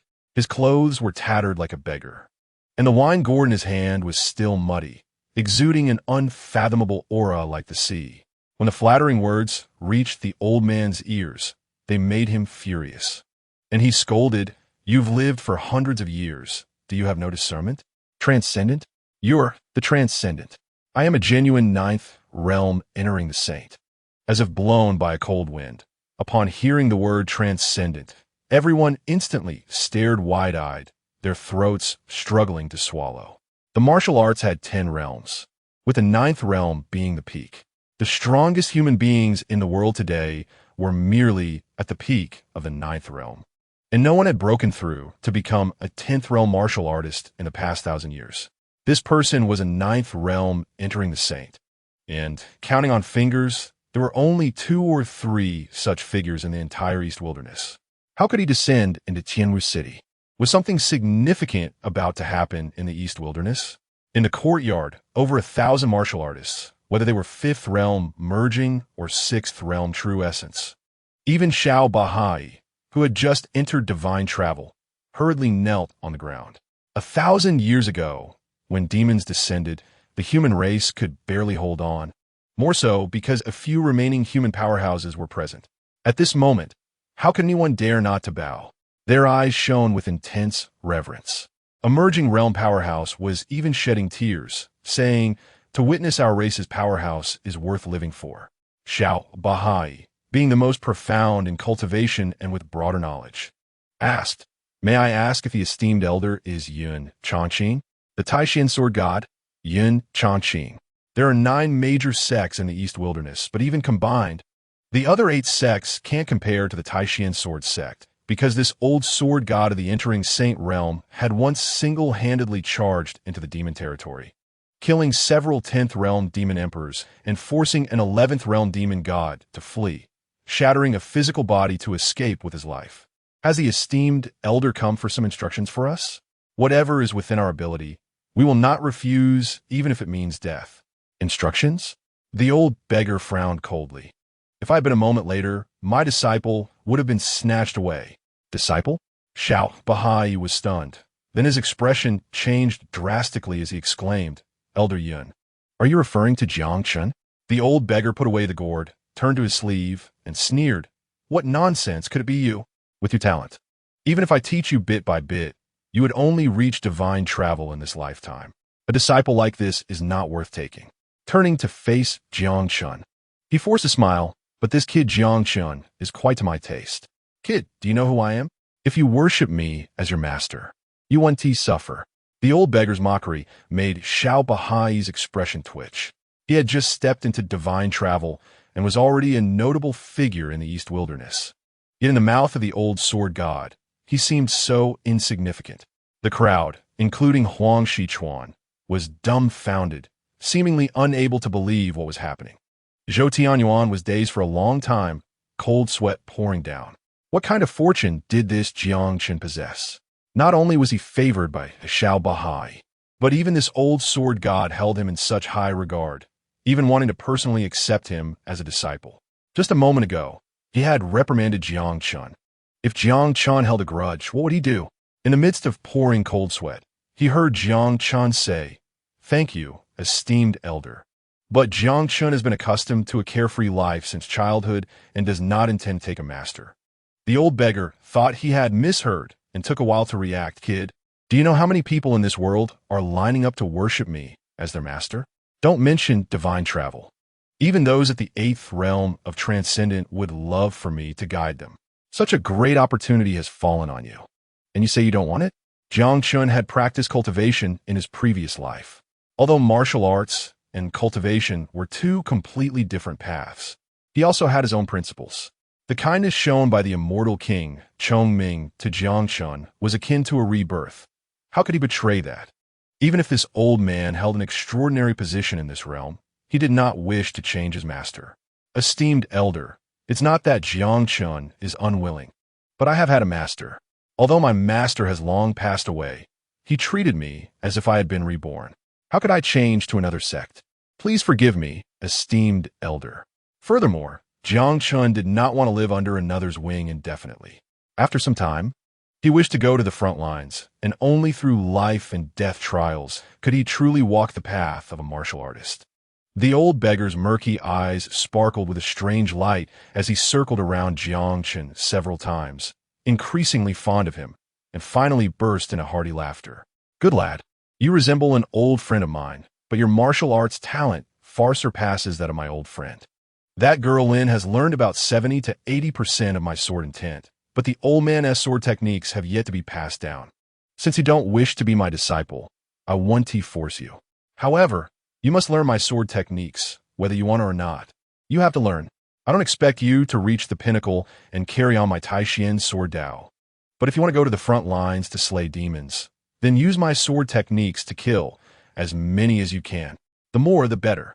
With the old beggar's words, Jiang Chen had no choice but to agree and bowed his hands in salute, saying, "Thank you, old senior, for your guidance." The crowd fell silent, for the Taishan sword god had never been treated this way before, relying on his overwhelming sword energy. He was a terror even in the demon domain, and countless people wished to be his disciples. Now, it seemed he was the one seeking a disciple. Yet the old sword god didn't feel embarrassed at all. Instead, he looked pleased. "What's sex and disciples? Our human race has been dragged down by these sectarian views. I'll carve my entire life as sword path on the city tower. Whoever wants to see it can come and look. Soon, the whole world will have sword gods. Let us see if the demons dare to invade our human realm. Jiang Chen, you call me senior, so I must act like one. This sword I give to you." With a burst of dazzling golden light, a beam shot into the sky, seemingly changing the color of the entire heavens. Today, the guests seemed to witness all the miracles of their lives. They fell silent for a long time, as if their breaths had stopped. Their pupils fixated on that golden light, filled with desire, shock, and greed. After a long while, a powerful figure in the true origin realm managed to react, seemingly mumbling to himself in disbelief. A 7th grade divine weapon. Chapter 43. Inheritance of sword techniques. Weapons for martial artists are divided into 9 grades. Those above the 7th grade are known as divine weapons. Even the lowest grade weapon is very expensive. Jiang Chen spent all his fortune to buy a 1st grade spear, and now a divine weapon appeared before him, leaving everyone envious and astonished. This divine sword was named Heaven-Slaying, fierce and unyielding, capable of breaking anything. I once wielded this divine sword to slay the 7 great imperial clans of the demon race. This sword was originally a pair. When combined, it becomes an 8th grade divine weapon. That broken moon is in Lin's hands. This sword is for you." Jiang Chen's eyes widened, and without hesitation, he accepted the divine sword. Although he had not practiced sword techniques, martial arts are interconnected. Suddenly, he unleashed a sword move, and with just one divine sword, he conjured countless sword shadows, easily numbering in the hundreds or thousands. Each shadow appeared both real and illusory, layered upon one another like endless waves. Then he thrust out a sword, the sword intent surging, striking towards the universe. What seemed like a simple and crude sword move was elevated by Jiang Chen to a level beyond the technique itself. The guests present, all powerful figures, were shocked. They saw that Jiang Chen's sword intent subtly aligned with the Tao, the strength of his sword momentum rivaling that of the peak of the innate realm. Xiao Bahai, the strongest person of the Yunxia sect, recognized the value and exclaimed, "Return to simplicity." Some guests with profound realms gasped in awe. This Jiang Chen, merely at the 4th level of qi condensation, had given them one shock after another. Zhou Tianyuan looked at Jiang Chen with disbelief in his eyes. How could he use such a simple sword move to demonstrate the power of the Tao? Any cultivation technique reaching such a level certainly could not be achieved merely by diligence. Only an extraordinary combat talent, 100 or 1,000 times greater than normal, could reach this level, and who knows how many years of combat experience he had accumulated. Even the geniuses of the 9 sects would be hard-pressed to achieve this. How could he have such strength when he had just begun to condense qi? If he learned the old sword god's sword techniques. Zhou Tianyuan didn't dare to say more, for his next words were something he himself couldn't believe. This young man's combat talent might shake the ages. Xiao Bahai was also a bit dazed. This must be a monster, he thought. He turned to Huang Shichuan with difficulty. "Old Huang, you're not recognizing Jiang Laoyizi as your godfather because of this kid, are you?" Huang Shichuan shot him a glance, speechless. But there was a look of pride in his eyes, a slight smile at the corners of his mouth. After all, no matter how powerful he was still his nephew. Perhaps it could bring them even closer? Jiang Chen slowly sheathed his sword and bowed to the old sword god, saying, "Thank you for the sword, senior." The old sword god's gaze seemed to pierce through endless rivers, his entire sword intent as towering as a mountain. These people could only see a small part of it. The higher one climbs the mountain, the more one can discover its grandeur. In the world, there are millions of swordsmen with similar sword techniques, but different sword intents. The sword intent contained in Jiang Chen's sword moves was vast and boundless, akin to the primordial chaos of a universe. To possess such sword intent without having practiced sword techniques could be considered unprecedented.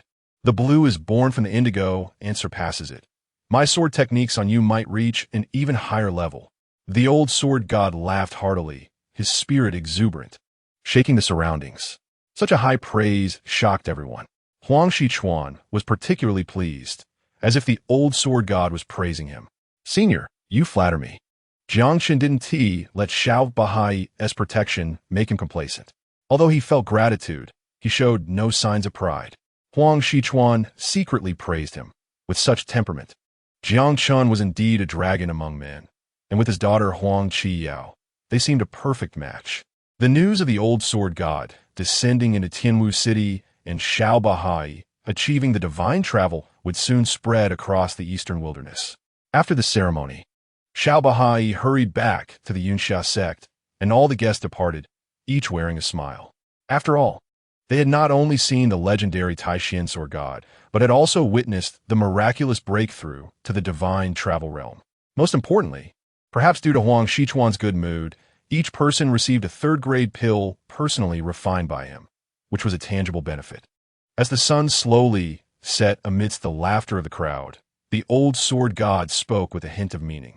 Jiang boy, during these days, you must not leave Tianwu City. I will teach you my sword techniques. City Lord, prepare a room for the old man. After all, he has a lovely wife at home, and I wouldn't want to disturb them. Zhou Tianyuan hurriedly arranged everything, his heart blooming with joy. Good things had been coming one after another lately. Who was the old sword god? Perhaps after some time, even the county lord would have to bow to him. For the next few days, Jiang Chen would go to find the old sword god every day before dawn, seeking guidance. However, the content of his studies was merely the Taishan sword sect's lowest grade Taishan sword technique. The old sword god would lie on a bamboo chair, leisurely enjoying the fine wine that Zhou Tianyuan had fetched for him, occasionally giving Jiang Chen a few pointers, which greatly benefited him. Even though all laws are interconnected, mastering one to its utmost can also stand tall at the pinnacle. Zhou Tianyuan served the old sword god attentively, occasionally stealing glances at Jiang Chen. Even though his talent was ordinary under the old sword goddess guidance, he also broke through to the god refining stage. On the other hand, Jiang Chen, who had opened 7 meridians, was struggling with his daily cultivation and had not made any progress. Unexpectedly, the more it was like this, the happier the old sword god became. He remarked that although Lin Xie was a martial arts saint body, her flaw was progressing too quickly. Being half a step into divine travel at such a young age seemed like an early step, but in reality, it placed her behind Jiang Chen. In the future, it would be Jiang Chen who would transcend first. Hearing this, Zhou Tianyuan felt a chill in his heart.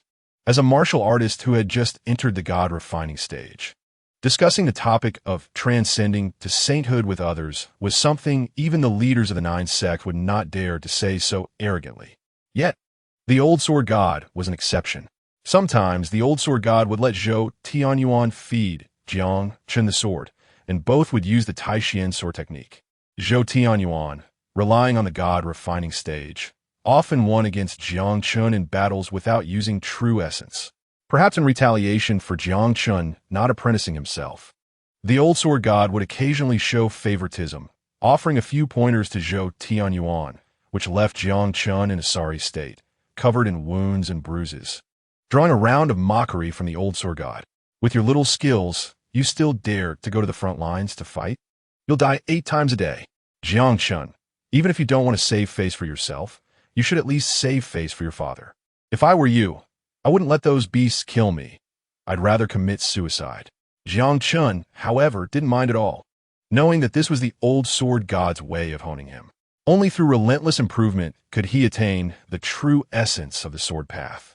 This rigorous training left Jiang Chen almost covered in scars every day, causing Nangong Wanner to feel heartache and angrily scold the old sword god for being heartless. Jiang Chen just laughed heartily, This was one of the few moments of peace and comfort in his life. This cycle repeated almost every day, and unknowingly, 2 months passed, with frost and snow hanging on the branches. Jiang Chen's swordsmanship became increasingly swift, and Zhou Tianyuan made a miraculous leap to the peak of the refining spirit stage in just 2 months. Jiang Chen, however, remained at the same realm. But even with the old sword god's guidance, Zhou Tianyuan found it hard to achieve a victory, becoming a wounded defender of Zhou City, lamenting daily and living like years passed. The old sword god showed a smile on his face, finally having a successor for his sword techniques. He looked at Jiang Chen, downed the liquor from his gourd, as if entrusting his legacy. I have seen many talented heroes of the human race, yet none can compare to you. It's a pity you are already married. With her status, it does not seem unfair to you, but it's a pity for Lin Girl. I once told her that the man wielding the sky-slaying sword in the future would be the partner I found for her. But it is all fate. I'm off now. Decades ago, I fought an old guy from the demon realm and lost. Today, the old man is in a good mood. So I'll go back and settle the score.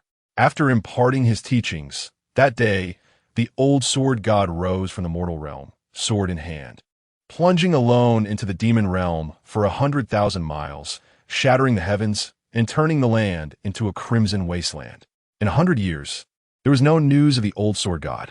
Jiang Chen raised his wine cup and drank it all, shouldering his long sword and leaving leisurely. This was the last sword taught to him by the old sword god. Chapter 44. True Identity in Jiang Chen's Courtyard. After Huang Shichuan's treatment over the past few days, Nangong Wanner's damaged meridians had almost fully recovered. A celestial phenomenon occurred, and hundreds of thousands of citizens witnessed the old sword god leaving Tianwu City, kneeling and praying in unison. These days have been the most reassuring 2 months for them. Suddenly, a black figure descended upon Jiang Chen's small courtyard. Looking up at the old drunkard leaving with his sword, a hint of mockery appearing at the corner of his mouth. This old drunkard has quite a flair. As the door creaked open, Nangong Wanner saw the familiar figure and immediately widened her eyes. She hurried a few steps and knelt before the woman, respectfully calling out, "Master." The woman in the black robe looked at Nangong Wanner, her eyes moving slightly. "I heard you were injured. Let me see your injuries." Without giving Nangong Wanner a chance to resist, her finger pressed down on Nangong Wanner's fair wrist, a burst of demonic light flashing, and an overwhelming magical power suddenly filled the entire room. Nangong Wanner felt anxious. If Yu Hanyin knew her path of cultivation was completely severed, she would likely face a fate worse than death. She didn't care about others, but she was concerned about Jiang Chen. However, at that moment, Yu Hanyin suddenly trembled, the magic light that had just risen dissipating abruptly.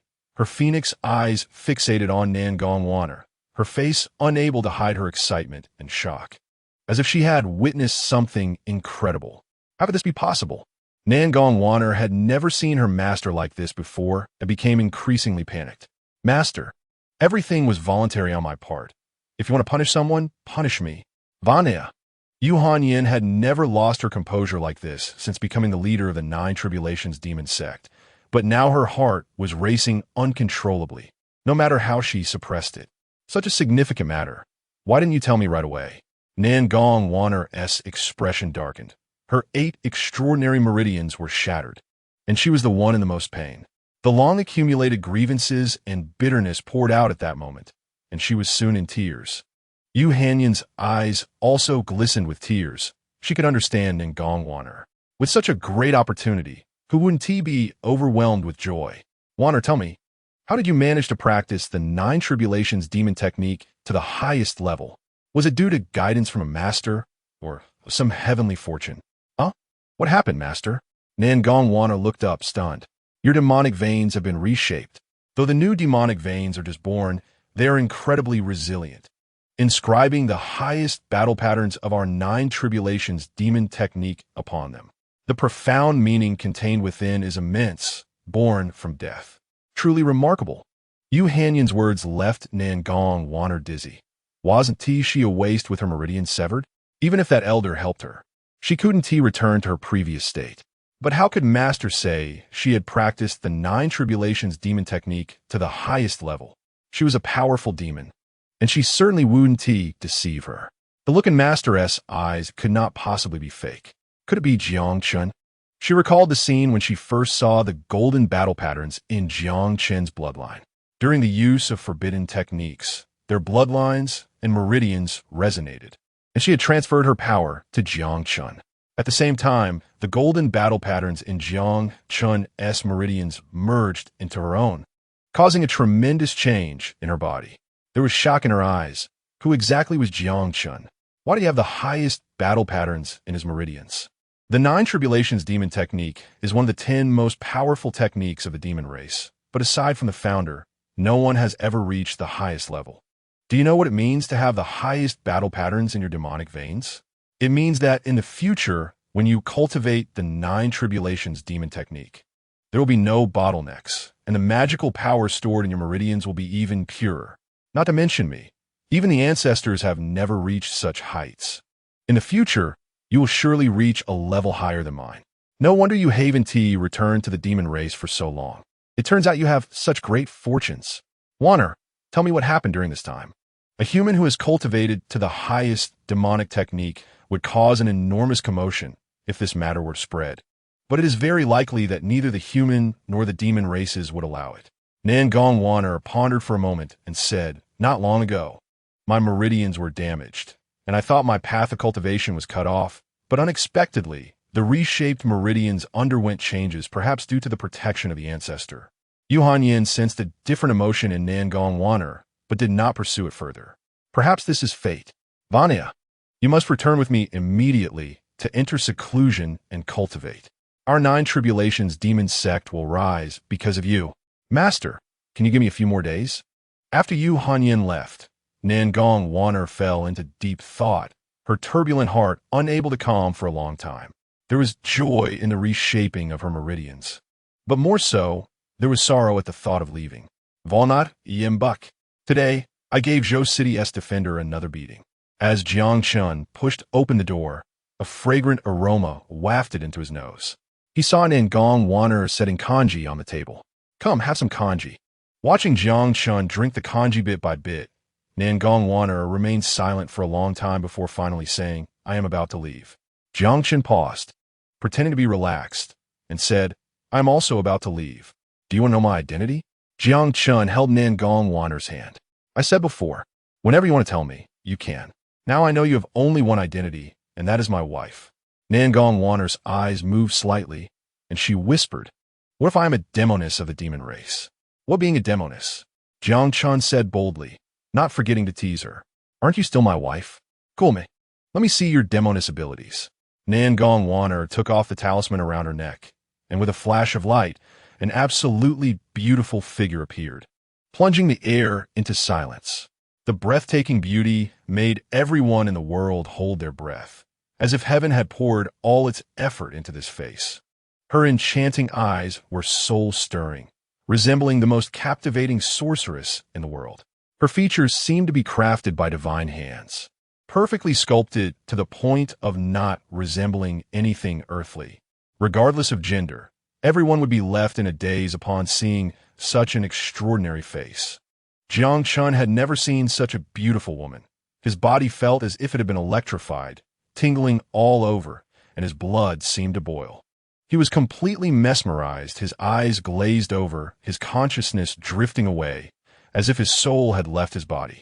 In his mind, in his awareness, there was only this girl, beautiful to the utmost, her alluring brows and eyes making him snap back to reality after a long moment. My true identity is Nangong Warner, the saintess of the Nine Calamities demon sect. A bolt of thunder seemed to flash through his mind. Jiang Chen, who had been immersed in Nangong Warner's beauty, suddenly stood up, an uncontrollable cold fear rising in his heart. His body instinctively shrank back, cautiously creating distance. Nangong Warner was momentarily stunned, her beautiful eyes flashing with a hint of sorrow. She should have anticipated this. The enmity between humans and demons was as deep as the ocean. No matter how beautiful she was, in Jiang Chen's eyes, she was like a devil. The turmoil in Jiang Chen's heart lasted only a moment. After such a long time together, From the initial bickering to later life and death dependency, the bond between them had long been deeply rooted, making it hard to part. He took a step forward, grasping her delicate white hand, and couldn't help but kiss her forehead. No matter if she was a demoness, what did it matter? I only know that to save me, you were willing to risk your life. Even if it means being an enemy to the world, I will never let you down. And you? Jiang Chen gazed intently at the beauty before him. I will too. It was a face of unparalleled charm, with skin like congealed fat, exuding a subtle, enticing blush. Her watery eyes radiated innate allure, seductive and sensual, yet carrying a sense of purity and elegance. Each smile and frown captivated the heart, and at this moment, those eyes were gazing affectionately at Jiang Chen. No man could resist such temptation. He pulled Nangong Waner into his embrace. Is it beautiful? Jiang Chen nodded. Beautiful. Nangong Waner had never felt happy from others' compliments about her beauty, but these words spoken by Jiang Chen felt different. However, she was about to leave this place, and she silently thought, Jiang Chen, please don't forget me. Chapter 45. You must forget me in the bathhouse. The sound of water trickling echoed, steam rising. A graceful body bathed in the water, creating a stunningly beautiful curve, with hair cascading like a waterfall and wispy strands framing her face, all revealing an unparalleled beauty. That beautiful, jade-like face seemed like a perfection that shouldn't exist in this world. Yet, in her dreamlike eyes, there was an unresolvable sadness. She had always been a bold and passionate demon woman, believing that as long as it was the person she loved, she would risk everything to be with him, no matter the challenges. But now, she hesitated. She could trade her life for Jiang Chen's, but she couldn't bear to let him live a wandering life. Nor did she want him to become a traitor hunted and despised by his own kin. Humans and demons ultimately could not be together. Finally, she made a decision. The exquisite body donned a nightgown, with only her delicate white legs exposed, like pure lotus roots, stunningly beautiful. She walked towards Jiang Chen's room. Inside the room, the candlelight flickered. Jiang Chen was engrossed in the swordsmanship secrets left by the old sword god, each viewing benefiting him immensely.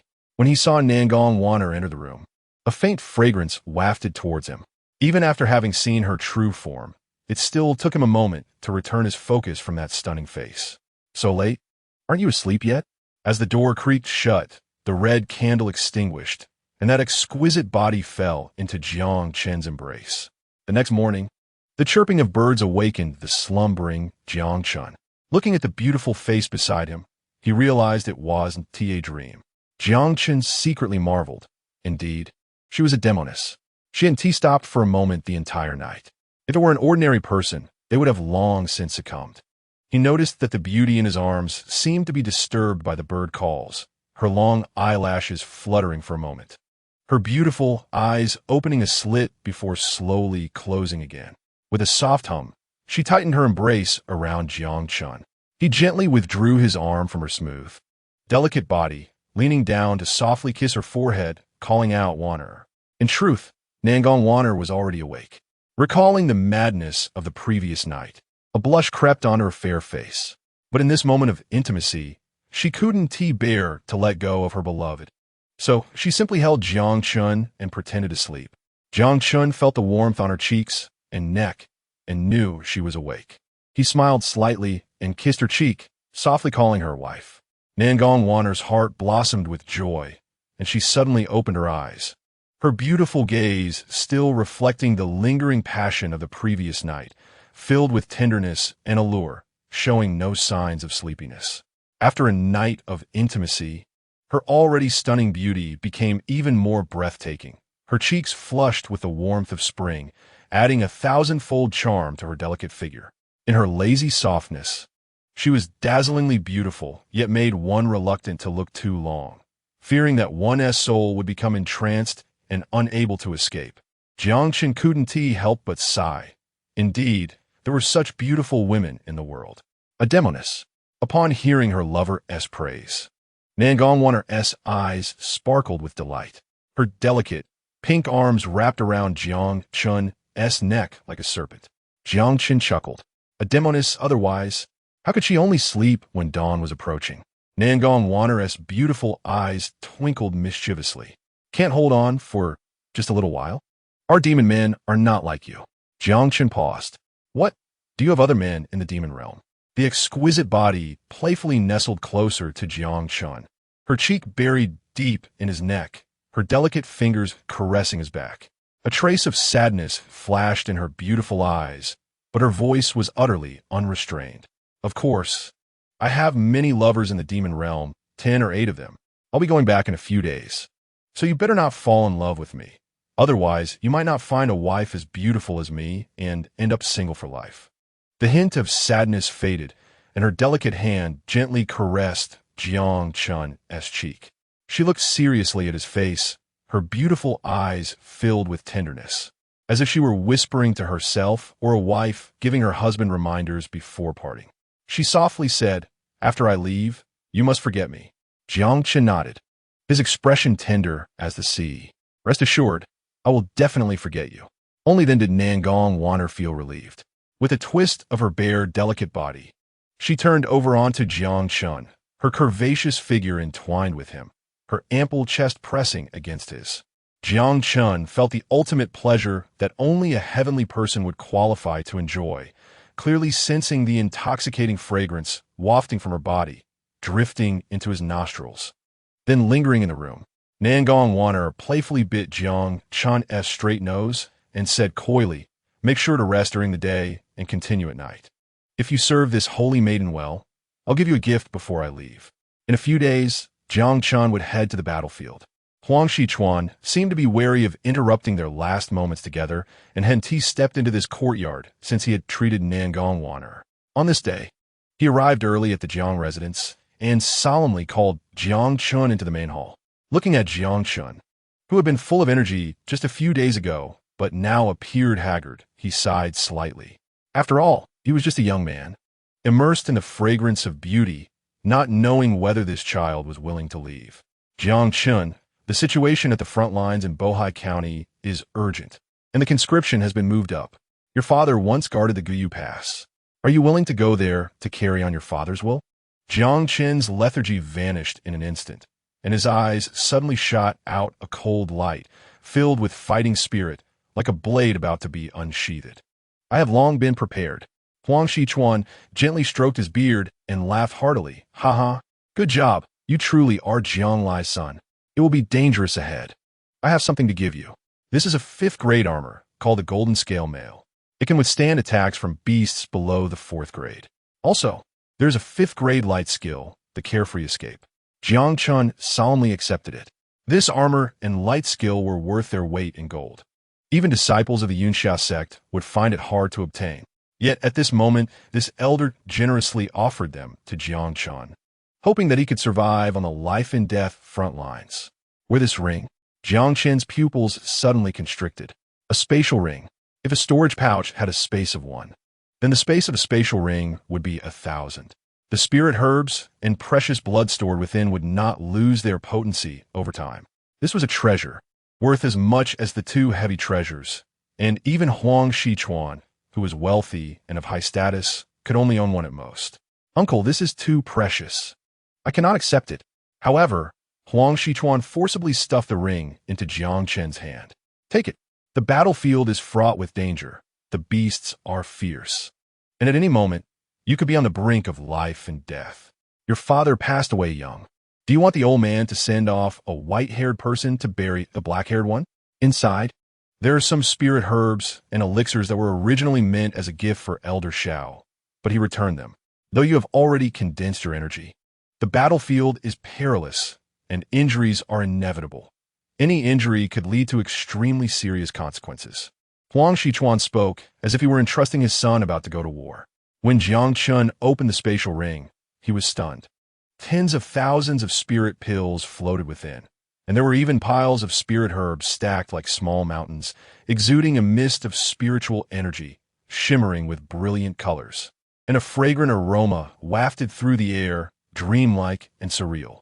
He felt a lump in his throat, tears welling up in his eyes. He finally understood why Zhou Tianyuan had been so furious when he refused to become a disciple a few days prior. Just these spirit pills alone were worth more than the accumulation of small sect for hundreds of years. Not to mention the spirit herbs. This was practically all of Huang Shichuan's savings over the years. He paid this price just to hope that Jiang Chen could have a bright future. There are some of my friends at the front line, and I have sent them messages. When you encounter danger, they will do their best to help you. Commander Lin of Guyu Pass is my close friend. You can seek him out anytime if you encounter difficulties, and he will help you. In order to ensure Jiang Chen could seize a glimmer of hope at the front lines, Huang Shichuan had almost given up all he had accumulated and used all his connections. From Huang Shichuan, Jiang Chen seemed to see a reflection of his master, the revered Ming Xianwang. He knelt down and solemnly bowed his head. Thank you, Uncle Huang. Jiang Chen will never disappoint your expectations, leading the charge and fighting bravely. Chapter 46. Though the world is vast, who can stop me? Jiang Chen? In the bedroom, Nangong Wanner was busy. If it were cultivation, she could be considered among the top 10 prodigies of the younger generation of the demon clan, but at this moment, she was somewhat flustered. Clothes and bedding ultimately formed an irregularly shaped bundle. Jiang Chen was sipping tea with great interest. After all, having such a stunning beauty prepare his belongings was a delightful sight. Nangong Wanner's injuries had healed, and tomorrow, not only would Jiang Chen head to the front lines, but she would also leave Dongwang to return to the Nine Calamities demon sect. The busy beauty approached Jiang Chen, her pair of crystal white hands bringing a precious concealment rune of the demon sect to hang around Jiang Chen's neck. This is a concealment rune. It can hide your aura and change your appearance. You have performed well these past few days. This is your reward. Jiang Chen looked at the rune, somewhat puzzled. What do you need this rune for? You can use it. Nangong Wanner's expression turned serious. It seemed Jiang Chen truly did not know the secret within his meridians. Her next words stirred up a tremendous wave in Jiang Chen's heart. Do you know that the golden rune in your meridians is the supreme battle rune of our Nine Calamities demon sect? What? As Nangong Wanner slowly explained the origins of the Nine Calamities demon sect, she revealed that 10,000 years ago, a genius of the demon clan glimpsed half a volume of the heavenly scripture. However, its meaning was grand and obscure. Even he, with his extraordinary talent, could only comprehend a few lines, and thus created one of the demon clan's 10 major techniques, the Nine Calamities demon art. Cultivating to the highest realm would result in the manifestation of golden battle runes in the meridians. Jiang Chen's gaze became erratic. The so-called golden battle rune was merely the first layer of the swallowing heaven chaos scripture. That legendary demon clan genius might have seen a part of the swallowing heaven chaos scripture. In the endless universe, why had he crossed into this world? Was there a connection? What other secrets did the so-called saint's inheritance hold? Have you had some kind of fortuitous encounter? A miraculous encounter? Seeing Jiang Chen deep in thought, Nangong Wanner confirmed her thoughts. She did not continue to press for answers. After all, everyone had their secrets. The method of condensation I told you that night come from the Nine Calamities demon art. When you circulate your true essence, the golden rune in your meridians will manifest. Ordinary people might not be aware, but there may be powerful human beings who discover the anomaly in your meridians. Therefore, you must never take off this rune. As once discovered, neither humans nor demons will spare you. He felt moved. At this moment, Nangong Wanner was still thinking of him, looking at the woman before him, who was as beautiful as a celestial being. Her crystalline, jade-like cheeks gleamed under the faint moonlight filtering into the room, radiating an alluring glow. He suddenly pulled Nangong Wanner into his embrace, feeling her delicate body tremble slightly, burying his head deeply in her jet-black hair, savoring the faint fragrance that seeped into his heart. It's getting late. We should rest. Jiang Chen whispered softly in Nangong Wanner's ear, and she responded with a light His words seemed to be like spring rain nurturing all things, striking a chord in her heart. A faint blush appeared on Nangong Wanner's face as she gazed dreamily at Jiang Chen, as if she wanted to memorize the image of this man forever. Tears glimmered in her eyes, but she didn't want him to see them. With a wave, the red candle extinguished, and she frantically hugged Jiang Chen, whispering in his ear, "Love me." This low murmur completely ignited Jiang Chen's desire. and with a low roar, he pressed the beauty beneath him. The spring was intense, and the waves turned red. In the middle of the night, as the clouds gathered and the wind subsided, Jiang Chen snored lightly. A pair of beautiful eyes, like clear waves, radiated an unhidden sadness in the dark night. She sighed deeply, but could no longer hide her heartbreak, tears falling like rain as she wept softly. After I leave, I will never come back. In this life, we have no fate.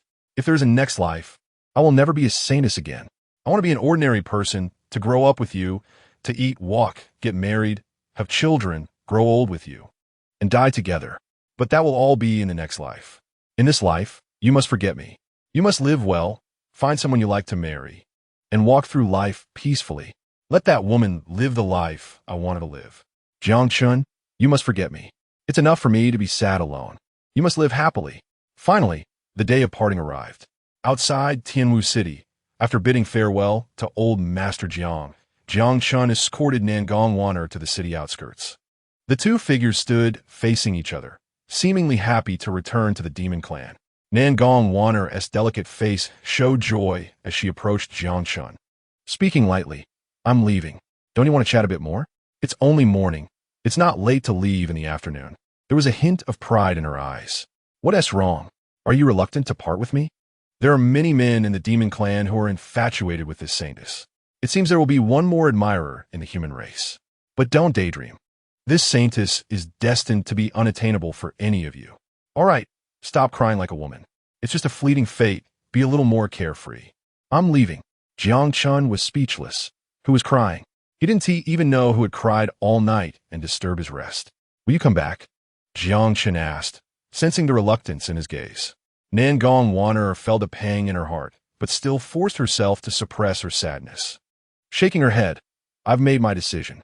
After returning to the Nine Tribulations demon sect, I will enter seclusion to cultivate and will not come back to the human realm. Jiang Chen smiled slightly and said firmly, It's all right. I will come to find you in the future. She looked up and saw Jiang Chen's determined gaze fixed on her, her emotions becoming complex. Don't be foolish. With your current strength, you might not even be able to keep your life in the demon clan. You would be used as blood food by those low-tier demons. But Jiang Chen took her hand, ignoring her resistance, and embraced her. You are my legally wedded wife. No matter where you go, that is an unchangeable fact. No matter where you go, I will come to find you. Jiang Chen's voice was decisive. Nangong Waner felt tears wet her cheeks. Something that seemed impossible was spoken with such righteous conviction. She could sense the determination in Jiang Chen's voice, and it moved her greatly. But she couldn't bear to let Jiang Chen take risks for her. If you truly care for me, then forget me. In this life, we have no fate. If it means you have to live your life in danger and hardship, I would rather never see you again. Jiang Chen didn't say more, but silently made a firm resolution in his heart. As long as he had the strength to protect himself in this chaotic world, he would definitely go to the demon realm to find Nangong Waner. Let us go. We'll meet again if fate allows. Nangong Waner looked deeply at him, then turned and left, not daring to look back, fearing she would make the wrong decision. We'll meet again if fate allows. Jiang Chen shouted loudly behind her. Nangong Waner paused mid-air, reluctantly turning to glance back at him, replying loudly, Don't wait for me. You must forget me. Jiang Chen nodded vigorously. You go ahead. I will definitely forget you. Only then did that graceful figure feel at ease, but when she turned back, her cheeks were already wet with tears. Jiang Chen, you must forget me. Jiang Chen, you must forget me. Jiang Chen, you must not forget me. In the azure sky, a few clouds drifted by, and that stunning figure disappeared into the clouds. Once Nangong Waner's figure was gone, Jiang Chen stretched lazily. It was time for him to set off. In the distance, Huang Shichuan was preparing to take old Master Jiang to Yinxia sect. He had originally planned to persuade Nangong Waner to leave Jiang Chen, but unexpectedly, she herself stated she would not return to the East Wilderness and would not see Jiang Chen again, saving him a lot of effort. After all, his daughter Huang Chuyu was the perfect match for Jiang Chen. He wanted to comfort Jiang Chen. At 20, one is usually full of youthful passion. Although the two were not suitable, they had spent some time together, so it was natural to feel some reluctance. However, seeing Jiang Chen's spirited demeanor. There was no trace of parting sorrow. "Aren't you sad?" Huang Shichuan was somewhat taken aback. "Not sad," Jiang Chen replied as he mounted his steed. "Needing to reach you city to gather before heading to the front lines." Huang Shichuan felt a bit disheartened. Although he had no feelings for Nangong Waner, he could clearly see her affection for Jiang Chen. Could it be he misjudged Jiang Chen? This person, though exceptionally talented, was actually cold-hearted? "You two will find it hard to meet again in this life." The fierce wind swept past, and Jiang Chen stood tall on his horse, his spirits soaring to the skies. "Who says we'll find it hard to meet again? The world is vast. Who can stop me, Jiang Chen? Uncle Huang, during the days I'm away, please take care of Grandpa. I'm off." Jiang Chen lightly tapped the stirrup, and his steed galloped away. Only after Jiang Chen disappeared from sight did Huang Shichuan regain his senses, a smile appearing at the corners of his mouth. Chapter 47. Journey to U City. On the official road, under the blazing sun, there was an unusual hustle and bustle. Several merchant caravans had stopped to rest here, and a woman, like a purple cloud, emerged from a carriage, instantly attracting countless gazes. She wore purple garments, her face covered by a light veil, exuding an elegant and cold demeanor. It was impossible to discern her sect, but just by her extraordinary presence, one could tell she was of great significance. "Miss, why endure this labor when there are flying boats available?" her maid behind her asked, puzzled. "Yinner, I cultivate the worldly sword, so I naturally must experience the world. This journey is the best training." The maid, named Yinner, was indifferent to this. "You are the youngest prodigy in our Tianji Palace's refinement of spirit stage. Even if there are a few demon beasts on the road, you can slay them with a single sword. What kind of training is that?" "The path of martial arts also cultivates the heart. The various mortal experiences along this journey will greatly benefit my Tao heart." The maid pouted, choosing not to speak further. Just then, the young lady's expression suddenly changed, and she circulated her true essence. In the distant mountains, a howl echoed, a gust of demonic wind howled, and a strong stench filled the air. A demon beast, several meters long, emerged from the deep mountains. Having not tasted human flesh for a long time and feeling extremely hungry, spotting the long caravan in the distance, it emitted a bloodthirsty glare, howling to the sky, shaking the mountains, and charged towards the caravan. This demon beast was incredibly fearsome, having already reached the 3rd tier. It did not know how many human beings it had devoured. The blood energy was overwhelming, and the convoy was thrown into chaos, fleeing in panic. At the critical moment, a dazzling light suddenly appeared, and a sharp aura flashed and vanished. The 3rd-tier demon beast was struck by the divine light and fell to the ground with a loud crash. For a moment, everyone nearby held their breath in shock, unable to comprehend what had just happened. The light came too quickly for them to even see which expert had made the move. Taishin sword technique. A hint of surprise appeared in Miss Z's beautiful eyes. Using a spear to execute the Taishin sword technique and grasp its true meaning. Could this person be a prodigy from the Taishin sword sect? As fellow members of the 9 sects, Yinner, let's go meet that young hero. This journey allowed Jiang Chen to see the outside world and the rampant demon beasts, leaving the people in dire straits. In a few days, he had killed several demon beasts, but with the current amount of true essence in his sea of qi, this blood energy was hardly enough to fill the gaps in his teeth. Only in the demon beast battlefield could he obtain sufficient blood energy. While he was pondering, a faint fragrance wafted in. Is this the young hero from the Taishin sword sect? I am Qin Zian from the Heavenly Extreme Palace. It's an honor to meet you. Jiang Chen looked up and saw a young girl. Even though she wore a veil, it could not conceal her extraordinary beauty. I am not from the Taishin sword sect. You have mistaken me, young lady. Before Qin Zian could speak, her little maid huffed from behind. You've already used the Taishin sword technique, and still claim you're not from the Taishin sword sect? Don't think that just because you're the leader of the Eastern Wilderness 9 sects, you are superior. My young mistress is the most talented of the younger generation from the Heavenly Extreme Palace. Yinner, Qin Zian interrupted Yinner. Perhaps I have mistaken you. However, young hero, to execute sword techniques with a spear and grasp their true meaning is indeed rare. You must not be an unknown figure in the Eastern Wilderness. May I ask for your name? Jiang Chen. Qin Zian pondered for a moment, but could not recall such a figure among the younger generation of the Eastern Wilderness. Perhaps it was not his real name. Jiang Young Hero, judging by the direction you are heading. It seems you're going to U-City? Here is my name card. If you need any assistance, you can find me at the Heavenly Extreme Palace's side courtyard. Jiang Chen was speechless. Why was this girl so enthusiastic towards him? Could it be that his charm was simply too strong? With a beauty approaching him, he could not refuse and took the name card. Then thank you, Miss Qin. After Qin Zian and her maid returned to the carriage, Yinner still wore an unhappy expression. When had her young mistress, a peerless prodigy, ever been this warm towards anyone? Although the man looked decent and had some skills, he was not impressive enough to warrant such initiative from the young mistress. Mistress, why are you being so nice to him? If I am not mistaken, this person is that Yu Xianzi's junior brother, U-City. Outside the camp. This is the new soldier reporting station. You could just go in, said a young man around 25 or 26, who was responsible for welcoming newcomers. After leading Jiang Chen around for a little over half an hour, they finally found the camp number where Jiang Chen was to report. Jiang Chen clasped his fists in thanks. Thank you, brother. Once you become a soldier, we are all brothers. No need for formality.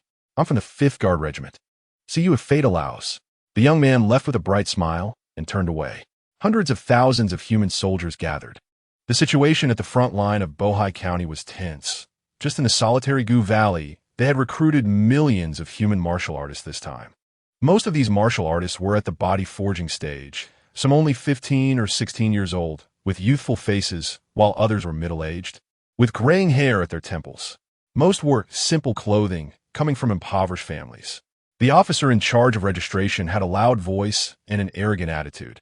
Write down your names, realms, origins, and family members clearly. The one responsible for recording better not be sloppy. If you die, these few lines of words are the only evidence of your sacrifice. The compensation will also go to your family. Li Sifu, body forging 8th layer from Blackwater City. Number 7, Guizi Lane, wife named Zhang Chunhua.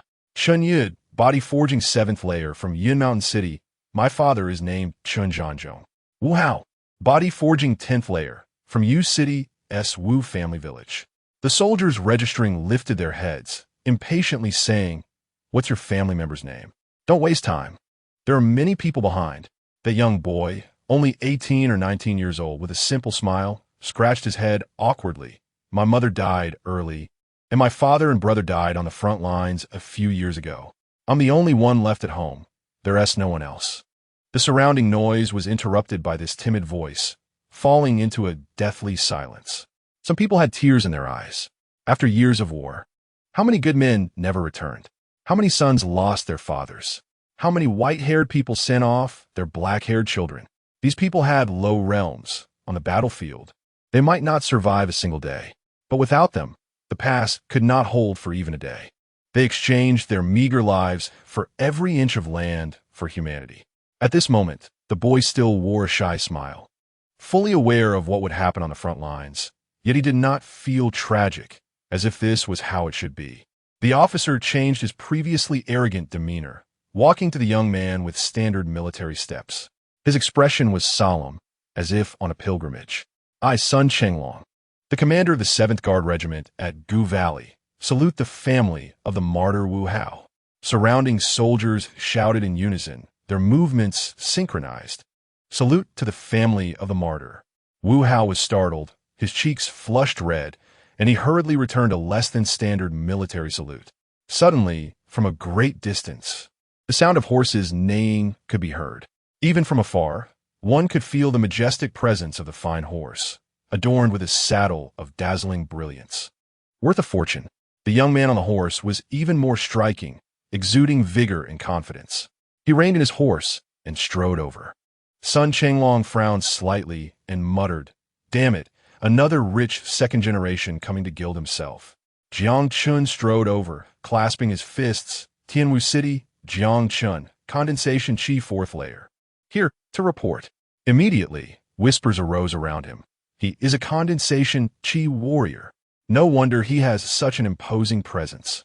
Only those who have opened their meridians can be considered true martial artists. He definitely won TB in our team. I heard those in the condensation cheese stage have other arrangements. That's for sure. They're the main force in killing demon beasts and will join the main army, which is much more dangerous than our team.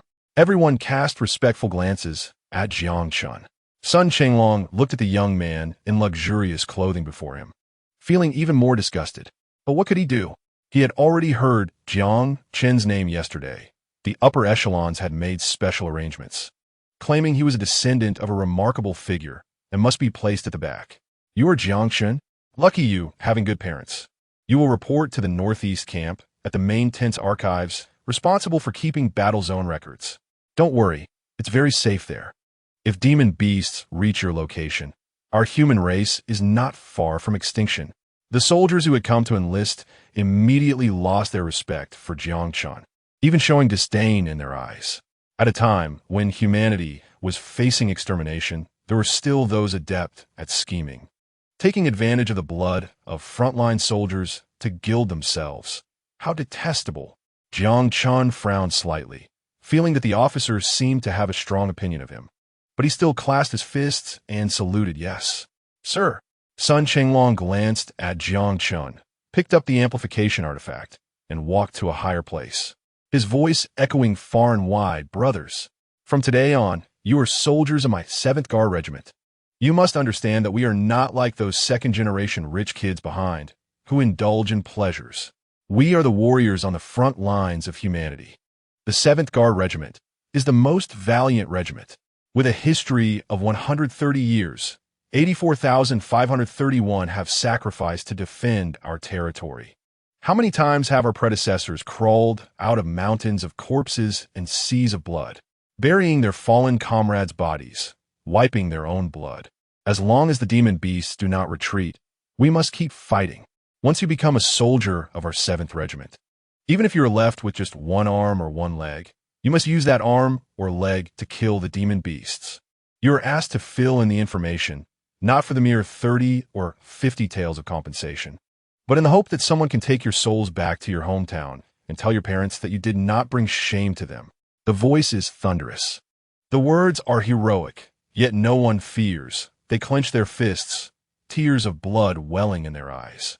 The human race is in peril, and I am willing to be the vanguard, to shed all my blood, and even if I die, I have no regrets. Chapter 48. The arrogant girl. When Jiang Chen reported to the archives of the main tent, he finally understood Sun Chenglong's words. Here, dozens of second-generation heirs were gathered, both male and female, around 20 years old, dressed in luxurious attire, with elegant and noble temperaments, forming a stark contrast to the new recruits outside the tent. Inside the tent, it felt less like a military camp and more like a social gathering, with fine wines and delicious food available. The so-called documents were merely a dozen or so fictitious books. My name is Chun Chuan. My father is Chun Tianhe, the law enforcement elder of the Shishan sect. Nice to meet you. I am Duan Chunfeng. My father is Duan Lang, the deputy sect master of the Floating Cloud sect. Brother, may I ask your name? Jiang Chen. These people were different from the martial artists Jiang Chen had encountered before. They hardly asked each other about their martial arts realms. Most of their conversations revolved around their family backgrounds. Those with prominent family backgrounds were very popular, while someone like Jiang Chen, who was relatively unknown, could only sit in the corner, ignored by everyone. Only the one named Chun Chuan was very enthusiastic, moving among the crowd like a peacock displaying its feathers, even paying attention to Jiang Chen. Brother Jiang, since you are new here, there may be some things you are not aware of. Our archives are also called the second-generation office, and there are basically no restrictions. There is no need for roll call, nor do we need to go to the battlefield. Every day is just about eating, drinking, and having fun, very free. As long as we avoid the two groups we can't provoke, we can bully everyone else at will. As long as we keep away from those two groups, we can act arrogantly without fear of anyone. Jiang Chen wanted to learn more about the military camp life and asked, which two groups can't we provoke? One is the officer group from the general's camp. Their lowest realm is at the peak of the innate level, although their family backgrounds are average. Each one has fought their way out of a sea of corpses and rivers of blood. They give no face to anyone except the general. However, most of this group is at the front lines of the battlefield, and they might be killed by beasts any day, so we don't need to stoop to their level. Speaking of this, Chen Chuan's expression became serious, even showing a hint of fear. Actually, provoking the officer group is still bearable, but the other group is one we absolutely cannot offend, and that is the genius camp. They not only have deep backgrounds, but also unfathomable cultivation levels. Each of them is a genius who has emerged from major sects or families, a pillar for the future of the human race. We are here to gain experience, while they are here to train. Provoking them is almost like seeking death. Moreover, these people are very arrogant and look down on us from the second-generation office. So, Brother Jiang, as long as we avoid these two groups, we have nothing to fear. But you don't have to worry too much. Although the genius camp is mostly unruly and ruthless, I heard that this time our Eastern Wilderness genius Qin Zian is also here. She is a master at the spirit refinement stage, and her reputation is quite significant. Even at the front lines of the gloomy pass, few can compare with her. Moreover, I heard she is not only beautiful, but also has a gentle personality. With her around, I believe those geniuses won't be too harsh on us. Jiang Chen was momentarily taken aback. Qin Zian was precisely the girl in purple he had encountered on the road. He didn't expect her to be a martial artist at the spirit refinement stage. No wonder she could see the influence of the Tai Xian sword sect in his spear technique. In fact, using a spear was a last resort. After all, that divine sword had too great a reputation and should be used sparingly unless in dire situations. By the way, brother, I am known as the second-generation encyclopedia in our Eastern Wilderness. I have a general understanding of all the second-generation heirs, yet I've never heard of the Jiang family. May I ask what realm your father is at? Jiang Chen recalled, innate level 10. Chen Chuan's expression changed. His originally warm attitude turned slightly cold. Innate level 10? Your father is too disappointing. In our second-generation office, the least accomplished fathers are at the fusion stage. My father is at fusion level 10, just a step away from the true essence realm. Well, I am kind-hearted, so you don't need to spread this matter. Otherwise, the second-generation office won't be able to accommodate you. Thank you, Brother Chen. You don't know how lucky you are to have ended up in the second-generation office.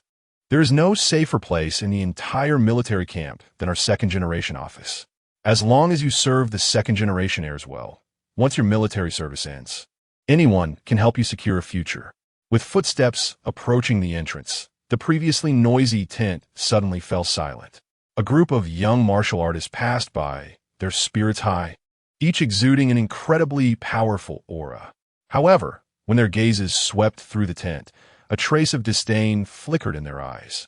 Brother Jiang, look, that one in white is called Chen Zhangming. He is 21 this year and already at innate level 8. I heard he was accepted as an inner disciple by the Tianlong sect, one of the 9 sects, and his palm technique is extraordinarily fierce. That one in gray is slightly older, but only 23, already a half step into the spirit refinement stage, also a strong contender in the genius camp. Suddenly, a commotion erupted from a distance. Even those geniuses showed a look of surprise. Chen Chuan's voice abruptly stopped, and he hurriedly ran out, as if he had heard something important. Jiang Chen did not pay much attention to this information. He sat in a corner, closed his eyes, and adjusted his breathing, silently circulating the true essence in his body according to the swallowing heaven chaos scripture. After these days of honing, the power of the second layer of heavenly destruction had been developed to its peak. However, the consumed blood energy was also increasing. If the devoured blood energy was insufficient to replenish the consumption, he would enter a period of weakness, forcing it could affect the foundation of his Tao. But with the improvement of his realm, the amount of blood energy he needed to devour from beasts also increased. At his current level of condensation stage 4, if he wanted to advance to condensation stage 5, he would need to slay at least 1,000 second-tier beasts, which meant he could only kill enough beasts on the front lines of the battlefield. However, this intoxicating and indulgent tent was not where he wanted to stay. A group of trash, a girl in white armor strode in. Just as she was about to sit down, she spotted Jiang Chen in the corner. Her beautiful eyes widened. Get lost. Jiang Chen looked up and saw a tall girl. She had a slender figure and smooth skin like jade, although not as stunning as Nangong Waner. She resembled a cold and indifferent plum blossom, also a rare beauty. The girl slightly bent her waist, especially the prominent curves in front of her, stirring one's heart. However, the disdain and disgust on her pretty face ruined the moment's beauty. If you don't want to die, get lost. At that moment, Jiang Chen realized that the tent was deathly silent, and everyone looked toward that direction with a hint of fear. The youth named Chen Xuan was constantly signaling Jiang Chen with his eyes, urging him to escape quickly. Yet Jiang Chen remained oblivious, thinking, not bad looking, but such a big temper? Be careful not to find husband. The girl's face turned red with anger as she glared at Jiang Chen, fire surging in her eyes. You're seeking death. A wave of surging energy erupted in the tent, killing intent pouring toward Jiang Chen. A white light shone on her palm, carrying a sharp gust of wind, striking toward Jiang Chen's chest. She acted without hesitation. Jiang Chen was startled, with no time to think carefully. True essence surged as he extended his left arm to block the girl's attack. He wasn't sure if it was his illusion, but at the moment he blocked her, a hint of reluctance flashed in the girl's eyes, and her strength diminished significantly. Even so, Jiang Chen still felt a tremendous force pouring into his body.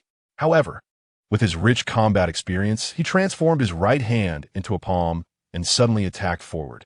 The two were already close, and the girl did not expect this spoiled disciple to suddenly burst out. There was no time to dodge, so she twisted her delicate body. In the blink of an eye, Jiang Chen felt a soft touch. His right hand landed on the girl's chest. Both froze at the moment, and the big tent fell into a dead silence. Everyone gaped, seemingly unable to believe what they were seeing. Chen Xuan's eyes revealed despair. The brother he had just met was about to be turned into dust. Shameless, I will kill you. The girl, who had reacted, widened her beautiful eyes and no longer held back. Suddenly, sword light flickered, and killing intent surged like a tide. Jiang Chen didn't expect such a situation to occur. He was originally in the right, but now it turned into an incident of molesting a girl. Although this girl was a stunning beauty, she had no semblance of a lady. Ever since he saw Nangong Wanner's true face, his immunity to beautiful women had greatly increased. He could only apologize while running. I didn't do it on purpose. With someone like you, I wouldn't even touch you. It was better not to say this, but once he did, the girl's eyes turned red. Beast, if I don't kill you, I, Ling Shi, vow not to be human. Chapter 49. The talented Qin Zian in the northeastern camp. Jiang Chen was frantically fleeing, with the girl named Ling Shi closing in step by step. If Jiang Chen slowed down by a step, she would chop him in two. In the distance, a purple figure appeared, causing a stir among the crowd, as if a pearl dropped into a lake, creating ripples in the hearts of countless people and drawing all eyes towards her. In an instant, thousands of gazes became incredibly fervent. Even though the woman was veiled in white, her enchanting figure revealed her unparalleled beauty. Dressed in a purple gown, her waist-length black hair was tied with a golden hairpin. Her autumn-like eyes were as gentle as water, and her skin was as white as snow. With a glance, she exuded a tenderness like spring water, stirring the hearts of many.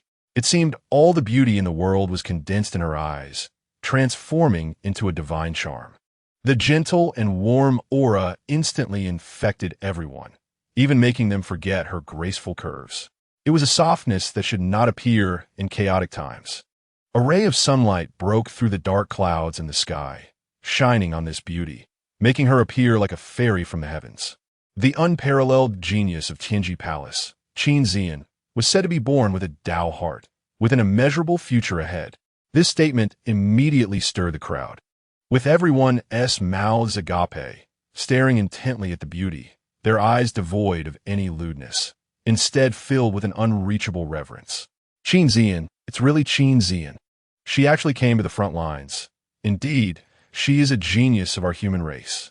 She was someone on the Eastern Wilderness Hidden Dragon list, with a brilliant future. How could such a genius appear on the front lines? How could Tianji Palace bear to let her go? Jiang Chen was momentarily stunned before coming to his senses. He immediately shouted as if he had found a lifeline. Miss Zian, help, help. Qin Zian was also somewhat surprised. After just a few days apart, she didn't expect to reunite with a man named Jiang Chen so soon, and in such a dramatic way.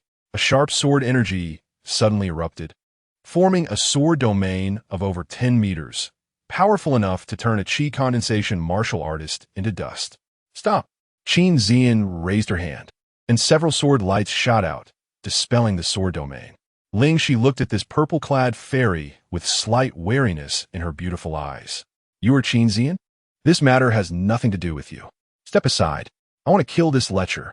Qin Zian turned her head to glance at Jiang Chen. Her face calm as she stood in front of him, looking at Ling Shi and speaking lightly. Is there some misunderstanding between you and Brother Jiang? Brother Jiang. These simple two words caused Ling Shi's face to show slight surprise, and Chen Chuan was completely stunned. The onlookers, even the passing soldiers, were dumbfounded, shocked beyond measure. Who exactly is this guy? He has connections with Qin Zian? There were rumors that Qin Zian was very likely to become the future leader of Tianji Palace. People's expressions towards Jiang Chen changed instantly, shifting from disdain to awe and shock. Even some second-generation immortals from the archives department looked at Jiang Chen with a hint of caution. Jiang Chen also noticed the change in the surrounding gazes, secretly wondering what kind of background this purple-clad girl had. Could she be some big shot? Qin Zian continued, Brother Jiang is upright. I came here with him. He has helped those civilians multiple times. Miss Ling, you two must have some misunderstanding. He helped civilians? Ling Shi was taken aback. Yes, he even killed a third-tier monster. If Brother Jiang really wants to take action, Miss Ling, you may not be his opponent. Ling Shi also regained her composure. This was her first time meeting this first genius of Tianji Palace. Although she was veiled, her temperament was gentle, and her gaze was soft like water. Even though she was hailed as the leader of the younger generation in Tianji Palace, she showed no arrogance. Her voice flowed like spring water, soothing the heart. It was hard to imagine that the legendary unparalleled genius was such a gentle lady. Considering that you saved those civilians, I will let you go this once. She coldly looked at Jiang Chen, her eyes still filled with deep hostility. In the end, she put down her sword and turned to leave. Jiang Chen wiped the sweat from his forehead. This unreasonable girl was even more ferocious than a monster. Thank you for saving me, Miss Qin. Qin Zian smiled. You saved me once. I saved you once. We are even now. But how did you end up in the northeastern camp? Are you also heading to the front lines? Jiang Chen nodded slightly. The human race is in a critical moment of life and death. Although my cultivation is low, I also want to contribute. Qin Zian's eyes revealed admiration.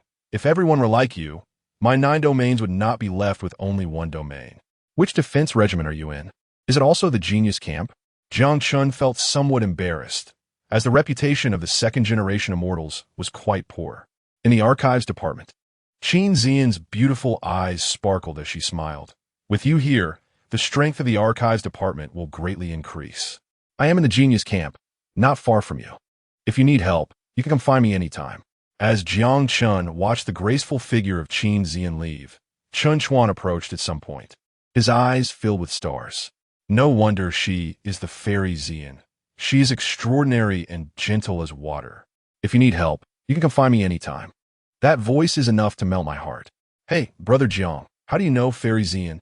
It seems you two have a good relationship. Introduce me someday. Don't worry. I'll make sure you benefit. No problem. But who is that unreasonable girl? She is so beautiful yet so fierce. That girl? She has quite the background, my brother. You are just lucky to escape this calamity. We will be departing tomorrow. If you are seriously injured, what will you do? Chen Chuan seemed to break out in a cold sweat for Jiang Chen. Who exactly is she? So terrifying. Chen Chuan pulled Jiang Chen to a corner. This woman is Ling Shi, the only daughter of the master of the heavenly sword sect of the 9 sects of the Eastern Wilderness. Her family background is prestigious, and her cultivation is at the innate 5th layer, comparable to those geniuses.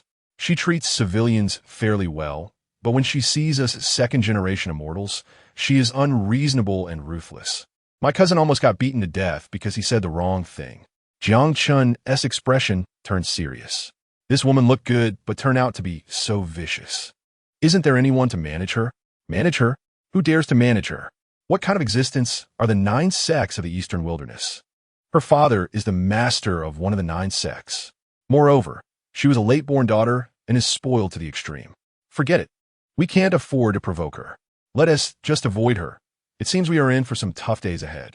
In the tent, A heavy and aged voice sounded behind Lingxi. "Miss, please do not be angry. The sect master arranged this out of concern for your safety on the front lines.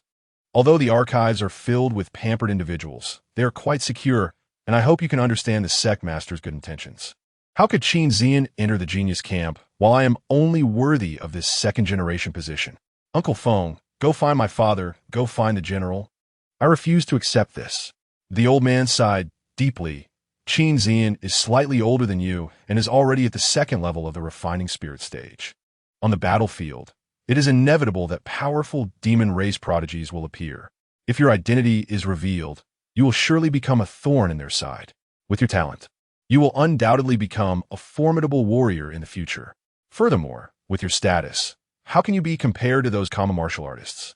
They are the true heroes." Lingxi gazed at the martial artists in the distant conscription field and murmured, "Some of them are only 15 or 16 years old, while others have already gone gray.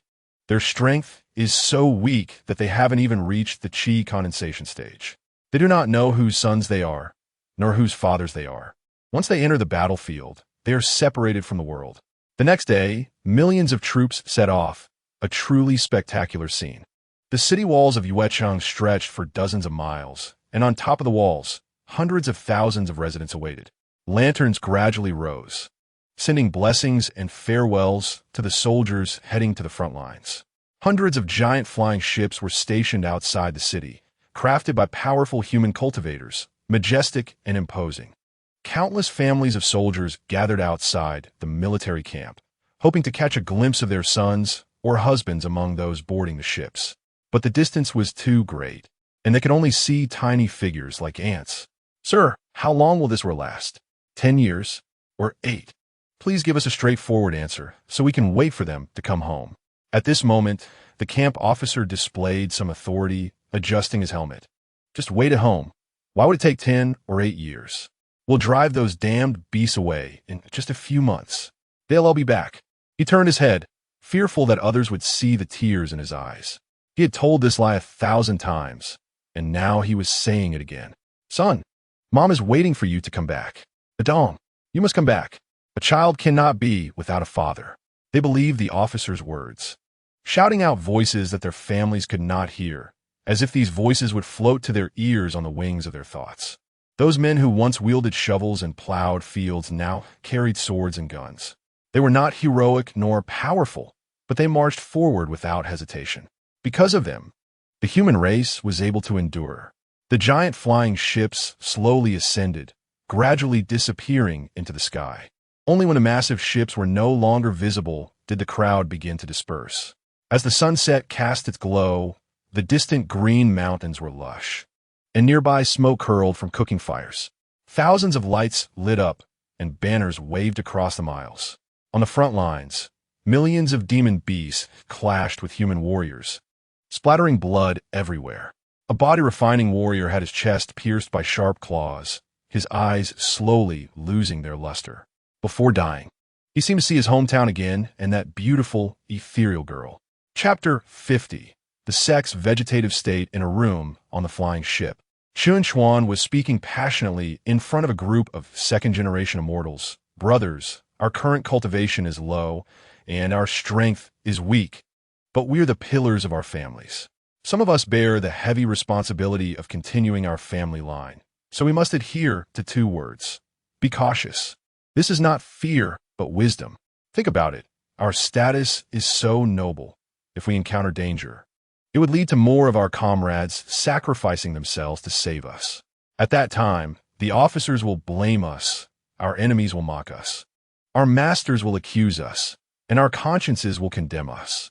Therefore, we must keep our blood and passion hidden and not go to any dangerous places. We may not contribute, but we absolutely cannot cause trouble for the team. Of course, we are still ambitious individuals and cannot just muddle through. As the kings of cautious development, we must do 2 things in our team: absorb negative emotions and enhance positive energy. This is akin to the soul of the team. Although we do not fight ourselves, we can encourage them to fight, comfort the injured, and mobilize the masses. We will not go to the front lines, but in other places, we will spread the good name of our second-generation office. Do you all understand?" A second-generation immortal named Duan Chunfeng looked at him with admiration. I understand. My wooden martial arts can control plants. Brother Chun, you are like the photosynthesis of plants. I shall call you the strongest vegetative person at Goyu Pass. Chun Chuan beamed. I cannot accept such praise. Of course you can. Jiang Chen stood in front of a window made of transparent crystal, with fierce winds outside the ship. He held a spear, his gaze sharp. Below, the world was in ruins and bloody, with a 100-foot-tall demon beast exuding a terrifying aura, at least a fourth tier.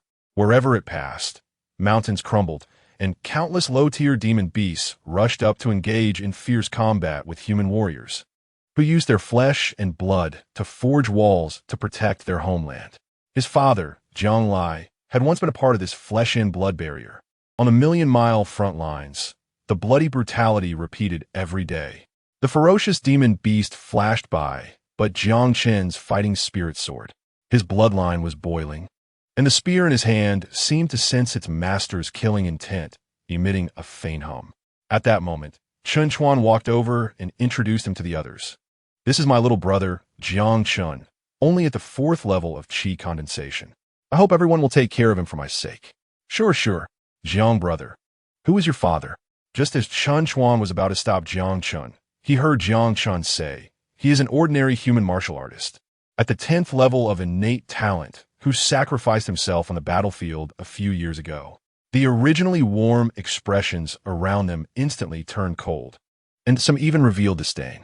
A mere 4th level qi condensation, with such a lowly background, how could he have the qualifications to be in our 2nd-generation office? Forget it. He is Chun Chuan's little brother, so let us give Chun Chuan some face. Such commoners usually stay away from me. Fine, just ignore him. As the crowd dispersed, Chun Chuan sighed. Jiang Chen, I want to help you, but you're not making it easy for yourself. Jiang Chen was unconcerned. After all, he had come to the front lines to kill demons. This was not a place for him to stay long. Fortunately, the management in the archives was lax, and he practiced in the dormitory every day without anyone noticing.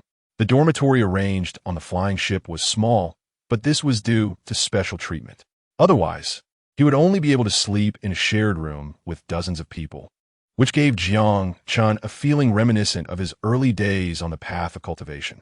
Suddenly, a commotion outside the door caught his attention. Jiang Chen stood up and walked outside.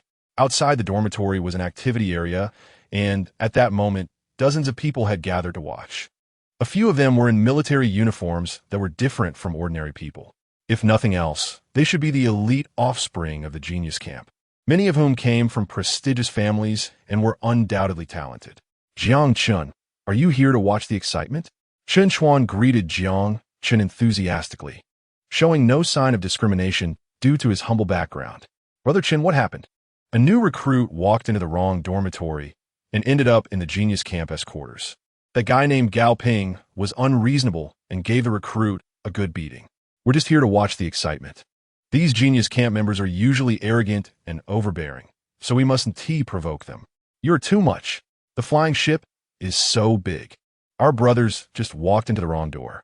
We're all here to serve in the military and protect our homeland. Why do you have to be so harsh? A young man dressed in a recruit uniform lay on the ground, around 18 or 19 years old, with blood at the corner of his mouth, pale face, and his military uniform torn to shreds, looking utterly miserable. The youth who had attacked him showed no concern. He was a direct disciple of the Divine Power sect, named Gao Ping, with a cultivation level of the 4th stage of innate ability and extraordinary talent. He was usually arrogant and looked down on these civilian warriors who hadn't even reached the qi condensation stage. Protecting the home and country? You all are worthy of that. Have you ever seen a demon beast? Not to mention a 2nd-tier beast. Even a 1st-tier beast could shred trash like you to pieces. Gao Ping scoffed. I really don't understand why you garbage are sent to the front lines. Aside from becoming food for the demon beasts, you're of no use at all. Although the young man was injured, he struggled to get up and defended himself. I've killed a demon beast, a 1st-tier gale wolf, and my village even rewarded me. If you don't believe me, ask Zhang Erniu from our village. The young man's earnestness drew laughter from the surrounding group of talented individuals. They were all exceptional geniuses, having already reached chi condensation by the age of 7 or 8. Hearing this civilian warrior boast about killing a first-tier demon beast, they couldn't help but show disdain. A Gale Wolf? Wow, you're so impressive. Gao Ping pretended to be terrified, drawing his right foot in an arc and suddenly kicking at the young man. Although the young man tried his best to dodge, the gap in their levels was too great, and he was immediately sent flying several meters by a powerful force, crashing heavily to the ground. His ribs were caved in, clearly suffering severe injuries that would take at least half a month to recover from. Gao Ping smirked disdainfully. This kind of trash was no different from ants. By now, quite a few onlookers had gathered, and although some civilian warriors voiced their grievances for the young man, they had to suppress their anger upon realizing that the attacker was from the genius camp. The young man slowly got up, his eyes burning with rage, but unable to vent it. He could only clench his fists and glare at Gao Ping. Oh, the little hero who killed a first-tier demon beast can still stand up? Looks like you're fine. Come, let me help loosen your muscles. Gao Ping feigned a hypocritical demeanor. He wasn't intending to kill anyone, but being on the airship was incredibly boring. And it would be too good not to have some fun with this civilian recruit. He grinned as he approached. Boom! The young man was sent flying again, half of his arm hanging limply, but he was tough and still refused to beg for mercy, glaring fiercely at Gao Ping. Jiang Chen's expression grew serious. These civilians had a hard life, often suffering from demon beast attacks at home. Wanting to enlist to protect their families, they were instead bullied by these so-called geniuses. His anger flared, and he was about to rush forward when he was firmly held back by Chen Chuan beside him. Don't act impulsively. Gao Ping is very strong and comes from a noble background. Don't offend such a big shot over a civilian's life. Chen Chuan was right. In this world, the hierarchy was deeply rooted.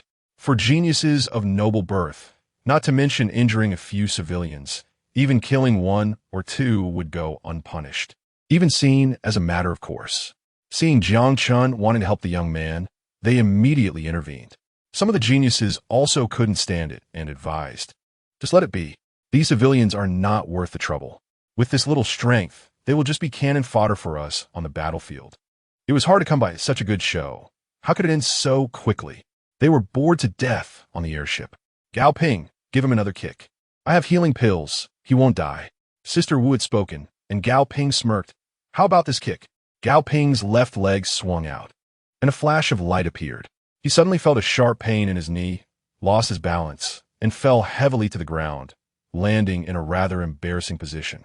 The stark contrast between his previous arrogance and his current disgrace drew laughter from those around. Who the hell ambushed me? Gao Ping looked around angrily, but could not find out who had struck him. If you have the guts to strike, then have the guts to admit it. I'll just kill this civilian in front of you. Not far away, a young man, walking steadily, was approaching step by step. His presence wasn't powerful, but he gave off a feeling of merging with heaven and earth.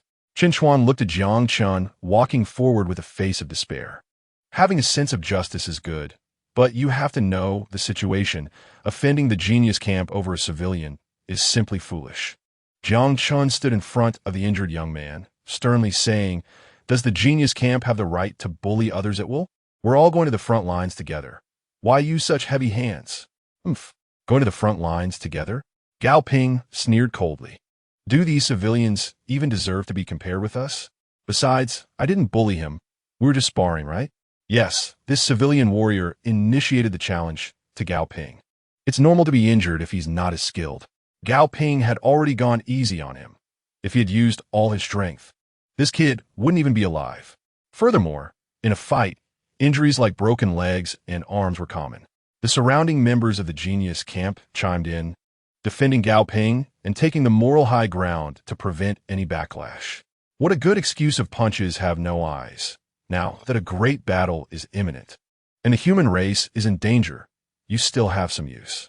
After the battle, I'll let you know what punches have no eyes really means. Jiang Chen glanced at Gao Ping calmly, slowly helping the young man up. Suddenly, Gao Ping felt a chill run through his body, as if being locked onto by a bloodthirsty demon beast, or like falling into an extremely cold ice cave, causing him to shiver. He looked at Jiang Chen, his heart racing. When he finally saw the military uniform from the archives on Jiang Chen's body, He relaxed, thinking it must have been his illusion. He sneered, "Haha. Are you warning me? Threatening me? Looking at your military uniform, it's from the archives, right? Apologize to me, and I'll pretend you were just talking nonsense. Otherwise, don't think I won't dare to hit you." The civilian young man hurriedly stood up, stumbling as he grabbed Jiang Chen, who was on the verge of losing control of his anger. "Big brother, thank you. We were just sparring. I'm not as skilled, so being beaten is to be expected. They are geniuses of a human race and will surely kill many demon beasts on the front lines. Please don't offend them because of me." At this moment, Chen Chuan hurriedly came forward. After all, his younger brother had caused trouble, and as Jiang Chen's older brother, he had to step up to save him. Go. "My younger brother Chen Chuan, I've heard a lot about you. This is my brother Jiang Chen. He usually doesn't think straight. Please show some mercy and give him some face." Seeing Chen Chuan step in, Gao Ping felt a bit wary. Although Chen Chuan was only at the 8th stage of qi condensation, his father was a strong master at the 10th stage of harmonization. Even his own master had to give Chen Chuan's father some face. "Chen Chuan, why are you protecting this waste of a brother again?" A few more people came over, wearing military uniforms from the archives, which were actually first-tier armors. Among the tens of thousands of new recruits, only the Genius Camp and the second-generation office enjoyed such special treatment. "Chen Chuan, we know you're kind-hearted, but our Genius Camp and the second-generation office are closely connected. Those who enter these two places are all top-tier disciples. Is it worth it to create conflict with the Genius Camp over a civilian like this?" Hearing this, Gao Ping's arrogance surged again. They came from noble backgrounds, mostly children of prominent families and sects, and were familiar with each other. No wonder he found Jiang Chen so unfamiliar. He was just a civilian disciple. "So he is a civilian, huh? Heh. Chen Chuan. Then don't blame me for not giving you face. He insulted me. If I don't teach him a lesson, how can I maintain my standing in the Genius Camp?" "Yes, hit him. A civilian dares to act arrogantly in front of us geniuses. If we don't beat him until he can't find his teeth, where do we put the faces of geniuses? Let him see the difference between civilians and geniuses. We were just complaining that we had no fun to watch. Come on." Gao Ping. A sinister smile crept onto Gao Ping's lips. "Hey, your name is Jiang Chen, right? Since you interrupted my sparring with him, let's spar a bit ourselves. Don't worry, I'll pay attention to my strength and won't cripple you with a single move. I'll take my time torturing you." His body suddenly lunged forward, his right hand transforming into a claw, moving at a speed like flowing light, aiming for Jiang Chen's neck. Jiang Chen remained motionless, calmly watching the approaching claw, seemingly stunned by Gao Ping's aggressive move. The claw's light flashed, radiating intense brilliance, just as everyone thought Jiang Chen would be severely injured by the strike. The seemingly inevitable blow passed right through Jiang Chen's body. "No!" Gao Ping's heart suddenly jolted, and then he felt an extreme chill coming from his back. Whoosh! Dozens of ice spikes suddenly fell, and Gao Ping's movement was like lightning as he darted through them. Even though his agility was exceptional, several spikes struck him directly, shattering against his protective aura. What kind of martial skill is this? Gao Ping looked at Jiang Chen in surprise. He had never seen such a peculiar martial skill, yet it felt somewhat familiar, like the ability of a low-tier demon beast, the Frost Wolf. However, the Frost Wolf had only one ability, while these dozens were overwhelming, almost forming a small ice domain. There was no time for astonishment as a hurricane appeared out of nowhere, howling towards Gao Ping. Although he was an innate martial artist, he did not dare to confront this bizarre hurricane head-on. Relying on his exceptional agility, he soared into the air, flying towards Jiang Chen like a soaring eagle. Just as his palms were about to strike Gao Ping, a wall of fire erupted from thin air, exploding suddenly. Gao Ping's entire body stiffened, and he hurriedly retreated. But the hurricane rushed in from behind again, fanning the flames and enveloping Gao Ping. "Ah, my clothes, my hair," in the midst of the fierce flames. Gao Ping screamed in despair. The innate protective aura of a martial artist was incredibly powerful, and these low-tier demon beast abilities naturally could not kill him. However, the relentless onslaught of abilities left Gao Ping overwhelmed.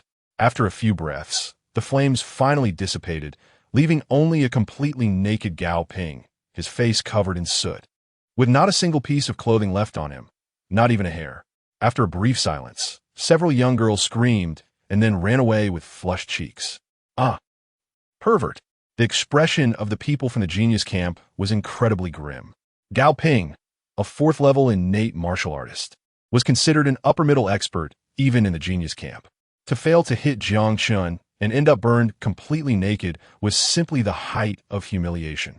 They held their foreheads, unwilling to let others see that they were associated with Gao Ping. Shame. An unprecedented and extraordinary humiliation. Since the day Gao Ping embarked on the path of martial arts, he had been the genius of his entire family and sect. Although he acted arrogantly, his cultivation was genuinely powerful and unmatched. Even if he encountered stronger opponents, he could still fight back. But Jiang Chen seemed to wield some strange demonic power, alternating between ice and fire, rendering him unable to exert his full strength and even burning his clothes to ashes. His face turned bright red, fortunately hidden by the soot. But now, completely naked, he was at a loss whether to continue fighting or not, stuck in place. The surrounding new recruits, who had long been resentful, felt an immense sense of relief, a satisfaction that penetrated to the bone, an indescribable pleasure. If they weren't worried about offending the genius camp, they would have cheered loudly. Chen Chuan was the quickest to react, immediately taking off his clothes to cover Gao Ping's nakedness, loudly scolding Jiang Chen while continuously signaling him. Jiang Chen, look at what you've done. Can't you see Gao Gu is letting you go? At the very least, you should have let him keep one piece of clothing. Besides, Gao Gu is a genius of the divine strength sect, immensely powerful. How many ultimate techniques has he not used? If he did, you wouldn't be able to take even one move. Hurry up and roll out. I'll kill you. I want to kill you. Gao Ping was completely furious, his eyes turning red. Such a great humiliation made him harbor murderous intent towards Jiang Chen. Chapter 52. Fury. Gao Ping was enraged, his true essence swirling. And in an instant, golden light flickered, radiating intensely. He had already developed the intent to kill and was now using all his strength to try to slay Jiang Chen in one blow. Jiang Chen's blood surged, unleashing waves of energy. After the reconstruction of his meridians, his strength could rival that of innate experts, and a fierce battle was about to erupt. Threads of terrifying energy gathered at Gao Ping's fist, heavily crashing towards Jiang Chen. Jiang Chen let out a loud shout, his blood energy erupting, leaving behind a residual shadow. After infusing his arms with blood energy, they shone with intense light. Even before his punch arrived, the wave of energy swept across the surroundings. Everyone around was shocked. What on earth is Jiang Chen? His might was actually not inferior to Gao Ping's fourth-level innate strength. They had never heard of this name before. The shock lasted only a moment as the two clashed together. Boom. A thunderous sound erupted, and the collision sent shockwaves that knocked the surrounding new recruits off balance. Gao Ping, a disciple of the divine strength sect, focused on power, his arms radiating divine light, pressing down on Jiang Chen like a mountain. As the two made contact, cracks appeared in the ground. Everyone was stunned. Chen Chuan's eyes widened, unable to recover for a long time. Is my little brother this fierce? Didn't they say he was only at the fourth level of qi condensation? That can't be right. He must be hiding his true cultivation. The people from the genius camp also looked incredulous. Although Gao Ping wasn't among the strongest in the camp, he ranked high in terms of pure strength. Who exactly is this Jiang Chen? In terms of strength, he was actually on par with Gao Ping. Gao Ping's arms trembled violently, and Jiang Chen's punch energy also dissipated at that moment. The two suddenly retreated, creating a distance of several meters. Fourth level innate? Interesting. Gao Ping's face turned extremely grim. He was clearly an expert in the genius camp. Why did it seem like Jiang Chen regarded him as the weaker one? He grinned sinisterly, not expecting that there would be such a powerful opponent among the second generation. However, I haven't even used my full strength yet. If I'm not mistaken, you must be exhausted by now. Everyone looked closely, only to discover that Jiang Chen's arms were slightly trembling, clearly showing signs of fatigue. With the next strike, I will turn you into minced meat. As Gao Ping's voice fell, golden light suddenly burst forth from his body, and his flesh began to swell, muscles bulging. I can't be wrong. the Diamond Divine skill. A fourth-tier martial skill, he actually mastered it. Indeed, it is the Diamond Divine skill. I have heard that once perfected, it can split mountains and crush all. Invulnerable. No wonder he is a direct disciple of the Divine Strength sect. This kid is finished. Not to mention Gao Ping's strength has increased exponentially, even relying solely on the defensive power of the Diamond Divine skill. This Jiang Chen kid won't be able to break through his defense. Countless geniuses were shocked. They had all gathered from different places, each with a high opinion of themselves. They never expected that on just the second day, they would witness the Diamond Divine skill, which further shook their minds. Indeed, there are always people better than you, and there are heavens beyond the heavens. In Jiang Chen's eyes, divine light shone brilliantly. As he unleashed the second layer of heavenly destruction, his aura suddenly transformed, resembling the awakening of an ancient giant demon. For a moment, everyone felt an inexplicable pressure, causing them to break into a cold sweat.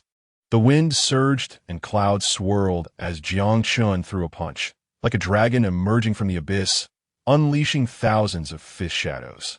A violent and unmatched force rushed toward Gao Ping. Gao Ping's eyes widened in shock, revealing a look of horror. The Diamond Divine art had always been his trump card. He had hoped to rely on it to dominate the battlefield and achieve fame. He never expected to encounter such an abnormal opponent in his first battle. At this moment, he dared not hold back his strength.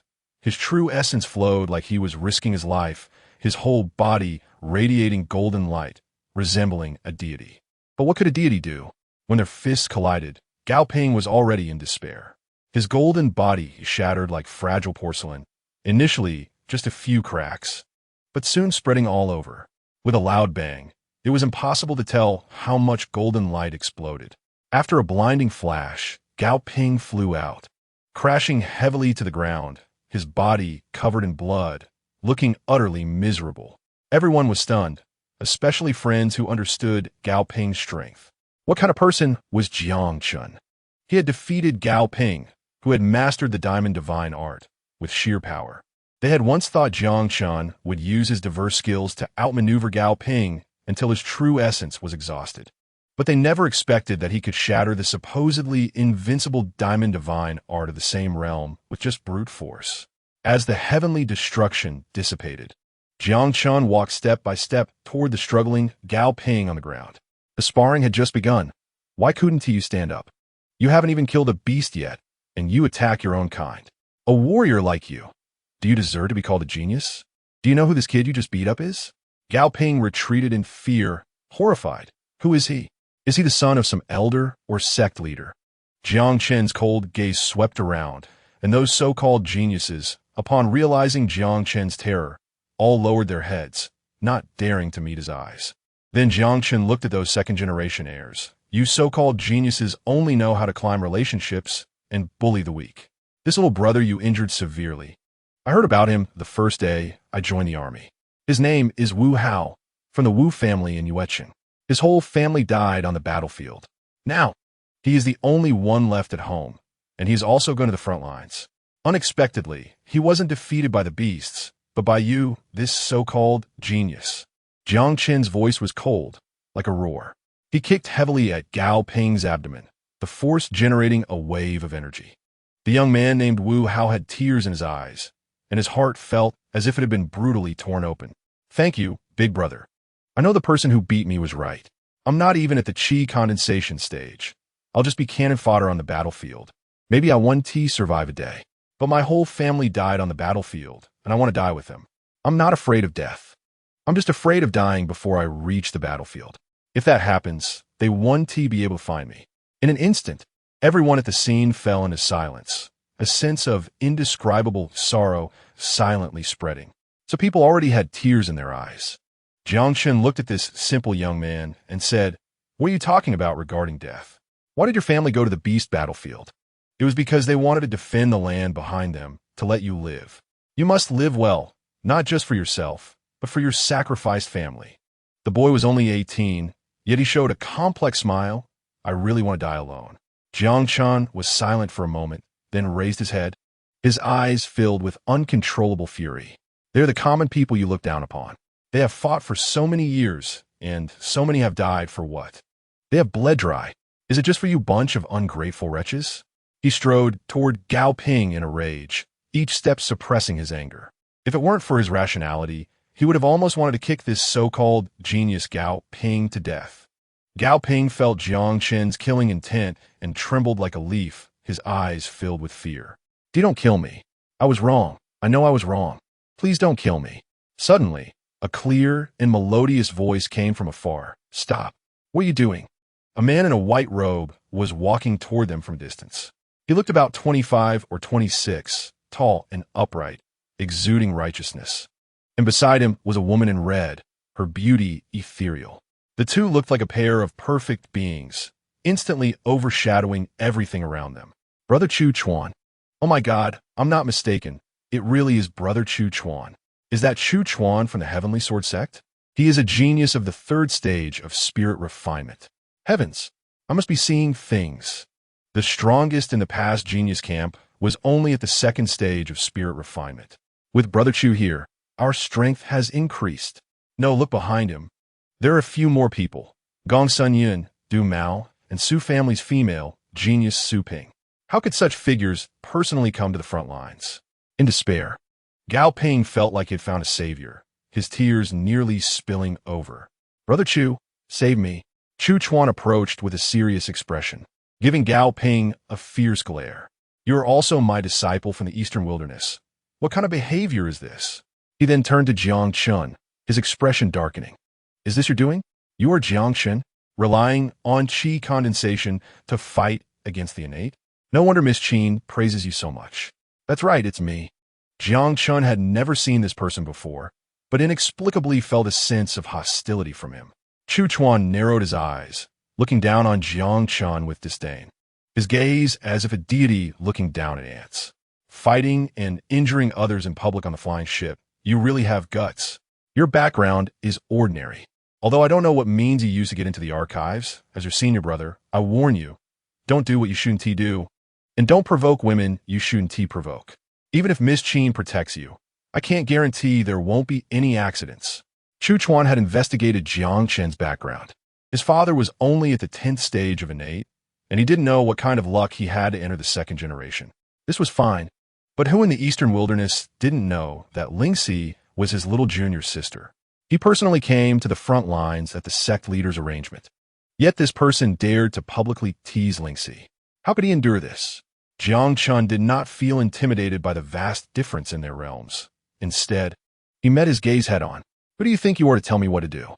Whatever I want to do is none of your business. I can touch whoever I want. You have no right to question it. The surrounding crowd whispered to each other. He dares to offend Brother Chu. Does he not want to live? Brother Chu is a master at the spirit refinement stage. He is not comparable to the innate realm. Even if he has some ability, he shouldn't seek death. He just scolded the genius camp and the archives in one breath. I think he must be out of his mind. Chu Chuan's expression darkened, his gaze cold as he glared at Jiang Chen, as if he would attack at the slightest disagreement. Chapter 53. The Barrier of Isolation. Just as Chu Chuan was about to teach this ignorant kid a lesson, a stern voice suddenly came from afar. Prepare the flying ship for landing. Everyone line up and tidy up your military appearance.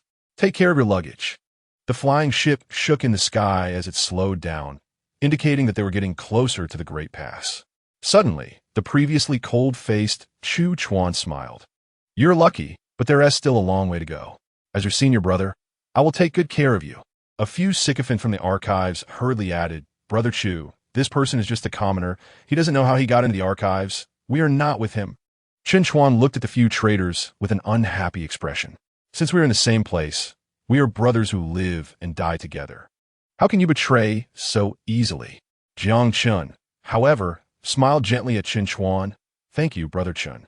I've caused quite a bit of trouble these past few days, and the archives are not where I want to stay. Farewell.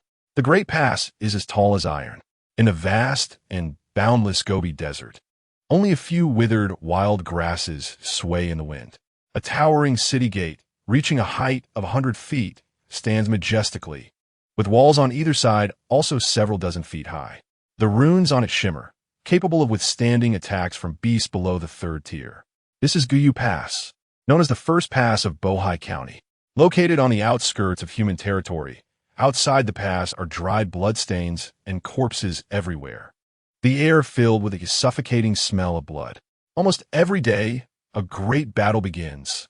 Dozens of giant ships slowly descend, and the officers of various regiments count their numbers, then arrange for food and lodging. 20 people share one room. It's so cramped. The officers' expressions are cold and indifferent, seemingly unwilling to even glance at the new recruits. Don't complain too much. It won't be crowded in a few days. Why? Where do you get so many questions? Hurry up and pack your things. We'll assemble for training soon. Under a withered tree, an officer asked, "Old son, how many recruits did we get this time?" A one-eyed man frowned.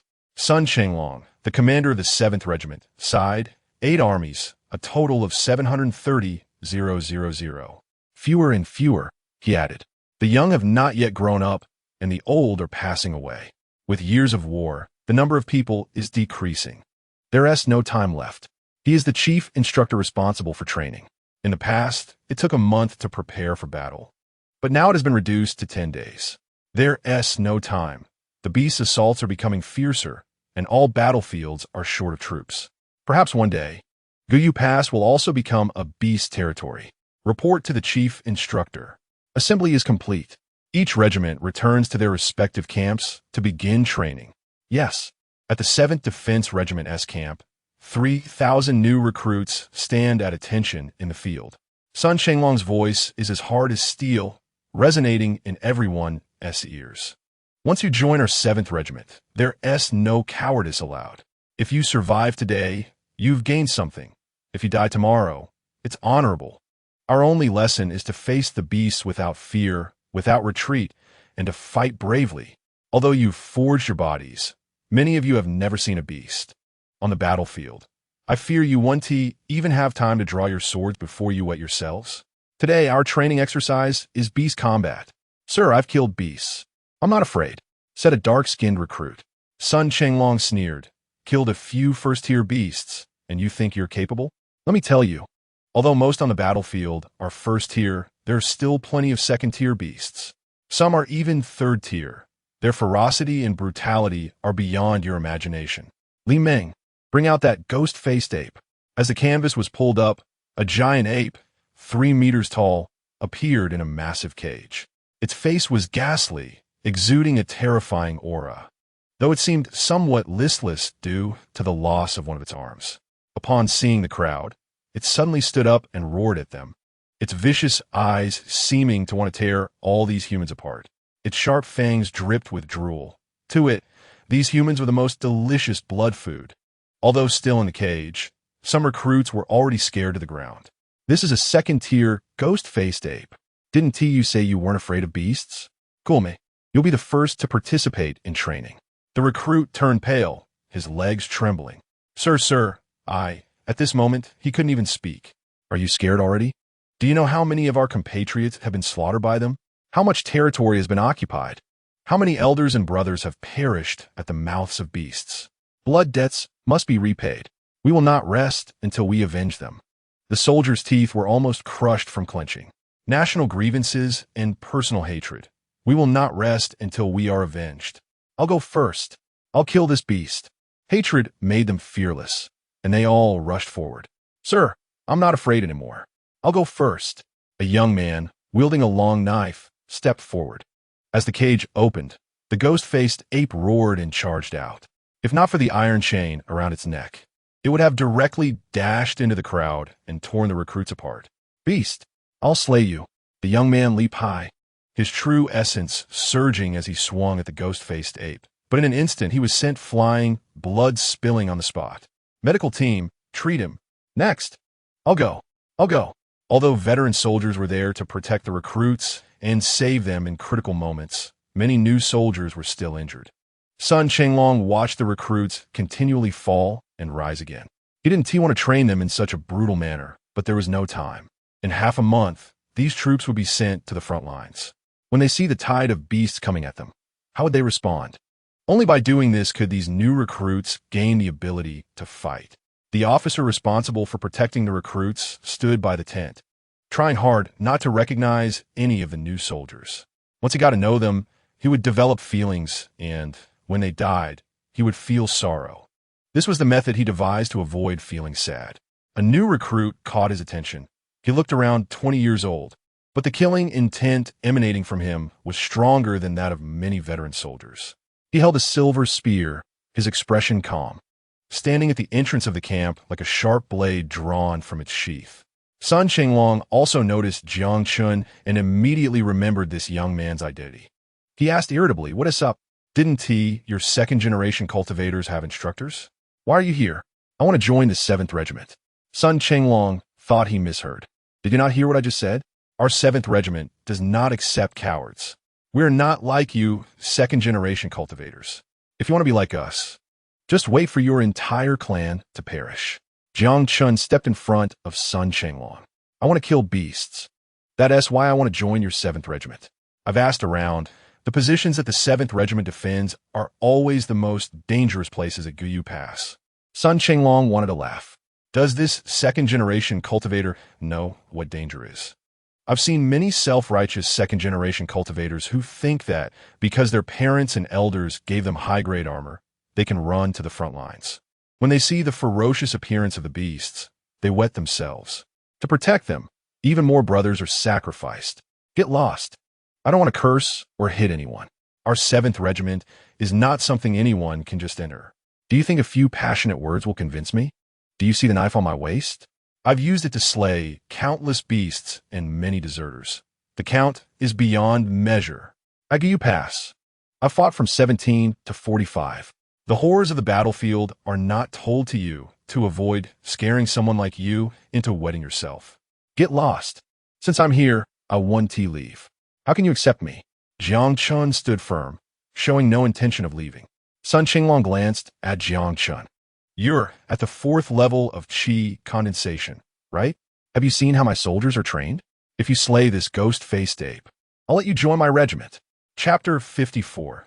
Joining the 7th Regiment. Hearing Sun Chenglong's words, the new recruits immediately felt their pupils constrict. They had just experienced the ferocity of this ghost-faced ape. A strike from a battle knife only left a few white marks, and a light wave from it could cause bone fractures and muscle injuries. If it weren't for the first-tier healing medicine supplied by the medical team, they feared it would take 1 or 2 months to recover. This young man was slightly stronger than them, but he was only at the 4th level of qi condensation. How could he accomplish this task? Some new recruits felt a sense of pride.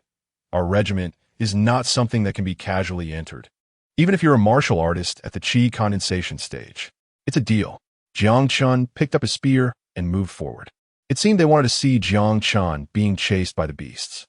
Sun Chenglong shouted loudly, "Li Meng, unchain it." The officer responsible for protecting the recruits paused, thinking he misheard. "Didn't you hear what I said? Unchain it." "Yes." As the chains were unshackled, the ghost-faced ape revealed a sinister smile, its terrifying visage becoming even more ferocious. Without the chains restricting it, it would unleash its full power. On the battlefield, it had torn apart martial artists in the qi condensation stage. Now, seeing Jiang Chen approach, a bloodthirsty excitement radiated from its crimson pupils. "Howl!" The ghost-faced ape let out a long howl to the sky, and a terrifying aura suddenly erupted. The new recruits turned pale, realizing just how horrifying the creature they had just faced truly was. Had the chains been released earlier, these new recruits might have been devoured by the beast. The ghost-faced ape leaped suddenly, leaving behind a shadow, its speed surpassing the limits of a qi condensation martial artist. A gust of bloody wind rushed in as its massive mouth, the size of a basin, lunged toward Jiang Chen. Jiang Chen remained motionless, seemingly stunned by the beast before him. Not good. Sun Chenglong panicked. This was a big deal. Li Meng, harnessing his true energy at the 7th level of qi condensation, erupted in an attempt to save Jiang Chen from the ghost-faced ape's deadly teeth.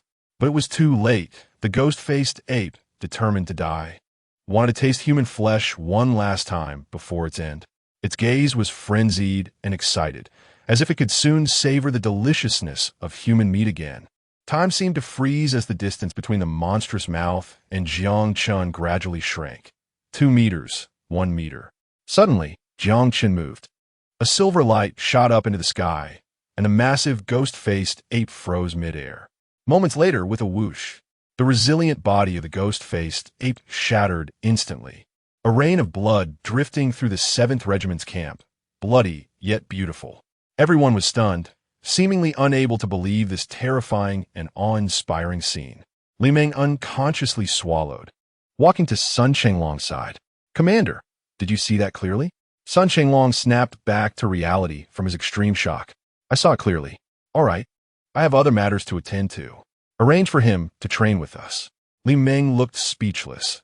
Even after such a shocking event, training was still needed? A trace of blood energy was absorbed into Jiang Chen's energy sea, a feeling he had longed for. Outside the Goyu Pass, monstrous beasts roared, shaking the heavens. Within just one day, the beasts attacked the city several times. Countless injured soldiers were transported to the rear. The front line had no injured, only fallen martyrs. The situation grew increasingly urgent. Perhaps in the near future, humanity would have to abandon Goyu Pass, and this place would fall into the hands of the demon race.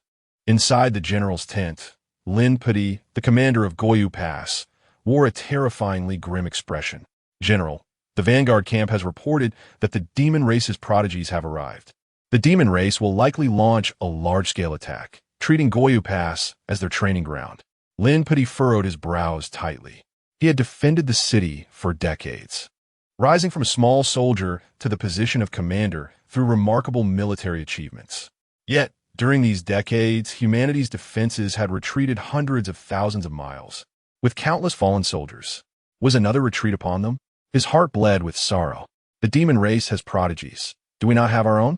Did they not say that several prodigies from the eastern wilderness are coming? My Bohai also has several young talents. Why fear the demon race? The captain bitterly smiled. The higher-ups have already sent word. They are all prodigies of various sects and the future of humanity. We cannot let them take risks. Moreover, every time the demon race's prodigies appear on the battlefield, they are accompanied by protectors at the 7th level of demon lords. If they go to the battlefield, they might be ambushed by powerful demons. With the war going this way, humanity has no future. The front lines have been collapsing for hundreds of thousands of miles every day. These prodigies claiming to support the front lines still hope to gain fame for themselves. Pass down the order. I don't care which sex prodigy or which family's heir. They either go to the battlefield and fight or come to every garrison to teach martial arts. If they don't want to, they can get out of Goyu Pass. Yes, the order was given, and after several sleepless days, Lin Pudi closed his eyes to hide the helplessness and anger in his gaze. The news that the prodigies of humanity would personally teach martial arts spread throughout the entire pass. Goyu Pass erupted with excitement.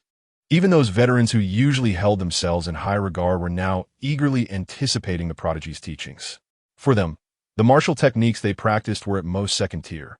Lin's move clearly indicated that he wanted them to contribute their third-tier sect techniques. Undoubtedly, this would greatly enhance the strength of each garrison. Soon, those second-generation heirs from the archives were also forced to join the teaching team. Although their cultivation was mediocre, they were all burdened with profound martial techniques. In the 7th Garrison's tent, Li Meng vented to Sun Chenglong, "Commander, that Jiang Chen doesn't know who he offended, but he was expelled from the archives. Other garrisons are lined up for the prodigies. I went to find several prodigies, and as soon as they heard it was our 7th Garrison, they turned and left, saying that as long as Jiang Chen is here for a day, they will never set foot in our regiment.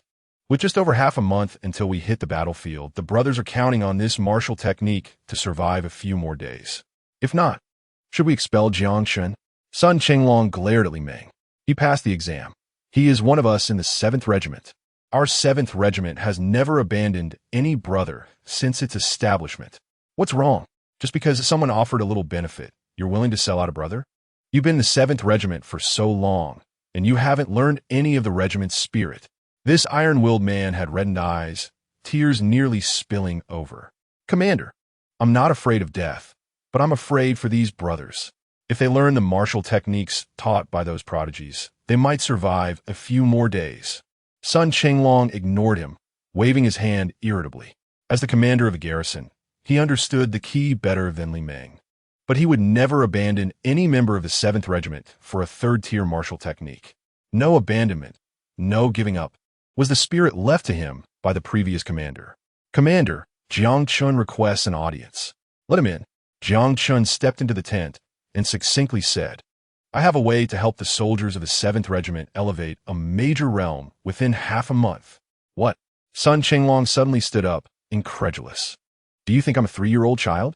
Elevate a major realm within half a month? Sun Chenglong raged. The path of a martial artist is gradual. Apart from those with extraordinary constitutions, it's only possible for geniuses to elevate a major realm within 1 or 2 months. And they need top-tier cultivation methods and rare treasures to match. With so many prerequisites, it's merely a possibility. Jiang Chen is just a qi condensation martial artist himself. Yet he dares to claim he can elevate the entire 7th Regiment within half a month? This is nonsense. Over the past few days in Goya Pass, Jiang Chen had seen too many soldiers die at the hands of the demon race. To find a glimmer of hope in this chaotic world, he had to enhance his power within a limited time frame. It was not enough for him to grow strong alone. Only by elevating the strength of the entire garrison could they hope to contend with the beasts. A bold thought flashed through Jiang Chen's mind. If this method worked, given him half a month, he could even form an iron-blooded army composed entirely of soldiers at the 5th level of qi condensation. Commander, I know the art of formation. Jiang Chen's next words made Sun Chenglong unconsciously swallow hard. The art of formation was almost legendary, let alone a low-tier martial artist like him. Even great sects considered themselves fortunate to have a master of formations. Jiang Chen was only 20 years old. How could he understand formations? Seeing Sun Chenglong's disbelieving expression, Jiang Chen circulated his true energy and began inscribing formation patterns. In just a few breaths, the simplest formation was completed. As the light shone, Sun Chenglong vaguely felt a strange power repelling his outstretched hand. A defensive formation. The light in Sun Chenglong's eyes shone brighter than the brilliance of the formation itself, and his gaze toward Jiang Chen became intensely fervent. Good, good, good, he said with a serious face. Say 3 good words. What you mean is to set up a defensive formation for our position, right? That's good. With a defensive formation, even if our new recruits are all in the body forging stage, they can still exert the strength of the qi condensation stage. However, Jiang Chen shook his head. Compared to the defensive formation, he had a crazier idea. Once implemented, not only would the 7th Regiment benefit, but his own strength would also rise rapidly. Captain, however, I need some monster beast crystal cores. No problem. How many do you need? Our 7th Regiment has 3 4th-grade crystal cores, 43rd grade crystal cores, and countless 1st and 2nd-grade ones. Not enough. We have 3,000 men in our regiment. The 1st and 2nd grade crystal cores are of little use. Only those above the 3rd grade are useful. At the very least, I need 100 3rd grade crystal cores and 10 4th grade crystal cores. Sun Chenglong gasped in shock. A single 4th grade crystal core is worth as much as a 2nd grade weapon. Jiang Chen asked for such a large quantity. Even he would find it extremely difficult to gather them. However, after glancing at the young new recruits, Sun Chenglong made up his mind. All right, I'll gather them for you by tomorrow. But let me be clear. If this formation doesn't work, I won't let you off the hook. Sun Chenglong's efficiency in getting things done was far beyond Jiang Chen's expectations. By the afternoon, he had gathered everything Jiang Chen needed and even had Li Meng buy the talisman ink and cinnabar used for drawing the formation. As night fell and the campfire was lit, Jiang Chen's expression became solemn. In his previous life, he was renowned in the field of formations, whether it was illusion formations, defensive formations, or killing formations. He had profound insights in all of them. This time, however, what he was about to draw was different from anything he had drawn before, an unprecedented devouring formation. After communicating with Nangong Wana that night, he discovered the extraordinary aspect of the golden runes, which could devour the blood energy of monster beasts and merge it into himself. The golden patterns in his meridians were equivalent to a massive devouring formation, but it was so profound that, given his current strength, even imitating it would only yield 1/10,000th of its potential. This kind of saintly path, even if it was just a fraction, was still powerful enough. After making the arrangements, he began to draw the formation patterns. As his true essence surged into the ink, a dazzling golden light illuminated the night. Mysterious and intricate formation patterns gathered in the void and were then imprinted onto the ground. The soldiers of the 7th Regiment stared wide-eyed, as if watching a spectacular performance. The brilliance was simply too magnificent. The streams of light flowed like golden snakes, shining brilliantly in the darkness. Jiang Chen held a pen in each hand, his movements like a dance, yet the control of his true essence was superb. Even the greatest formation masters of the time would surely be astonished by this scene. Even they would not be able to draw formation patterns to such an extent. Sun Shenglong, having seen a bit more, could naturally perceive the profoundness of the formation patterns. In a haze, he felt he understood something, but after a moment's thought, he felt a splitting headache. He was horrified. What kind of formation was this? He couldn't even comprehend it. Who exactly was this young man named Jiang Chen? Crystal cores. Jiang Chen shouted as he finished drawing a part of the formation eye. Sun Shenglong hurriedly presented the crystal cores. As the cores were placed in, a beam of light shot up into the sky. The unusual sight of the 7th Regiment immediately attracted the attention of others. Chu Chuan, who was teaching martial arts in a friendly manner, saw the anomaly where Jiang Chen was and arranged for someone to check what was happening. After a while, the person returned to report, "It's just a circus act. No one is teaching martial arts to the 7th Regiment, so they can only watch the circus." Chu Chuan then felt relieved, secretly thinking he had worried too much. A mere chi condensation waste could create any waves. He had come to the front lines this time to deepen his relationship with Ling Shi.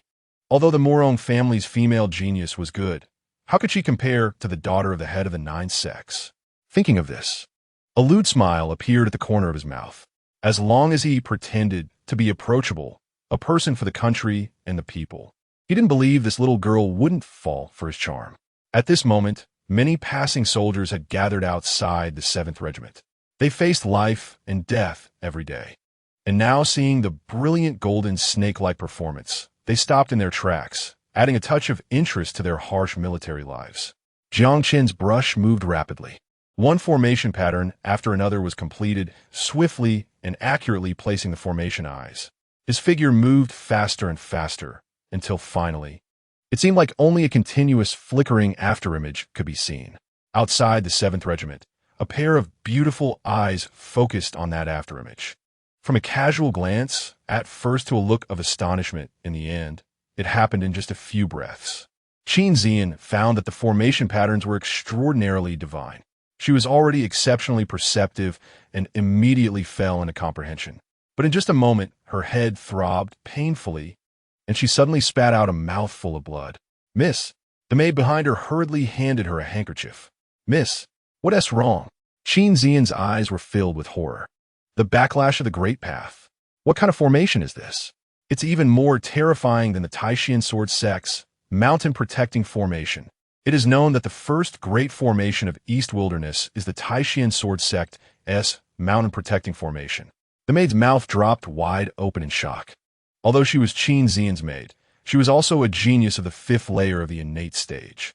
She looked at that figure, and no matter how hard she tried, she couldn't see clearly, only able to exclaim, "Who is that person? So powerful." Jiang Chen. Chapter 56. The miracle above the 7th Regiment. Jiang Chen's forehead was already covered in sweat. This was not only a formation drawing, but also an experience of the saintly path. However, as the formation patterns were drawn, the true essence in his body gradually depleted. Ordinary people use cinnabar to draw formations and various crystals as formation eyes, but Jiang Chen infused his true essence into the formation patterns to better activate this formation. His speed began to slow, and his complexion grew paler. He didn't know when, but blood had already seeped from his mouth and nose. Gao Ping and several geniuses passed by this place and just happened to see Jiang Chen.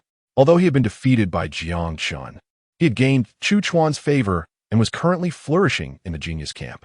Even those at the 8th or 9th layer of the innate stage had to give him some face. "Isn't that Jiang Chen who ambushed me? He was driven to this regiment by senior brother Chu. He was so arrogant on the airship. I thought he was some powerful disciple. But it turns out his father is just an innate martial artist. Offending senior brother Chu, he's going to have a hard time. He won't even need senior brother Chu to take action. He'll become monster beast blood food.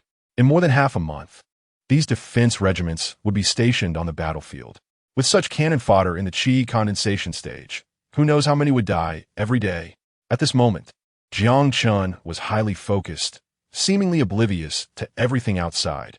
Every time a formation imprint was made, the golden battle patterns in his 8 extraordinary meridians would flicker slightly, while the power of the devouring heaven chaos scripture flowed into the great formation along with the formation patterns.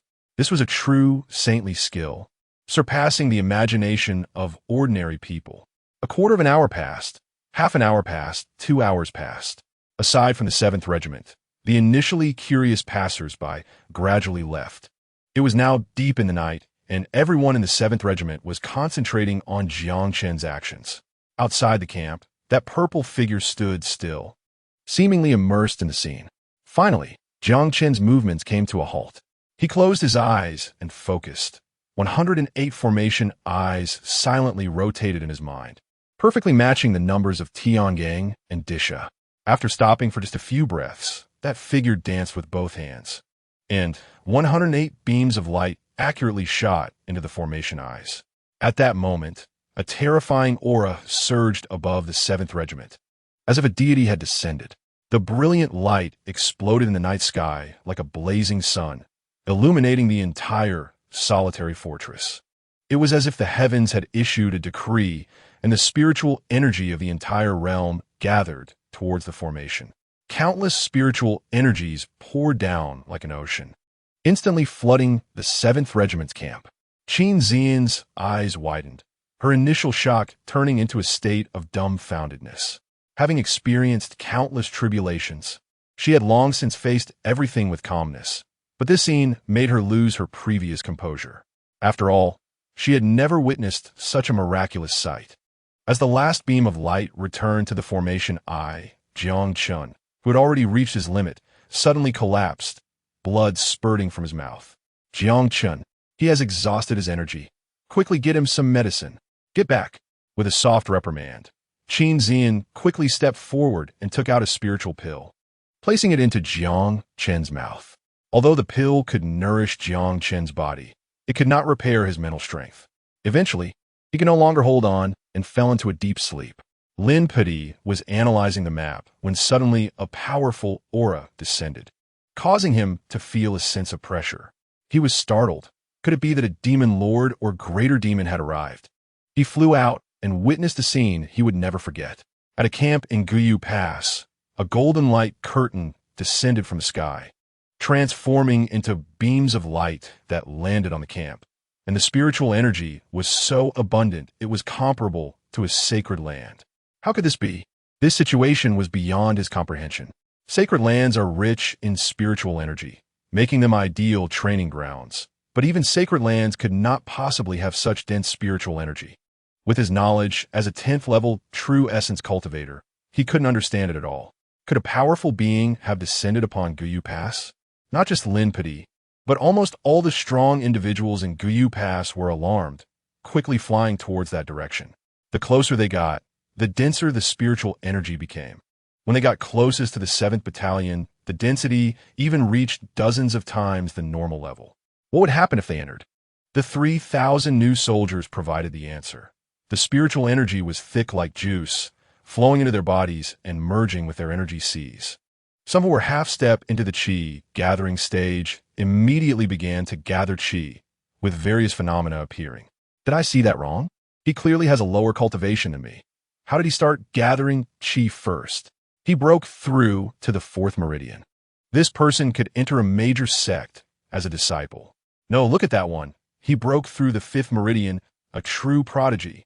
That new soldier was immersed in enlightenment. No one was allowed to step into the 7th Battalion's camp, lest they disturb the prodigy's enlightenment. Qin Xian fell into a daze once more, as she felt a torrent of true essence merging into her meridians. It was well known that progress in the refining spirit stage was slow for everyone, yet under such abundant spiritual energy, a long-standing bottleneck began to loosen. In just half a moment, she had entered the third level of the refining spirit stage. Although it was largely due to her rich foundation, the opportunity was indeed the abundant spiritual energy. Everyone in the 7th Battalion was sitting cross-legged, cultivating. Usually it would take 1 or 2 years to make a breakthrough. But now they could break through in just 1 or 2 hours. This was a tremendous opportunity. Sun Qinglong's true essence surged like a dragon's roar. He hadn't made progress in the innate 10th level for 5 years, but at this moment, the rushing spiritual energy flowed into his meridians like a galloping river, rejuvenating him. He let out a long roar, and a wave of momentum suddenly erupted. He successfully stepped into the first level of the refining spirit stage. This was an unprecedented miracle. Watching those new soldiers continuously break through, some refining spirit stage experts and separation and reunion stage experts intended to enter for training and share in the fortune, but were blocked by Lin Pity's tall figure. Commander, the spiritual energy from hundreds of miles around has gathered here, resulting in such phenomena.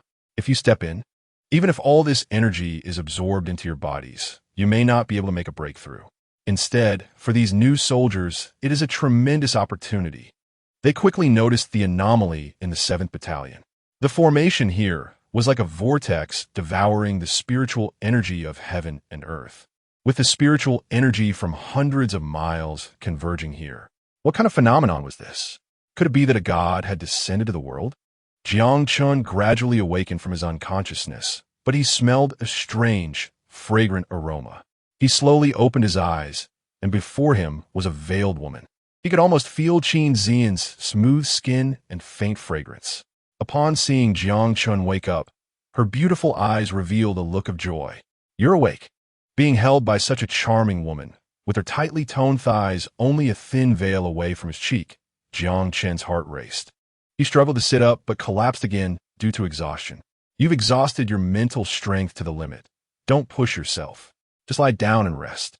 Qin Zian had never been this close to a man either, but since the first time she met Jiang Chen, she had taken an interest in him. Later, upon learning that Jiang Chen had left the archives for an ordinary human soldier, her respect for him grew even more. At this moment, she had no choice but to do so, yet she felt no awkwardness in her heart. Jiang Chen did not push himself further, not because he was deliberately taking advantage of Qin Zian, but because his mental strength was exhausted to the extreme.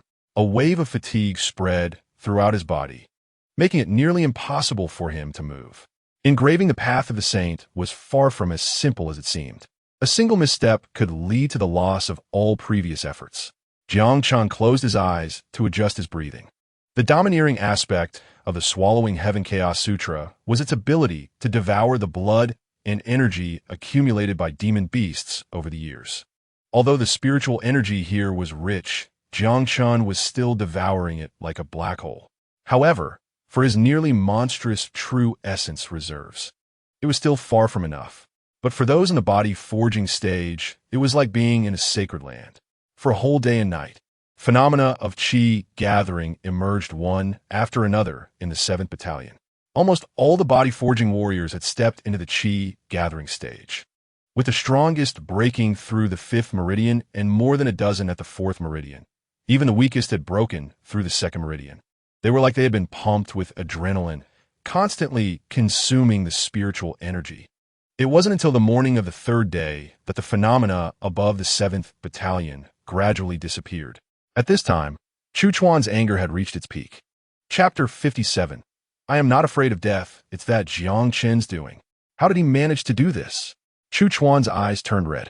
Ever since Jiang Chen left the archives for a civilian, Ling Shi had greatly changed her impression of this man who had flirted with her, even praising Jiang Chen multiple times in front of Chu Chuan.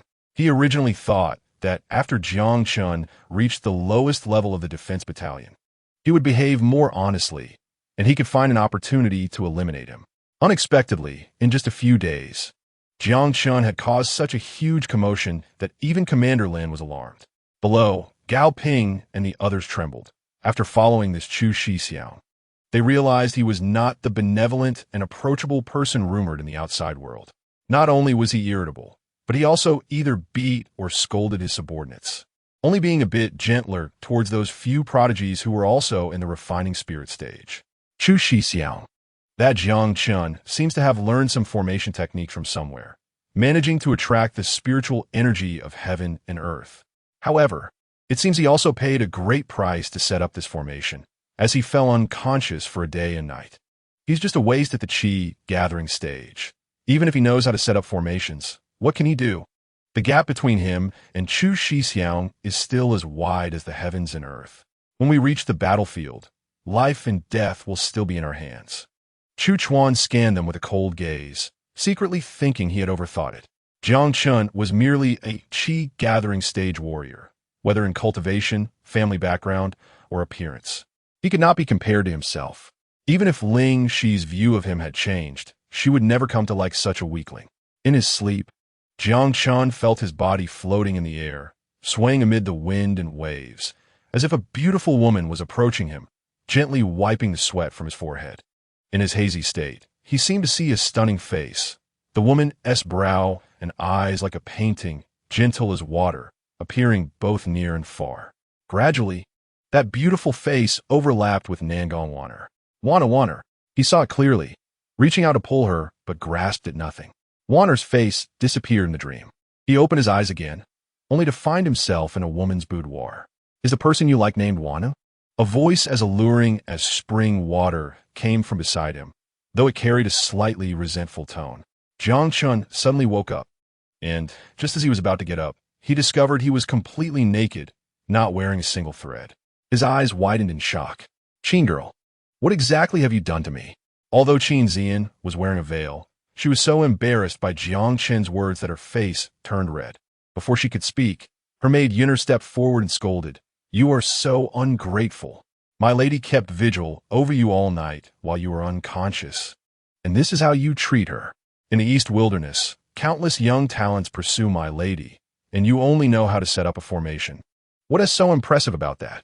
At this moment, Jiang Chen also felt a bit awkward. He wanted to get up, but he didn't know where his clothes had gone. Just then, he saw Qin Zian holding his clothes, seemingly just washed. "Qin girl, what is going on?" Qin Zian looked at Jiang Chen's tearful expression and found it quite amusing. She gently placed the clothes by the bed, arranged by Lin Shuai. "You've been hurt in your spirit from arranging the formations, so you need to rest properly. There aren't many quiet places in our solitary fortress, and luckily, my place is quite tranquil. The blood on your clothes was wiped off by Captain Sunday. This outfit was washed by my young lady. I wanted to wash it myself, but the young lady wouldn't let me," Yunner said angrily. Qin Zian, whose blush had just faded, suddenly felt her face grow hot. Normally, she could have asked Yunner to handle these things, but for some reason, she felt a strange urge to wash Jiang Chen's clothes herself. "I'm afraid Yunner won't clean them well, that's why." Jiang Chen seemed to understand the situation. "Thank you, Miss Qin, and thank you, Miss Yunner. Could you please step outside for a moment? Put on your clothes first, Yunner. Let's wait outside," Qin Zian said, escaping like a startled bird. Her usual graceful demeanor completely gone, replaced by a flustered air. Jiang Chen watched her retreating figure and found this Qin girl somewhat adorable. "Miss Qin, you can come in. I've changed my clothes," he called out. As the door creaked open, Jiang Chen intended to thank Qin Zian, but was surprised to see a stranger enter. The man looked to be in his 50s or 60s, with gray hair at the temples and clad in armor, exuding an extraordinary presence. Qin Zian introduced him, Jiang Chen. "This is Lin Shuai, the commander of our solitary fortress." Jiang Chen hurriedly bowed, as he was in the military and understood the rules. There's no need for excessive formalities. Just sit and talk. Lin Padi gestured for Jiang Chen to relax. His gaze was fervent as he looked at this young talent, showing more warmth than he did towards the renowned geniuses from major sections. "When you arrived, your uncle Huang specifically told me to ensure your safety, so I've arranged for you to be in the archives." "Thank you, Commander Lin." Lin Shuai continued. "I heard that you offended the people of the talented battalion for the sake of a commoner, which is why you ended up in the 7th Regiment. To act for a commoner shows a chivalrous heart, and to devise such an extraordinary formation, you truly are a talent." "Not bad at all. As a soldier of the 7th Regiment, I must do my part. It's my duty," Jiang Chen replied. Lin Shuai observed Jiang Chen again, noting his calmness in the face of praise and criticism, which made him regard him even more favorably. "In just 3 days, Nearly all the soldiers in the 7th Regiment have improved by a significant realm. Even major sects would find it hard to achieve such results. This is a great contribution. Since I promised your uncle, I must ensure your safety. Come to my side. I need a secretary in the Central Army tent. Jiang Chen hesitated. He had worked hard to get to the front lines to fight monsters. Why was he being sent back? Commander Lin, I'm doing well in the 7th Regiment. I've heard that other regiments want to stay in the rear, but only the 7th Regiment goes wherever there's danger. I feel that this is where I should be. At this moment, Qin Xian's beautiful eyes sparkled with a different light. She had seen many geniuses, but Jiang Chen was the first to be willing to sever ties with the talented battalion for the sake of a commoner, and to choose the most dangerous place over a safe one. Jiang Chen, having this mindset makes me very pleased. However, to let a genius who has broken through 7 meridians go to the 7th Regiment, I feel pained. Not to mention your formation skills, even just your talent alone, I wouldn't send you to the 7th Regiment. 7 meridians. Qin Xian's eyes widened in disbelief, thinking she had misheard. She had broken through 6 meridians and was already considered a rare talent in her sect, but Jiang Chen had actually broken through 7. This was unprecedented in 10,000 years. Breaking through 7 meridians, bearing the true legacy of the Taishan sword sect, and being a master of formations. Any one of these identities would be enough to shock the Eastern Wasteland, but why had she never heard of Jiang Chen before? What secret did this man hold? After hearing Lin Shuai's words, Jiang Chen spoke resolutely. Commander Lin, at this time of national crisis, if everyone retreats, is there still hope for humanity? I've read historical books. Humanity once thrived in the 9 domains. We were once so glorious, expansive, proud, and fearless. But those riches and beauty, I had to read books to learn about them. I've traveled many places and only seen monsters rampaging, with people's livelihoods in ruins. How many families have been shattered by monsters? How many men have died on the battlefield because of them? Those great sect geniuses look down on commoners, but I actually look down on them. Those who risk their lives, even if they are humble and small, charging at monsters like moths to a flame, are 1,000 times, 10,000 times stronger than them. We don't have time. Humanity has retreated for 10,000 years. Where can we retreat to next? To the extinction of our kind. Enough. Lin Shuai's admiration turned to anger. Jiang Chen was speaking the truth, which is why he was furious. He looked at maps every day, not to plan a counterattack, but to consider how to retreat. Jiang Chen had ripped open his wounds. He spent every day sleepless, having dedicated his life to the battlefield. With countless battles fought, his scars were numerous. Yet what were his achievements? Among the millions of warriors in the Bohai Sea, he was considered a valiant general. But in reality, he was a general of 100 defeats, only seen as a hero because he lost beautifully and tragically. Then, they would hand over their husbands and sons, burying them on the battlefield, becoming the bones of the Wooding River, the people in dreams. Jiang Chen's voice was calm. I'm not afraid of death, but I want to die fulfilling my duty. I would rather die on the battlefield than be a turtle hiding in the camp. Chapter 58, Terrifying White Tiger. Slaughtering all directions, these words were what Jiang Chen had long wanted to say.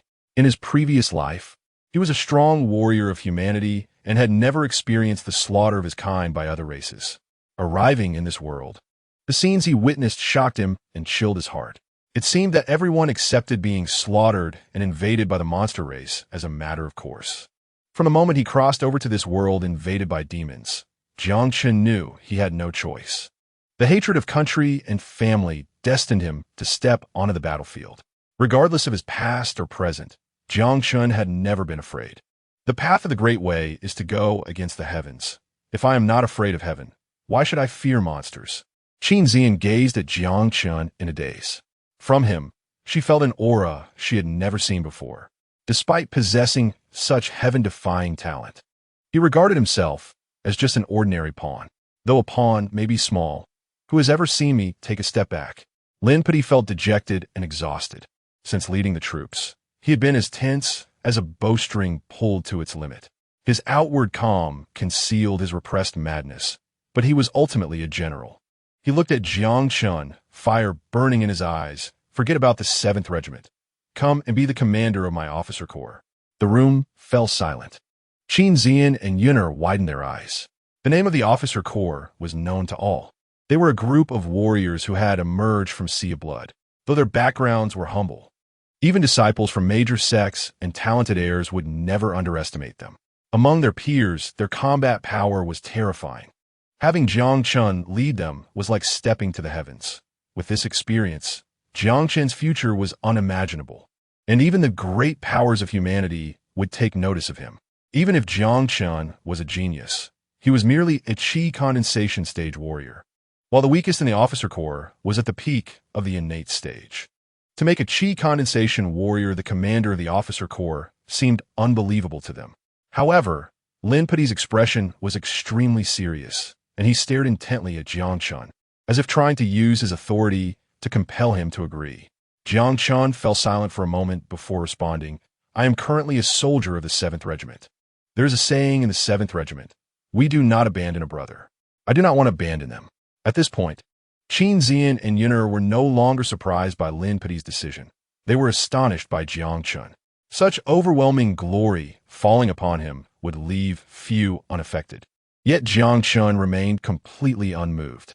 Lin Pei was also quite surprised. The look in his eyes as he regarded Jiang Chen shifted from admiration to intense anger. The officer corps can also kill monsters, and they can do it even better. Being in the officer corps would be like adding wings to a tiger. You are a genius. You can be tempered by life and death anywhere, not just in the 7th Regiment. Do you think I don't know what they call the 7th Regiment? The Cannon Fodder Regiment. Every time the recruitment for the 7th Regiment happens, they're always at the front of the line because every battle they fight is a life and death struggle. There are still 3,000 of them left, and in less than half a month, only a few dozen will remain. Are you so sure you can survive? Jiang Chen's words infuriated Lin Pei.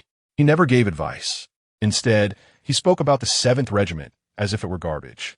What he said was the truth, but the truth is often harsh. You are a genius.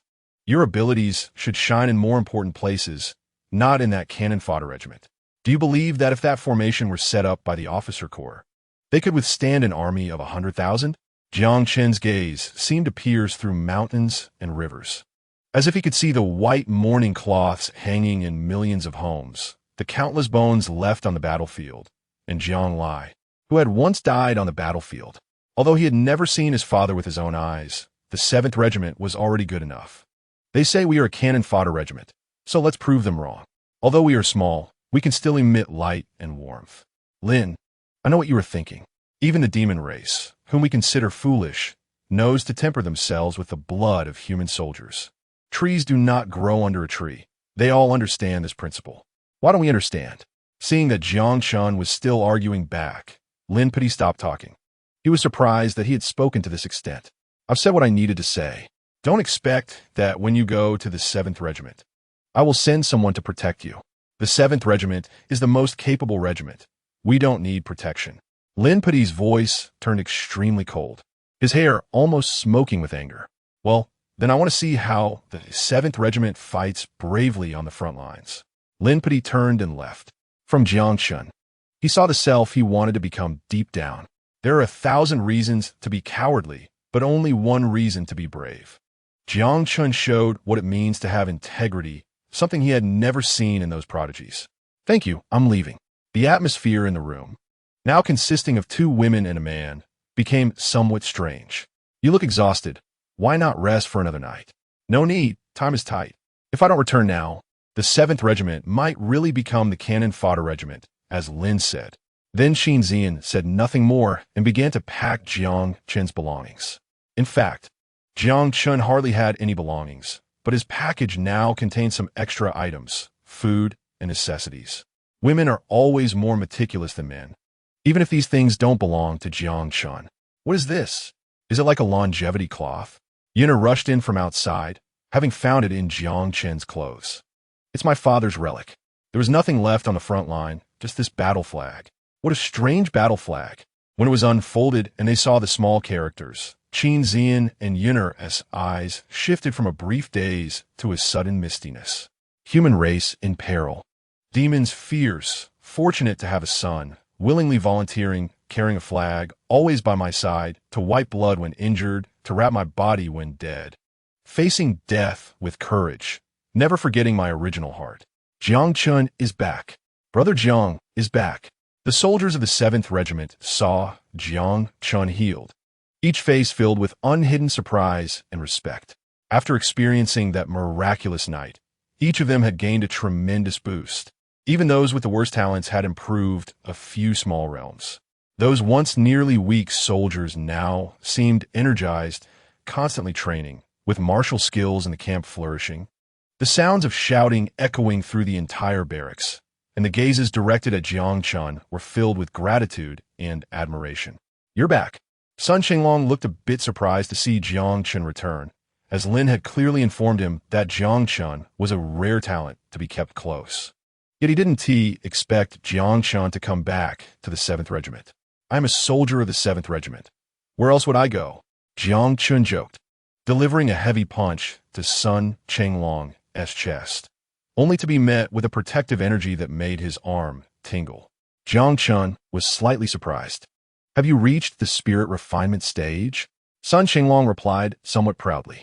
Given his talent, he would have needed several years of polishing to reach the spirit refinement stage. But unexpectedly, he broke through to it all at once. It could be said that he was the biggest beneficiary of the formation Jiang Chen set up. "Good lad. You're very strong.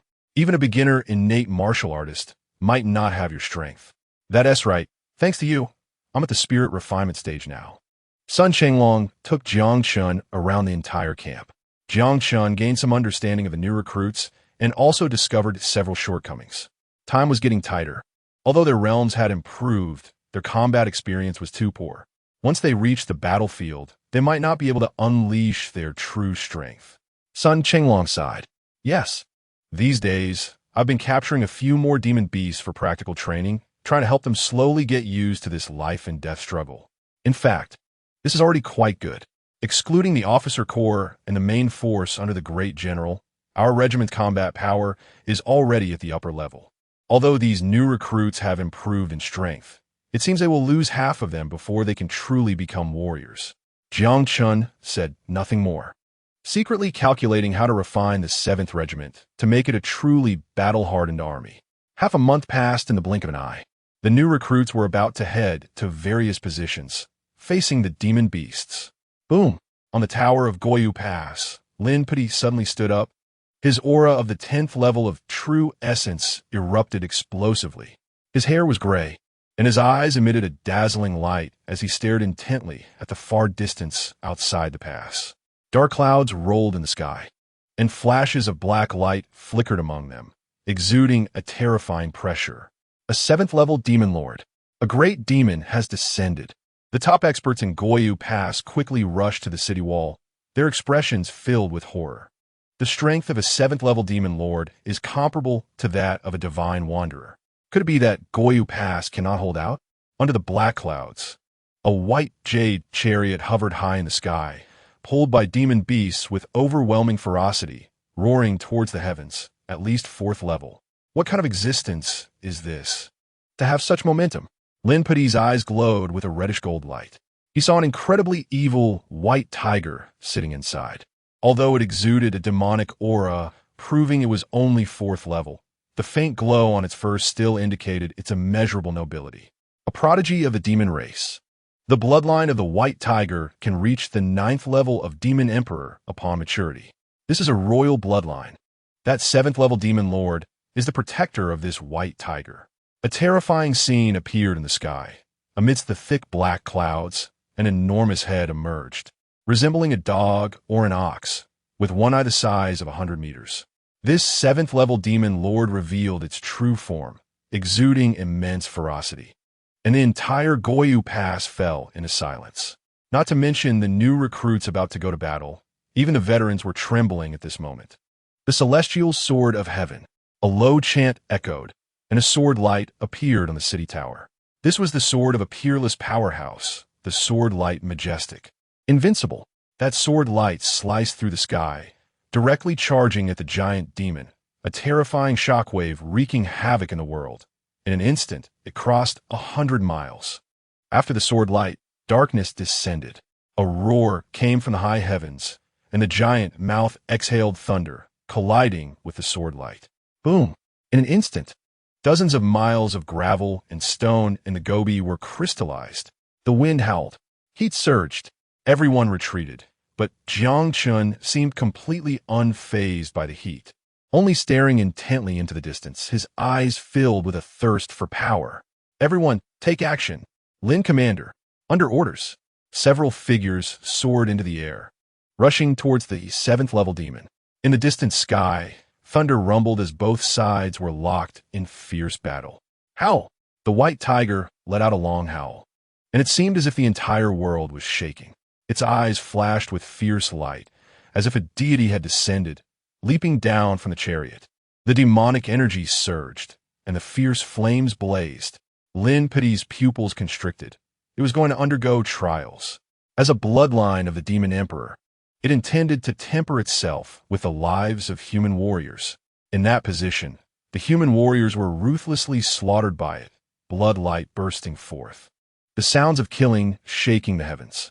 Even though they knew they could not win, they still fearlessly charged forward, one after another. It let out a long howl, its bloody maw transforming into a terrifying vortex, swallowing dozens of people, instantly splattering blood, becoming food for its mouth. Lin Pity slowly closed his eyes. The 5th Guard Corps was gone.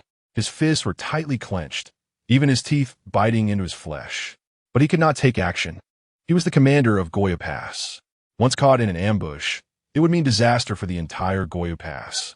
If he fell, the whole Goyo Pass would be doomed. The slaughter continued for several hours, the 5th Guard Corps going through unimaginable bloodshed, exhausting their last drop of blood.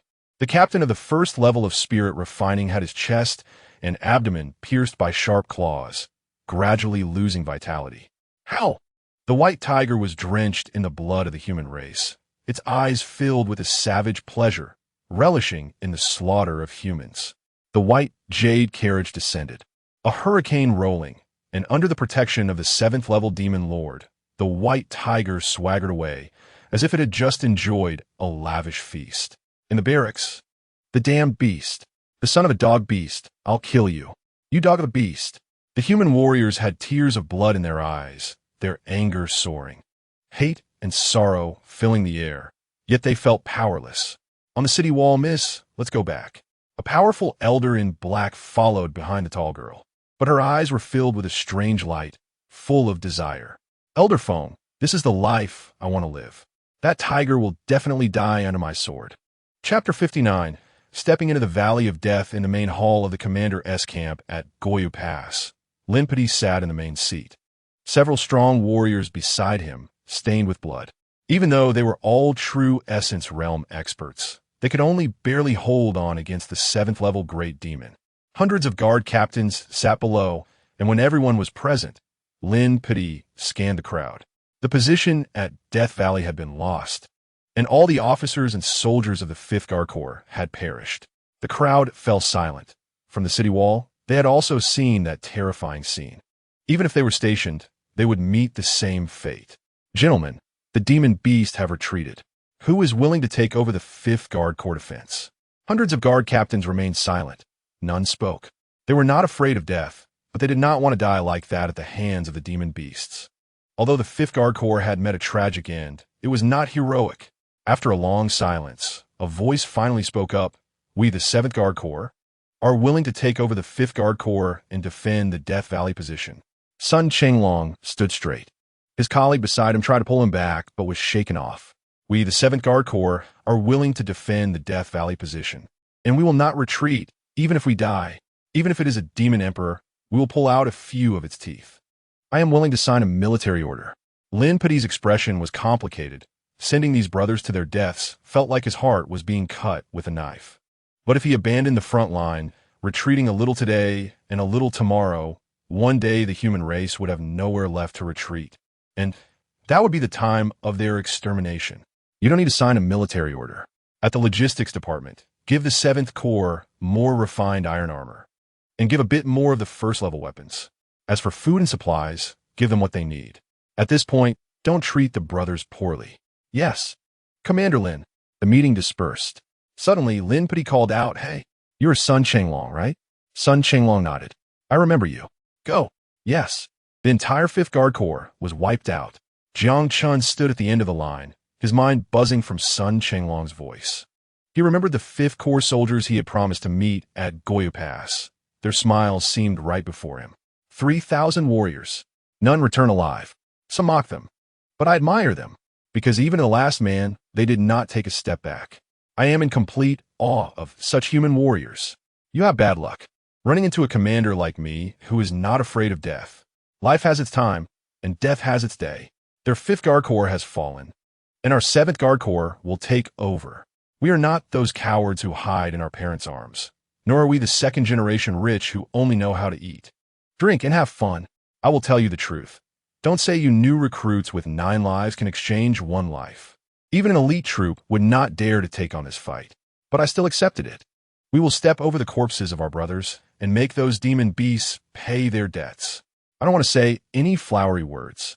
It's either a breakthrough or a complete shattering, because we have run into a damn year. Just 1 sentence. Are you willing to follow me to death? Willing. Let's wipe them out. Jiang Chen heard the roar around him, their youthful faces now flushed, as if death was an inconsequential matter. They wanted to burn out their last bit of light to illuminate a path for the human race. The 7th Guard Corps set off, 150 miles away. The Death Valley position was the most perilous position of Goyu Pass, like a sharp knife piercing the chest of the demon beasts. Where were they going? Death Valley. A voice rang out. The person turned back, hurriedly saluting. It was the commander of Goyu Pass, Linpity. He hoped they could return safely. They would definitely return safely. After a day and a night, the 7th Corps approached Death Valley. A roar erupted as they crossed a stretch of Gobi, where a 2nd-level upper demon beast, the Green Mountain Bear, appeared. It stood over 5 meters tall, clad in scales, exceptionally fierce. It roared and charged towards the team. I'm coming. A soldier in new armor shouted. It was Wu Hao, the murderous relative from the registration. In the days prior, he had successfully condensed his energy, and after half a month of intense training, he was now able to fight against a 2nd-level upper demon beast. With his newly issued 1st-level weapon, he swung at the Green Mountain Bear. With a shrill roar, Wu Hao was knocked back, his armor torn by the bear's claws. But a long gash also appeared on the bear's chest. This was the result of recent training combined with newly equipped weapons. The 7th Guard Corps strength had significantly improved. Boom! A silver flash appeared, and the Green Mountain Bear, attempting to attack again, was drenched in blood and crashed to the ground. Li Meng glanced at Jiang Chen with a hint of admiration in his eyes. Don't get too attached to the fight. Hurry to the position. If a beast tide appears on the Gobi, the consequences would be unimaginable. The earth began to tremble, and in the distance, a dark mass appeared. Like a flood that devoured everything, nearly 1,000 beasts. Run. The beast tide is coming. Follow the training. Advance. At this point, they were only a few miles from the position. Above in the sky, dozens of giant birds appeared, their fangs gleaming, intent on preying on the warriors below. Condensed energy warriors cover. Each team leader stay behind. Protect the new recruits. A hurricane howled as the long beaks attacked. Whoosh! The flames blazed, with a voice ringing out. A flame over 100 meters long suddenly erupted. This was the demon beast's divine ability. Although its power was average, its range of destruction was immense. Enough to cover a radius of 100 meters. The demon beast was engulfed in raging flames, the surrounding area filled with a burnt scent, causing everyone to involuntarily swallow hard at such a critical moment. Jiang Chen leaped up, looking at the tide of demon beasts surging in, his eyes filled with desire. This day he finally awaited. You all go, I'll cover. Li Meng pulled Jiang Chen and ran. Cover my ass. The commander specifically assigned me to protect you. Hurry. Don't worry about me. Jiang Chen released his energy, and even Li Meng, who was at the 8th level of energy condensation, was jolted back. He was shocked. Even a half-step innate warrior, probably Wu Ti, have such strength. Is Jiang Chen really only at the 4th level of energy condensation? As the 7th Regiment rushed into position, Commander Sun Qinglong finally let out a sigh of relief. If this group of new recruits had encountered the beast tide right away, they would have suffered heavy casualties. Wait, Why is there someone out in the wilderness? Why hasn't Jiang Chen retreated to the formation yet? Damn it. Li Ming, weren't you supposed to protect him? Why did you come back alone? Commander, I couldn't bring him back. Damn it, I'm going to save him. Commander, you can't go. The beast tide is coming. If something happens to you, what will happen to our 7th Regiment? At this moment, the beast tide had arrived, with fierce and terrifying beasts charging toward them. Although most of them were low-level first-tier beasts, their collective power was extremely formidable. Even experts at the innate stage wouldn't dare say they could survive in the midst of a beast tide. The beasts. Jiang Chen's blood energy erupted violently within him, and as he unleashed his family's gun technique with all his might, the spear in his hand radiated a brilliant light, a barrage of spear strikes. At this moment, Jiang Chen's power was beyond measure. Millions of spear shadows fell like a torrential rain. Blood splattered everywhere. With just one strike, several beasts fell beneath his spear, and their blood energy was devoured into Jiang Chen's energy sea. He felt completely at ease, with even greater fighting spirit in his eyes. As if fire raged in the sky, waves of terrifying flames erupted, and the god-slaying spear acted like the Grim Reaper's scythe. Wherever it passed, corpses littered the ground. The beast tide, like a flood, was obstructed by the towering flames, splashing up blood like a fountain. The surging blood energy continuously merged into Jiang Chen's body from the beast corpses. Finally, his internal power increased again, and he was just one step away from reaching the 5th level of qi condensation. A look of ecstasy appeared in Jiang Chen's eyes. He hadn't made any progress in over a month, and yet after killing several hundred beasts, he had gained an improvement. He had come to the right place. This was the Shura field for human martial artists, but it was Jiang Chen's paradise for cultivation, fire raging in the sky. As his realm increased, his divine abilities, empowered by the heaven-devouring chaos scripture, became even more formidable. The area within 100 meters turned into a fiery purgatory, and hundreds of beasts were instantly reduced to ashes. Sun Shenglong was in a daze, Li Ming was also in a daze, and all the soldiers of the 7th Regiment were stunned. The words of the former commander still echoed in their ears. This is a battlefield, not a solo fight, but a cooperative effort. What is there to cooperate about? Jiang Chen in the wilderness was like a fierce tiger jumping into a flock of sheep, like a dragon returning to the sea. Wherever he passed, corpses were everywhere. First-tier beasts were dead even after just a single strike, and second-tier beasts fell with one blow. The surrounding beasts began to tremble in fear. Such a living being, so ferocious. Even though they were low-tier beasts without intelligence, they could see the mountain of corpses and knew what was happening. Run. Their instincts drove them to flee. Jiang Chen was exhilarated. If he could kill a few more hundred, he would reach the 5th level of qi condensation. And even the heaven-devouring chaos scripture showed signs of a breakthrough. But these beasts were starting to run away. You all better not run. Jiang Chen roared, his voice like thunder. A barrage of sharp spear shadows fell, and another 10 first-tier beasts were killed. However, the beasts scattered in all directions, and he couldn't catch up. On the battlefield, only the corpses of the beasts lay scattered, and Jiang Chen stood alone, like a war god, drenched in blood, with the cold gleam of his silver spear enhancing his extraordinary presence. Even Jiang Chen's eyes revealed a hint of regret. It seemed that to reach the 5th level, he would have to wait for the next beast tide. Jiang Chen walked to the formation. This beast tide was a bit small. When would the next beast tide come? Jiang Chen asked sincerely. Sun Shenglong's eyelids twitched, and the new recruits were eager to try. This was different from the brutal scenario they had imagined. Li Ming commanded, "Brothers, go collect the pelts of the second-tier beasts. These are good materials for armor. Don't think they look worse than our fine iron armor. Their defense is much higher. Also, the beast cores from the second-tier beasts can be exchanged for weapons inside the city, and we can also use them for our formations." Jiang Chen added, then walked up to Sun Shenglong. "Commander, when will the beast tide come again? This isn't enough to kill." Chapter 60, Tenfold Eruption. Heaven's destruction. Sun Shenglong was stunned by the scene before him, and the new recruits of the 7th Regiment were left with their scalps tingling. Nearly 1,000 beasts, even the lowest tier ones, were terrifying when gathered together. Even a genius at the spirit refinement stage would find such a beast hide extremely challenging. Even if they could slay these beasts, they would undoubtedly pay a heavy price. When the beast hide appeared, none of them expected Jiang Chen to suddenly take action. What astonished them even more was that Jiang Chen, at the 4th level of qi condensation, was slaughtering beasts like a god of death.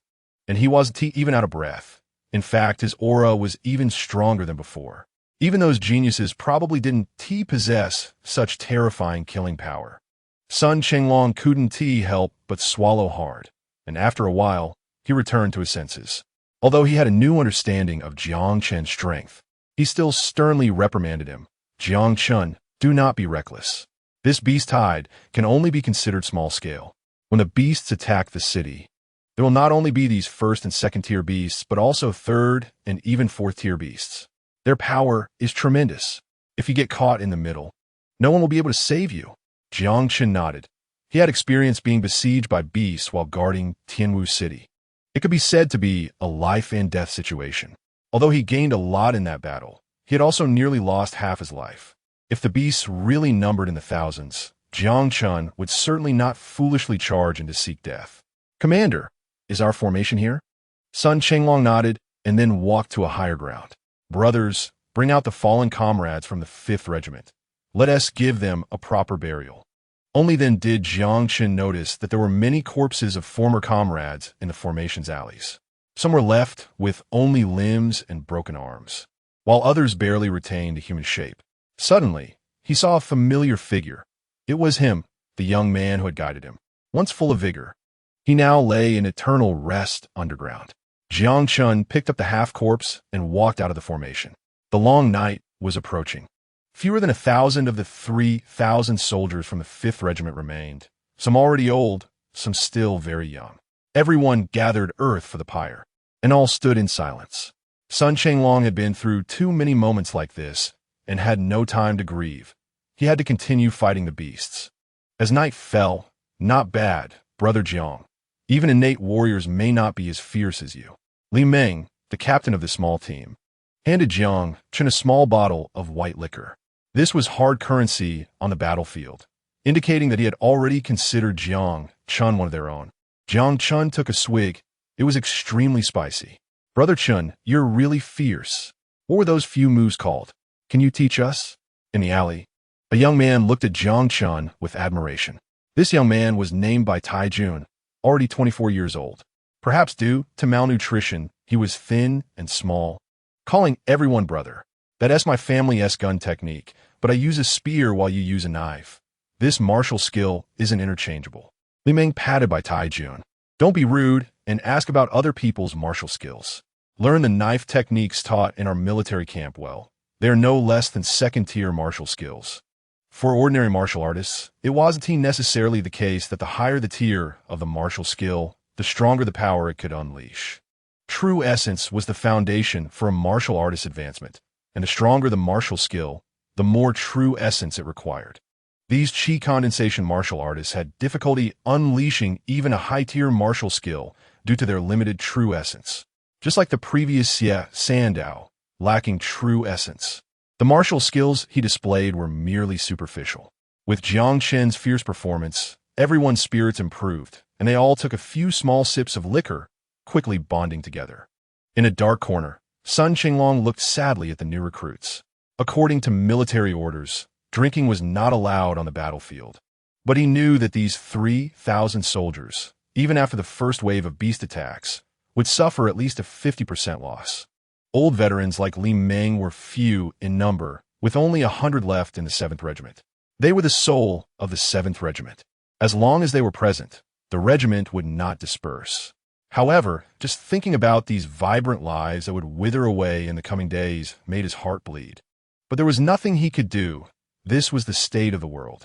For every inch of territory for mankind, for the women and children behind them, and for the future of the human race, they could only continue to fight through generations, wiping blood on their faces and keeping the pain in their hearts. With no other choice, he looked up at the bright moonlight in the sky, and he seemed to age a little more. The night was deep, and the sounds of snoring surrounded him. Jiang Chen sat cross-legged, his breath flowing like a river. The thick blood energy he had consumed during the day circulated in his dantian, transforming into true essence that merged into the 8 extraordinary meridians. Li Meng watched Jiang Chen from a distance, speechless. This person was terrifying. Not only was his talent extraordinary, but his reckless cultivation method was also alarming. Since the first time he met Jiang Chen, he had been cultivating almost non-stop, without a single day of rest or slackening. Jiang Chen's growth was almost visible to the naked eye. What on earth was this person's identity? Such a prodigy should be cultivating beside the strongest, fighting for mankind only after growing stronger. How could they bear to let him enter the battlefield at this moment? In the darkness, Jiang Chen's eyes suddenly opened, shooting out a beam of brilliance. He had finally comprehended a hint of true meaning from the swallowing heaven chaos scripture. As the true essence circulated, a tremendous force erupted from Jiang Chen's body, and the white aura almost solidified. Li Meng was horrified. Could it be that he had broken through again?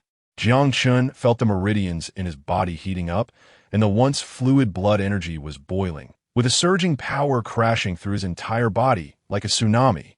The second level of heavenly destruction had been raised again, capable of unleashing dozens of times more power in an instant, comparable to forbidden techniques.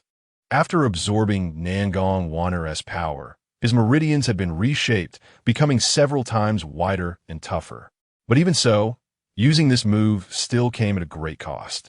If an ordinary person were under this kind of pressure, they would likely have their meridians shattered and die instantly. Just in this few breaths, his true essence was almost exhausted by half, and if he persisted for a few more breaths, it would likely cause irreversible damage to his meridians. But there was no doubt that this would become one of Jiang Chen's killing moves. With the sound of the horn, Sun Chenglong shouted loudly, "The beast attack has begun. Wait for the beasts to fall into the beast traps before striking." The beast traps were designed for beasts below the second level, with countless iron spikes inside. But they were almost useless against beasts above the third level. Jiang Chen heard a huge sound coming from the distant wilderness, terrifying beyond measure. He saw a giant elephant, standing dozens of meters tall, slowly approaching. Each step it took shook the ground. This was a fourth-level beast. Sun Chenglong's true essence surged as he flew out. He had to block this fourth-level beast outside the position, or it would spell disaster for the new recruits. Brothers at the late stage of Qi refinement. Charge. Nearly 100 late-stage Qi refinement warriors surged forward, their true essence flowing as they aimed to entangle the third-level beasts, even at the cost of their lives. Two torrents collided. It was not just the Death Valley position. The entire front line was at war. Countless beasts versus countless human warriors. This was a brutal fight, using the most primitive methods to tear and hack at the invaders. But the beasts seemed endless, and the scales of war gradually tipped.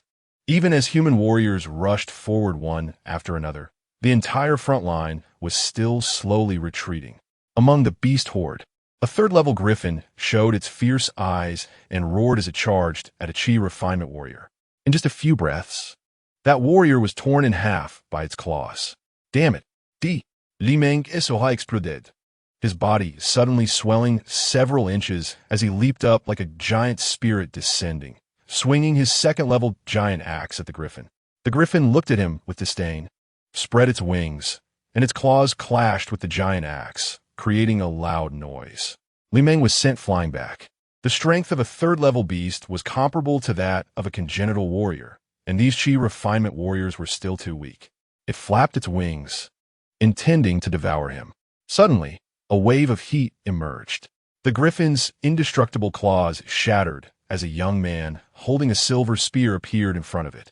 He casually thrust his spear, and endless flames instantly engulfed 100 meters of land, turning dozens of beasts to ashes. The griffin was shocked. This person was terrifying. Its body radiated black light as it summoned thunder and clashed with Jiang Chen.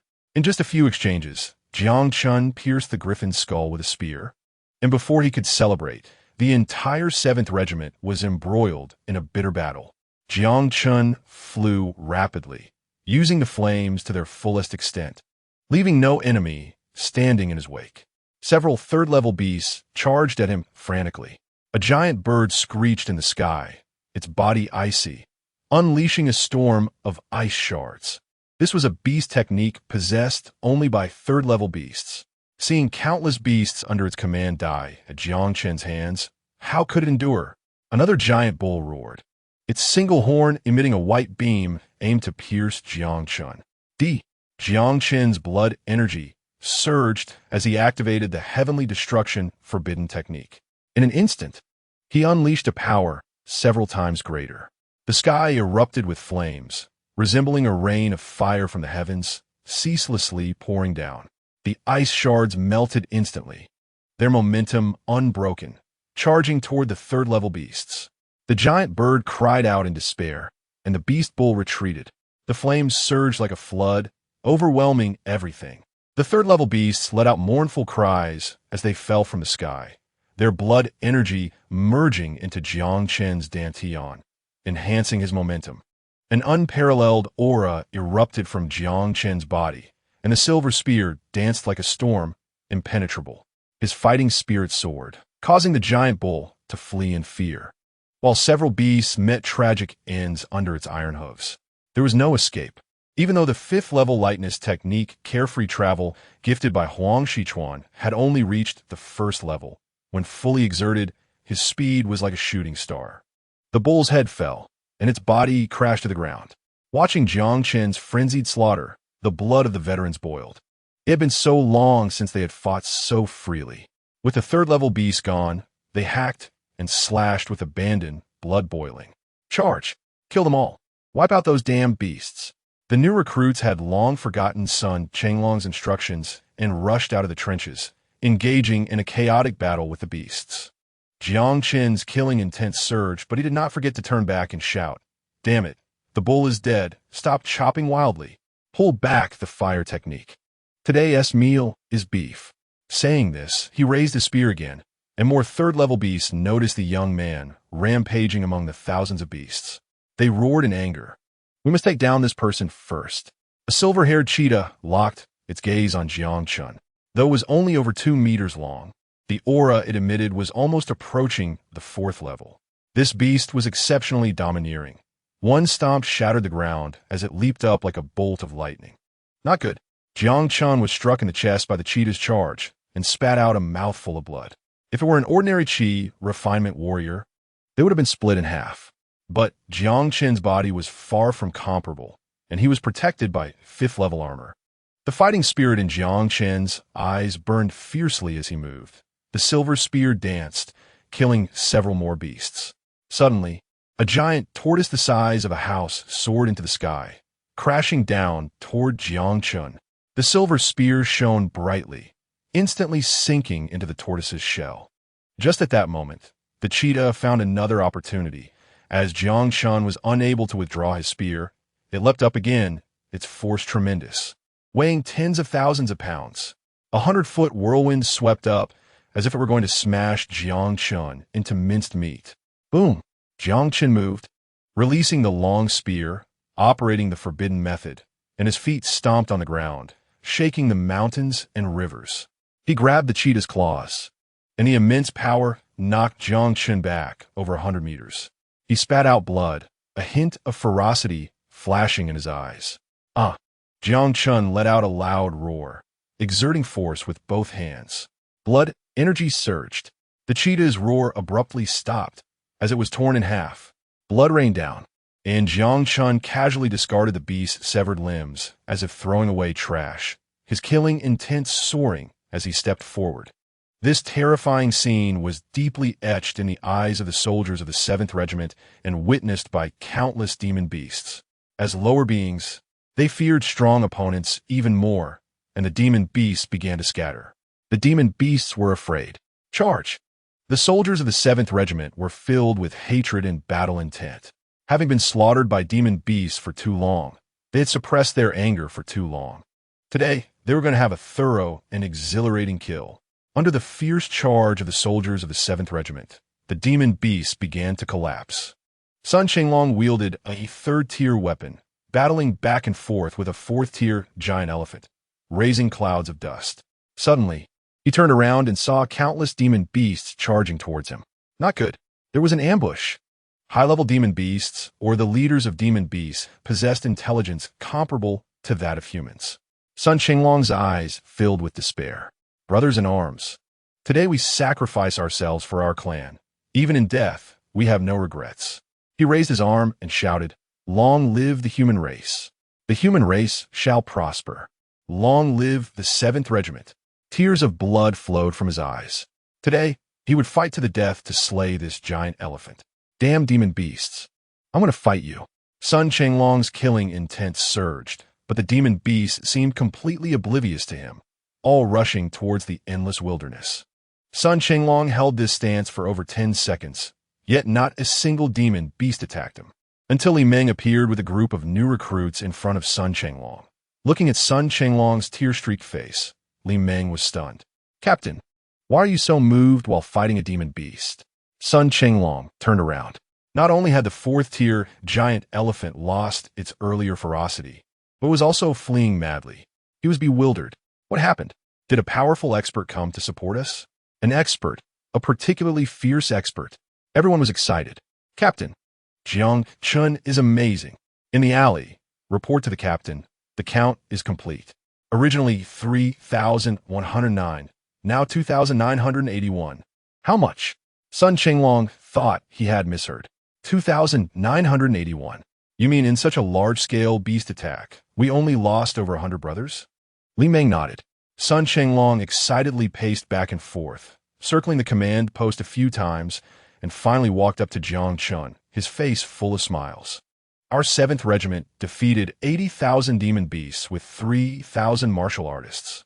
As the Vanguard Regiment, we have also slain 4th-tier demon beasts. The history of the 7th Regiment is glorious. However, today's achievements are unprecedented." "Haha, Jiang Chen, you truly are a talent. It's just that I have a discerning eye and picked you out from the crowd." Chapter 62. Burning Heart and Severing Intent After this battle. The new recruits had a trace of the vicissitudes of life, seen through life and death on their faces. Only through constant battle could this group of new recruits be forged into true warriors. Today, several veterans at the peak of Qi condensation rose to the 1st level of innate, which undoubtedly greatly enhanced the strength of the 7th Regiment. In the evening, everyone shared the meat of the 3rd-tier giant bull. Among demon beasts, there weren't many that could be used as food. Some beast meats were foul-smelling and dry. But this 3rd-tier giant bull was a rare, edible demon beast. The campfire was lit, and Sun Qinglong used a communication stone to report the battle situation to the military leader. What? 8 3rd-tier demon beasts killed. Over 100 brothers lost? The person on the other end thought they had misheard. "Sun Qinglong, you have to tell me the truth. You 7th Regiment is on the front line, facing pressures much greater than the other defense regiments. Those other regiments lost over 1,000 today, but you don't have such achievements. Don't deceive me. I'm not lying. You know my temperament. 3rd-class merit, it's settled. Okay, send those 8 3rd-tier demon beasts over, and I'll give you 3rd-class merit. There are only 7 left. One was eaten by the brothers. To be honest, the taste was pretty good." The communication stone on the other end roared. "You little brat. You didn't bring over such a good thing as the Ling Bull? When you come back, I'll beat you to death." At the 6th level of Qi condensation, in just 3 days, Jiang Chen had risen 2 minor realms. Such speed would be hard to believe if spoken of. Although he was also in the Qi condensation stage, Jiang Chen's Qi Si was several times broader than that of ordinary martial artists, which also meant he could store more true essence within. Originally, Taimi could only last for a few seconds, but now it could be extended to half a minute. Moreover, Jiang Chen finally extracted a sword technique from the old sword god's sword path, Burning Heart, Severing Intent. If Jiang Chen's family gun technique was better suited for group attacks, this move, Burning Heart, Severing Intent, concentrated all power into a single line. Although it could only attack one person, its killing power was terrifyingly immense, unknown to how many times stronger than Jiang Chen's family gun technique. Although he couldn't fully unleash the power of this move with his current strength, when facing 4th-tier demon beasts, Jiang Chen's combat power would greatly increase. Inside Guyu Pass, a grand banquet was being held in a mansion, with tender roasted pig and fragrant roasted lamb, where toasts were exchanged and countless beautiful women appeared among them. Numerous geniuses and second-generation heirs were drinking and laughing, forming a stark contrast to the warriors battling bloodily on the battlefield. This was a gathering of big shots. It could be said that although these people were young, they would become powerful figures in the future. Their connections now would have a huge impact on the power division of the two counties of Bohai and East Wilderness. Gao Ping had just learned of Jiang Chen's impressive achievements in the 7th Regiment and hurriedly walked to Chu Chuan's side to whisper in his ear. Chu Chuan's expression gradually darkened. It's Jiang Chen again. As the undisputed number one among the younger generation of Guyu Pass, with terrifying talent and profound cultivation, he was a top genius known everywhere. Originally, he should have been the brightest one. He thought about coming to Guyu Pass to make an appearance and gain some favor with the sect leader and the junior sister, but unexpectedly, halfway through, a character like Jiang Chen appeared. Instead of staying in the second-generation circle, he went to the front-line battlefield. What was even more infuriating was that not only junior sister Ling Si, but even Qin Zian, who was of equal fame with himself, had a good impression of Jiang Chen. Thinking of this, Chu Chuan was filled with jealousy and resentment. Jiang Chen, you deserve to die. Chu Chuan's gaze grew increasingly sinister. At this point, it seemed unrealistic to just pass the days. If he wanted to win Ling Si's heart, he had to do better than Jiang Chen. After hesitating for a moment, he stood up. Everyone, please stop. I have something to say. As he spoke, he walked towards the center of the hall, completely different from his previous sinister appearance. Now with a gentle expression and an invisible noble pride. The talents from the two counties looked at Chu Chuan slowly walking out, and for a moment there was silence. All eyes focused on him, with some even showing deep admiration and respect. After all, everyone knew that Chu Chuan was the top disciple of the sect master of the Heavenly Sword sect, with cultivation at the 4th level of spirit refinement. Many people from Bohai County had heard of his great name. Having devoted myself to the battlefield, I come with a heart willing to die, treading through blood and flesh on the battlefield, watching the souls soar. Today, the demon beasts attacked the city, and our army achieved a great victory, with the 7th Defense Regiment fighting 10-1, annihilating tens of thousands of demon beasts. To be honest, I admire them. Chu Chuan's voice was clear and gentle, his tone calm. As he said this, those still holding wine cups blushed with shame. Even commoners can be like this. How can we lag behind them? Today is the last toast between Chu and everyone. Tomorrow, I will charge into the demon beast territory. This journey is extremely dangerous, but Chu will press on without hesitation. Chu Chuan's words were powerful and resonant, earning the admiration of all the geniuses present. For a moment, praises filled the air as glasses were raised in toasts. Some young girls even had tears of admiration in their eyes.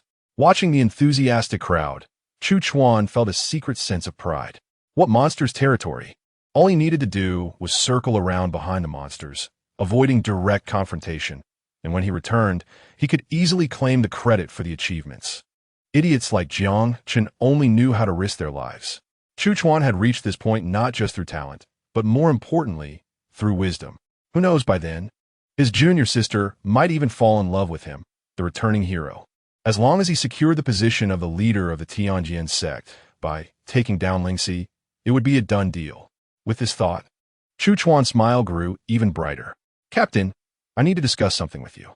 Jiang Chen's eyes shone brightly in the night. Although the recent victory had boosted morale, he was not happy. In just 2 days since his return, they had lost 200 or 300 brothers. At this rate, within a month, the 7th team would be nearly wiped out. This situation had become the norm. Few defensive teams could hold out in the Valley of Death for several days. Most of the time, the old ones died off and new ones were filled in. The Valley of Death had buried countless human warriors, and the land was stained red. Everyone knew this, but no one spoke of it. Perhaps for them, dying here was the best end. What is it? I want to set up a defensive array at our position in the Valley of Death. Sun Chenglong, who had been leaning against the wall, suddenly stood up, his eyes shining with barely concealed joy. You can set up defensive formations. Jiang Chen had surveyed the Valley of Death during the day. It was surrounded by mountains on three sides, making it a natural fortress. Although it was easy to defend and hard to attack, once the monsters came, it turned into an iron barrel, making escape impossible. Hence, it earned the title of the Valley of Death. However, it was also suitable for setting up a defensive array. As long as it was arranged properly, the Valley of Death could become an impregnable fortress. Resources, a lot of resources, not just beast cores, but also medicinal sand and yew wood for the array nodes. Jiang Chen went on for a long time about the various materials. Even though he tried to use lower value materials, the total cost still left Sun Chenglong speechless. He frowned and finally spoke. Jiang Chen, do you know how much these things are worth? How much? 300 third-tier beast cores or 34th-tier beast cores. The spirit gathering array we set up a while ago has already drained our 7th team's resources. We simply can't come up with that much money. Even with our victory, we only obtained 8 third-tier beast cores, which is nowhere near enough. Sun Chenglong looked troubled. With someone like Jiang Chen, a master of arrays, he was pained by the lack of funds to set up the formations. If he had to spend this extravagantly before, he might not have even considered it. But now with Jiang Chen's help, the 7th team had undergone a tremendous transformation, not only in morale, but also in combat effectiveness, rivaling the main forces. If they could set up a defensive array, it would be like adding wings to a tiger. After a moment of thought, he stood up to pack his things, preparing to head to Guyu Pass. Captain, where are you going? Give me a day, and I'll find the resources. Chapter 63. The arrival of the monster. The light rain fell from the sky, and damp firewood crackled in the alley. Today, they had repelled another monster attack. But dozens of brothers had died. The joy of victory was fleeting. The brutal war was everlasting. Fortunately, this permanence always had an end, especially at the moment of a soldier's death. Some soldiers began to prepare their last letters, prompted by the veterans. Though close to death, they still wanted to leave behind a few words. I want to be filial, but the monsters are fierce, and I cannot repay my parents' kindness. My son is unfilial. Jiang Chen heard a rumbling sound and suddenly leaped up from the ground. Monsters? No, it's the captain returning, and he brought back dozens of carts of supplies. Jiang Chen rushed out of the alley and saw Sun Chenglong, grinning from ear to ear, laughing heartily. Look, everything you asked for, I got it all. Great. Old son. Jiang Chen checked one by one, and indeed, the materials needed for the formation were all there, and there were even some extras. How did you get these? They must be worth a lot of money. You didn't sell yourself, did you? Don't worry about how I got them. Hurry up and set up the formation. Once this formation is established, those monsters will come and go without return. Captain, where's your sword?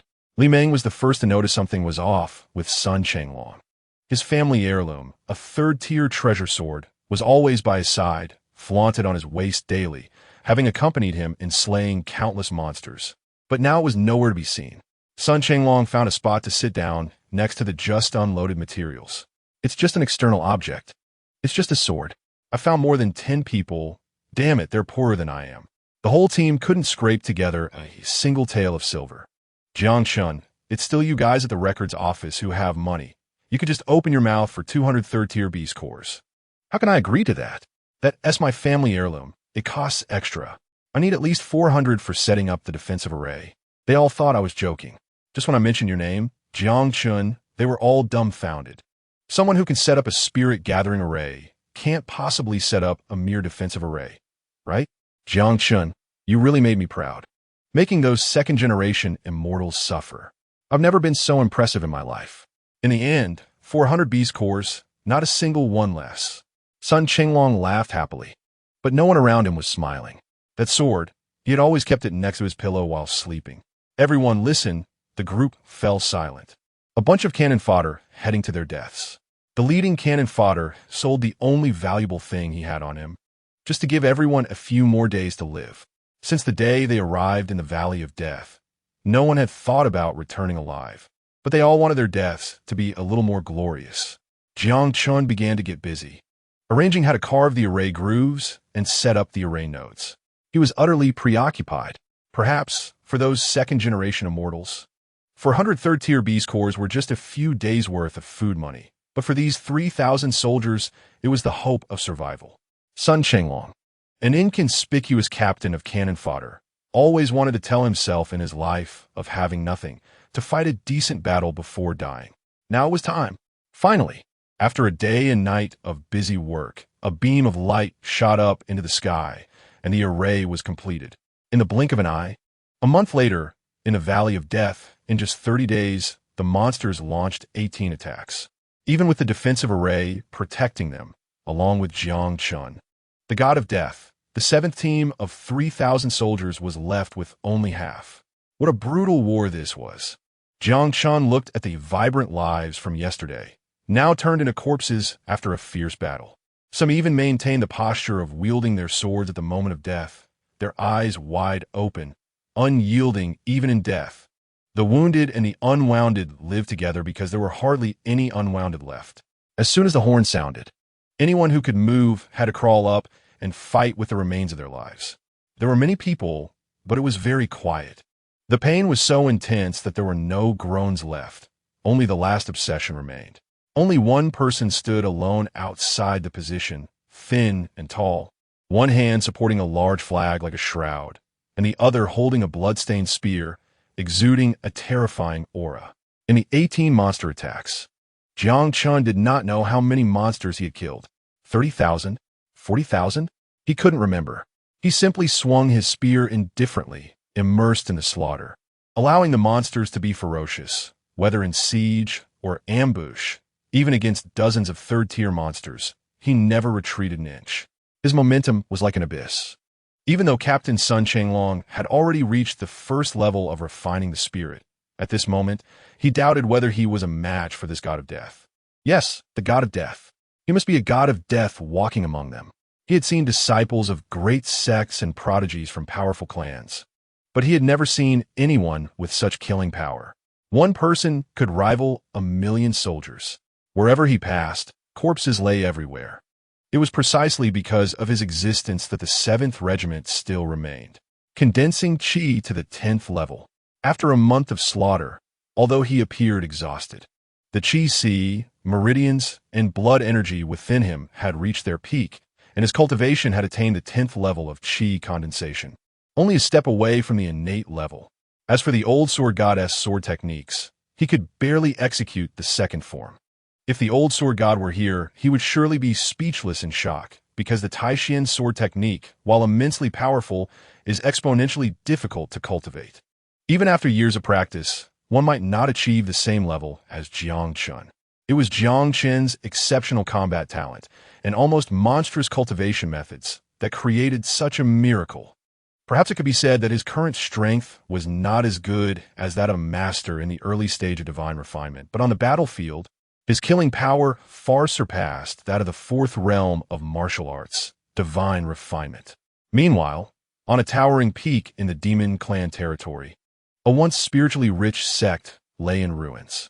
The collapsed pavilions and towers emitted a lingering demonic aura year-round, surging and roaring like a tidal wave. With countless demon beasts weaving in and out, there are also countless human corpses reduced to white bones. In the sky, a pair of blood-red giant eyes opened, covering a vast area. My son, the Lonely Gorge Pass is indeed an excellent trial ground. Go. Following this, a young toad over 100 meters tall soared into the air, shattering mountains along its path. At this moment, the true form of the owner of those blood-red giant eyes was revealed, and it was 100 times larger than the young toad. With its head in the high heavens and feet on the ground, this terrifying giant demon was the 8th-tier demon saint, the heavenly toad. In the endless ocean, 1,000,000 sea beasts surged like a pilgrimage. A golden young dragon leaped up, vanishing into the high sky, headed toward the Lonely Gorge Pass. Heat waves surged, and magma flowed like a purgatory. A giant bird clad in flames soared high, followed by a great demon escorting it, disappearing into chaos. On the snowy mountains, a golden mammoth let out a roar towards the sky. Although it was only a few meters tall, the fierce aura it exuded made the surrounding 4th-tier demon beasts bow their heads. It wanted to step out of the snowy mountains and establish an unprecedented achievement for the demon realm. The lonely Gorge Pass in the human race's million-mile frontline became a sure field for countless great demons to train their offspring after the arrival of the young son of the White Tiger Demon Emperor. As the demon beasts grew stronger, the human race was in imminent danger. In the Demon Clan area, several young warriors in the divine refinement stage were working together to surround and kill a fourth-tier demon beast. They coordinated seamlessly, with no flaws in their offense and defense. In a moment, the brutal fourth-tier demon beast crashed to the ground. They skillfully collected important materials from the demon beast's body. Among the human race, besides warriors fighting on the front lines, there are also some experts who form combat teams, delving deep into the demon beast territory to collect materials and gather spiritual herbs for a living. However, these few were different. They wore shining precious garments, exuding unmatched powerful auras. And their martial techniques were also extremely rare treasures. Among them was Chu Chuan, who had originally planned to travel alone, but unexpectedly encountered several like-minded prodigies. The reason they came here was to train themselves, to push themselves to the utmost, and step into a higher level. Suddenly, thunder rumbled in the sky. They looked up to see a gigantic figure appearing above the clouds, its wings spread wide, spanning 1,000 meters, covering half the sky. Wherever it passed, mountains and forests were flattened, and giant trees were blown into the high heavens. A great demon. Beneath the wings of that demon beast, a fire giant bird several dozen meters long flew by. It was still young, but the faint pressure it emitted proved its extraordinary nature.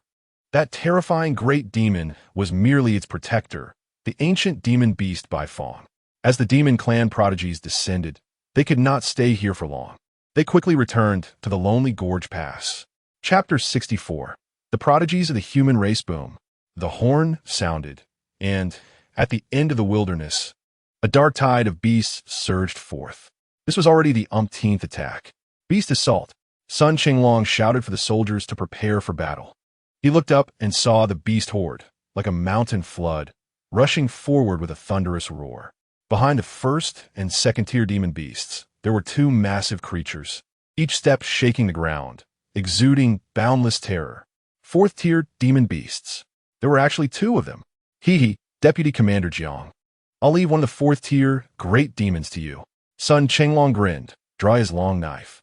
After a month of fighting together, he and Jiang Chen had become brothers in arms, depending on each other for life and death.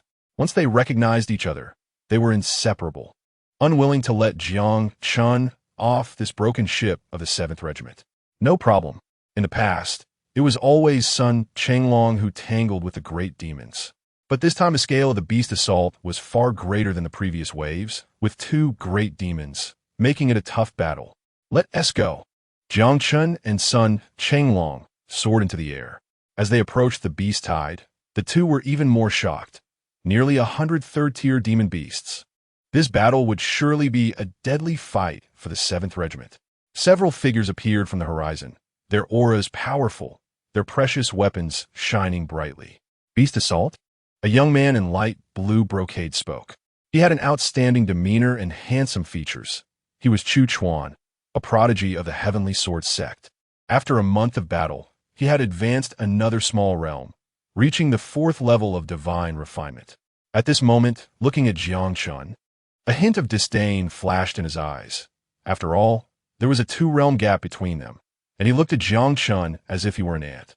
Suddenly, he had an idea and said to the others, since we have seen this, let us help these commoners once. It's also a good opportunity for them to understand why they should look up to us. Facing such commoners and still stepping in to help, Brother Chu is generous, truly worthy of being a direct disciple of the Heavenly Sword sect. A young woman in red exclaimed sweetly. She was beautiful, and the ornament from the Murong family at her waist proved her noble identity, a prodigy of the great Murong clan from the eastern wilderness. I'll make the first move. A cold-faced young man drew his sword first, wielding a 5th-tier spiritual weapon.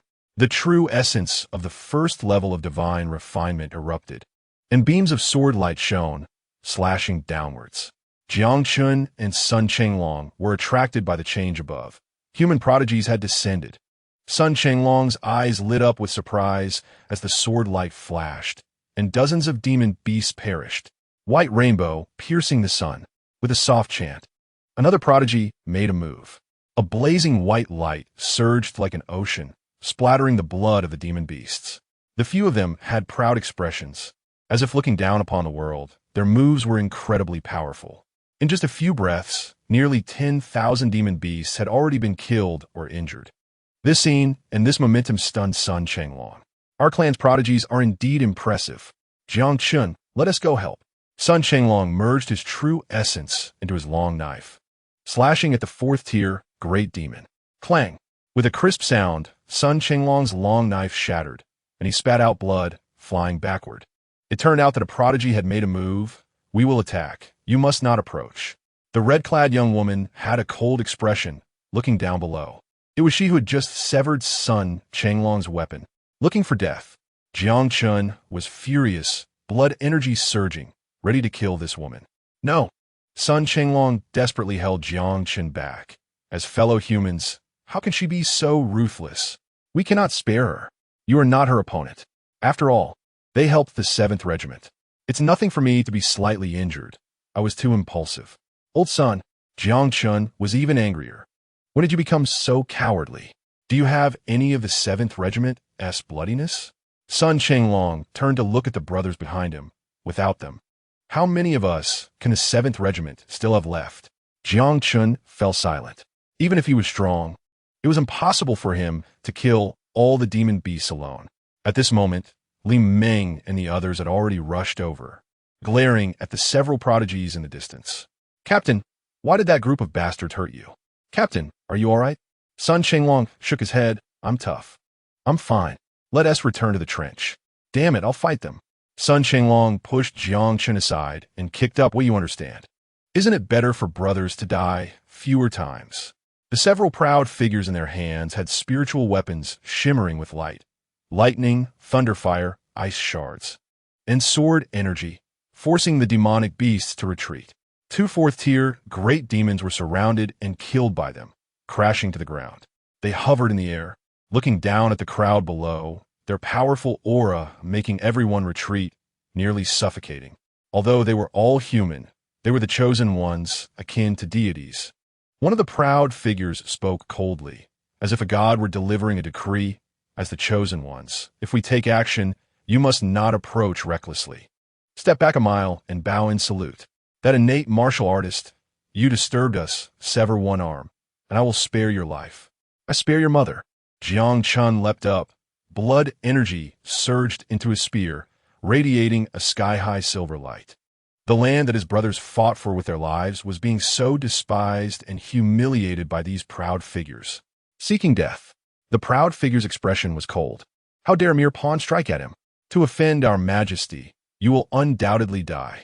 He urged his true essence, his fingertips glowing. A golden beam, like a heavenly sword, descended, aiming to slay Jiang Chen. Jiang Chen, no, it's over. The soldiers below were horrified and uneasy, their hair standing on end.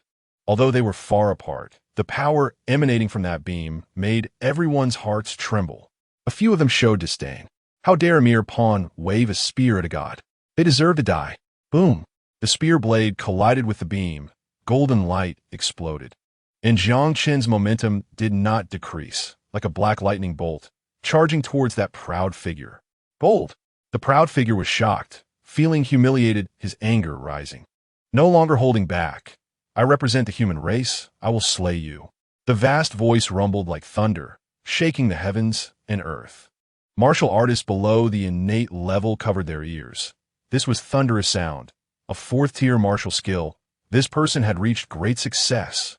He summoned a golden long staff, its precious light flickering, a 5th-tier spiritual weapon. This was a treasure only the chosen could possess. Its might was boundless. He swung the staff, like golden lightning dancing wildly. Pressing down, illuminating the world, the golden light dazzling. The crowd was terrified. Truly a proud figure. This kind of might was frightening. Could he really intend to deal a fatal blow to Jiang Chen, who was also of the human race? Jiang Chen's spear turned crimson, burning heart and severing ties.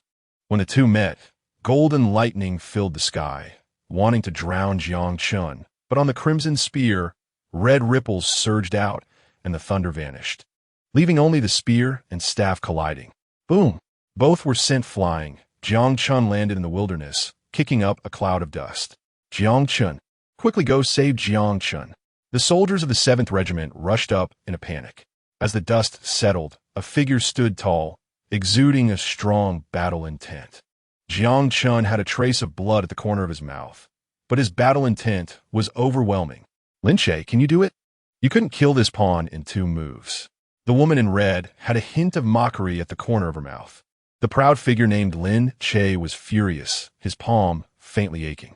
What realm was this pawn at to actually repel him? He had lost face in front of few people, and his killing intent grew stronger. Lin brother, Sister Morong, Brother Chu, show mercy. Just as Lin Che was about to strike, he saw a figure swaying from a distance. The reason for using the word swaying was that this person clearly only had the cultivation of the 8th level of chi condensation, unable to fly. Only those in the 4th realm of martial arts could soar through the air. This person was relying on a 4th-tier spiritual weapon to fly, swaying up and down. Very unsteady. A few senior brothers and sisters, with Junior Chen Chuan, greet you. Chen Chuan smiled obsequiously, bowing deeply to the few of them. Chen Chuan, what are you doing here? Chapter 65. Sun Qinglong's heartfelt words as a 2nd-generation immortal. Chen Chuan had some fame among the 9 sects of the Eastern Wilderness. Although his realm was not high, he still received some respect due to his father, who was at the 10th level of the Lihe realm. His father had pulled some strings for him to come to the border for some experience, and he hadn't expected to meet everyone. Truly a blessing for him. Hey, Jiang Chen, why did you fight with Lin brother? We're all on the same side. Why make such a big deal? Quickly apologize to Lin brother. Don't worry. Lin brother is known for his magnanimity and won't hold grudges, right? Lin brother? Get lost. Lin Che was arrogant, his gaze extremely cold, pointing the long staff at Jiang Chen, his true essence surging, indicating his strong, killing intent. Chen Chuan was awkward. As a great sex-proud figure, Lin Che showed no mercy at all. He repeatedly signaled Jiang Chen to escape. A sharp aura surged, cold light blinding, and the violent wind howled as Lin Che's treasure weapon descended with immense power. Jiang Chen moved steadily and accurately, leaping nearly 10 zhang high, like a dragon entering the sea. His spear shone brightly, like the sun in the sky. His battle intent was high, fighting for the frontline soldiers. He must not retreat. Boom! At the moment of contact between the sun and the cold light, rays of light burst forth, divine light gushed, and ripple spread. The proud figure's arms shimmered with spiritual energy, the precious light enveloping them. A mere pawn, unaware of the vastness of the world. Our martial skills are beyond your imagination. Jiang Chen did not respond, charging again. The two clashed. Booming sounds echoed like mountains collapsing, the aura shocking all beings. After several exchanges, both retreated, standing opposite each other. Chu Chuan's expression grew increasingly grim. He was acquainted with these proud figures and knew that their talents were exceptional, their personalities extremely arrogant. Given Jiang Chen's temperament, he would surely clash with them. But what shocked Chu Chuan was that Jiang Chen could actually fight Lin Che to a standstill. Even if Lin Che still had many killing moves unplayed, Jiang Chen should not have been able to withstand them. Could it be that during these days, Jiang Chen had encountered some incredible opportunity? The scene fell silent, except for the howling wind. Everyone was stunned. No one had expected this outcome, that a mere pawn could actually match a proud figure equally. This pawn possesses astonishing strength, one proud figure marveled. The others, though their expressions were calm, were also greatly astonished, not expecting a frontline pawn to have such strength. Lin Che's arms were sore and numb, his face almost dripping blood after suffering such a huge loss in front of several proud figures. His anger intensified. I will grind you to dust. A brilliant divine light shone, and a golden giant cauldron manifested, another 5th-tier spiritual weapon. This giant cauldron was as heavy as a mountain, hovering in the air. Lin Che urged his true essence. The giant cauldron shot across the sky, crashing towards Jiang Chen with unmatched ferocity. Stop! From a great distance, A sword energy with brilliance like 10,000 suns emanated a powerful aura, soaring and weaving into a sword domain, striking the golden cauldron away. Who? Lin que alted. The power of this sword energy astonished even him. The Yin sword energy. Could it be the junior sister? Chu Chuan was startled. Amidst the howling winds, a figure gradually emerged. Dressed in white armor, tall and graceful, her beauty was stunning. Although her treasured sword had returned to its sheath, the overwhelming sword intent still made everyone's hearts tremble. It was the proud girl Ling Shi, who had once been at the archives. Ling Shi is here. Chen Chuan's eyes sparkled with joy. Jiang Chen wouldn't die now. Ling Shi coldly stared at Lin Che, with the great enemy of the demon race before us. Do you still have the heart for internal strife? Lin Che's expression was gloomy. He could disregard Chen Chuan's face, but Ling Shi's identity was of such nobility. Being the only daughter of the Eastern Emperor's 9-sex leader, and possessing a swordsmanship talent rarely seen in a millennium. That last sword, even he had no confidence in receiving it. Moreover, Chen Chuan looked into the distance, where a stooped old man in gray stood, his aura terrifyingly strong. This person was Ling Shi's protector. Ling Fairy, this person disrespects us. How can we let him off lightly? Ling Shi, without waiting for Jiang Chen to speak, angrily scolded. Several senior brothers have risked their lives to assist at the front line, delving into the demon beast territory to slay the beasts. And yet you, ungrateful, clash with Lin brother, truly disgraceful to the warriors of the gloomy valley.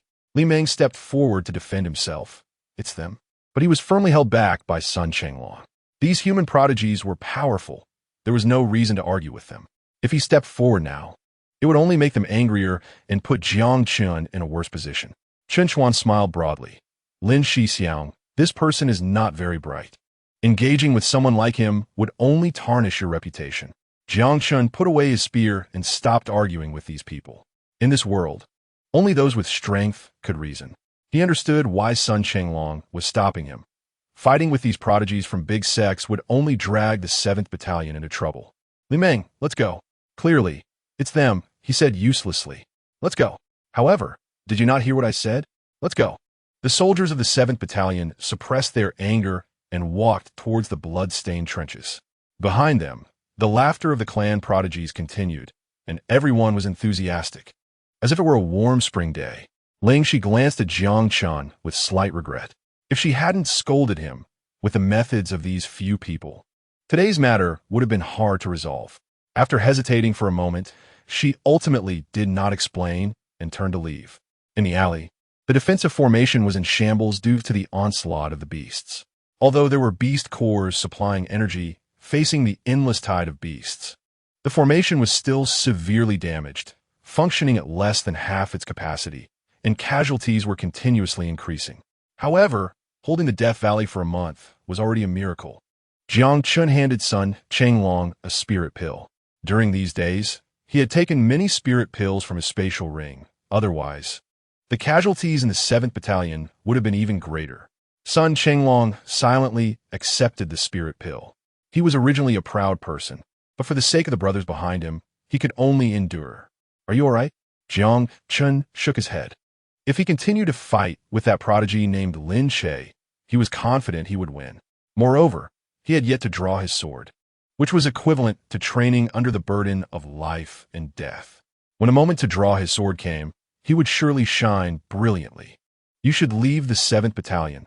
You shouldn't stay in a place like this. Am I not the vice commander? Jiang Chen reminded him. Vice commander, my foot. You're just someone I randomly appointed. The beast attacks are getting stronger. We can't hold out much longer. Then we'll leave when we can no longer hold out. Sun Chenglong's voice was somewhat angry. When we can no longer hold out, that's when the 7th Battalion will be wiped out. Do you want to die with the 7th Battalion? What exactly do you want to say? Jiang Chen could see that this man was exhausted to the extreme. Not just physically, but also spiritually. Dying for righteousness and sacrificing oneself for others are just words to fool you new soldiers. Do you know why this place is called Death Valley? Because no battalion can leave this position alive. The bodies here are piled one on top of another. And now it's our turn. Why don't you leave? I am the commander of the 7th Battalion. Wherever the 7th Battalion is, that's where I will be. Jiang Chen looked at the brothers nearby, who were shirtless and dark-skinned, catching lice. This was one of their rare forms of entertainment. For some reason, he thought of those few extraordinary prodigies from big sections. I've been on the front lines for nearly 30 years. I don't care if you laugh at me. I've never won a battle. I've been retreating from one place to another. Every year, humanity retreats, and I retreat along with them. I've retreated for 30 years, and I don't want to retreat anymore. It's time. But you're different. You are a genius. You are the future of humanity. As long as there are geniuses like you, humanity has hope, and there will be a day we can fight back. Jiang Chen remained silent. Sun Chenglong continued to mumble. In these past few days, the brothers who died have been lingering around me. I know they miss me, but I can't die so early. I still have over 1,000 brothers. I want them to live a few more days, even if it's not a good life. Thank you. I know without you, the 7th Battalion would have been gone long ago. Jiang Chen felt very guilty. He believed that if those high and mighty prodigies heard these words, they would surely feel guilty as well. But people do not die from guilt. However, they were indeed going to die, as the scale of the beast attacks was increasing. Jiang Chen felt downcast. He stood up, picked up his spear, and said, "Get some sleep. I'm going to stand guard." Behind him, Sun Chenglong's voice came. "You can't die. I believe I didn't misjudge you. You must live well." At Guyu Pass, within the luxurious mansion, in such a perilous place, there was actually a hidden paradise that completely isolated the killing intent from the outside world. Those who could appear here were all sons and daughters of prominent families.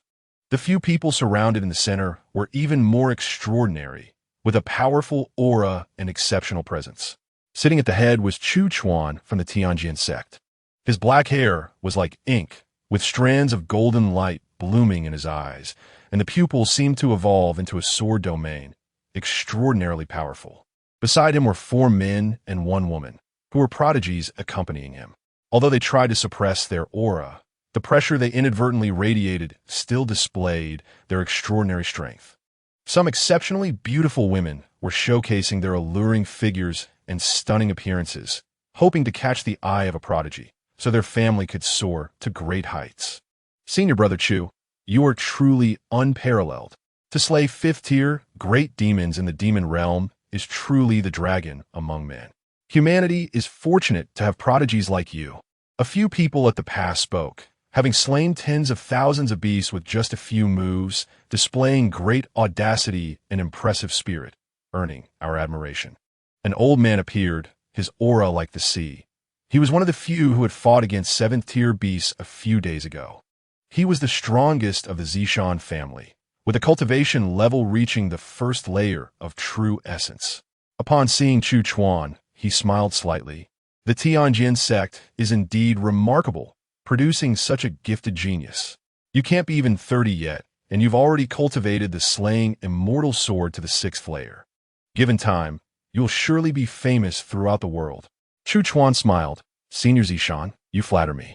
Compared to Senior Sister Lingxi, my talent is still far behind. A young man in luxurious garments flashed a sharp light in his eyes. He was Su Fun, the legitimate son of the Bohai Su family.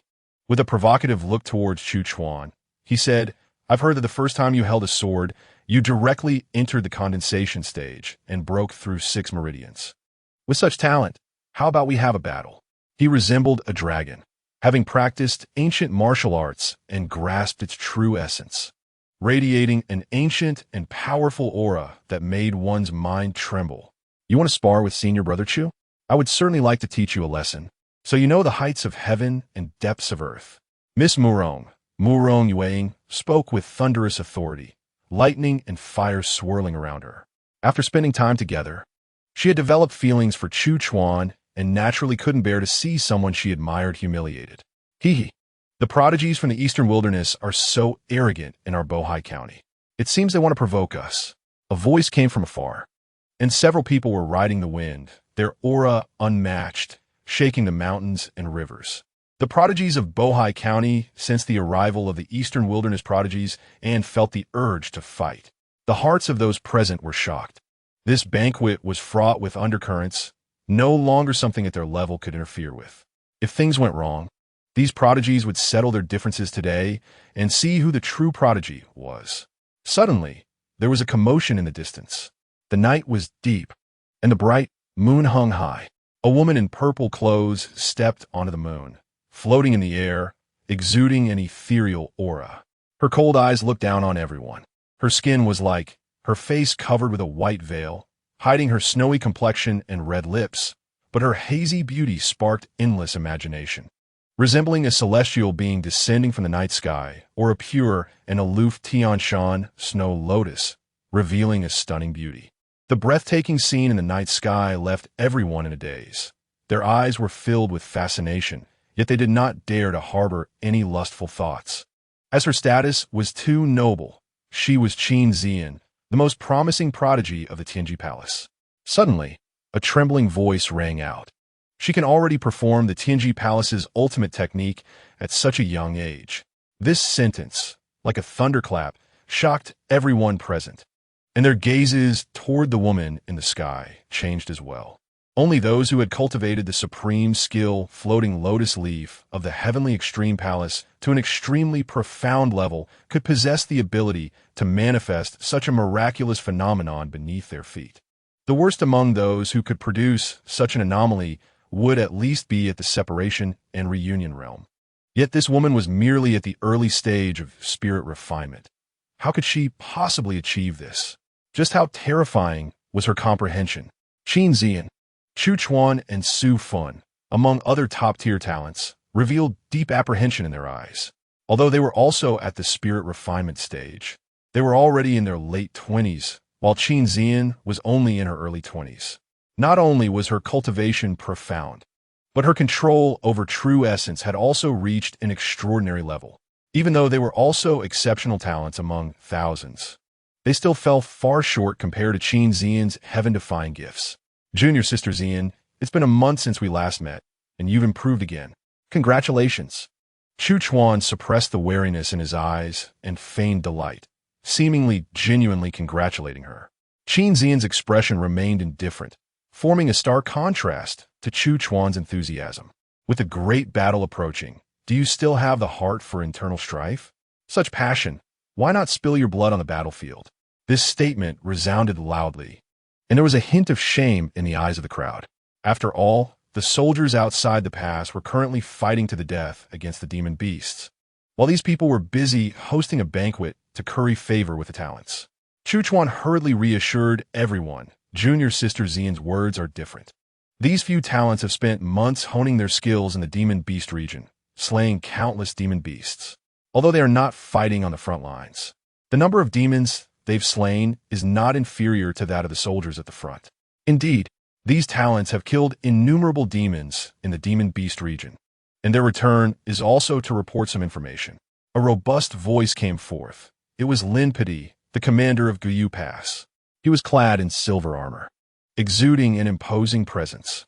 The crowd hurriedly bowed. Even the talents from the two counties quickly knelt, for this man was not just a military commander, but a peerless powerhouse of the 10th level of true essence. Even if their cultivation progressed smoothly, it would be difficult for them to reach such a level. A peerless expert like Lin Pidi was the true backbone of the human race. Lin Pidi raised a cup of wine.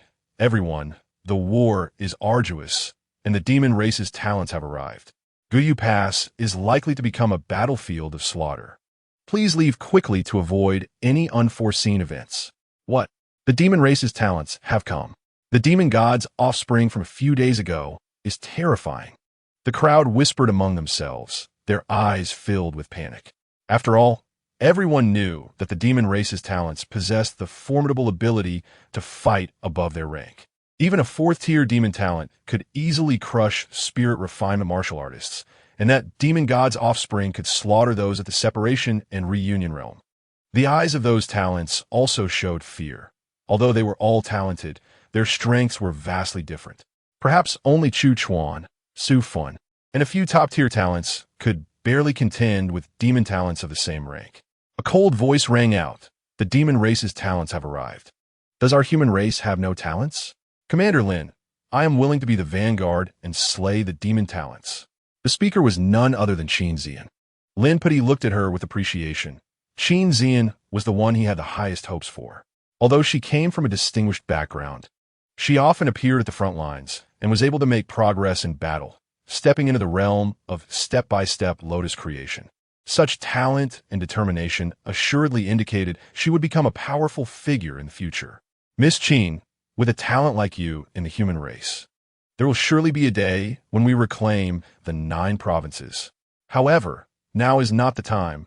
With your talent, after a few more years, you will certainly become a pillar of the human race. To put yourself in danger for a mere corner is not the action of a wise person. Yes, Junior Sister Xian, Commander Lin speaks rightly. We should first avoid the limelight and wait until our cultivation improves. Chu Chuan's words were interrupted by Qin Xian, who cast a fierce glance at the previously arrogant talents. She was aware of Jiang Chen's humiliation outside, and upon seeing him fighting bloodily, yet being bullied by these small-minded individuals, her anger grew even more. Are you worthy to be called talents? Even a small soldier at the city's outskirts is 100 or 1,000 times stronger than you. This statement caused the expressions of the talents to change. They were usually high and mighty and had never endured such humiliation. However, Qin Xian was speaking the truth. Apart from Lin Che and Chu Chuan, the other talents had hardly ever set foot on the front lines. Junior Sister Xian is correct. The demon race has talents. Does our human race not have any? Although my cultivation is not as good as my senior brothers and sisters, I'm also willing to fight for the human race. A clear, melodious voice rang out as a young woman in white walked forward, her long sword at her waist. Her beauty was exceptional, though her features appeared slightly youthful. Likely around 17 or 18. Yet, even at this age, she already displayed a captivating beauty. This was Ling Shi from the Heavenly Sword Sect, and her aura revealed that she was at the innate 8th level, combined with her swordsmanship talent. Her strength was comparable to an ordinary martial artist at the first level of spirit refinement. Su Fun's face turned pale and then flushed as Qin Xian's words, though harsh, reflected the reality. He ultimately made up his mind and declared loudly, as a talent from Bohai, "This place is my homeland. I would rather die than retreat. Commander Lin, I will fight the demon race's talents. I won't leave either. I want to fight alongside Brother Su. If a woman is staying, how can I as a man let a woman outdo me? I will stay as well. Count me in." Voices from the Bohai talents rose in succession. Lin Che, Mu Rong, and others turned their gazes toward Chu Chuan. They had followed Chu Chuan here. Whether to stay or leave was naturally up to him to decide. Chu Chuan looked at the gazes of the crowd. He had witnessed that giant bird firsthand and knew the strength of the demon race's talents. Though he felt panic in his heart, he still put on a brave front, for retreating now would likely invite ridicule from others. As a member of the human race, although Bohai is not my hometown, it is still part of our territory. I am willing to contribute my strength for Bohai. Brother Chu, I will follow your lead. Mu Rong Yuang looked at him with admiration. No doubt about it. Brother Chu harbored great righteousness. I will also stay. Fight to the bitter end against the demon beasts. Commander Lin looked at this group of exceptionally talented, passionate youths, his eyes filled with gratification. With them, Bohai was fortunate, and the human race was fortunate. Chapter 67. Lin Peti's personal visit the Death Valley front, shrouded in night, was dark and quiet. This was the most difficult place Guyu Pass had fought over the past month, and it was also where they had held out the longest. In other positions, some had even changed garrison troops 3 times. The soldiers in the trenches had long since become numb, lying in disarray, seizing every second to rest. Even though they had made progress in their martial arts over the past month, they were nearing their limits. The continuous battles consumed not only their physical strength, but also eroded their souls. No one feared death, but no one wanted to die. They hovered between life and death, living like ghosts. A drowsy soldier was kicked awake.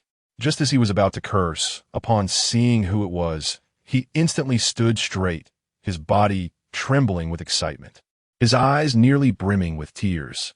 This person had too great a reputation, too high a status. It was Lin Peti, the commander of Guyu Pass. In Bohai County, he was known as the God of War. The soldier was about to call out loudly, but Lin Peti stopped him. He walked past the trenches as commander. He had rarely visited the front lines, but tonight he had to come. In the command post, Sun Chenglong and Jiang Chen were meditating when suddenly they were surrounded by a group of people, armed and radiating murderous intent. These were the officer corps under Commander Lin, and as rumored, each had seen countless battles. Almost all of them were experts at the spirit refinement stage. Sun Chenglong hurriedly bowed, but Lin Pidi waved him off and then escorted him out under the pretense of a request. Only Lin Pidi and Jiang Chen remained in the command post. Lin Pidi looked at Jiang Chen, whose battle robe was stained red with blood and whose hair was disheveled. I see the most miserable genius in Guyu Pass. You should have been like them, like a flower in full bloom, like water flowing through the years. Now look at your appearance. You look like a beggar. Jiang Chen smiled awkwardly. I have a new military uniform, but I didn't want to change. Lin Pidi ignored him, examining this so-called command post from side to side. It was actually shabby and similar to a cave, but one had to admit it was tidied up well enough that even he didn't show disgust. I've sent messages several times, yet you haven't replied once. You're really the most talented genius with the biggest guts. A month. Dozens of fierce battles. Have you fought to your heart's content? It's okay, but the weapons are seriously worn out. If supplies don't come soon, we might not last even 5 days. Lin Pidi took out a treasured sword and tossed it on the table. It was the very sword sold by Sun Chenglong. For the sake of the position, even a family heirloom was sold. Indeed, loyalty and filial piety cannot coexist. At least you have some guts. Jiang Chen's eyes immediately sparkled with greed, and then he shamelessly pushed it towards Lin Pidi. Sell again, 400 third-grade crystal cores, honest to all. Lin Pidi found it somewhat amusing. Jiang Chen actually had this side to him. Come with me. 800 crystal cores. I'll give them to you right now. Jiang Chen glanced outside. What about them? What about the position? This question was difficult to answer, making Lin Pidi feel a rare embarrassment. Then the embarrassment turned into fury. Do you know why I can be here? I have a heart for talent. You cannot be arrogant with your abilities. Jiang Chen seemed to be talking to himself, or perhaps chatting with Lin Pidi. I also sat in meditation every day, seeking the great way in my heart. Later I found that I couldn't understand it with my eyes closed. So, I thought about wielding my sword across the world, seeking vengeance and joy. I thought about that too, Lin Pidi said, until I came here. In a month, I've seen corpses stretching to the horizon. I don't know if this long fight counts as a victory. Having defeated the monster beast dozens of times, the position still stands. You can consider it a small victory. Now go back, and I'll hold a victory banquet for you. Jiang Chen looked confused. Clearly we won, but all of this makes me sad. I don't feel the pride of victory. Look at those disheveled brothers outside. They don't feel it either because they never thought of returning alive. They didn't come here to survive. Lin Pidi was rarely silent. He understood what Jiang Chen meant. The lives of soldiers are intertwined with the sorrows of their kin. He often used such words to comfort himself. He saw the wounded sitting in a corner of the trench, leaning against the corpses of those who died in battle. Perhaps they too would become corpses in the near future, but as long as they hadn't put down their swords, they could still be considered soldiers. Do you see that person? The one who is about to breathe his last? His name is Chun-Datsai. His lungs have been pierced. He can't survive. He's 22, just married, and came to the front line. His wife is still waiting for him to return. That child is called Wu Hao, only 16 this year. His family all died on the front line, and he is the last one left. And that corpse missing an arm, Li Yucheng, what a failure. He ambushed a third-grade monster beast on a battlefield, and before dying, he still said he succeeded. What success? That monster was only slightly injured, and I avenged him. They're all my brothers, just among many. Some have already died, and some are close to death. What do you want to do? I want them to live and return. Lin Pidi looked at those sorrowful eyes, and in the end, he didn't say anything more and turned to leave. The 800 beast cores were still left behind. A burst of white light shot into the sky, and the earth-shattering formation was activated again. At Goyogwen, dark clouds loomed over the city, thunder rumbled, and fierce winds howled. Above the clouds, a shadow appeared, covering the entire sky, turning day into night. A 7th-grade demon lord spread its wings, and upon closer inspection, it turned out to be an enormous bird of immeasurable size. Above the dark clouds, mist lingered, obscuring the true form of this demon lord. Its powerful aura overshadowed the earth, terrifying beyond measure. It looked down upon the world, with a fierce flame burning in its eyes. A piercing long howl stirred the clouds, and a giant hand hundreds of meters long appeared, waving towards the city wall of Goyugwan. The sword of heaven is extinguished. Lin-Putty activated his true essence, and a black sun flew out, rapidly enlarging. Boom! The intense collision was like stars colliding, triggering a powerful shockwave. All the human soldiers lay prone at the bottom of the alleys, fearing being affected. The demon lord spread its wings, transforming into a terrifying black cloud that filled the sky. Two giant claws stretched down, aiming to destroy Goyugwan with one swipe. Several figures shot out quickly. They were peerless powerhouses of the true essence realm, unleashing supreme martial techniques. In an instant, the radiance was blazing, purple chi surged, and the demon saint roared, with the giant claws shining with divine light. Let's go together. Several people had their hair and beards flying, their true essence surging, exerting all their strength. Thunder rumbled in the sky, and electric light danced. Even if they couldn't see it, they could feel the extreme danger within. Not good. Lin-Putty, holding the treasured sword, looked panic-stricken. He saw several figures falling from the high sky, covered in blood. After all, they were only at the initial stage of true essence. Even if several of them joined forces, how could they be a match for a 7th-grade demon lord? Suddenly, the dark clouds in the sky dispersed, and the two demon lords withdrew their true forms, transforming into human shapes standing high above. Our clan's proud sons have descended. They wish to temper themselves with the blood of human pride. Does the human race dare to fight? The booming voice echoed, layered and spreading in all directions. Lin-Putty stood on the city wall, his gaze gloomy. With the appearance of the two demon lords, he understood that they were forcing the human pride to take action. They wanted to kill them before they grew stronger, and also wanted to prove that among peers, the demon race was the strongest, killing with malicious intent. How vicious. We, the two demon lords, will absolutely not intervene in the pride's duel. You human race, do you dare to fight? Chapter 68. The Celestial Toad. Behind Lin-Putty, a young man in black clothing was filled with battle intent, striding out. It was the proud son of Bohai, Su-Fan. Let's fight. Commander Lin. I am determined to win. I will take the first match, Commander Lin. Another proud son requested to fight. Lin-Putty hesitated. Although this group of young proud sons was extraordinary in strength, over the years, in battles between the two races, the human race had lost more than it won. Even in victories, they were often hard-fought. He couldn't bear to see these young men die like this. After all, they represented the future of the human race. The two demon saints laughed wildly. Ha! The human race doesn't even have the courage to fight. It seems the human race has no proud sons left. In the 9 provinces, only our demon race can rise and fall. You human race are only fit to be our demon race's servants. Lin-Putty looked at the group of passionate young men beside him, true essence surging, hatred flooding his eyes, his aura piercing the sky. Our human race never yields. We will fight. We thought you human proud sons were prepared for your burial ground. You are here to temper our proud sons, regardless of victory or defeat. This demon saint promises that within a month, our demon race will no longer launch attacks. Jiang Chen looked at the distant wilderness beyond the position, his expression serious. They're coming. What is coming? Li Meng beside him asked curiously, as he saw nothing. Boom, boom, boom. The soldiers of the 7th Regiment at the very front line of Goyugwan suddenly widened their eyes. In the far wilderness, among the mountains and valleys, the sand and wind were raging, making it impossible to see clearly. A mountain peak was moving. With each step it took, the rivers and mountains shook, and thousands of trees trembled. That is not a mountain.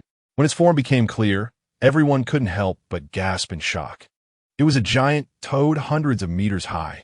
A 4th-grade monster beast was fleeing, howling in despair, but was swallowed whole by that giant toad. The demon saint's bloodline. The celestial toad. Its momentum overshadowed the area, causing countless monster beasts to tremble in fear. But beside it, several figures appeared even more terrifying. A dragon, covered in golden scales, with a single horn on its head, shining brilliantly, exuding demonic energy like the sea. A golden mammoth, its long hair like golden threads. Though only a few meters tall, each step shook the ground and mountains like an ancient god and demon in the world.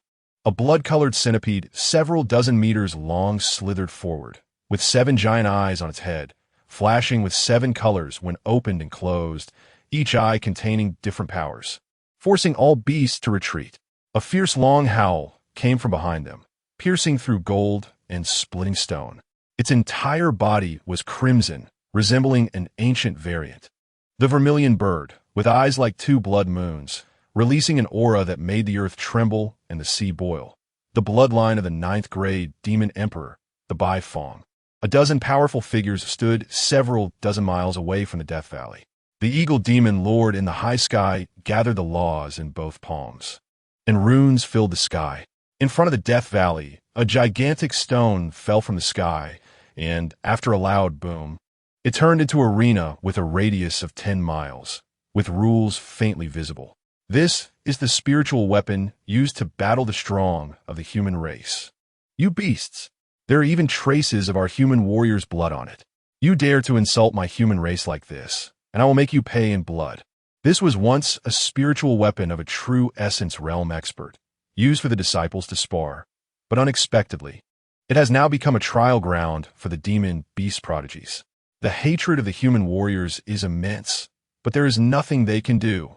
Over the past 10,000 years, how many powerful beings have died at the hands of demon beasts to protect the human race? The hatred runs deep as the sea. We will not rest until we are avenged. This is a death arena that only prodigies are worthy of fighting in. We will not intervene. Who among our prodigies will fight in the first battle? Quack, quack, I will go. A thunderous voice echoed, shaking the heavens and the earth, causing withered leaves to fly.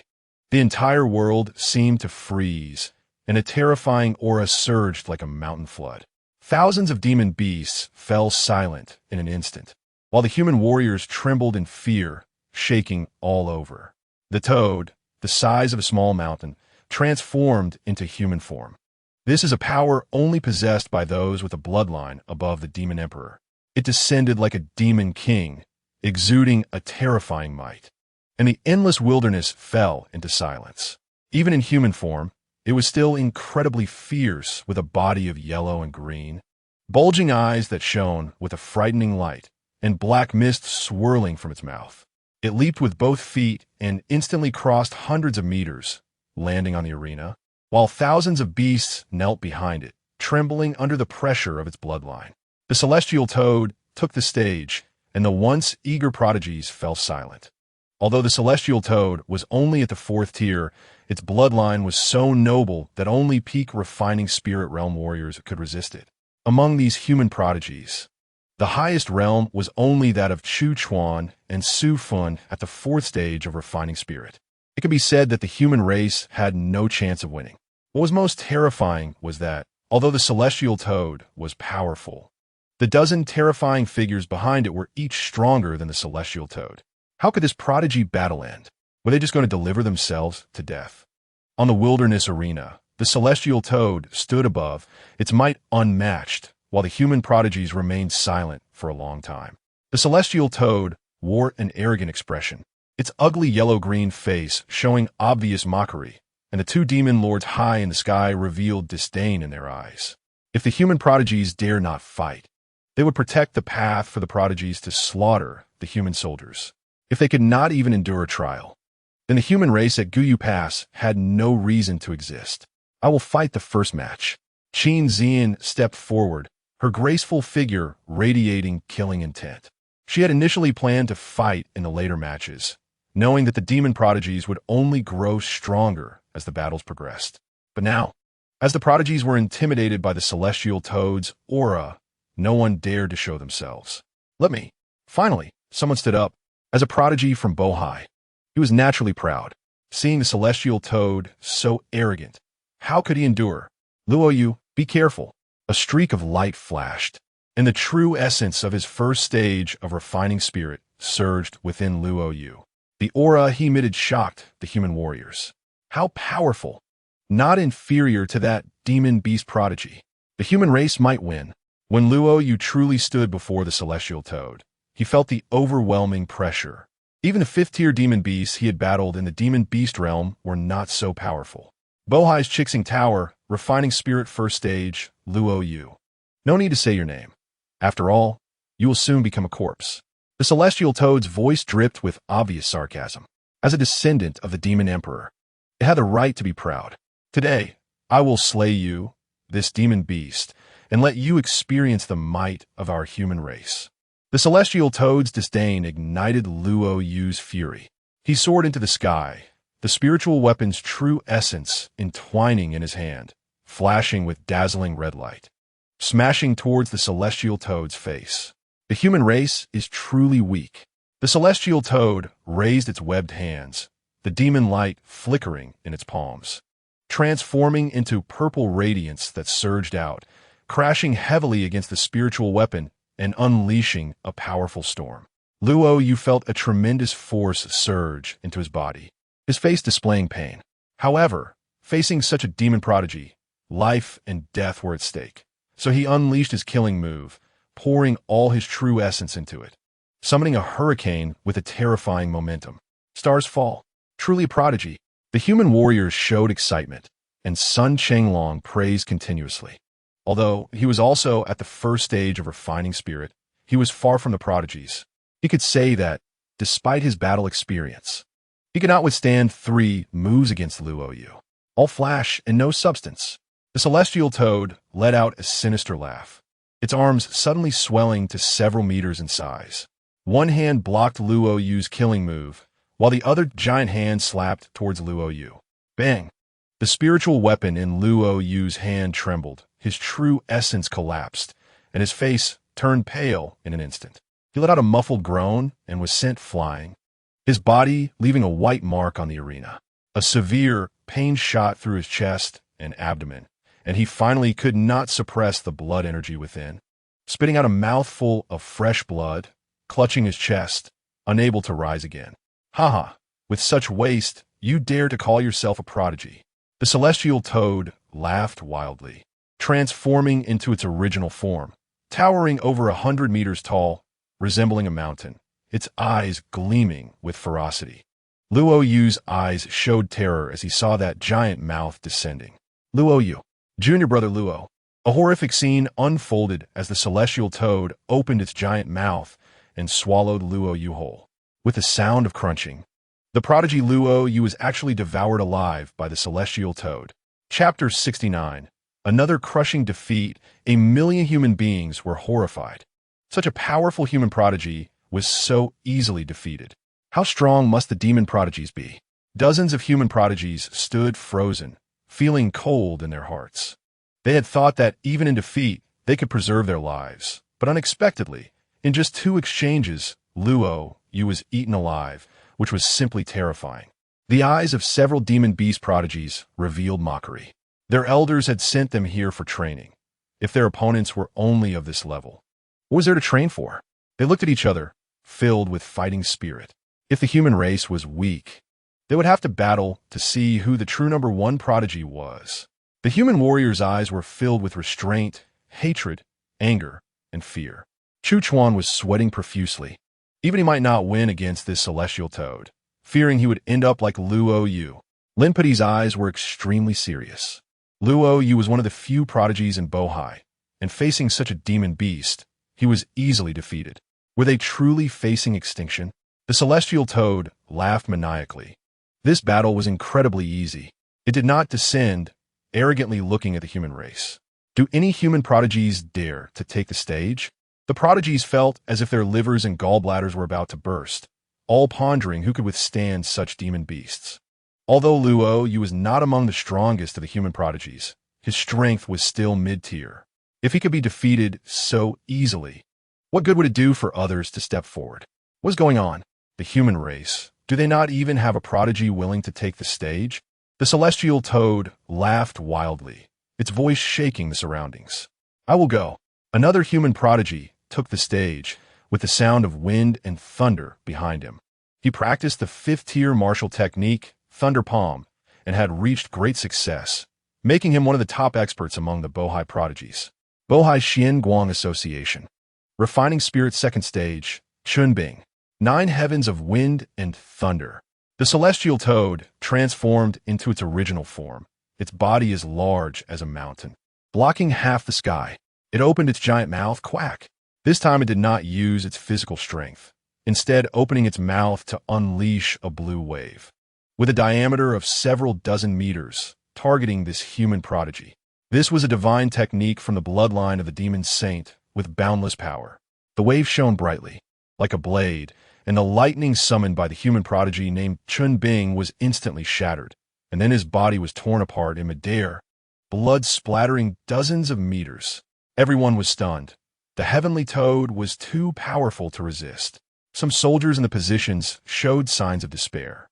They fought desperately, but could only kill low-level monsters.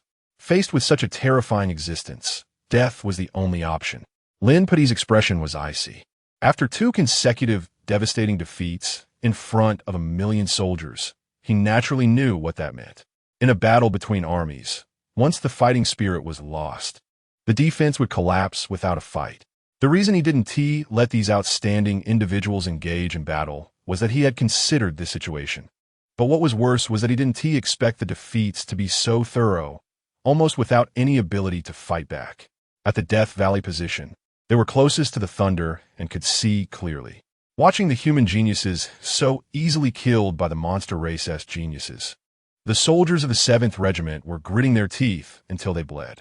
However, their strength was too weak. In the face of such strong opponents, they didn't even qualify to be cannon fodder. Sun Chenglong had no expression. Just as he said, he had fought for 30 years and lost for 30 years. He had fought bravely, faced death countless times, but still saw no hope for the human race. Was the human race really heading towards extinction? Jiang Chen raised a spear and walked towards a trench. What are you doing? I'm going to kill that toad. Are you crazy? Jiang Chen, you're only at the 10th level of chi condensation. Going out there is like sending yourself to death. Come back. Sun Chenglong's voice was drowned out by the wind and sand. Outside the Death Valley, a figure holding a spear walked towards the arena miles away. Among the geniuses, Ling Xi's eyes were red. Although she was only at the 7th level of innate talent, she wanted to fight but was stopped by the old protector. The old man had come to ensure Ling Xi's safety and naturally could not watch her die for no reason. Qin Zian no longer hesitated, drawing her sword, with sword energy stirring the heavens. The monster race is rampant. If we lose again, the morale of the 1 million soldiers at the Lonely Valley Pass will be gone. We might as well break through the pass soon. I will go into this battle. Just as Qin Zian was about to take her sword and leave, she was suddenly stopped by Chu Chuan, who was filled with concern for the human race. Sister Zian, you can't go. You are the future of our eastern wilderness and the future of the human race. You absolutely cannot take such risks. Although we are not from the same sect, we are both hopes for the human race's future. We must not throw our lives away over a momentary victory or defeat. Even if I risk my life, I will never let you go. Chu Chuan stood firmly in front of Qin Zian, his gaze resolute and righteous. He had his own calculations. Since Qin Zian, a woman, was going, how could he, as the highest cultivator in the eastern wilderness, stay in the ranks? The human race had lost 2 consecutive matches. If they lost again, the morale at the Lonely Valley Pass would likely drop to the bottom. The once arrogant and domineering human geniuses were now silent. Even Lin Puti was momentarily silent. After thousands of years of war, the monster race had become increasingly strong.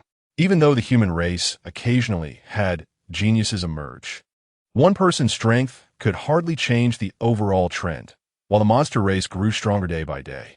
Among the geniuses present, the highest realms were only held by Su Fun and Chu Chuan. Even they had almost no chance against this heavenly toad. Others would be no different from sending themselves to death. Perhaps the human race was at its final juncture. In a few hundred years, they might really face extinction. Enough. Don't make meaningless sacrifices. Let's admit defeat. Lin Puti closed his eyes, his heart tearing apart. He was over 200 years old, for someone at the true essence stage. He was in his prime, yet due to years of being on guard, his hair had turned white. He had dedicated his life to the human race, but still could not reverse its decline. Commander Lin, please let me fight one more time. A young man in gray stood up. He had been silent in the corner. He handed a storage pouch to Lin Pity. Commander Lin, please give this to my parents and apologize to them for me. I can no longer fulfill my filial duties. Lin Pity recognized this young man. He came from a humble background, relying on perseverance and talent, and had just stepped into the first level of spirit refinement at the age of 29. But his martial skills were only at the third rank. Chen Asheng, do not seek momentary glory.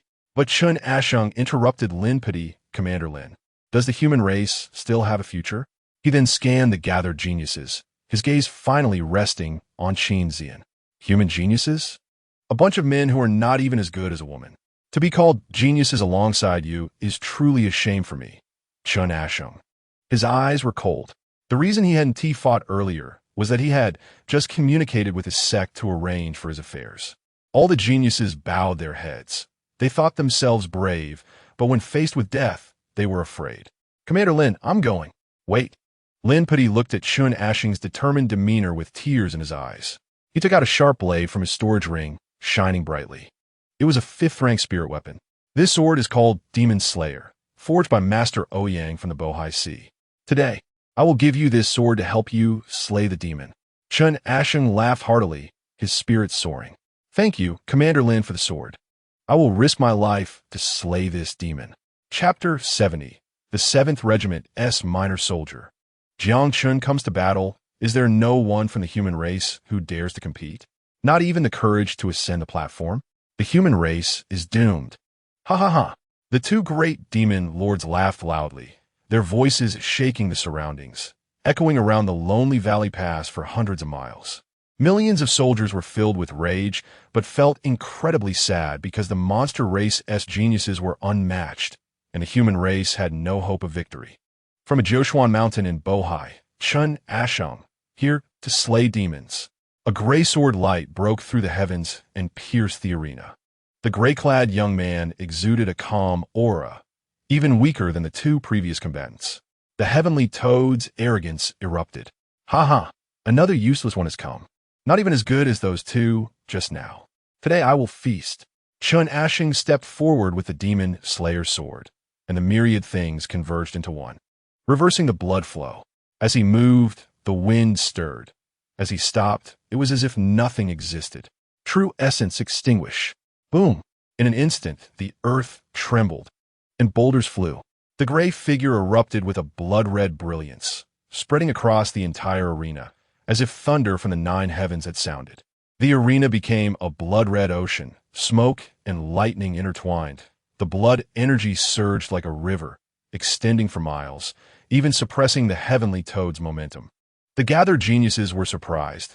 They didn't expect this usually silent young man to possess such strength, with a chance to defeat the heavenly toad. He is exchanging his life for power. A choked voice rang out. Only then did everyone notice that Chen Asheng was bleeding from all 7 orifices. He was using some unknown technique that allowed him to burn his life force to temporarily enhance his strength. His skin was enveloped in a blood mist. Regardless of victory or defeat, Chen Asheng was undoubtedly going to die. Monster! D. On the stage, dark clouds loomed, and a storm was brewing. Who are you? Dare to speak of slaying demons? The heavenly toad, hearing Chen Asheng's words, laughed arrogantly, its eyes filled with mockery. Although it looked down on him, it still retracted its body. From Chen Asheng, it sensed a threat. Since you seek death, I will grant it to you. It took a step forward. The earth roared as if a colossal beast was moving. The wind from its punch stirred up countless thunderbolts, ultimately forming a black electric domain. Chen Asheng swung his sword, the energy surging like a torrential flood bursting through a dam, shattering the terrifying electric domain. The sword energy continued unabated, and a howling wind changed the color of the heavens and earth. The powerful body of the heavenly toad was pushed back 100 feet, and, as the dust settled, a green blood mark appeared on its chest. It was injured. Cheers erupted from the human race. This was the first time a human genius had pushed back the heavenly toad. The heavenly toad was furious. A mere human dares to injure me. I will turn you into minced meat. It unleashed its demonic power, its aura exploding, and strange runes spread throughout its body, the demonic techniques contained within its demonic bloodline. Green mist enveloped the area, crackling sounds echoing through the fog. The colossal Jiang Chen reappeared, its body growing to hundreds of meters, exhaling smoke and mist, runes swirling. An extraordinary terror. Quack! A croak resonated as it transformed into a dark green-brown hue, ancient and weathered, resembling an awakened primordial beast, crossing countless eras to join the battle. Its gigantic body leaped 1,000 meters, a pink stream of light forming in its mouth, surging with lightning, charging towards Chen Ashung. Chen Ashung infused his true essence. The demon-slaying sword humming incessantly. He stepped forward, his momentum even greater. This move, nameless. It was a fight to the death, but also a fight he would win. Before dying, he comprehended the supreme sword intent. Do not say the young lack courage. Dare to call the heavens to sink into the sea. Though he may die, his heart to slay demons would remain unyielding. A grand sword intent slashed out, shattering the pink stream of light, blood gushing forth. That stream of light was, in fact, the tongue of the Jiang Chen. Blood flowed from all 7 orifices of Chen Ashung, but his fighting spirit soared to the heavens. The Jiuquan sword, divine thunder descended. The once inscrutable sword intent now became clear. He was burning his bloodline and his potential. He stepped forward again, spitting out a mouthful of blood, his breath even stronger. The sky was thick with thunderclouds. 9 lightning dragons danced in the clouds. The Jiang Chen felt fear, its demonic power surging wildly, trying to resist the thunder in the sky. 9 lightning dragons crashed down, striking the back of the Jiang Chen, shaking the earth and mountains under the might of the thunder. Human martial artist, this demon still has secret techniques. I spare your life. You should leave. The back of the Jiang Chen was stained with blood, still crackling with residual lightning. Some areas charred black, yet its aura was even more powerful. Chen Ashung laughed wildly. Slaying demons before dying. This life was enough. I came to slay you to the death. At this moment, Chen Ashung had become a blood-soaked figure, and that blood-soaked figure swung his sword again. After the 9 thunders, the thunder arose again. Torrential rain poured down. The Jiang Chen feared. This person first killed himself before killing others. So ruthless, so terrifying, it began to flee. At this moment, it could only drag on to by itself a ray of hope. This person seemed powerful, yet was already at the end of his strength. The human warriors of Guyu Pass had tears in their eyes. They already understood what this genius named Chen Ashung was doing. The thunder in the sky seemed alive, transforming into 2 azure dragons, crossing the sky towards the Jiang Chen. The demonic light obscured the heavens. It no longer held back. A blood-red giant eye opened, an anomaly produced by demonic powers, terrifying flames leaping from the eye towards the thunder dragons. Boom! The Jiang Chen's chest was again stained with blood. Chen Ashung's skin was enveloped in blood mist. The blood flowing from his 7 orifices had turned black. Are you not afraid of death? The Jiang Chen cursed angrily. Chen Ashung, covered in blood, laughed heartily. The history of humanity spans tens of thousands of years. Even if I die, when my remains return to the heavens, there will surely be new cypress trees born in the East Ridge. This move will kill you. Chen Ashung's voice echoed above Guyu Pass, clearly heard not only by humans, but also by the endless demonic beasts and those demonic geniuses. Heaven and earth trembled. Despair filled the eyes of the Jiang Chen. It saw the thunder in the sky as thick as a mountain. Chen Ashung swung his sword crack. His pupils dilated suddenly. The sound was small, yet in the ears of millions of humans at Guyu Pass, it was like thunder, like a long night approaching. Finally, can't hold on anymore? His arm shattered. The demon-slaying sword fell. Just one last move remained. The torrential rain poured down, and that blood-soaked figure fell straight down, blood flowing with the rain.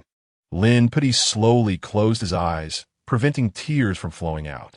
Though Chen Ashung was defeated, he used his life to restore the fighting spirit of Guyu Pass. Perhaps this is the fate of humanity. He turned back to the other geniuses behind him. We concede at the genius arena. The demonic beasts are powerful, beyond your ability to resist. You must return to the inland. The great battle is imminent. Remember Chen Ashung. Remember the million soldiers of Guyu Pass, and in the future, avenge them. That Commander Lin, farewell. Farewell, Commander Lin. We will definitely grow stronger and make them pay in blood. Sister Lingxi, Miss Xian, let's go too. The arena is over. The two great demon lords will soon attack the city. Guyu Pass cannot hold. Chu Chuan urged. The Tongtian Shan, having narrowly escaped death, laughed maniacally. Ha ha ha, I have one. I have one. Mere humans dare to harm me. Watch me swallow you whole. It transformed into human form, its face full of arrogance and madness. Step by step, it approached that blood-soaked figure, filled with hatred for this human youth who had embarrassed it, wanting to swallow him before Chen Asheng died, to chew him bit by bit, letting him taste pain before death. In the torrential rain, a youth in a new soldier's uniform stepped onto the arena. His strides were not large, and his aura was very weak, but suddenly, the Tongtian Shan felt a chill throughout its body, as a demonic saint bloodline. How could it feel cold? Just a moment ago, it felt as if it had fallen into an ice cave. It hurriedly turned around, looking around. A thin figure stood before the blood-soaked man, dressed in a new soldier's uniform, holding an ordinary long spear, its aura so weak it could almost be ignored. Just this person made the Tongtian Shan feel an overwhelming killing intent. At the brink of death, Chen Asheng dimly saw a figure standing in front of him. With a spirit pill entering his mouth, it prolonged his life for a moment. Don't worry, I will avenge you. That person raised the long spear. Pointing at the demonic beast, 7th Defense Corps, Rookie Jiang Chen requests to fight. Chapter 71. Slaying Demons and Entering the Pre-Heaven. A sword shocking the pass. Rookie? Ha ha ha. The Tongtian Shan laughed maniacally. A mere human rookie dares to step onto the genius arena. Are you seeking death? Ha ha ha. Commander Lin, who is that person? Someone exclaimed in shock. Lin Pidi looked out and saw a new soldier holding a long spear standing on the arena. Though his aura was weak, his fighting spirit was boundless. Lin Pidi's eyes widened instantly. He thought of countless scenarios but never imagined this chi condensation realm Jiang Chen would take the stage. Whether in temperament, talent, or formation techniques, Jiang Chen was undoubtedly a genius, even comparable to Chu Chuan and Qin Zian. Given time, he would surely achieve greatness. But now, it was too early. The young lacked not courage but wisdom, intending to awaken the fighting spirit of 100,000 soldiers of Guyu Pass through sacrifice. Though noble, it was unwise. Qin Zian and Lingxi saw that familiar figure. One had a very good impression of Jiang Chen, while the other regarded him as an enemy. But at this moment, regardless of who they were, they cast respectful glances at that figure. To die for a cause, to be remembered through the ages. Even if this life is short, a heart full of passion can illuminate the world for millennia. Chen Asheng was like this, and so was Jiang Chen. Having reached this point, there was no distinction between victory and defeat. Only the heart to fight to the death remained. Qin Zian hesitated not for a moment, her true essence erupting, soaring towards the arena. The martial path she practiced was very special, yet this time she walked a path of rebellion. There is a way in cultivation, but the spirit inherited by humanity also has a way. This way is fearless and unyielding, resilient and tenacious, unafraid of death, embracing all things, unconfined by norms, establishing the brilliance of humanity over millions of years, and has once welcomed myriad races. This way is for great righteousness. Uncle Feng, Brother Chu, you go. I will not leave. Lingxi's voice was clear and cold, but the firmness in her tone was evident. Even a chi condensation martial artist was like this. How could we, who pride ourselves as geniuses, fear death? She soared into the sky. Behind her, Chu Chuan shouted, Junior sister, what are you going to do? Lingxi turned back. I want to see what kind of hero this warrior is. After he dies, I will be the next to take the stage. Even if it costs my life, I want the demonic beast to know that human warriors never lack courage. I will go too. Ling Fairy, wait for us. The once departing talents were also moved. If even a small pawn could be so, how could they, as talents, let a pawn outshine them? Even if it cost them their lives, they would fight for the human race. Chen Asheng and that small pawn ignited the blood in their hearts. Brother Chu, let us go too. Murong Yuning's eyes turned slightly red. She was also shaken by the momentum of the small pawn in the condensation realm. To die and go forth, how magnificent! Chu Chuan narrowed his eyes, exhaled a breath of turbid air. At this point, he had no choice but to go. Morong, Lin Che, let us follow. Watching the many talents fly away, Lin Pudi did not stop them. His eyes were misty, as if he saw his younger self. He turned and flew to the top of the city, beating the drums, to cheer for our race's talents. Our human youth is like this. There will surely be a day when we drive the monsters out of the 9 domains. At the Death Valley position, more than 1,000 soldiers stood before the formation. Brothers, are you afraid of death? Not afraid. Sun Chenglong laughed heartily. Hoisting the battle flag made of longevity cloth, 7th Regiment, when facing the beast, when have we ever been afraid? Now our brother, Jiang Chen, is on the stage. He wants to awaken the battle intent of the soldiers at the Goyu Pass with his life. Our 7th Regiment lacks nothing but courage. Let us go. Follow me to the front stage and cheer for Jiang Chen. The war drums rumbled. The longevity cloth fluttered, with 2 small lines at the bottom reading, "Wipe blood when injured, wrap oneself when dead, face death as if returning home. Do not forget the original intention." On the stage, if any more human talents were to come up, the Tontian Toad would definitely not cling to the fight. After all, it was also heavily injured at this time. However, a mere condensation realm pawn, it naturally could not let go, as the weight of 3 consecutive victories was naturally different from that of 4 consecutive victories. Having just barely won, if it returned like this, it would surely be mocked by those monsters. It had to kill again. Ha ha ha, a mere pawn. It seems your human race has no talents left. Fine. Seeing you so weak and still daring to challenge me, I will let you strike first. Ha ha. Jiang Chen's voice was very calm. Calm to the point of not resembling a life-and-death battle at all. I will strike first. You might die. The Tontian Toad thought it had misheard. Its gaze towards Jiang Chen changed. This small pawn was only in the condensation realm, and the spear in his hand was merely the lowest grade weapon. Could it be that the human race had no one left and sent an idiot to the stage? However, as a demon saint bloodline, it was so noble that it could not allow a lowly human to insult it. Its eyes became even more sinister and brutal. A cruel smile at the corner of its mouth. Good. Very good. I originally wanted to give you